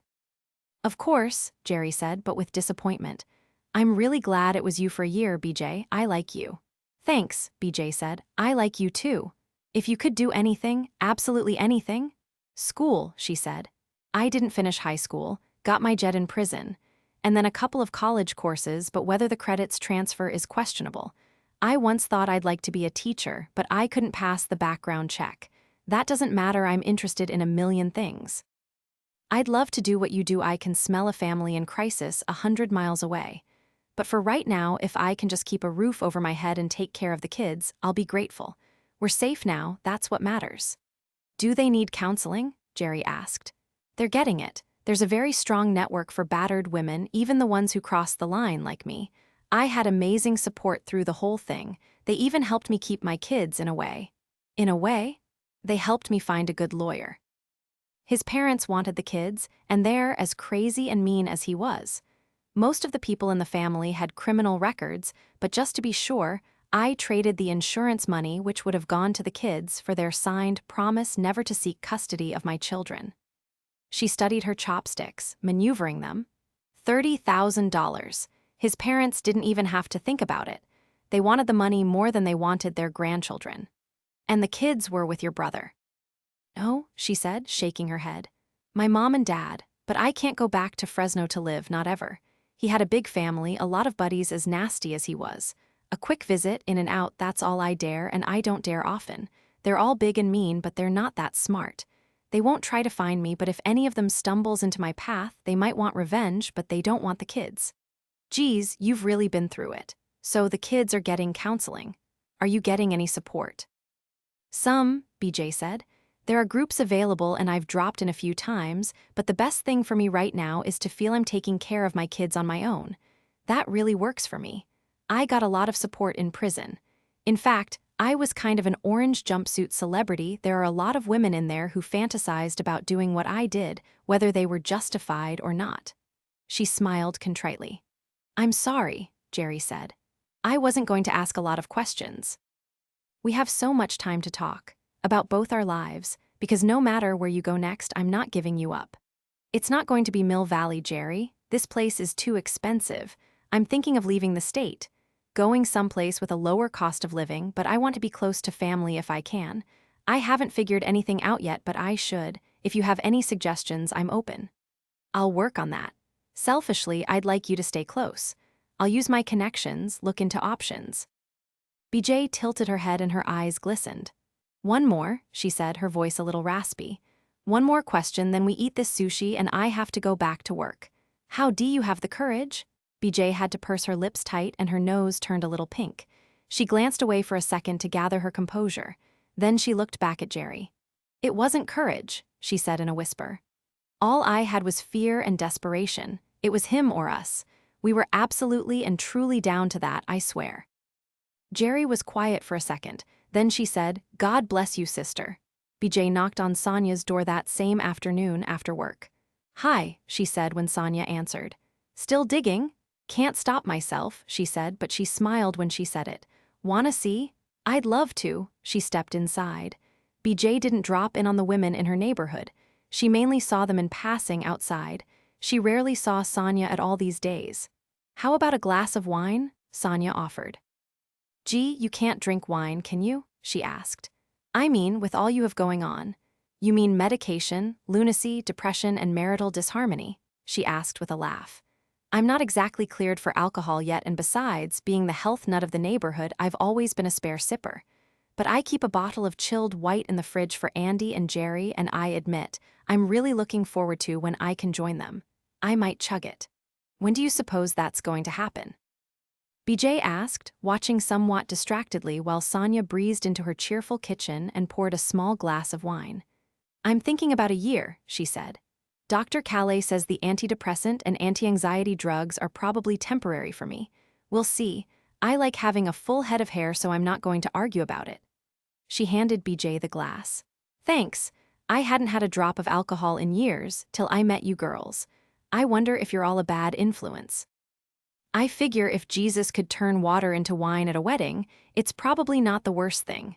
Come out back, Sonia invited, leading the way. BJ stepped out onto the patio and felt almost assaulted by the depth and color that surrounded the yard. On all four sides, against the house and 3 surrounding fences, were beautiful plants and flowers. She saw plants 6 feet deep. Roses, lilies, gladiolas, daisies, bougainvillea, ferns, snapdragons, and a multitude of unidentifiable blooms and stalks in every color. Good God, BJ said, shocked. Sonia laughed and went to sit down in a patio chair. She had a couple of chairs turned toward the yard, a small redwood table separating them. BJ noticed there was a water glass there. Sonia had been enjoying the view of her hard work in the early evening sun. BJ sat down next to her. You did this all by yourself? She asked. When I get going, I can't seem to stop, Sonia said.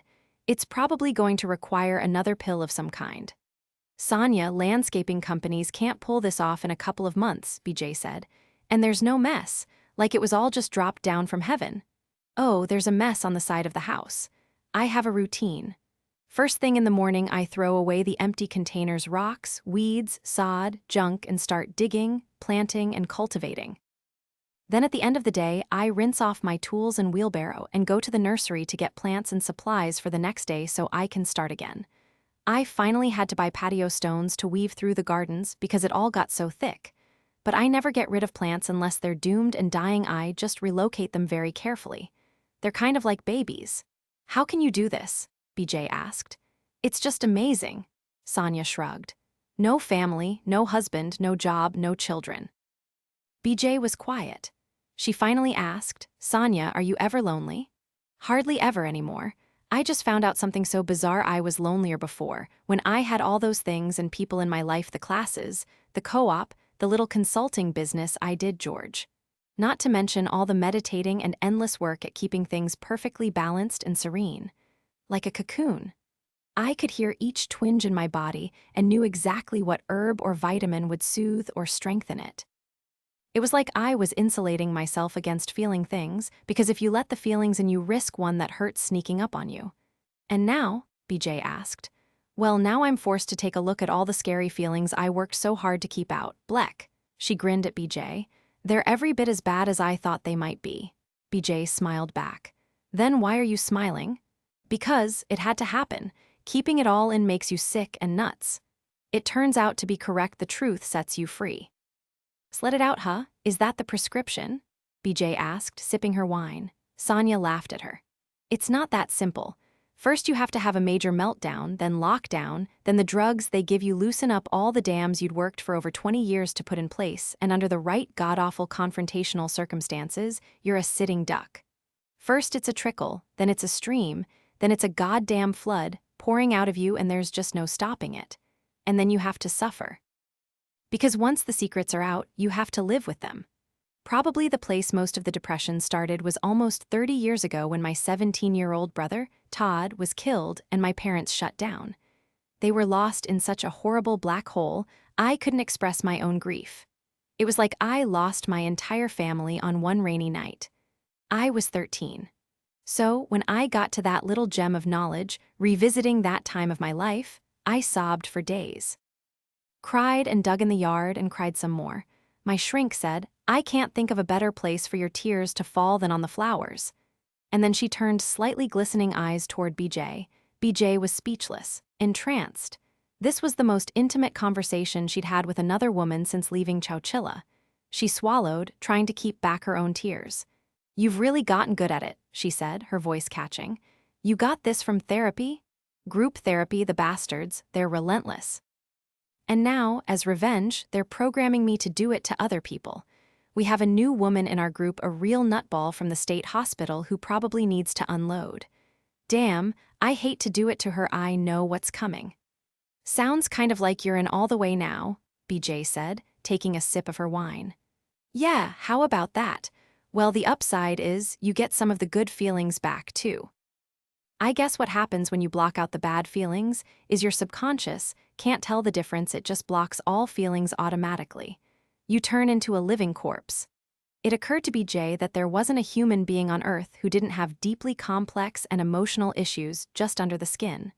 You always seemed so prissy and high-strung, kind of like a thoroughbred, physically perfect, with a whole bunch of reined-in energy. Sonia held out her hands toward BJ, palms down. Her nails were broken, split, with dirt stuck under them and ground into the cuticles. I guess that's changing.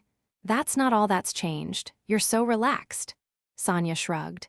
Could be the drugs, she said. Could be I had a lot of tension keeping stuff buried. I used to be afraid if I opened that closet door, unbelievable shit would fall on me and kill me. I never realized how much energy it took to keep the door closed. And out of it comes this, BJ said, sweeping her hand in the direction of the flowers. I'm going to have to figure out how to take control without being too controlling, Sonia said. I can't let it overrun me like all the other stuff did. When George saw it, he said I just need to learn how to stop. I hate to admit it, but it kind of put me on notice he was right. That's what I did with the fountains, candles, chimes, music, bland food. Shit, he didn't stand a chance. George saw the garden? He stopped by a few days ago. He wanted to wish me happy anniversary number 10. You're kidding me, you saw George? I've talked to him a couple of times, too. Sonia, you're talking to George. Amazing, huh? We're not getting back together or anything.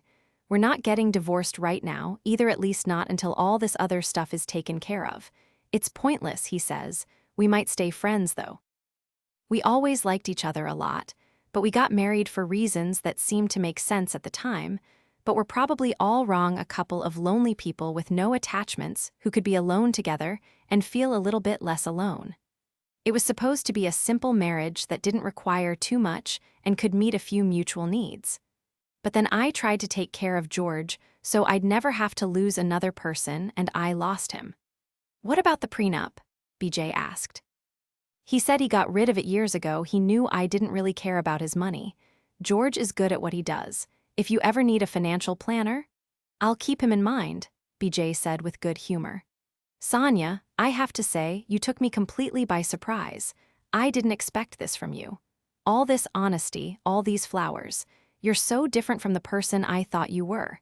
And I'm really flattered that you trusted me enough to talk about all that personal stuff. Why wouldn't I trust you, BJ? Sonia asked. You saved my life. No one else could tell anything was wrong. And you, the one who knows me least, saw the most. Nah, it wasn't like that, she said. Just dumb luck, that's all. Not the way Jerry tells it. It was you who insisted on breaking into the house and taking me to the hospital, and you who noticed the house was starting to smell bad. It's like we were sisters of the heart before we knew anything about each other. I owe you, BJ. I'll never be able to repay you, but I know I owe you. You don't owe me, she said, smiling, shaking her head. But I did come over for a reason. You don't seem to be walking anymore in the mornings. I've been slacking on that, Sonia admitted. What are you doing for exercise? BJ asked. Besides gardening 8 hours a day, she laughed. Are you stiff, sore? If I stay on my knees too long, I can stiffen up, not too bad. But I know it's exercise. I use every muscle in my body. I'll bet. How'd you like to try something different? Like what? Run with me, BJ said. I don't run, Sonia said, shaking her head. I'd never keep up with you for one thing. BJ turned in her chair to face Sonia. I'll go easy on you while you give it a chance, see if you can do it. A few years ago, I was in a spot where I really needed some exercise bad, or I was going to go all limp, but I had no real resources and very little time, so I started running. I got hooked. It changed my mood and helped me think more clearly. You can't imagine. Now I have to run just to keep my thoughts and emotions from going berserk. I think it's the endorphins. And you know, if you're worried about the flowers taking over, you could try a couple of other things along with the gardening. Not everything about balance is cursed. Wouldn't that be like going back to the candles and fountains? Sonia asked. Not while you're still in your group, I don't think, she said, shaking her head. Try it. I get tired of running alone all the time. It might work for you like it worked for me, she shrugged. If it doesn't, it doesn't, but what do you have to lose? When? Sonia asked warily. Tomorrow morning, 6. I don't know. I haven't been getting up that early lately. I'm drugged, you know, BJ grinned. You're not that drugged. In fact, I think the drugs make you kind of even, if you get my drift. Besides, you owe me. Sonia made a face. Pretty smart of me to give you a weapon to use on me. Come on, BJ said, standing. I have to get back to the kids. They're supposed to be cleaning up their rooms. I'll see you at 6:00 a.m. She handed Sonia her wineglass. Thanks, that was great. Try to keep me from getting in the habit, will you? 6, Sonia said weakly, furrowing her brows. With a smile on your face, BJ said. At 6 the next morning, BJ had to knock on Sonia's door. She wondered if she was going to do it, get up and run. When the door opened, BJ had to keep from laughing out loud. Sonia stood in the frame holding a steaming cup, her hair all ratty from bed, mud stains on the knees of her sweats, narrowed eyes, and a scowl on her face. Sonia, is that coffee? Tea, she grumbled. Man, you look a lot like Jerry used to look when you rousted her out to walk, BJ said, laughing. I'm going to buy her something nice, Sonia muttered. I should make amends for that. Come on, BJ coaxed. Let's stretch. Sonia put her cup down on the foyer table and pulled the door closed behind her.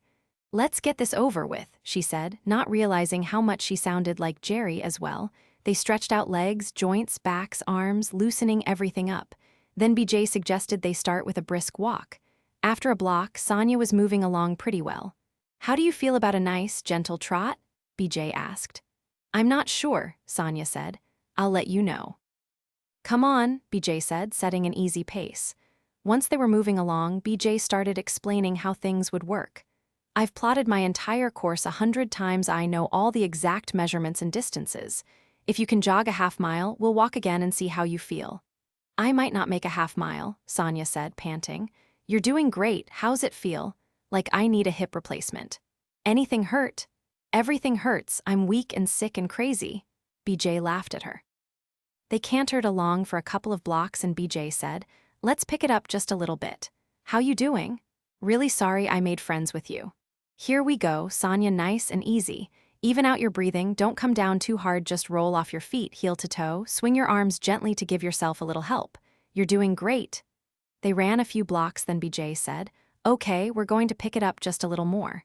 Not too fast, nice and easy. That's a girl. Hey, you're in very good shape. Sonia said. Tell me when you run out of steam, but try to push yourself a little bit. It's always hard work at first, but then the endorphins kick in and it feels like you could go forever. Why aren't you breathing hard? Sonia asked. Because I do this every day, that's why. I'm panting by the last couple of miles. Just go with it. Try to breathe evenly, nice and deep. They ran on, and every few blocks BJ increased their pace just slightly. They went around another bend, down a long block. Sonia was panting beside her, but she was running. They didn't talk, just moved slick and easy down the road. BJ could have gone faster, but she was happy with Sonia beside her. She thought about the first time she saw her with Jerry and Andy, so prim in her pastel sweat combinations, her shoes so white and new-looking every day. At the end of their walk, when the women converged again, Sonia would have a glistening of perspiration on her face and neck, but otherwise looked as pristine as ever. Now she had great rivers of sweat running down her neck, soaking her shirt from the collar to the middle of her back, sweat stains under each arm, her hair stringy and damp from exertion.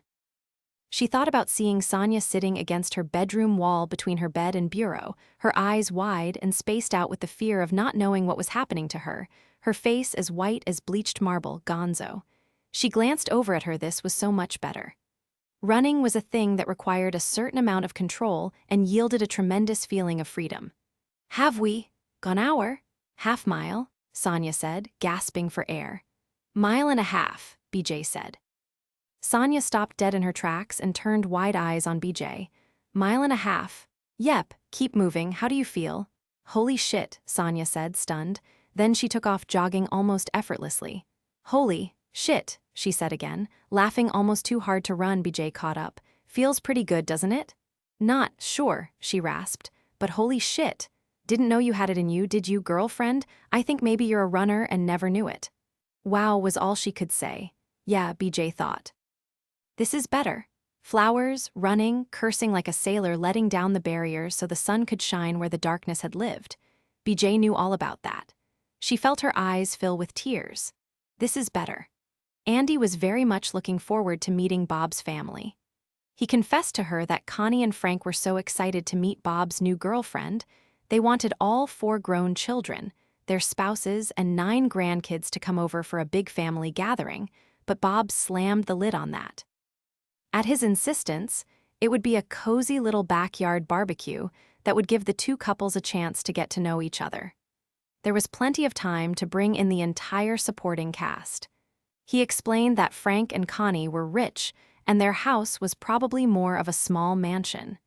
He didn't want Andy to think that had anything to do with him, he was just a poor relative.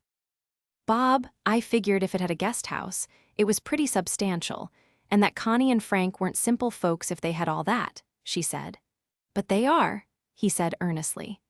"Maybe I just kid myself about that, but they seem just ordinary to me. My other sisters and their families live in regular little houses, always worked hard, and had to worry about things like paying for college and weddings.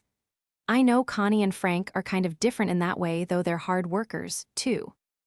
I can't explain it." "Well," Andy said, "maybe you just did. You're saying Connie and Frank are very wealthy, but down to earth. Frank started with nothing, just like anyone else. He had aspirations to be a developer. He was a contractor who got small jobs. He had his own little company that Connie managed and kept the books for while she was having the kids. They moved into that house to renovate it and sell it at a profit to fund larger investments that could be used to develop condos, apartment complexes, small housing tracts, but he got his break before the big house was finished, so they never sold it. Frank was my first boss out of college when I started custom carpentry." He whistled. "Tell you what, if Frank touches it, it turns straight to gold." "Bob," she said, laughing, "are you nervous?" "I think I need you to like them," he said weakly. She put a hand along his cheek. "I'm sure I'll like them, but try to remember it really doesn't matter. What matters is that I like you." He put his arms around her and held her tight. Andy wasn't overwhelmed by the house, which was indeed huge and beautiful, nearly 10,000 square feet of it.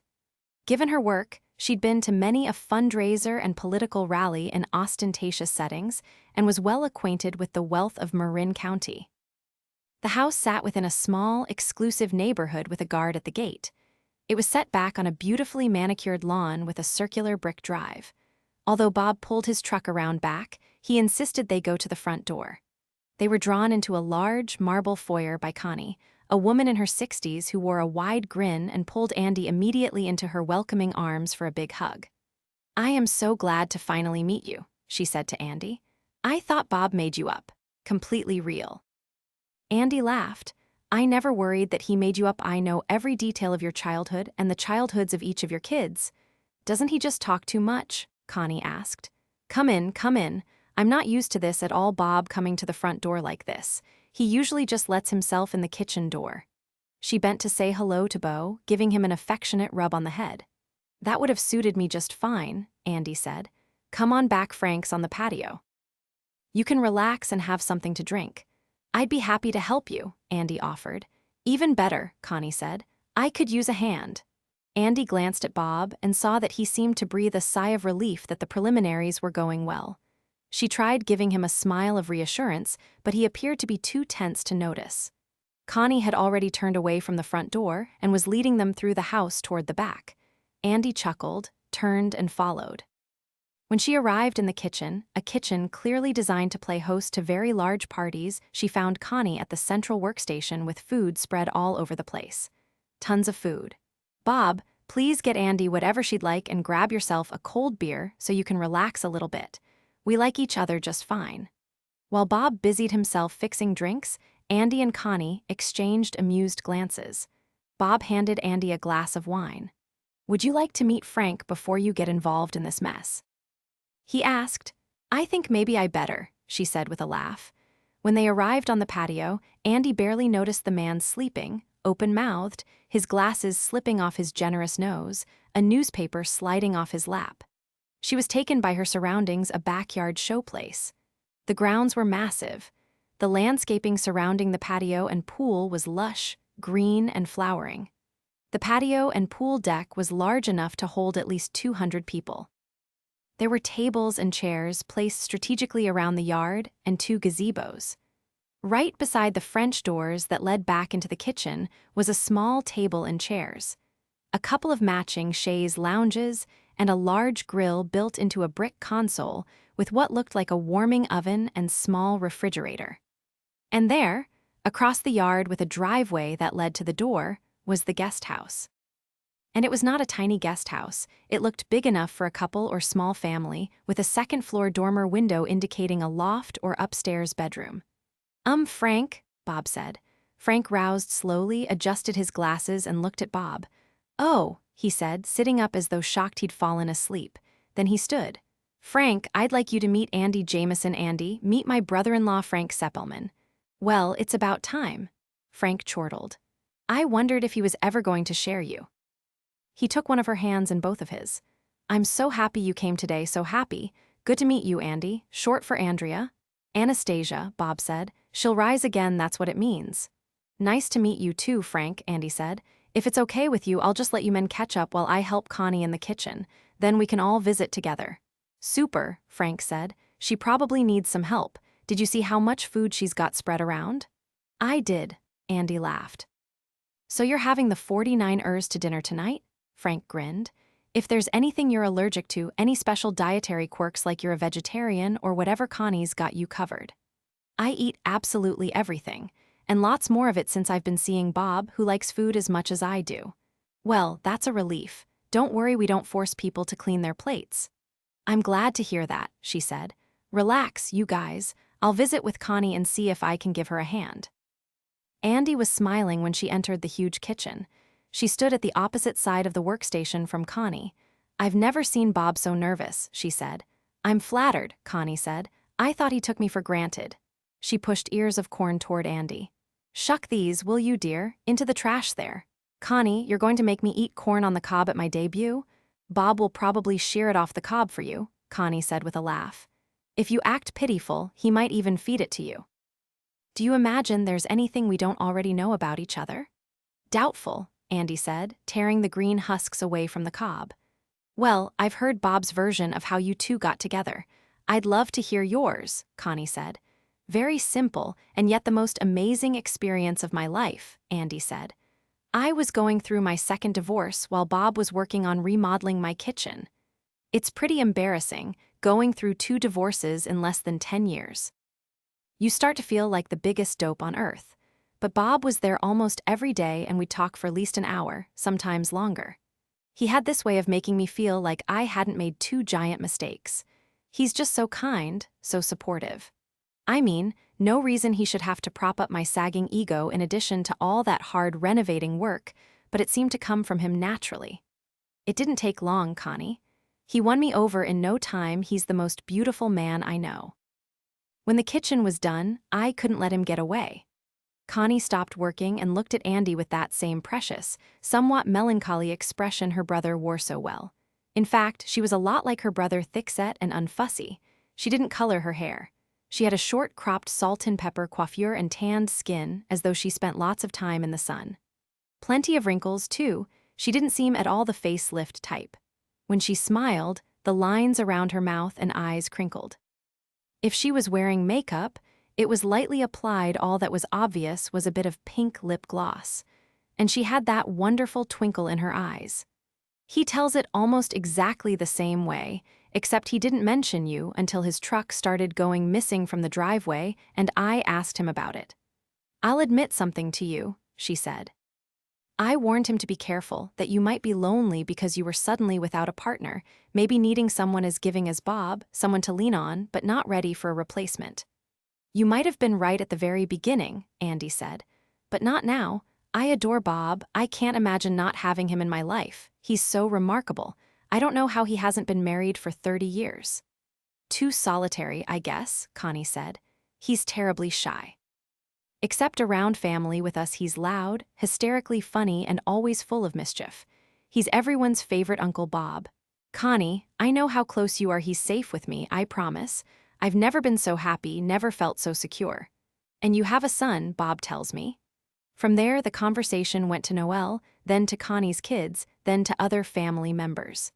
Eventually, some things came out that Bob hadn't mentioned. For one thing, Connie and Frank were extremely busy people and were seldom around that great big house. Frank continued to run his company, and Connie sat on several boards all over Marin County and San Francisco, from charity to political to community service work. It was very important to them to give back to their community. In addition, now that she and Frank were in their 60s and had raised their family, they liked to do some traveling together, finally catching up on the trips there had never been the time or money to indulge in when they were younger. Between their many trips, committee and board meetings and obligations, they averaged a couple of dinner hours a week at home and counted on Bob to look after things for them when they were away, which was more and more often. When Bob moved into the guest house, it was one room with a large bathroom and a few kitchen items, bar-size refrigerator, microwave, hot plate, more for convenience than actual cooking. He had access to the house whenever it suited him. He could live here if he wanted to, but he preferred that little place, his own place, even when we're out of town. So he enlarged it, added a bedroom, put in a proper living room, dining area, and small but more than adequate kitchen with full-size appliances so he could cook himself a real meal. He finished off the attic for good measure, making it an L-shaped loft up there. It's 1,400 square feet of living space now. Bob had mentioned to Andy that he helped out when he could, but he hadn't said he looked after things for Connie and Frank. "Has it been a problem that Bob's been spending so much time at my house?" Andy asked. "Of course not," Connie laughed. "There are things to do around here every day, but not huge things. Check the place over, make sure the plants aren't dying, food isn't rotting, bring in the mail, be on call if something malfunctions from the pool pump to the alarm system. There's a cleaning crew that comes in to clean this monster. It's so damn big, they have to come twice a week just to keep it decent. We have outside maintenance regularly. But if Bob ever leaves us, I have kids that can help with some things. Lord knows, we've helped them enough." Andy loved Connie and Frank immediately, and if she was any judge, they liked her just fine. Once Bob settled down, dinner with his family was just what she imagined it would be, full of poking fun, wisecracks, laughing, telling tales. Andy got a tour of the house while the men cleaned up, but the thing that intrigued her more was the guest house, which was charming and spacious, all work Bob had done himself. Finally, it was time to go back to Andy's. She rode alongside Bob in his work truck, feeling the light-hearted joy that comes from enchantment from everything being, for the very first time, exactly how it should be. When they got home and she opened the door for them, she turned to Bob. Are you calmed down now? Uh-huh. Sorry. I guess I froze up a little like I was around a bunch of strangers. Because so many things, he said, putting his arms around her. Give me one reason, she said. It was a challenge for me, Andy, putting the two women who are most important to me together and hoping they'd like each other. I didn't know what I'd do if it didn't work out. But that's so paranoid and so not like you. I know, but I was never in that spot before. And I was afraid they'd take one look at you and figure you couldn't possibly have real, honest feelings for me. Bob, she said, running a finger over his lips, you have to stop this. I can't prove my love to you every second of every day you'll wear me out. Sooner or later, it would be nice if you trusted me as much as I trust you. He held her in silence for a moment and then said, Love? Of course, love. I love you as much as you love me, maybe even more. You do, she nodded. I heard you, that morning with Noel. I heard you tell him you loved me, then apologize because you hadn't told me first. In fact, I heard everything you said to him. There's a little window in the bathroom that was cracked open. I listened. I was so touched, I cried for an hour, but you didn't even notice. I'm sorry, honey, I was busy with Noel. He needed someone on his side real bad. I mean he needed a man on his side. I promise I'll never not notice again. She laughed.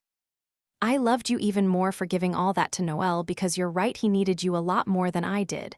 But I was so in love with you right then, when you took my troubled son into your great big arms. I never did. I meant figuratively, she laughed. You've had a very rough day, you're usually much quicker than that. I love you, Andy, he said. I know, you love me in a way you thought you'd never experience. That's right, he smiled. I like that very much. So could we get down to our skivvies now, and maybe do that thing where you concentrate on baseball stats? He laughed at her. That's so much fun, she said. 13 after 2 weeks, Sonia was jogging 4 miles at a 10-minute mile pace, itching to take it to the 9-minute mile, then 8. She could talk to BJ for the first mile and a half, then the conversation had to stop so the breathing and running could be smooth. She loved it. BJ would come for her at 6 and she was raring to go. After 40 minutes on the route BJ had carefully plotted, they'd end up at the park. This might be one of the best things I've ever done, Sonia said a little breathlessly, and it never once occurred to me, never once. BJ walked around in circles, cooling down from the run, her hands on her hips, her head down. You're still gardening, aren't you? Yep. Just 3 to 4 hours a day, though. This was a great idea. I have to remember not all things about my need for balance were stupid. I'm not enlarging my gardens anymore. I don't think the whole yard will be used for flowers. However, I am considering putting in a reflecting pool, maybe a little waterfall and goldfish, right in the northeast corner so it will be warmed by the afternoon sun. There's not a lot of morning sun there because of the fog, but the afternoon sun can be very nice for little fish. BJ smiled. She sat on the ground, raised her knees, and circled them with her arms. That sounds very pretty. George thinks so too. You're getting more involved with George? BJ asked. No, I see him about once a week for just a little while. He appreciates that I keep the house so nice, that the landscaping is getting better. You have to understand, George, he still thinks of it as an asset. What are the chances you'll let him move back in? 0, Sonia said. I should probably never say never. The absolutes have always been my fatal flaw. But I've been encouraging him to buy himself something long-term instead of that apartment he's renting. Something a bachelor can manage, a townhouse or condo. But I do like finding George not to be the cocksucker I thought he was. She furrowed her brow. Don't expect me to thank him for pulling the pin out of my grenade, however. That might be asking too much. Okay, BJ laughed. Sonia knelt on the ground. Thanks, she said. For everything. You might be the first real friend I've ever had. At least since I was about 12. BJ was stunned, speechless for a second. That can't be right, she said. You were tight with Jerry and Andy long before I moved in. I know, and I love them, but it's different with them. They're a little older, they have families, they have each other, and it's not a real big secret they always thought I was close to a nutcase before I was an official nutcase. Plus, they've been best friends for a long, long time. But I don't mean to diminish the quality of their friendships, she said, putting up a hand as if to ward off the very idea. Really, they've been awfully nice to me, including me all the time even when they thought I was an eccentric whack job, and I do love them, I do. Well, I hope so, BJ said, because they'd do anything for you. Yeah, she said, smiling. All of a sudden I have a lot of good people around. But really, BJ, you've been there for me so much. I already thanked you for all that stuff finding me bottomed out twice. But the running thinking of something that could be good for me, then doing it with me every morning. I just love you for that. Sonia, don't get melodramatic, she said. I run every day, you know that. I think we could run a 10K. In fact, I think in time we could actually run a marathon. BJ frowned. Is your OCD kicking in? Because I'd feel terrible if I brought out a new avenue for your OCD. Dr. Calais said she thinks running is a wonderful idea. She wishes more of her patients took to exercise. She also said if I find myself running through injuries or weakening and painful joints, I'm not running for exercise anymore, and that's a signal I had to promise to tell her about. Well, that makes sense. So what do you think? In a year or so, could we actually run in some kind of race? I mean, not to win or anything, but to do it. Sonia, I don't think I'll be living in the neighborhood that much longer. I think the owners of my house have other plans for it. I'll probably be moving in the next few months. You won't be moving to New Zealand, will you? Because we both have cars and phones, there are a million places to meet and have a run. But with work and the kids, I know, you're on a much tighter schedule and budget than I am. We can work with that. If you do have to move, I hope it's not too far. But I'm very flexible. She shrugged and smiled. I doubt I'll find another running mate with as much patience as you have. BJ was touched, but she didn't smile. Listen, can I ask you something personal and very specific? You can ask me anything. There are only a few things I can't tell you, and believe me, you wouldn't want to know. BJ frowned. What kinds of things, just out of curiosity? I have a very serious pact with my therapy group, she said. Their business is no one's business, and mine only during group. We don't tell each other's stories. We just can't run the risk of having someone who's very vulnerable recognized or identified outside the group. You know, we never say names, we never give descriptions, we never repeat confidences. And you guys don't ever slip up, not even accidentally, because there are drugs involved, you know. I mean, face it, Sonia, you've gotten a lot freer. Loose, if you don't mind me saying so, she laughed. I don't mind. I've loosened up a lot, but I haven't lost my ability to be rational or logical. I know what's going on. BJ said. Well, listen, before you start planning our marathon, I should probably tell you some things about my past. But because I don't ever want my kids hurt by the things I've done, it would have to be confidential. I mean, even if you completely hate me after I tell you, it would still have to be confidential. Like the pact you have with your group, nothing said. Ever. Are you up to that, or would you rather just not know? What's the matter? Sonia asked, concerned. Is everything all right? That depends on your point of view, but you have to make a promise, a pact of silence, and then the hard part, I have to trust you. Trust doesn't come easy for me. We're not going to draw blood or anything, are we? Number pact of silence? Pact, Sonia promised. Okay, BJ said, drawing a deep breath. God, I hope you can do it. Keep your mouth shut. She took another deep breath. I'm an ex-con. I did time in prison. I killed my husband. I got out almost a year ago and I'm on parole working for my brother. Sonia went a little pale. She sat back on her heels, her mouth slightly open. Prison is where I picked up running. We had very little time for exercise and I needed it fast and hard. At first I did it to burn off tension and fear, but I figured out almost right away that it changed everything: my thinking, my ability to manage my emotions, my sleep, my energy. There was a small track we could use, a quarter-mile track, and we had an hour if the guards were patient and felt generous. I'd hit that track running and go as fast as I could for as long as I could, rain or shine. The others spent their hour gossiping or smoking or maybe lifting weights. I tried weightlifting, but it didn't give me the same high running did, so I stuck to running. I'm addicted to it, really. I need that daily run. You really shouldn't run 6 or 7 days a week. It's not that good for the joints, the back, but I need it. It brings my crazy world back into place. Sonia was quiet, her mouth still hanging open slightly. She closed her mouth, swallowed. You killed your husband? She asked quietly. I did. Let's start way back before that happened. I was a bad kid in junior high and high school. I was in trouble a lot. It made no sense because no one else in my family was like that. But I started smoking pot and drinking at 13 with my friends who were also bad kids. I got myself messed up with all the wrong people over and over, got in trouble with the police, had a juvie record, and dropped out of school. And then I got hooked up with the worst one of all, my husband. He was a few years older and I was a wild child. We ran off and got married when I was 18 probably because my parents were constantly on me about working or going to school. In no time at all, he was knocking me around, beating me senseless, even in front of his family and friends who seemed to enjoy it as much as he did. "Oh," Sonia said weakly. BJ swallowed hard. "Okay, here's what happened. He got worse. He drank and used more drugs, though he seemed to always manage some kind of job. I know he did crimes, but I never got the details. I know he sold dope when he had the chance, but there were other schemes and cons and burglaries that he and his friends pulled off. A lot of the time we lived with his parents and siblings. On and off, we'd have a cheap, nasty place of our own, but the money would dry up or he'd be in jail for a while, and we'd be back with his family, and they were all like that. They never questioned him beating his wife because they all beat on each other.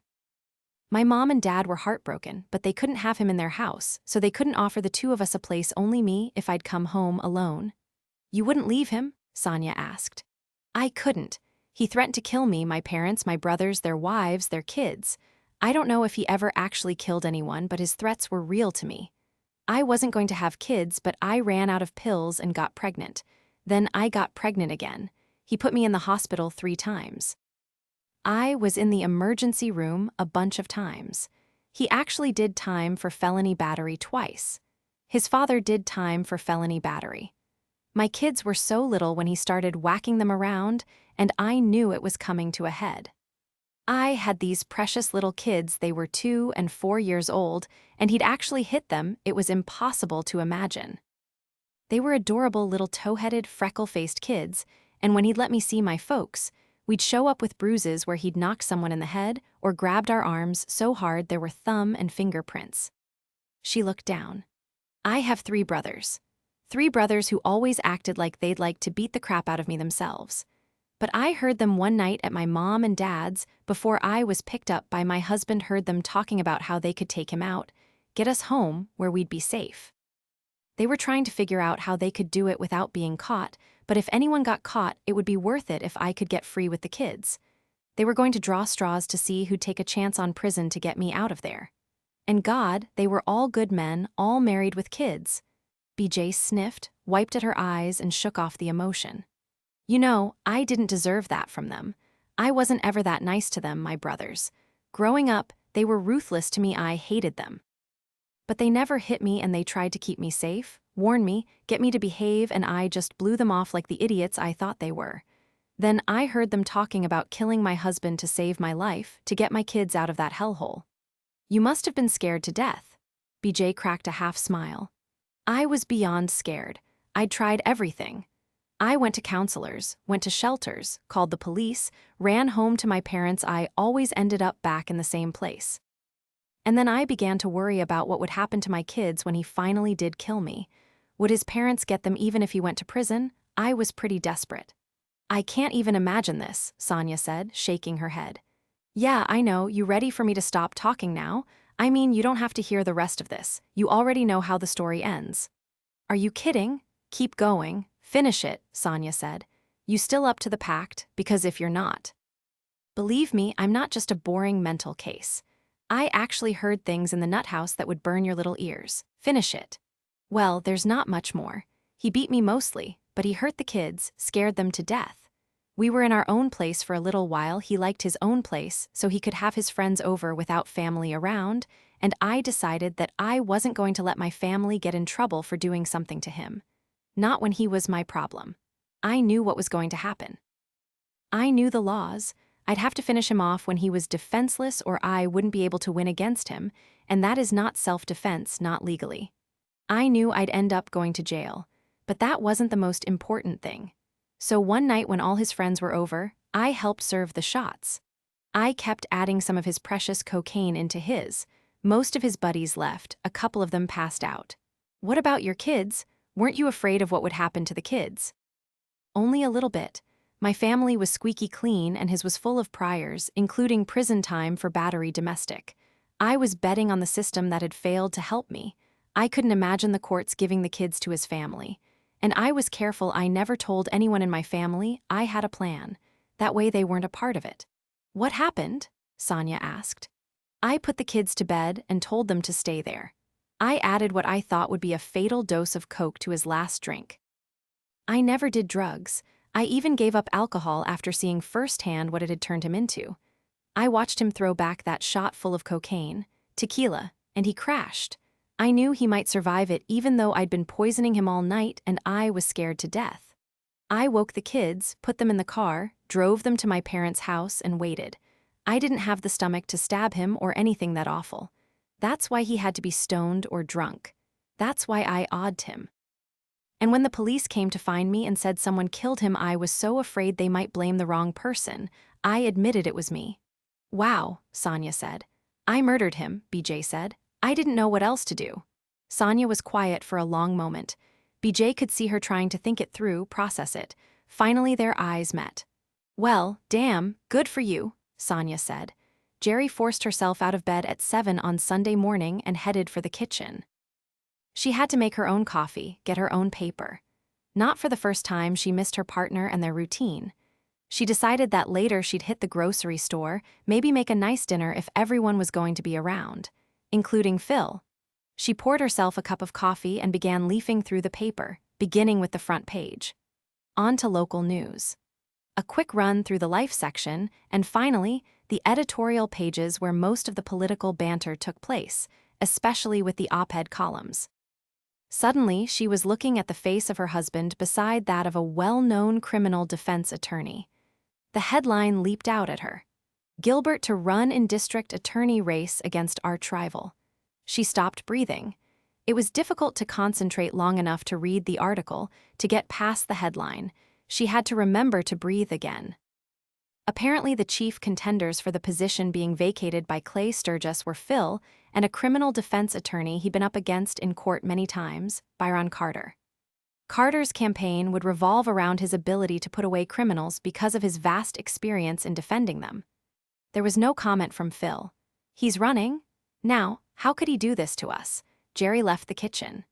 In her bedroom, she exchanged her robe and nightgown for jeans and a sweatshirt, slipped on some flip-flops.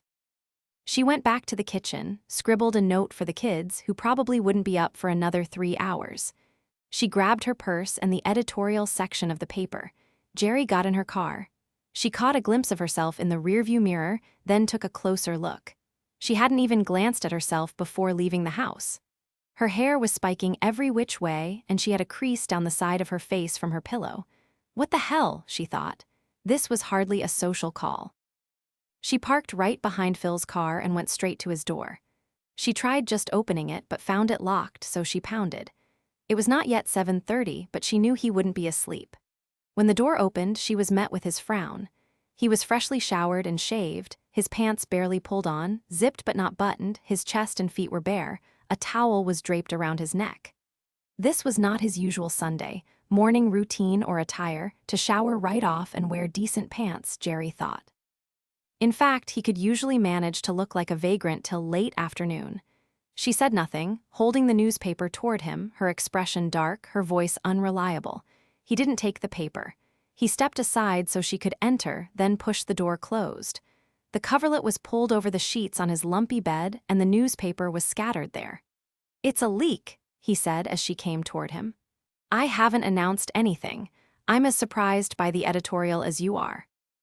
I was on my way over to the house to explain. "Someone thinks you're running," she said angrily, without even mentioning it, much less talking to me about it.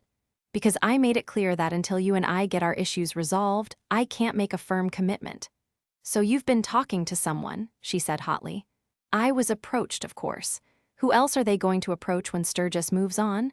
I didn't think it would be this soon, but I wasn't exactly shocked. He has bigger fish to fry."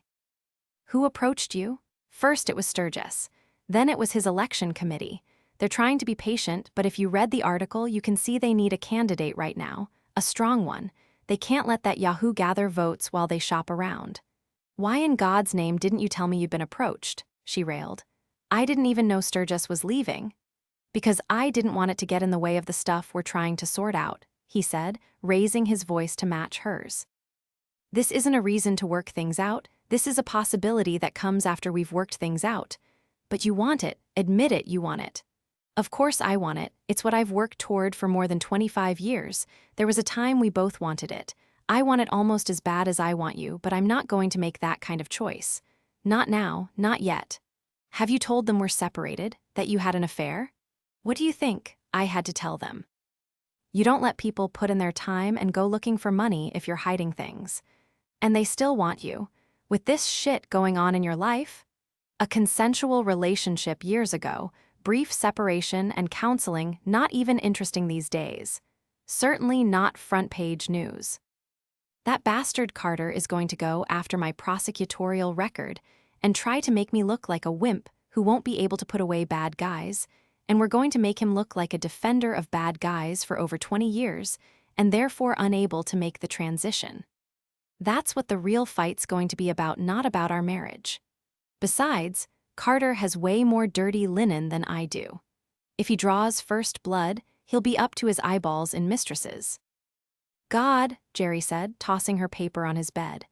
You already talk like a candidate. You can't reel this back in, can you? He stepped toward her.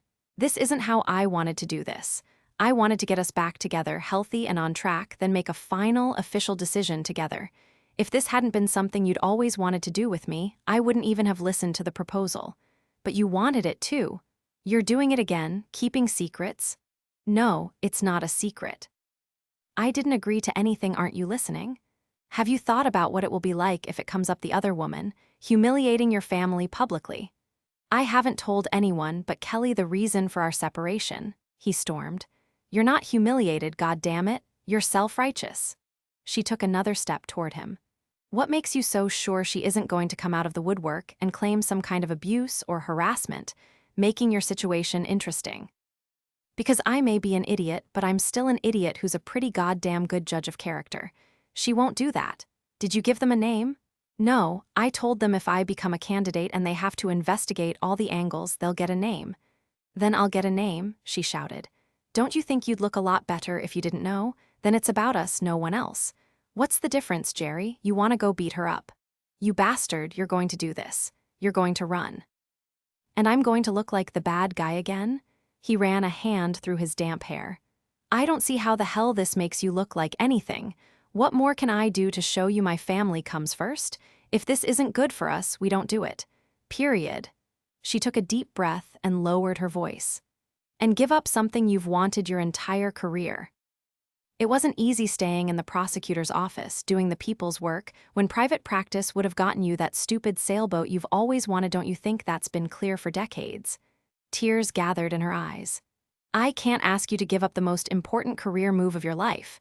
The kids would hate me, your mother would never forgive me. It's not about them, he said. They were nose to nose. He put a hand on her waist. It's about us, you and me. I want us back. Broad-sided, she said, a tear spilling over. This was the last thing I expected.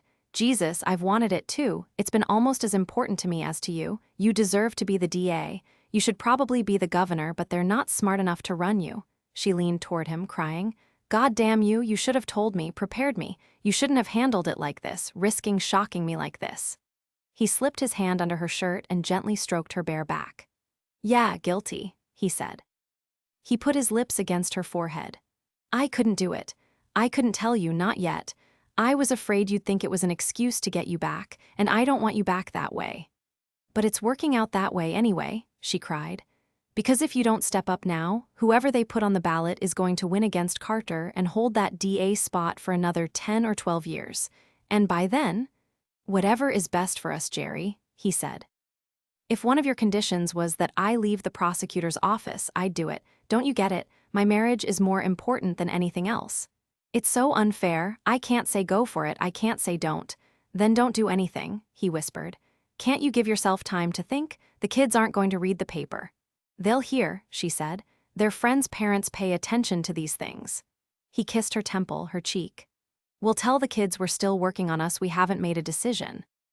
That's when the pressure will start, she said. She cried and he soothed her. He pressed his lips to hers, and before long the crying stopped and the kissing intensified. There had been kisses goodnight as he left the house lately, kisses that had grown long, deep, hot, and tempting, so this wasn't new. He let his lips linger, touching hers carefully. Then he pressed his mouth against hers, tasting tears, her morning coffee, her sweet flesh. He pressed harder, forcing her lips open with his, breathing shallowly.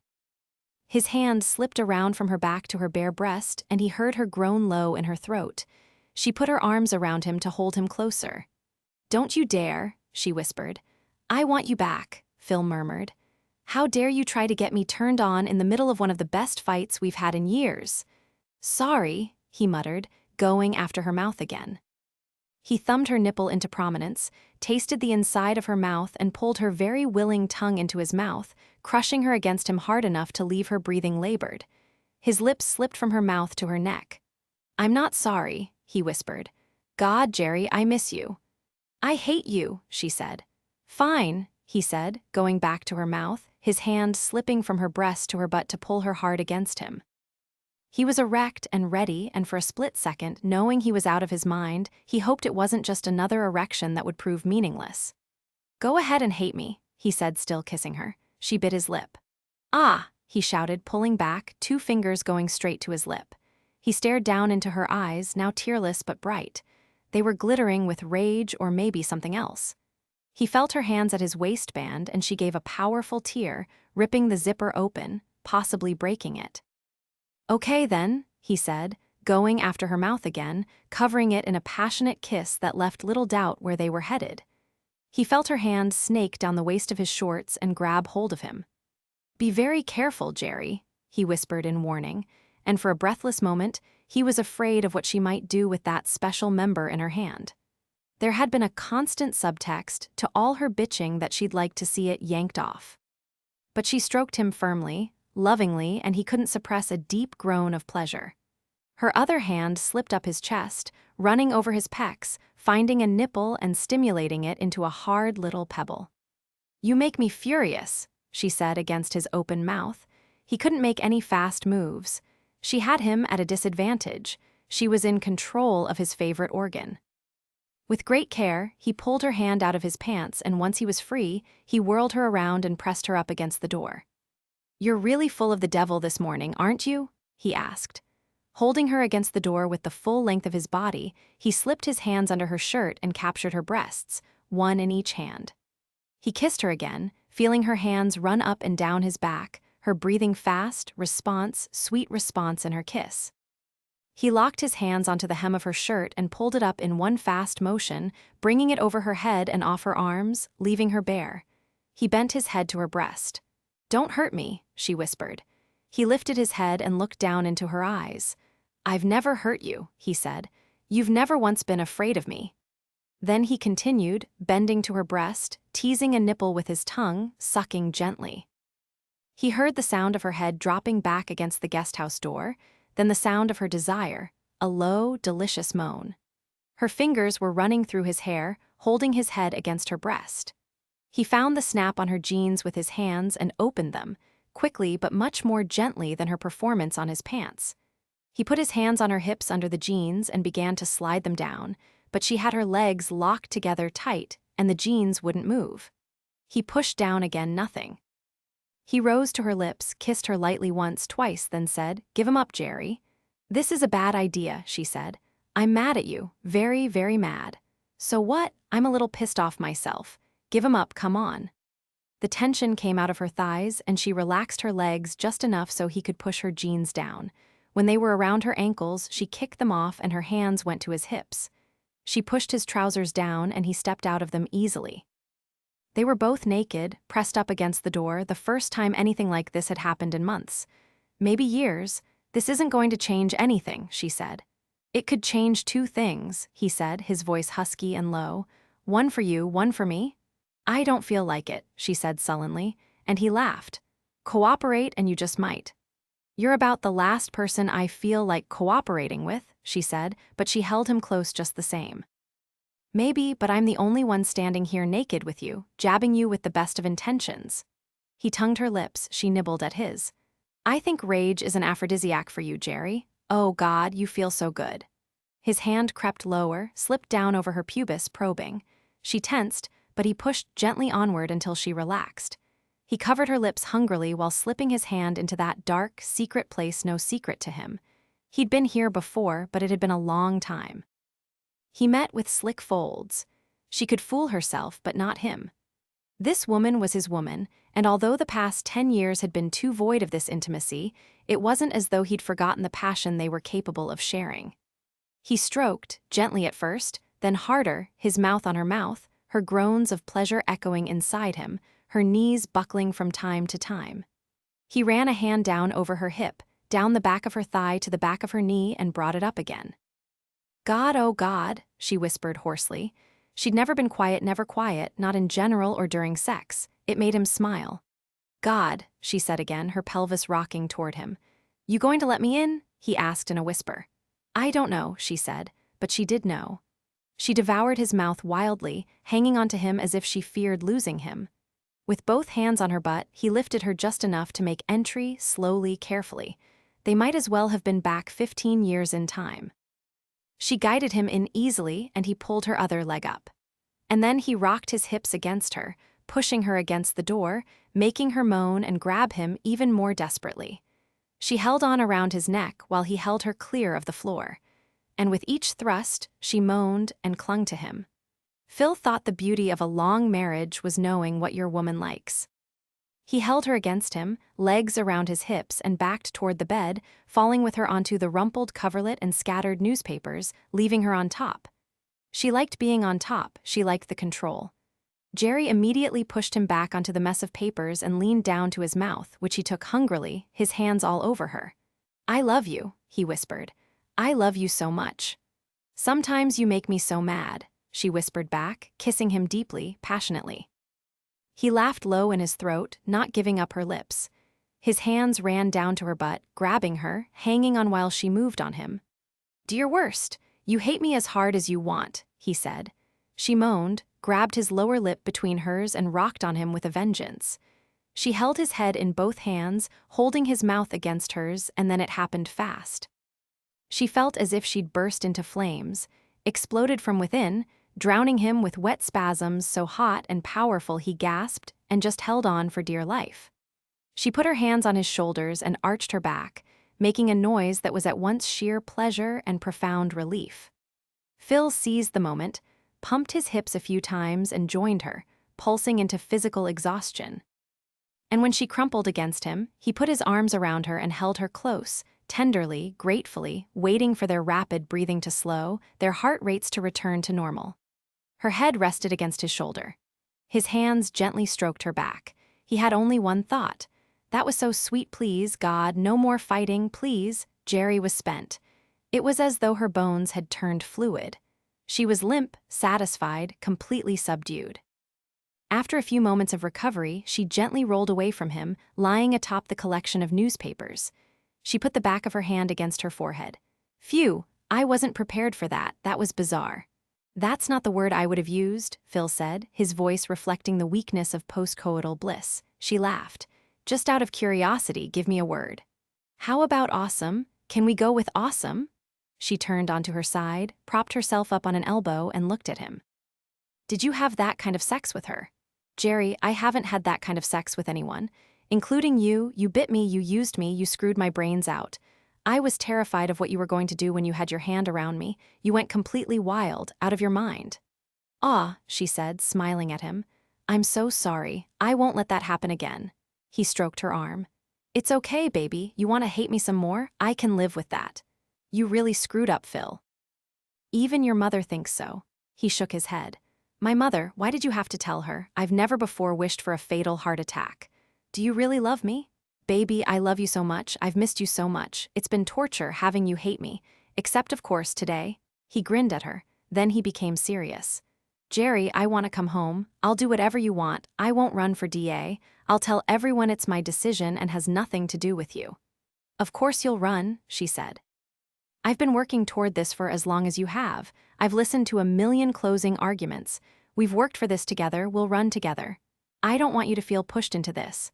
"Just how expensive is this guest house?" she asked. "Too expensive." "Why?" she shrugged. "Maybe we should keep it." Then she grinned. Nice little hideaway for Sunday mornings and other times. We could get a sailboat for about the same price. Can you do other things on a sailboat besides? Sail? Oh, yeah. Are you letting me come home? I need time to think clearly. I think I should see my gynecologist. I think she might have given me an overdose. The hormones, could your health be compromised? He asked. I think I should at least ask. I haven't acted like that since I was 35. God, how awful. She flopped on her back. Not awful, he said.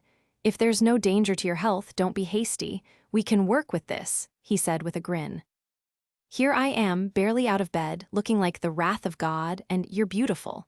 He turned on his side and raised himself up, looking down at her. You've never known that about yourself. You're beautiful, and you weren't wearing underwear. I was in a hurry. I read that op-ed piece and just saw it took me completely by surprise. How the heck did this happen? Who cares? Phil said. Then he sobered. But I'm not having any more affairs. I hope to God that didn't light a fire under you. Because I'm not. Okay, give it a rest. I believe you. I'm going to watch you, though. Fine, watch. He ran a finger around her hairline. Your hair is all goofy. That's very complimentary, Phil. I love it goofy. His hand dropped and fell to her naked breast. Let me come home, please. Jerry took a deep breath. It's Sunday. How about Friday night? Then we'll have the weekend to talk to the kids, give them a chance to absorb another change, let them ask questions, you know. We're going to have to explain the election. Tell your committee that we'll announce in a week once your family is on board. Are we back together? Are we okay now? He asked. Almost, Phil, she said, getting off the bed. We're going to have to make some adjustments, but I think we can work on things under the same roof. At least I believe we can make it now. And I started thinking that before this morning, but... She stopped talking and started to laugh. She picked up a section of newspaper and showed it to him. Oh dear, look at this. I left a little mess on Carter's face. Do you think that's an omen? 14 Jerry took a sick day from work, something she did as rarely as possible. It was more than just her work ethic, though no one worked harder. It was about her clients, those she was charged to serve. If she was using a work day for her own personal needs, it could mean someone wasn't getting all she had to give. But today she had no choice. She couldn't allow Phil to come back home until she took care of a few things. She knew she wouldn't be able to look him in the eye and lie. She had to keep a secret from him, and she was achingly aware of the hypocrisy since she'd been so angry that he'd withheld something important from her. But this was about saving her marriage and protecting her family. Elections were brutal. If her marriage was going to survive it, if her children were going to be safe through it, she had some behind-the-scenes work to do. Work that Phil wouldn't approve of. The first task involved Kelly, Phil's administrative assistant, and the woman who had delivered the news that had separated them for over 3 months. When she entered Phil's office building in San Francisco for the first time since that fateful day, she suddenly felt her chest swell with pride. She hadn't expected that, but there it was.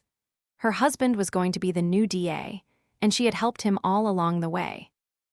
Oh, she was hardly the woman behind the man, she was the woman beside the man. She had listened to almost every opening and closing argument he'd ever prepared.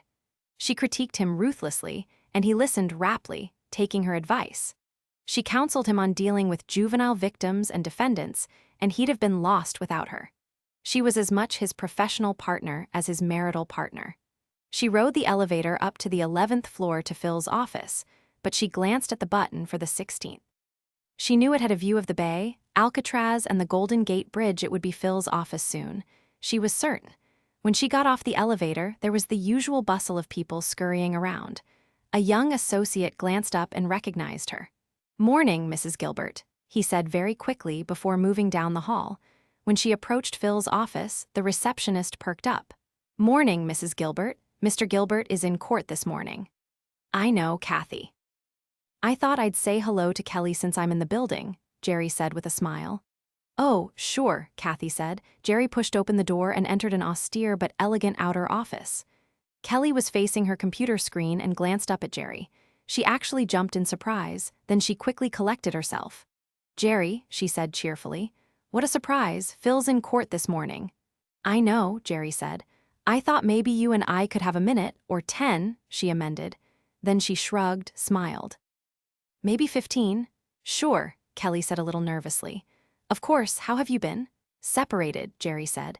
And angry, oh, you have no idea how angry I was with Phil, but I think I've moved past most of that now. Jerry, you and I, we might have one or two little shit piles to clean up, but let me start by saying you didn't do anything wrong, so I won't accept your guilt or remorse. Are we clear on that? Yes, ma'am, Kelly nearly whimpered, dropping her gaze. Ma'am. Oh, Jesus, this might take longer than 15 minutes if you're going to play the subordinate here, Jerry said. Kelly looked up and saw that Jerry had a smile on her face and looked at her with kind eyes. So, Kelly said, you've been angry, huh? It's been a rocky ride, Kelly, but we're getting back together. Jerry watched as Kelly let out her breath in obvious relief. I wanted to call you, Kelly said. I wanted to call you so badly to apologize. I feel like I did this to you. But Phil said it would be a mistake. It would have been a mistake, Jerry agreed with a nod. There was a lot of information to process, and before you get all paranoid, it wasn't information about your role. In fact, your part in all of it was minor and not even relevant in the big picture. Still, I'm so sorry. I got all the wrong signals. I can see how that could happen. I'm so flip sometimes. I make smart-ass comments, shoot for humor and try to seem like one of the girls, a regular person with all the typical marital stuff going on because I am. But you had no way to know what I really meant. You weren't in a good spot to understand. That's really generous of you to say. Kelly, are you and John okay? Did you get anything resolved? Yes, Ma, she stopped herself. Yes, he thought he was going to get laid off but didn't want to tell me. He was busy putting out feelers for jobs, thus the dressing up for work. When I pushed him to go to counseling, he told me everything. The layoff didn't come, it was an unfortunate number of other people. Phew, Jerry said. I'm sorry about the other people, glad John's okay. Things are better now? Well, it's been stressful during the downsizing, but he's talking to me again and relying on me like he used to. I'm not worried anymore, just sorry for him that he has to go through it. But we have my job, my benefits. We sat down and figured out how things would be all right even in the worst case. And we don't have to deal with the worst case scenario right now, so we're better than we were. I'm glad to hear that. So, you and Phil, she asked. It's been a revelation, Jerry said. Things have been coming out that we put on the back burner for years, thinking they were unimportant concerns or we'd figure them out later. We both had our issues. But there's one thing that seems to supersede all the crap. We're a very good team, in all ways. That's very nice to know, comforting. Kelly smiled. You are a great team. He's going to move home this weekend. Has he said anything to you? She shook her head. He's very private. I didn't know you were separated for about a month. That doesn't surprise me. Jerry laughed. Well, are we okay, you and me? Because I don't want you worrying about it. And for God's sake, I can't have you calling me ma'am. I feel old enough. You're not old, Kelly said. You're perfect. I think everyone wants to be like you. Please, Jerry said, no sucking up. You're completely free and clear. I'm not sucking up. I'm telling the truth. You're one of the most admired women I know. Okay, Jerry said, waving her off. Thanks for that.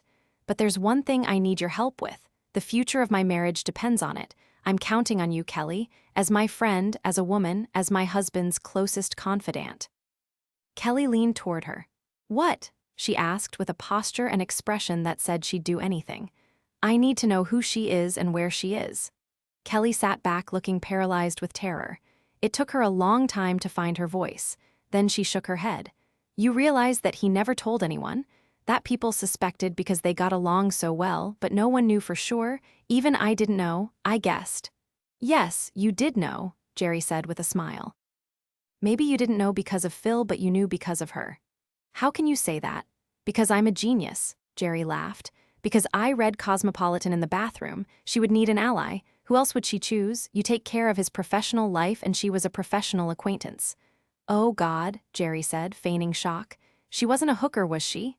No, Kelly shot back, coming out of her chair a little. Jerry sat back and smiled. Kelly, help me, I'm not going to do anything bad. I won't be visiting my wrath on her. It's Phil who pissed me off, not her. I just can't move on until I know the woman my husband would choose over me. But are you so sure he did that? I mean, maybe it wasn't a choice at all, but just some stupid man thing, because it was there. I have to see her. You know her name, I know you do. You know where she is, I bet. You take care of things Phil wouldn't even think to ask you to take care of because you're the best thing that ever happened to him. After me, of course, she added, grinning. Then the grin faded. Tell me what you know, please, woman to woman. I swear to God, he will never know. This isn't about Phil, not really. It's about protecting my family. I can't, she said, shaking her head miserably. It would be such a breach. Well, weigh this in your decision. The election committee is going to get the name so they can interview her and check her out to make sure she isn't going to disrupt his campaign. Now, does that seem fair? I just want to know who I was up against before something like that goes public. Kelly's eyes flashed for a second. I really can't see what good. Oh, yes, you can, Jerry said. I'm going to campaign with Phil for him. I'm going to be standing in front of political support groups, probably women, and someone is going to ask me about her.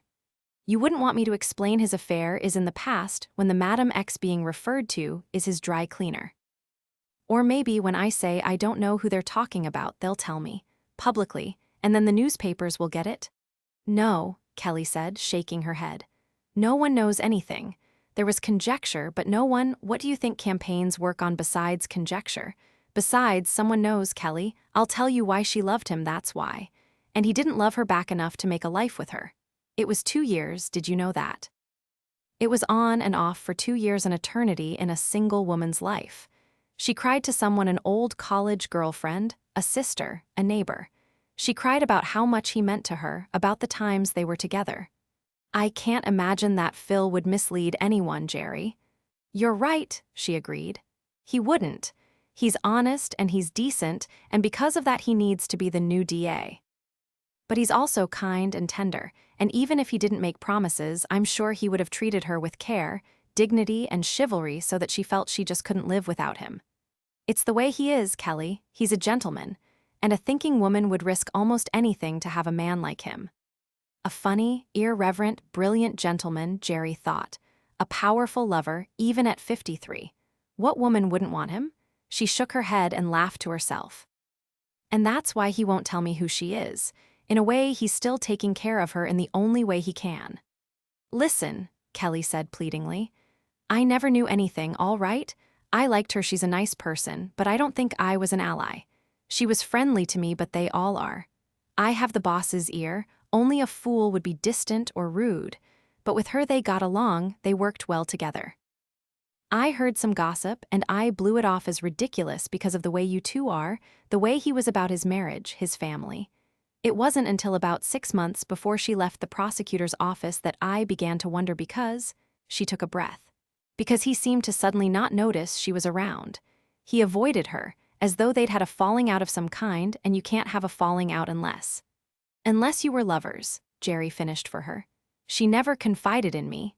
Never. And of course, Phil wouldn't say anything, but she left and then?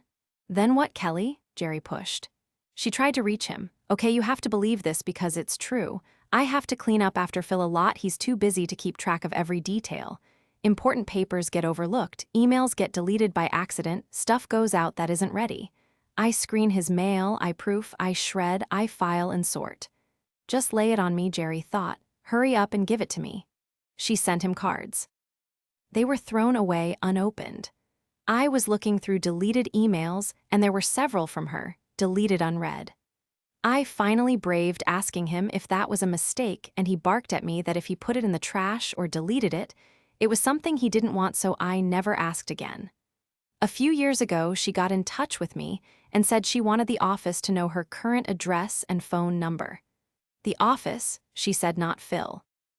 I passed that along to Phil just as an aside to regular business, and he very pleasantly said he had a detective unit assigned to this office, and if there was ever anyone he wanted to find, he couldn't foresee a problem. Kelly's expression was pleading. She sent a few emails to me, asking about the office and staff, never mentioning Phil, but I suspected it was meant to keep a connection alive, at least for a while. I responded that everyone was well, also without mentioning Phil. He couldn't let a woman get that close and then dismiss her cruelly. Jerry knew her husband too well. She'd seen him in action when he was pestered or pursued. He made polite excuses, avoided with finesse. It took a lot for him to lose patience, to harden up, to say, "Stop bothering me." The cards and emails suggested he'd had to say it's over more than once.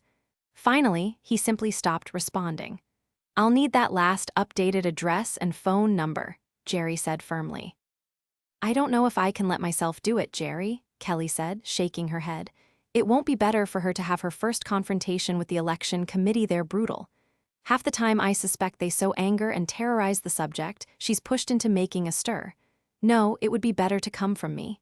"What are you planning to tell her?" she asked nervously. Jerry shrugged. "That I know about her, that he's running for office. Beyond that, I'm not really sure. But I'm not angry with her, Kelly." "I don't think she's the enemy," Kelly said, "and I'm pretty sure Phil is going to fire me for this." Jerry shook her head. "I'm certainly not going to tell anyone how I found her, and if he's not opening mail from her or taking her calls, he'll never know even if she wants to tell him. I can get what I want, Kelly. I can hold the election committee's feet to the fire one little threat and they'll tell me anything. But we shouldn't do it that way. The fewer people brought into this, the better. I just want the facts, not for the election, for my relationship with Phil, which is more important, and before the mystery woman is revealed publicly and my children are hurt. I have to protect Phil, my marriage, and my family. Honey, I have to get this fixed. Trust me, please." Kelly sat stone still for a long moment. Then she turned to her computer, pulled up a file, scrolled through it until she highlighted a name. She pressed print and a page came out of the printer. She handed it to Jerry. It held the name of a law firm with address, phone number, and a woman's name. Elizabeth Hensley. Jerry didn't recognize the name, but that didn't surprise her. "What does she do?" Jerry asked. "I'm done talking about her," Kelly said. "Please don't do anything that will." Her sentence trailed off unfinished. "That will hurt her. Hurt Phil?" Jerry asked. "Hurt anyone," Kelly said. "It was too bad that anything happened. Nothing more should happen." Jerry nodded. "Nothing more will. If you feel some kind of bond with her, you can warn her I really don't care." "I feel the bond with you and Phil," Kelly said. "If I'd treated it more carefully, we'd still have it." "We still have it, Kelly. It's all over now. You can consider this matter closed." Jerry stood in the foyer of the government building, staring at the piece of paper that bore the woman's name and a San Francisco business address. Right here in the city. The very first thing she wondered was whether they ever ran into each other. This woman would know where employees from the prosecutor's office liked to take lunch, meet for a drink after work. All connected groups in big cities had their favorite haunts. She took the trolley to the other side of the city, and once she was in the general vicinity, hailed a cab to find the exact address. She ended up in front of a rather run-down office building, and her immediate thought was, "That brute." It was easy for Jerry to identify with the psyche of a woman wronged a mistress, run out of the prosecutor's office, left to find a job anywhere she could. But she knew Phil would never, under any circumstances, run off an innocent woman. He'd liked her. He became involved. Jerry asked the cab driver to wait. If Elizabeth Hensley wasn't there, she'd leave the area and contact her by phone, try to persuade her to meet. Jerry went into the building and studied a wall-mounted marquee, finding the name of the law firm. She walked up the stairs to the second floor, let herself into a crowded waiting room, and the recognition was instant. A woman in her 40s stood behind the glass-enclosed receptionist's area reading from a large sheaf of papers. Jerry looked at her just as she lifted her head and looked at Jerry. Jerry remembered her, though vaguely. She'd seen her around the prosecutor's office, but couldn't remember ever being introduced, and she had no idea in what capacity the woman had worked. The expression on Elizabeth's face was one of pure shock. Jerry watched as she slowly closed her mouth. Jerry tried out a smile she wasn't quite feeling, then stepped toward the reception window just as Elizabeth came forward to meet her there. Elizabeth slid the glass open. "I hope you can take a break," Jerry said. "I really want to talk to you." "I have a full schedule," she said somewhat nervously. "Can I ask what this is about?" "It's about Phil, and it's very important. I can see you're busy. Cancel for an emergency. This one time only." After only a brief consideration, Elizabeth gave a nod and slid the window closed. While she turned and spoke to some people, passing off paperwork, Jerry stepped out of the waiting room into the hall outside the office. Jerry had been completely unprepared for this. Where was the fluffy, big-breasted blonde she had envisioned? Elizabeth Hensley was attractive in an unremarkable way. Tall, slender, somewhere around Jerry's age. Her short dark hair was threaded with some very flattering silver. She was dressed conservatively, wearing stylish glasses that gave her arched brows and dark eyes prominence. Jerry's first impression was that she looked smart and poised. Jerry realized she wasn't quite prepared to deal with a real human being. She had expected a much younger woman, no more than 35. In her original rage, she'd assumed she was 25 and an idiot. Perhaps a lawyer, but still an airhead. Someone who had the total effect of setting Phil's hormones on fire, leaving him helpless because of testosterone poisoning. After all, men were only men, and everyone knew where their brains were stored. The office door opened and Elizabeth stepped into the hall. "Is Phil all right?" she asked. "He's fine," Jerry said. Then she stuck out her hand. "Jerry Gilbert." Elizabeth shook her hand. "Actually, we met quite a long time ago." "I wondered. I recognized you, but not the name." "Listen, you have nothing to worry about. I'm not some crazy woman. Well, I am crazy most of the time, but today I'm feeling very stable and in control. There's a lot going on with Phil's career right now, and you're eventually going to become a part of it all. Let's you and I sit down and talk, please?" "I saw the paper. It says he's running."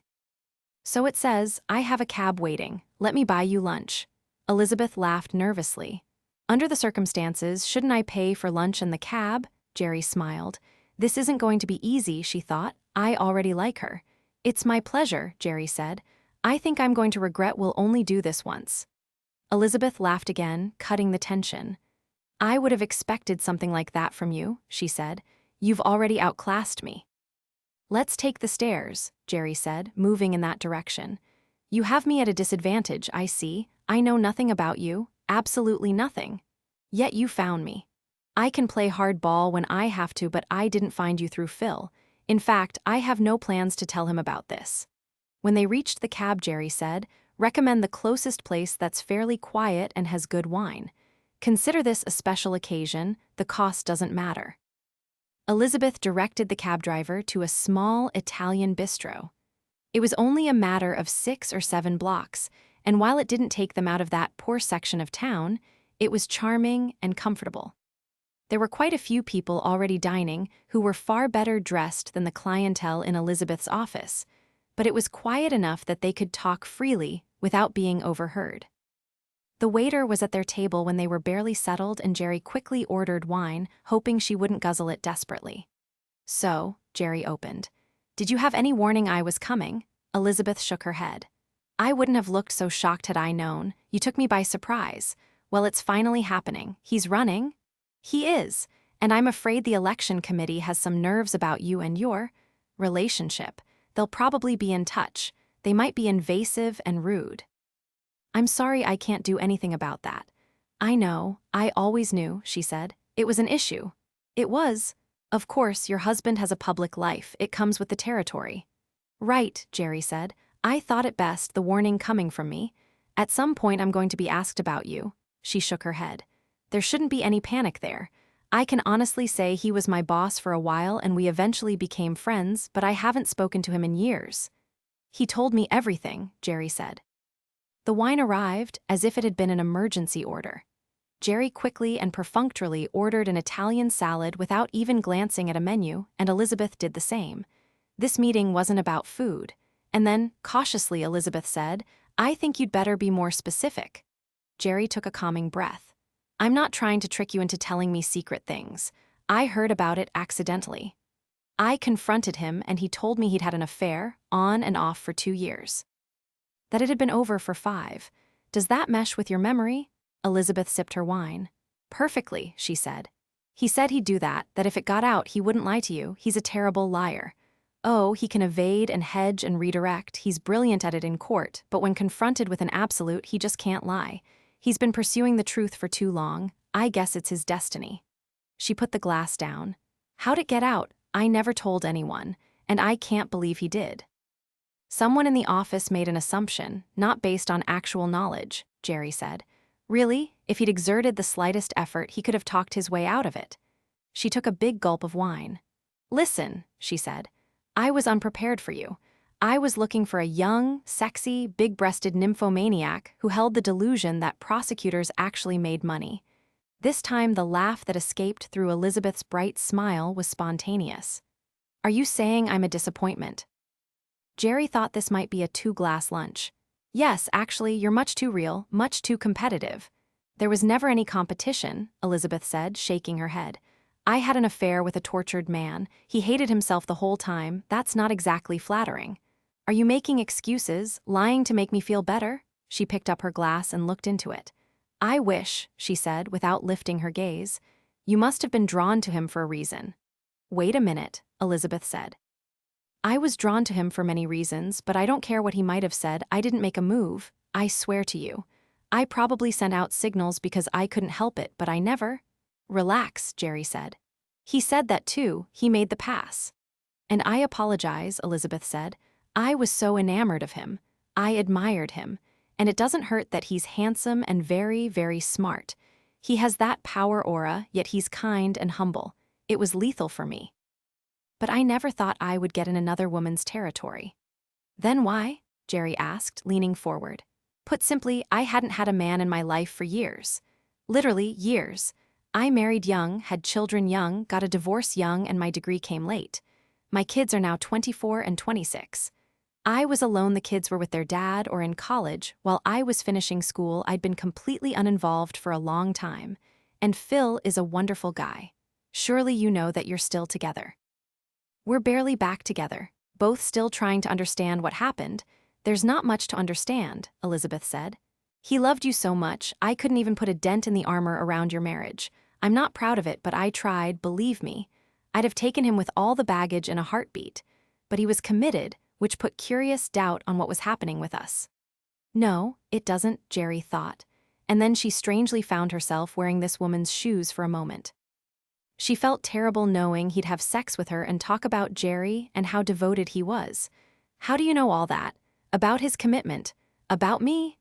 "We did more talking than anything else," Elizabeth said with a shrug. She took a sip of her wine. "I asked him questions about you. You aren't the only one trying to understand." He'd answer superficially, giving very little information. But the real stuff came out when he was explaining, numerous times, why we could only be casual friends or not at all because he'd never leave you. He couldn't make it without you. He was in awe of you, your strength, how you managed your clientele, your family, your kids, him. He said that you could do your job without him, but he could never keep up his position in the office without your support, without your input. He said you were the most amazing woman he'd ever known. I kept trying to get him to level with me. You couldn't be that perfect and have him fooling around with me. Couldn't. I kept searching for a crack in the porcelain. Instead, I had a man in my life, the first man in years who loved someone else. It was a very lonely, hopeless time for me." She took another sip of wine. "I met you once in the office. I think one of the young ADAs introduced us, and you were nice, but just a regular person." She sighed. "I hated you, but I was sorry I'd never get a chance to find out just how incredible you are." "It's all bullshit," Jerry said. "The only thing incredible about me is that I hung in there with a man who worked horrible hours under ever worse pressure for miserable pay, and I was interested enough in his work to be his best audience. There was no discipline involved. I was really interested. His caseload mirrored mine in many ways." With precision, timing their salads arrived. Jerry took one small bite. "Where are you in your life now? With work? With men?" she asked. Elizabeth smiled. "I'm seeing someone. I don't know where it's going, but he's a good man and I admire him. I'm happy with him. And as for work, I do what I love to do." "And what do you do?" "You don't know?" "I know nothing but your phone number and business address. Trust me. I'm an attorney. I was doing an internship at the prosecutor's office while waiting to take the bar exam, then briefly after passing the bar. I specialize in guardian ad litem for children without representation. There's not much money in it, but it's my calling." "Children at risk," Jerry thought. Then she took another look at Elizabeth and thought, "Oh my God, she's me." Phil had an affair with a woman enough like Jerry to be her sister, same height, approximate weight, age, short hair, career field. "We have a lot in common," Jerry said. She tried to sound casual. "You're just getting that?" "I'm just getting that," Jerry said a little weakly. "God." She concentrated on her salad for a moment, thinking. She looked up. "Do people call you Elizabeth?" "Number Liz. My dad still calls me Lizzie. Only Phil called me Elizabeth.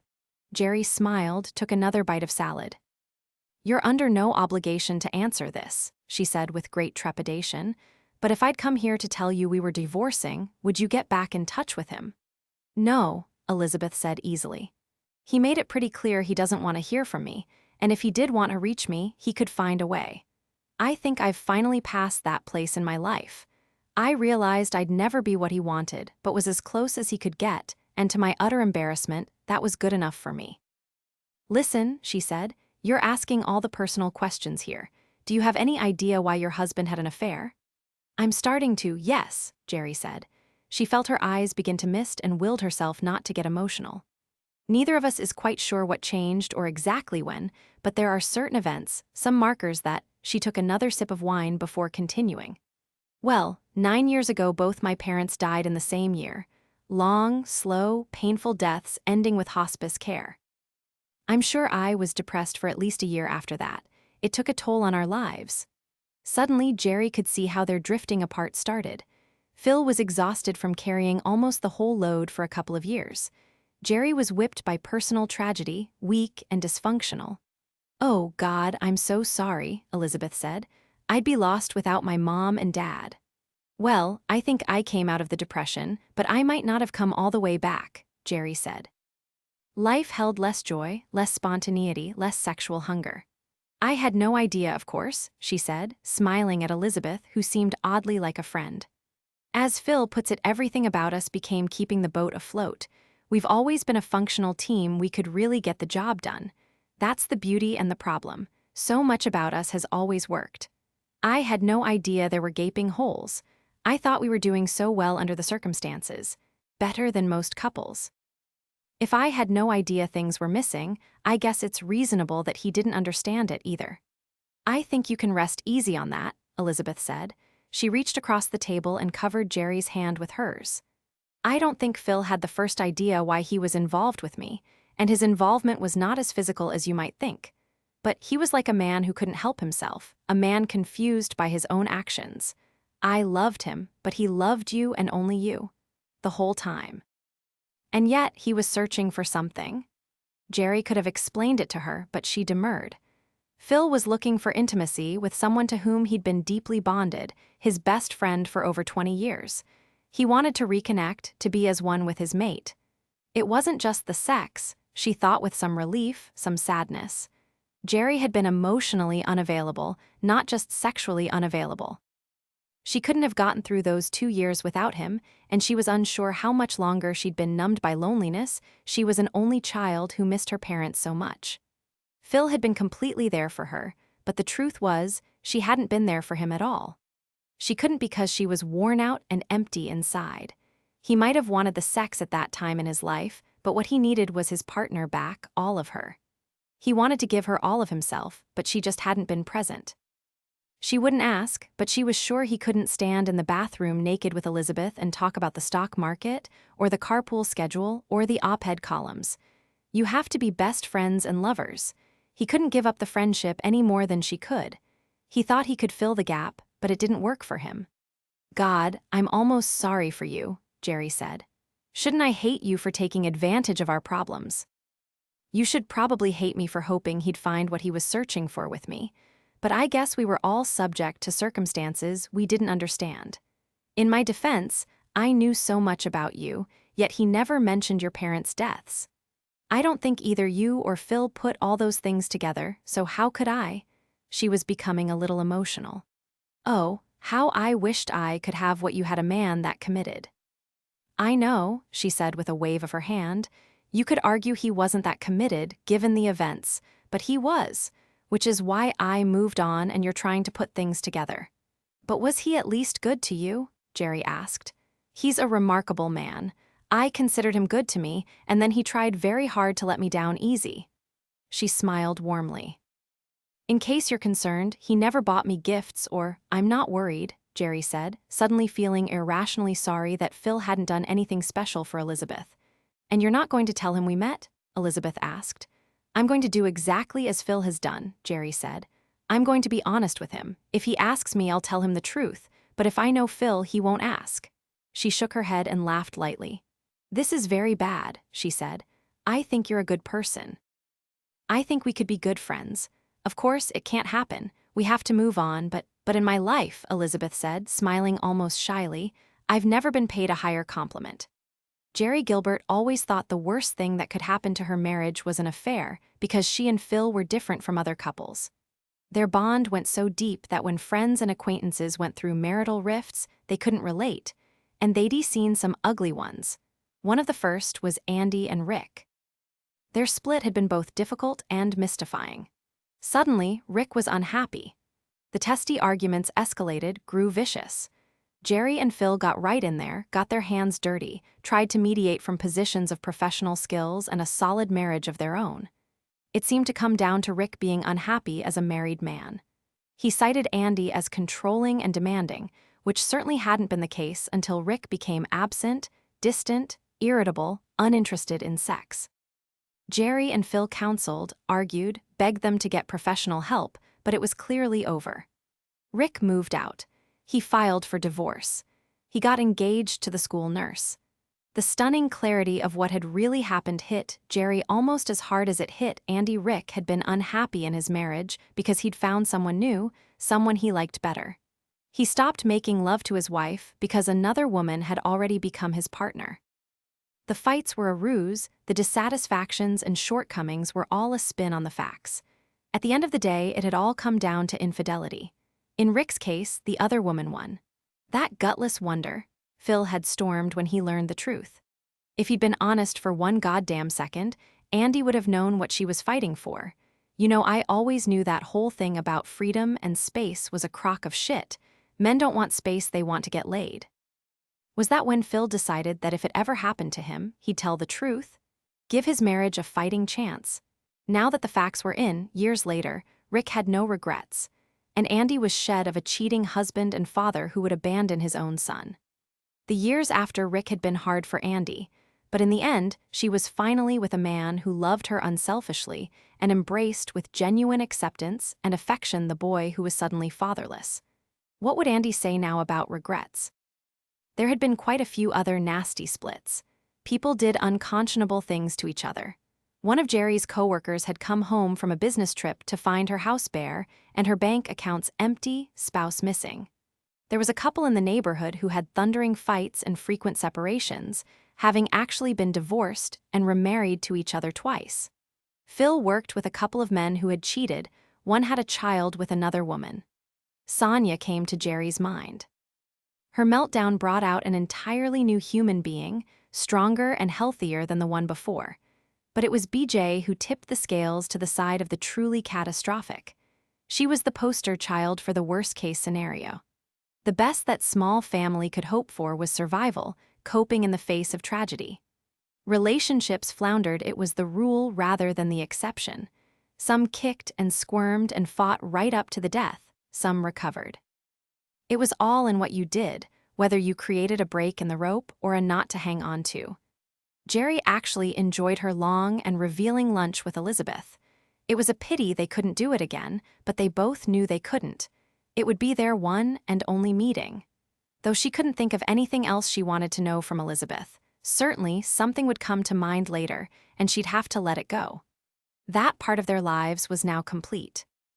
Jerry was certain that even if she dropped dead that very evening, Phil wasn't ever going back to Elizabeth. He tried to fill the festering hole inside him, but it hadn't worked. It hadn't made him happy. No, if Jerry suddenly fell off the planet, Phil would carry on. But the next woman in his life would not be Elizabeth. Jerry had suffered pretty dramatically for a few months, but she now knew Phil had been torn up about what he'd done for a few years. The meeting with Elizabeth verified it. It wasn't exactly flattering. On her way home, Jerry stopped off to see Joyce Arnold in her clinic. "What are you doing here?" Joyce asked. "I'm not sure about the hormones," Jerry whispered. "Can we talk somewhere private?"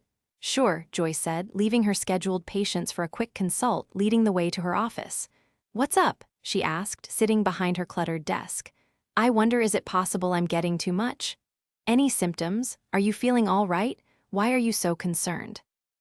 "I feel fine, actually.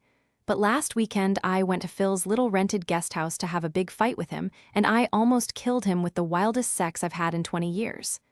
"Oh, really?" Joyce said, smiling mischievously. And you think I did that to you? Jerry scooted forward. Just how powerful is all that cream? She asked. Joyce laughed and shook her head. It can kickstart a dead battery, but after that you have to do all the driving. She grinned. Things going better at your house, or were you just slumming? Cute, Jerry said. It's only partly the hormones, Jerry. I told you, if you don't use it, you lose it. That seems to be the rule of thumb for most body systems, from muscles to brains. Most women, once they get reacquainted with their sex drive, don't use the testosterone cream anymore. If you think Phil's life is in danger, you could use a small amount every other night, but chances are it'll be something you keep in the back of the drawer for emergencies. How was the vagina? Scratchy? Sore? Like old times, Jerry said with a shrug. Ah, nice. Joyce stood up. Stick with the estrogen and progesterone. It's a low dose and no reason you should flash and whimper and wail. Medically speaking, we're dealing with menopause much more intelligently these days. She shook her head and laughed. What did I tell you about women in their 50s? They can really get a second wind. I'm not 50, yet. Well then, Phil better look out. I take it he's still functioning. Oh yes, he's always been good at that. Well, that's a relief. But when and if he hits that predictable slump, we can deal with that too. Every other ad on TV is about helping men get it up. Why aren't there ads for women? I can't answer that, she said. A lot of women don't want help, they just want to be set free. But you're right, we should educate each other a little better than we do. She smiled. Welcome back. Enjoy yourself. Now, if you have no other concerns besides wild sex, I have patients waiting. Sure, thanks for squeezing me in. You know, you actually look better. I think it's a draw between vitamin B12 and orgasms, which one puts more color in your cheeks. On her way home from the doctor's office, Jerry went to the mall and bought all new underwear. All new, some of it on the provocative side. Jerry had gone to her bedroom at about 8, leaving Matt in the family room, hooked on his favorite television show. She took a long soak in the tub, relaxing in a way she felt she hadn't in years. She thought about the honest conversation she'd had with Joyce. At her doctor's appointments for the past 10 or more years, Joyce had asked questions about everything, including, sex still okay? And Jerry's response had always been the same. Fine, because she was fine with it, but she had never added the rest of the information. We hardly ever have sex anymore. That would have sent up a flag. I guess I was one of the women who just wanted to be set free. It was after 9 when Jerry came out of her room wearing nice slacks and a crisply pressed blouse. Jed wasn't home from work yet. Jessie had a girlfriend over and they were giggling in the bedroom behind closed doors. Jerry knocked on the door, and when she opened it, the two girls were a little wild-eyed and stirred up, looking guilty of something. Are you doing bad things? No, both girls exclaimed. I don't think I believe you, but I have to go out on a work call, she said. I could be back in 15 minutes or 4 hours, so don't try anything. You are not to go out. Understand? Sure, Mom, Jessie said. I have my cell phone. Matt was in the family room devouring a bag of Cheetos. I have a call. Business, you okay here by yourself? She asked. Isn't Jessica upstairs? He asked without looking away from the TV. She is, but you're too old for a babysitter, so that leaves you on your own. You going to behave? Yeah, he said. Don't wipe your orange fingers on the couch. I have my phone. I'll leave a note for Jed. Why bother? Matt asked. He has nookie with Tracy till 2 in the morning. Gross, she said, mimicking his typical response to suggestions of romance. 5 minutes later, she pulled up to the guest house. When Phil opened the door, she walked into his arms, planting her lips on his.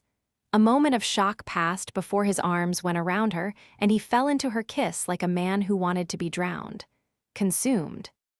Without letting her go, without breaking their kiss, he pulled her inside and slammed the door, immediately pinning her against it, pressing her so solidly against the hard wood he could feel every curve of her body. And then his lips slid to her neck, his hands to her hips, rocking her against him. How'd you get free of the kids? He asked hoarsely. I said I had a work call. It kind of feels like an emergency. I'm good with emergencies, he said. You were taking a big chance, you know, she whispered. He lifted his head, telling me you didn't want us to be how it was, but how it should be. He ran fingers through the hair at her temple, his hand cradling the back of her head, bringing her mouth against his again for a deeper taste. This isn't like you, he said. I want it to be, she answered. This isn't because. His question trailed off, and when he couldn't finish, he just kissed her again. Because what? She asked, tugging his shirt out of his jeans. Because I asked for more of you, she laughed. No, I've never been a good fake. He started to unbutton her blouse while she ran her hands up under his shirt, and they kissed again, hard and hot, pressed together so tightly she could feel his excitement against her. She could almost feel the thundering climax building inside her. He opened her blouse and put his lips against the top of her breast above the line of her bra. Then with a finger, he pulled down the bra. He said. New bra. New panties, too, she said, nibbling his ear. You're not afraid I'll have a heart attack and drop like a stone? No, she laughed, sucking on his ear, using her fingers to deftly open his pants. He had the bra unhooked and his mouth against an erect nipple. We definitely have to keep the guest house, she whispered, easing his zipper down. She slipped a hand past the waist of his boxers, or at least the door. 15 Bob wanted to make Andy a nice dinner in his home, something special. He made sure she knew that his sister and brother-in-law were out of town for a long weekend, so there was no pressure to go visiting. He told her they wouldn't be disturbed. In fact, if they wanted to go for a late-night swim, they'd have the pool to themselves. When Andy arrived, he fixed her a glass of wine and put out a little plate of cheese. There were wonderful smells coming from his compact kitchen. You've gone to a lot of trouble, she said. I have, he smiled. Except it's only a casserole. The famous Uncle Bob casserole. A little of everything, a combination of chicken pot pie, shepherd's pie, and burritos. Whoa, she said, laughing. It actually sounds disgusting, doesn't it? The kids love it, and the kids love it. Can I stay the night? She asked. Yes, you can, he smiled. Or if you miss your bed, that's okay. Or if you want both of us to miss your bed, that works too. You are so sweet. I have something for you. I was going to wait till after dinner, but I can't. Now I want you to know that I don't presume anything. This isn't about pushing you, Andy. This is just about peace of mind. What is it? Sit tight. He went to his bedroom and came back with a fat envelope. He handed it to her. Andy looked at him while she opened it. She pulled out a thick sheaf of papers. She read the bold print on the top line, dissolution of marriage. Bob, she asked, you got a divorce? I called Wendy and told her we needed to finalize things. I promised her we'd always be good friends. But why? I just wanted to make sure you understand. I don't have any unfinished business. It doesn't mean I expect anything from you, but the way I feel about you, I didn't want any legal connection to another woman, even if it's just been friendship for years. This had to be taken care of. Bob, she gripped the documents and tears came to her eyes. Oh, Bob. Oh, Andy, I didn't want to get you upset. Honest. He got down on one of his bad knees and pulled the pages from her so he could hold her hands. It doesn't mean anything, honey. It's not like I expect anything. It's just my divorce isn't final yet. But it will be, Bob said. At least you're getting it done. I don't mean for me, but because it's really finished. Have you even heard from him, Andy? Bryce? No, nothing. That's fine with me, but I'm sad he didn't even get in touch to ask about Noelle. I know they had their problems, but still. See, that's in your past, and you're bringing it to closure. Noelle doesn't need Bryce, so don't worry about that. I thought I should bring closure to my situation, too, so you know there isn't anything lingering, it's just you. But Andy, I'm not doing this so you feel obligated to me in any way. I did it to have it cleared up. There isn't anything on my slate right now. Just you, for as long as, but what if we decide to get married someday, down the road, after we're sure we'll stay as happy as we are? Are you opposed to that idea, after Wendy? After I've failed at marriage twice. Andy, my relationship with you doesn't bear any resemblance to what I had with Wendy. But you've been through a couple of rough marriages, so I understand that, Bob, it's taken all the willpower I have not to ask you to move in with me, she said. I've been just gutting it out because I know we have to give this some time. Those nights you do contract work and just go home to your own house so you can sleep fast and get up early. I hate those nights. Really? He asked, surprised. Really, you mean that? I do, and I think because of my bad track record to keep you safe, we have to wait a while. But the way I feel right now, I don't think I could possibly change my mind. He was a little stunned for a moment. Then he took her into his arms and held her close. Oh, Andy, he said breathlessly. You just have no idea how happy it makes me to hear you say something like that. I think you're just plain crazy, but I love you so much. Thank you for doing this for me, just for my peace of mind. It means a great deal. He pulled back and grinned at her. Want to go skinny dipping with a chubby old man? I'd love to, she said. You're sure no one's around? I kind of wish there was a chance of that, he said with a laugh. Even a security guard or something, they'd never believe it. The only thing that matters is that you believe it. Tell me, Bob, do you believe what I tell you is genuine? Do you believe I love you? That I expect to love you forever? I do, honey, he said. I'm not even sorry it took me this long. If I'd known 20 years ago I was saving up for you, I'd have been more patient. Jerry couldn't believe how much things had changed over the course of a few months. Phil moved home, and his candidacy was announced. BJ told Andy her secret so that Sonia and Jerry wouldn't have to guard it for her. Bob was doing even less contract work and sleeping a little later in the morning. George and Sonia were friendly, spending more time together, and it appeared the neighborhood might be falling into some sort of new order. What started out in March as 3 marriages was now 1.5 if you counted Sonia's as the half, and it looked like it was only a matter of time before Andy and Bob made it official. June evaporated like so much summer fog, July came and went, August arrived and signaled the end of a perfect summer. Sonia had a small pond installed in her backyard with a trickling fountain and fish. She stopped there. She was running with BJ every morning, and on some days they did 5 miles, on rare days they did 8, just to see if they could do it. Sonia had the lean but muscular body of a runner and had signed up for a 10K race in San Francisco without BJ because BJ didn't want to commit. As the end of summer block party approached, Sonia got up for her run with BJ, but was stopped at the edge of her walk by the sight of a truck in front of BJ's house. She stared open-mouthed as she saw a couple of guys carry a piece of furniture out of the house, onto the truck. "Oh, God," she said. "Oh, God. Oh, God." She ran to Jerry's house and pounded on the door. Phil was up, showered and in his pants and shirt, almost but not quite ready for work. "Phil," Sonia said in a near cry. "Oh, Phil, oh God, get Jerry, please get Jerry." Phil instantly grabbed hold of Sonia's upper arms. "What is it, are you okay?" "No," she said, shaking her head. "My best friend, look." She pointed down the street to what was obviously a moving truck, or at least a truck being used for moving. Jerry appeared in the doorway, pulling on a ratty plaid robe over some black pajama pants that came to just below the knee. "What's going on?" "Look," Sonia said. "Look." "Oh God," she said she'd have notice. "This doesn't look like notice. Sonia, go get Andy up right away. I'll get some shoes and meet you across the street." Sonia jogged off in the direction of Andy's house while Jerry went back inside to grab a pair of flip-flops. As she made to follow her friend, Phil grabbed her arm and pulled her back to him. He held her briefly and closely against him, smiling against her lips. "Thanks," he said. "Sleeping with you is better than I remember it." "I agree, and I think I should apologize for costing us so much time. I didn't know Phil. I thought that's what happened after so many years of marriage." "I know, honey, and I was afraid you were right." "I'm sorry," she said, giving him a quick kiss. "I should never have left you out in the cold like that. I shouldn't have left myself alone like that. Tell you what, we don't have to go over what you did with those years if we can just forget about what I did. I think we understand each other now. I have to get to the office. Kiss me." She planted a quick and deep one on his lips. "I can't play with you now. I have a girlfriend crisis." "Play with me later?" "Absolutely. I better make sure they're okay." "Sure," he said, and when she turned to go, he gave her a smack on the butt and she took off down the walk. She turned back to him, smiling. Then she hurried over to Andy's.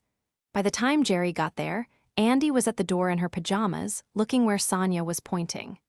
The 3 of them trudged down the block, Sonia in her running gear, Jerry in her flannel robe that had been rejected by Phil years ago, Andy in pink and yellow striped pajamas and slippers, Bob's truck still parked in her driveway. As they approached, they passed a couple of guys carrying the TV. The women slipped into the house. BJ was in the kitchen, standing at the counter, looking over a list of things to do. "Hey," Sonia said, surprising her. BJ turned, and when she saw them, tears came to her eyes. "There's a woman," BJ said. "Nowhere to go, a couple of little kids. I don't know her story, so you don't, okay?" "Okay," they said in unison. "If I could do something quickly, she could have the house instead of some shelter." "But the shelters in Marin are so good," Sonia objected. Sonia, BJ said, grabbing her hand. Honey, she's not in Marin County. I don't know where she is, but I guarantee she's scared to death. Honest to God, I don't know anything about her. I don't know if she's on the run, if she's just getting out of prison. I don't know anything except it's down to a shelter or this house, so I can stay at my brother's for a while. I'll put my stuff in his garage, and she stopped when a man came into the kitchen. Oh, Tony, she said. These are my friends, my neighbors Jerry, Sonia, Andy. This is my brother Tony. My other two brothers are also helping me move. I'm going to take apart the bed, Tony said after giving the women a brief and serious nod. Then he turned and disappeared. I'll stay with Brian, he's the closest to Mill Valley. He has the business. But I'll try not to impose on him for too long. I know how bad that can turn. I'll be looking for my next job, my next town. I'll get right on that, Jerry said. I'll see what I can find for you, maybe not too far away. There are some good little towns up the coast. I'll vouch for you, give you a recommendation for a job and a lease. Where are the kids?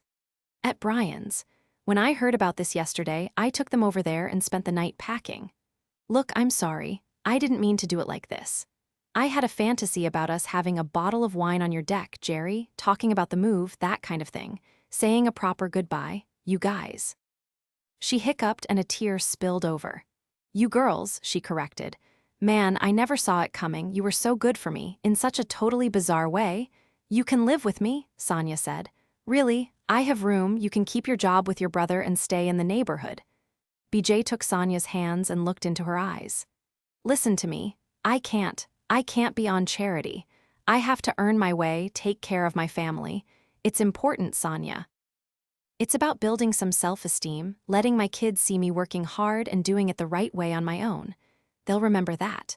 I appreciate your offer, but really it would be more for you than for me. If I want free board, I can get that from any one of my brothers. I'm not going to let our friendship go that way.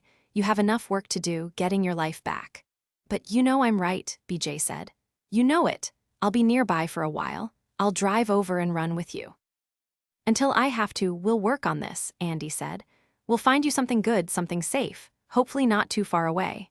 I'm sorry, BJ said again. I didn't mean for it to go like this, but it's important. I remember when I was the one with nowhere to go, scared to death. The four friends stood there in silence for a second, then Jerry reached for BJ's hand and Sonia's. Sonia took Andy's, Andy took BJ's other hand. The four of them stood there holding hands in a small circle. I'm going to go home and get dressed, Jerry said. Then I'm coming over here to help you pack and clean the place up. What about work? I'll go in late or not at all. Some things have to be done and done right. Me too, Andy said. I'll get dressed and be right back. I don't have to dress, Sonia said. I'll get started right now. BJ had been gone 1 week. It was only another week until the block party, and she promised she'd come back for one last hurrah. Jerry met Andy in her open garage at 10:00 a.m. Sonia was just leaving her house, carrying a large platter covered with plastic wrap. She juggled the platter to lock up, then crossed the street to meet her friends. What you got there? Andy asked. Muffins, chocolate chip muffins, she said. I figured we could use all the ammunition we could get. Andy ran a hand along Sonia's shiny mahogany hair. Now, try not to say too much, she advised Sonia. Try not to swear. I'm not a child, you know. Well, I mean, I am in a way. I have to go all the way back to 13 years old and start growing up all over again, but even a 13-year-old can manage not to swear. Jerry lifted the wrap and inhaled. And apparently a 13-year-old can really bake up a storm. You want to follow us to Connie's? Andy asked Jerry. Yes, and I'll go on to work from there. All set. All set, Andy said, taking a deep breath. Now remember, no expectations. It's a shot in the dark. Gotcha. And I have some other ideas for BJ, so this isn't the only possibility, Andy said. Gotcha, let's just do it, Jerry replied. Less than 15 minutes later, the three women were knocking on the front door of Connie's massive house. Sonia carried the muffins, Jerry held her briefcase. Connie opened the door with a bright smile. Well, isn't this nice, she said. I put coffee and some cups on the patio table if that's all right. It's very nice of you, Connie, Andy said. Please meet my best friends, Sonia and Jerry. The women all shook hands, greeted each other. I can't wait to hear about your special project, Andy.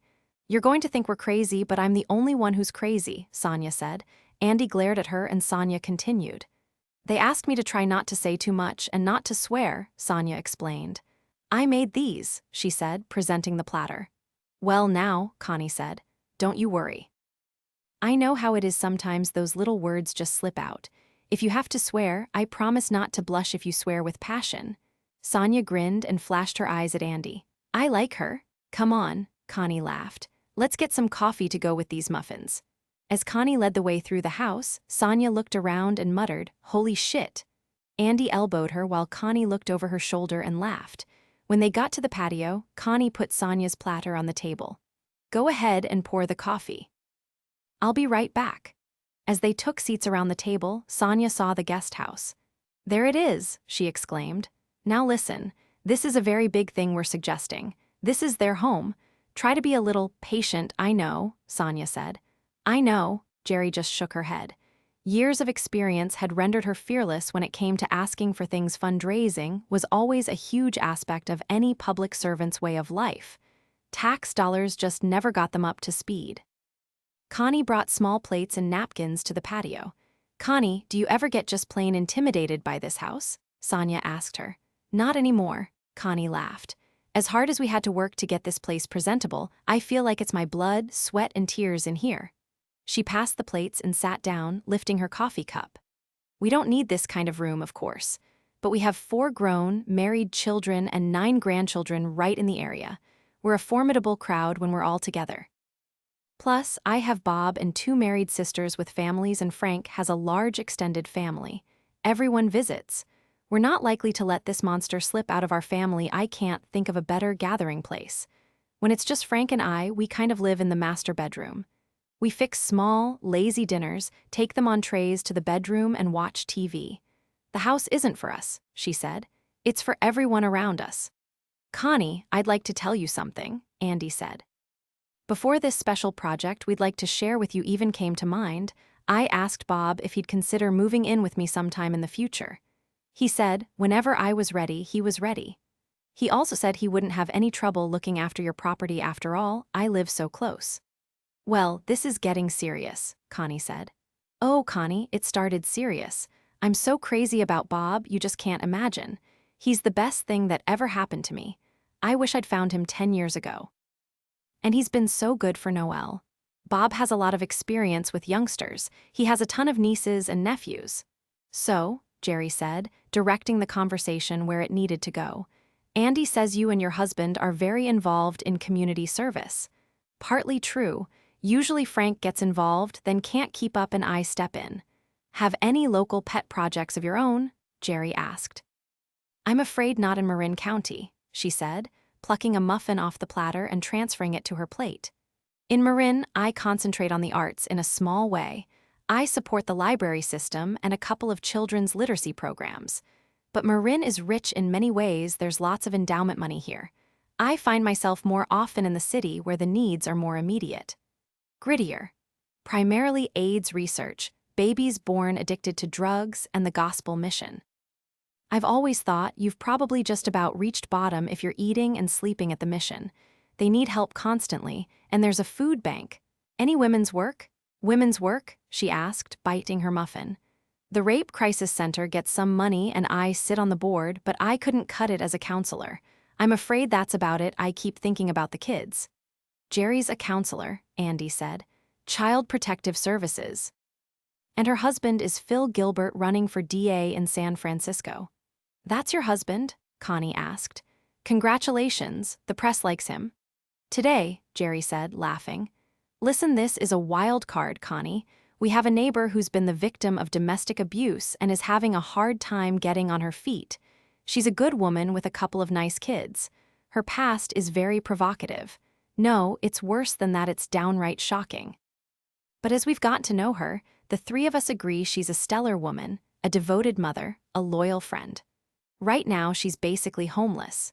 Some nameless philanthropist who tries to help women coming out of terrible ordeals like hers let her use a rental property for a year. That's how we got to know her. But that year is up, and there's another woman with children who needs a hand, and our friend BJ has to move on. She's staying with her brother while she looks for her next job, her next home. Really? Someone just gave her a house? Connie said. It's a transition home, a stepping stone, Jerry said. I hope someday I get to meet this person. She was okay with that, but when I offered to have her move in with me rent-free, she wouldn't do it, Sonia blurted. She said she has to build self-esteem, support herself and her kids, that they'd remember that. She's right about that, Connie said. Kids, they won't listen to a word you say, but they'll end up acting like you acted while they were growing up.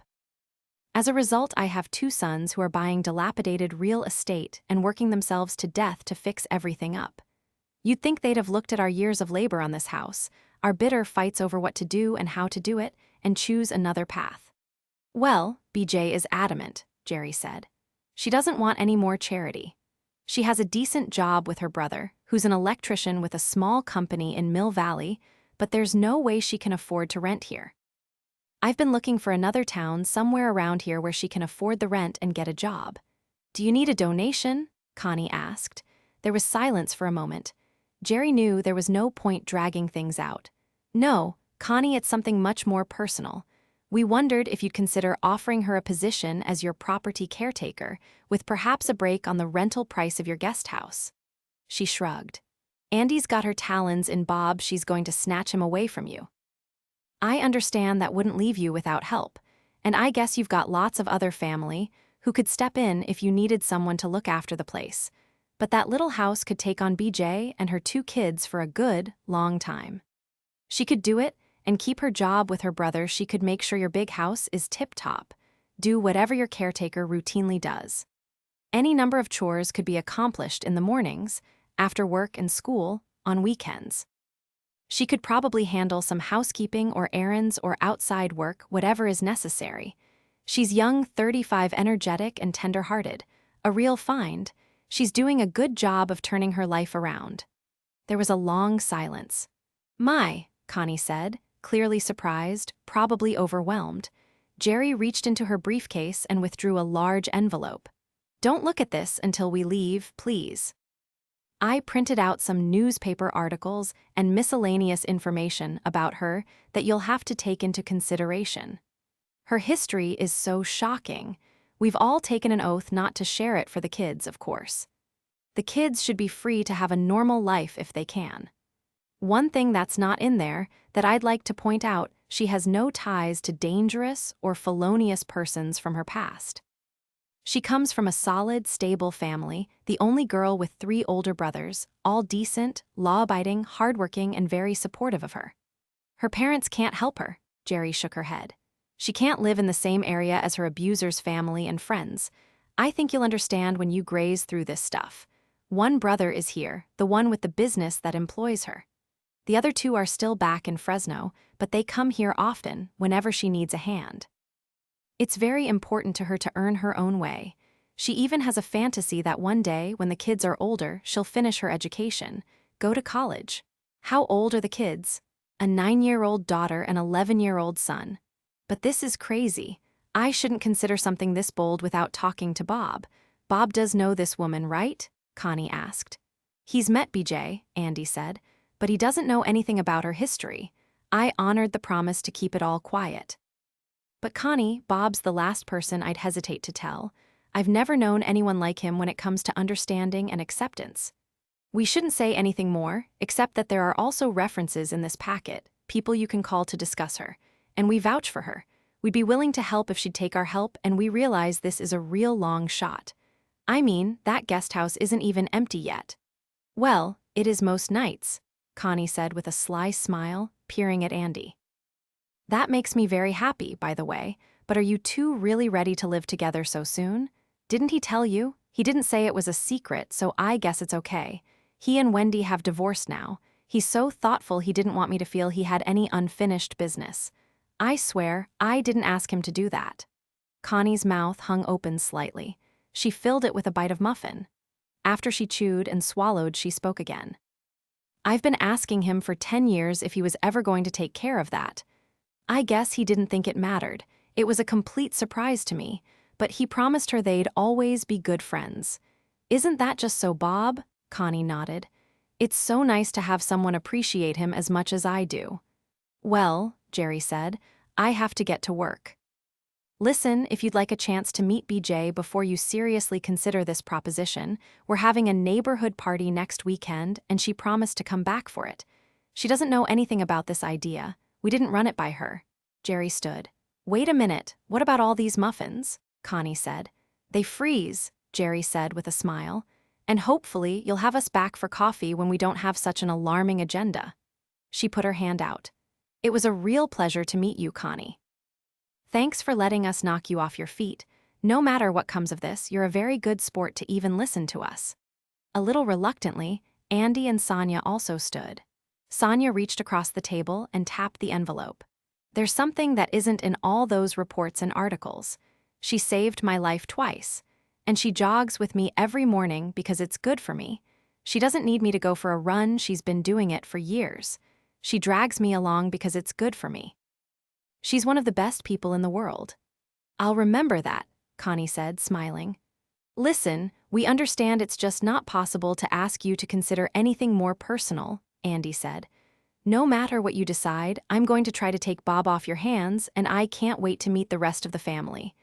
I just hope you understand when it comes to a good friend, we have to step outside boundaries sometimes, take a risk, ask the unaskable.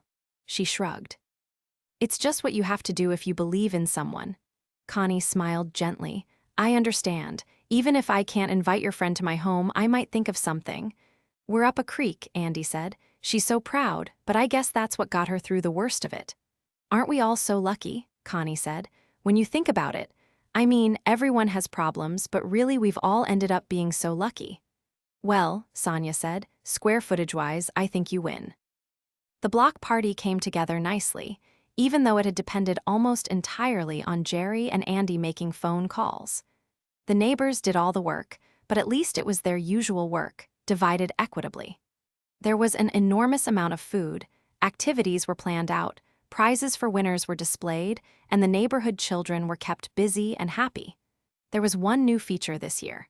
A booth under a huge banner, Phil Gilbert for San Francisco County District Attorney. Although it was another county, many residents of Mill Valley commuted to San Francisco to work, and word about him could spread. Plus, it was one of their own moving up in the world. Phil spent much of the day accepting congratulations and taking campaign donations from people he'd known for years. BJ and her kids showed up, ate, played, ran a few races, hung out with Sonia, Andy, and Bob most of the time. George, who really didn't enjoy gatherings with a lot of people, came around and stayed much longer than anyone expected. Sonia didn't seem in any way uncomfortable with him there. In fact, he had his arm casually draped over her shoulders or around her waist quite often. Noel attended, though he hadn't brought his good friends, apparently not quite ready for that. But he was very chummy with Bob. They ran an egg relay together, and although they did miserably, they seemed to find it hilarious. It was getting a little late in the afternoon, close to 5, when Phil found Jerry and pulled her against him. Sneaky, he said. You found a way to keep me from drinking too much at the block party, turn it into a campaign rally. I had nothing to do with that, she insisted. It was them. God, I already hate them, your committee. They're so damned bossy. I know, he laughed, but I don't have anyone better in mind, and I guess they get the job done. After all, they got Clay elected and re-elected I don't know how many times, and we both know what we know, he said. Are you going to put on the Velcro suit and let them throw you against the dartboard? She asked, grinning. You know that's my favorite part of the whole party. I was hoping to skip that this year, since I'm not half-tanked and stupid. Would you do it for me, because I really love that. You have a mean streak. I know, but I've tempered it a lot lately, and now it's just for fun. We'll see, he said, because in point of fact, he'd let them hurl him off the Golden Gate Bridge if it made her laugh, tease, and take her clothes off. He squeezed her and kissed her neck. I'm not sure this is normal, she said to him. We're having sex like teenagers. I honestly don't remember anything like this when we were much, much younger, when we were much less flabby and creaky. He laughed. It may not look as pretty as it used to, but it sure works for me. Look, she said, stiffening enough to pull away slightly. Across the park, a big gold SUV had pulled up and double parked. Connie and a man Jerry assumed was her husband walked into the park. Andy and Bob spied them and greeted them. Phil and Jerry watched while they seemed to chat a while. Andy ran off and returned with BJ, and again there was chatting. Then Connie reached for BJ's hand. She held it while she talked to her. "It's happening," Jerry whispered. "What I told you about. Connie's guest house." "Don't get your hopes up," Phil cautioned, pulling her against his side. But then BJ put 2 fingers in her mouth and let out a powerful whistle that brought her 2 children instantly to her side. BJ made introductions. Connie bent slightly to smile into their faces and say hello. Then they all went to the double-parked SUV BJ and her kids, Andy and Bob. "Oh, God," Jerry said. "It's really happening." "Stay calm," Phil said. "Nothing has happened yet." But Connie is taking them to her house to see it, to talk about it. If she'd decided against it, she wouldn't come to meet her, chat with her, and then leave to think about it some more. "There will still be negotiating," Phil reminded her. "It might not be right for them. I mean, it could be, but..." "No, Andy and Bob will help make this happen. Oh, by the way, I said I'd give any help that BJ would accept. If that means subsidizing rent, I'm committed." She turned to look into his eyes. "I feel strongly about that." "That's okay," he said. "If we can beat this dickhead Carter, there will be a raise involved." She laughed. "And I already spent it. That must make you very happy with me." "You spent it on keeping our guest house. I don't know how long I can live with the idea of that little old lady who owns the place, who probably has a nanny cam or something, and they're figuring out we have it just for sex. It's kind of kinky, don't you think? We could get a sailboat and hardly ever sail." "I'd be willing to talk about that after the election." "The election is 2 years away," Jerry laughed wickedly. "Listen, I have to come clean about something." "Oh, Jesus," she gasped. "What have you done now?" "I called Elizabeth," he said. "I wanted to get to her before those political mongrels feasted on her, and she told me." "How'd you find her?" Jerry smiled and said nothing. "You took her to lunch, you interviewed her?" he asked. She nodded and smiled. "You're scary," he said. "Whatever that was about, the affair, I'm cured." "Good, because I'm on the alert now, and I'm watching. By the way, how did you find her?" "I have detectives," he shrugged. "I have to find old employees all the time to ask about cold case files we're pursuing. It wasn't a big deal." "So," Jerry said, "she told you everything?" "I don't know. How long was your lunch?" 2 hours. "Then she didn't tell me everything. Our conversation was 10 minutes tops. All she said was she was glad to know we'd worked out whatever kinks had us messed up and to tell you hello." "I liked her," Jerry said. "You're not allowed to talk to her anymore, but I liked her. At least you have good taste. I thought I was going to meet some stupid bimbo in a nice package with no brains, no substance. That woman, she was pretty high quality." She gave him a kiss. "I was actually impressed." "I love you, Geraldine. You're a pain in the ass, but you're a damn sexy pain in the ass." "It turned out I couldn't settle for less. It turned out I couldn't settle at all. It has to be you." "Lucky for you, it's going to be me, only me, from now on." "I can live with that," he said. "You're all I ever wanted." "Phil," she said, her voice husky and serious, "you're the only man I've ever loved. I'm not about to give you up."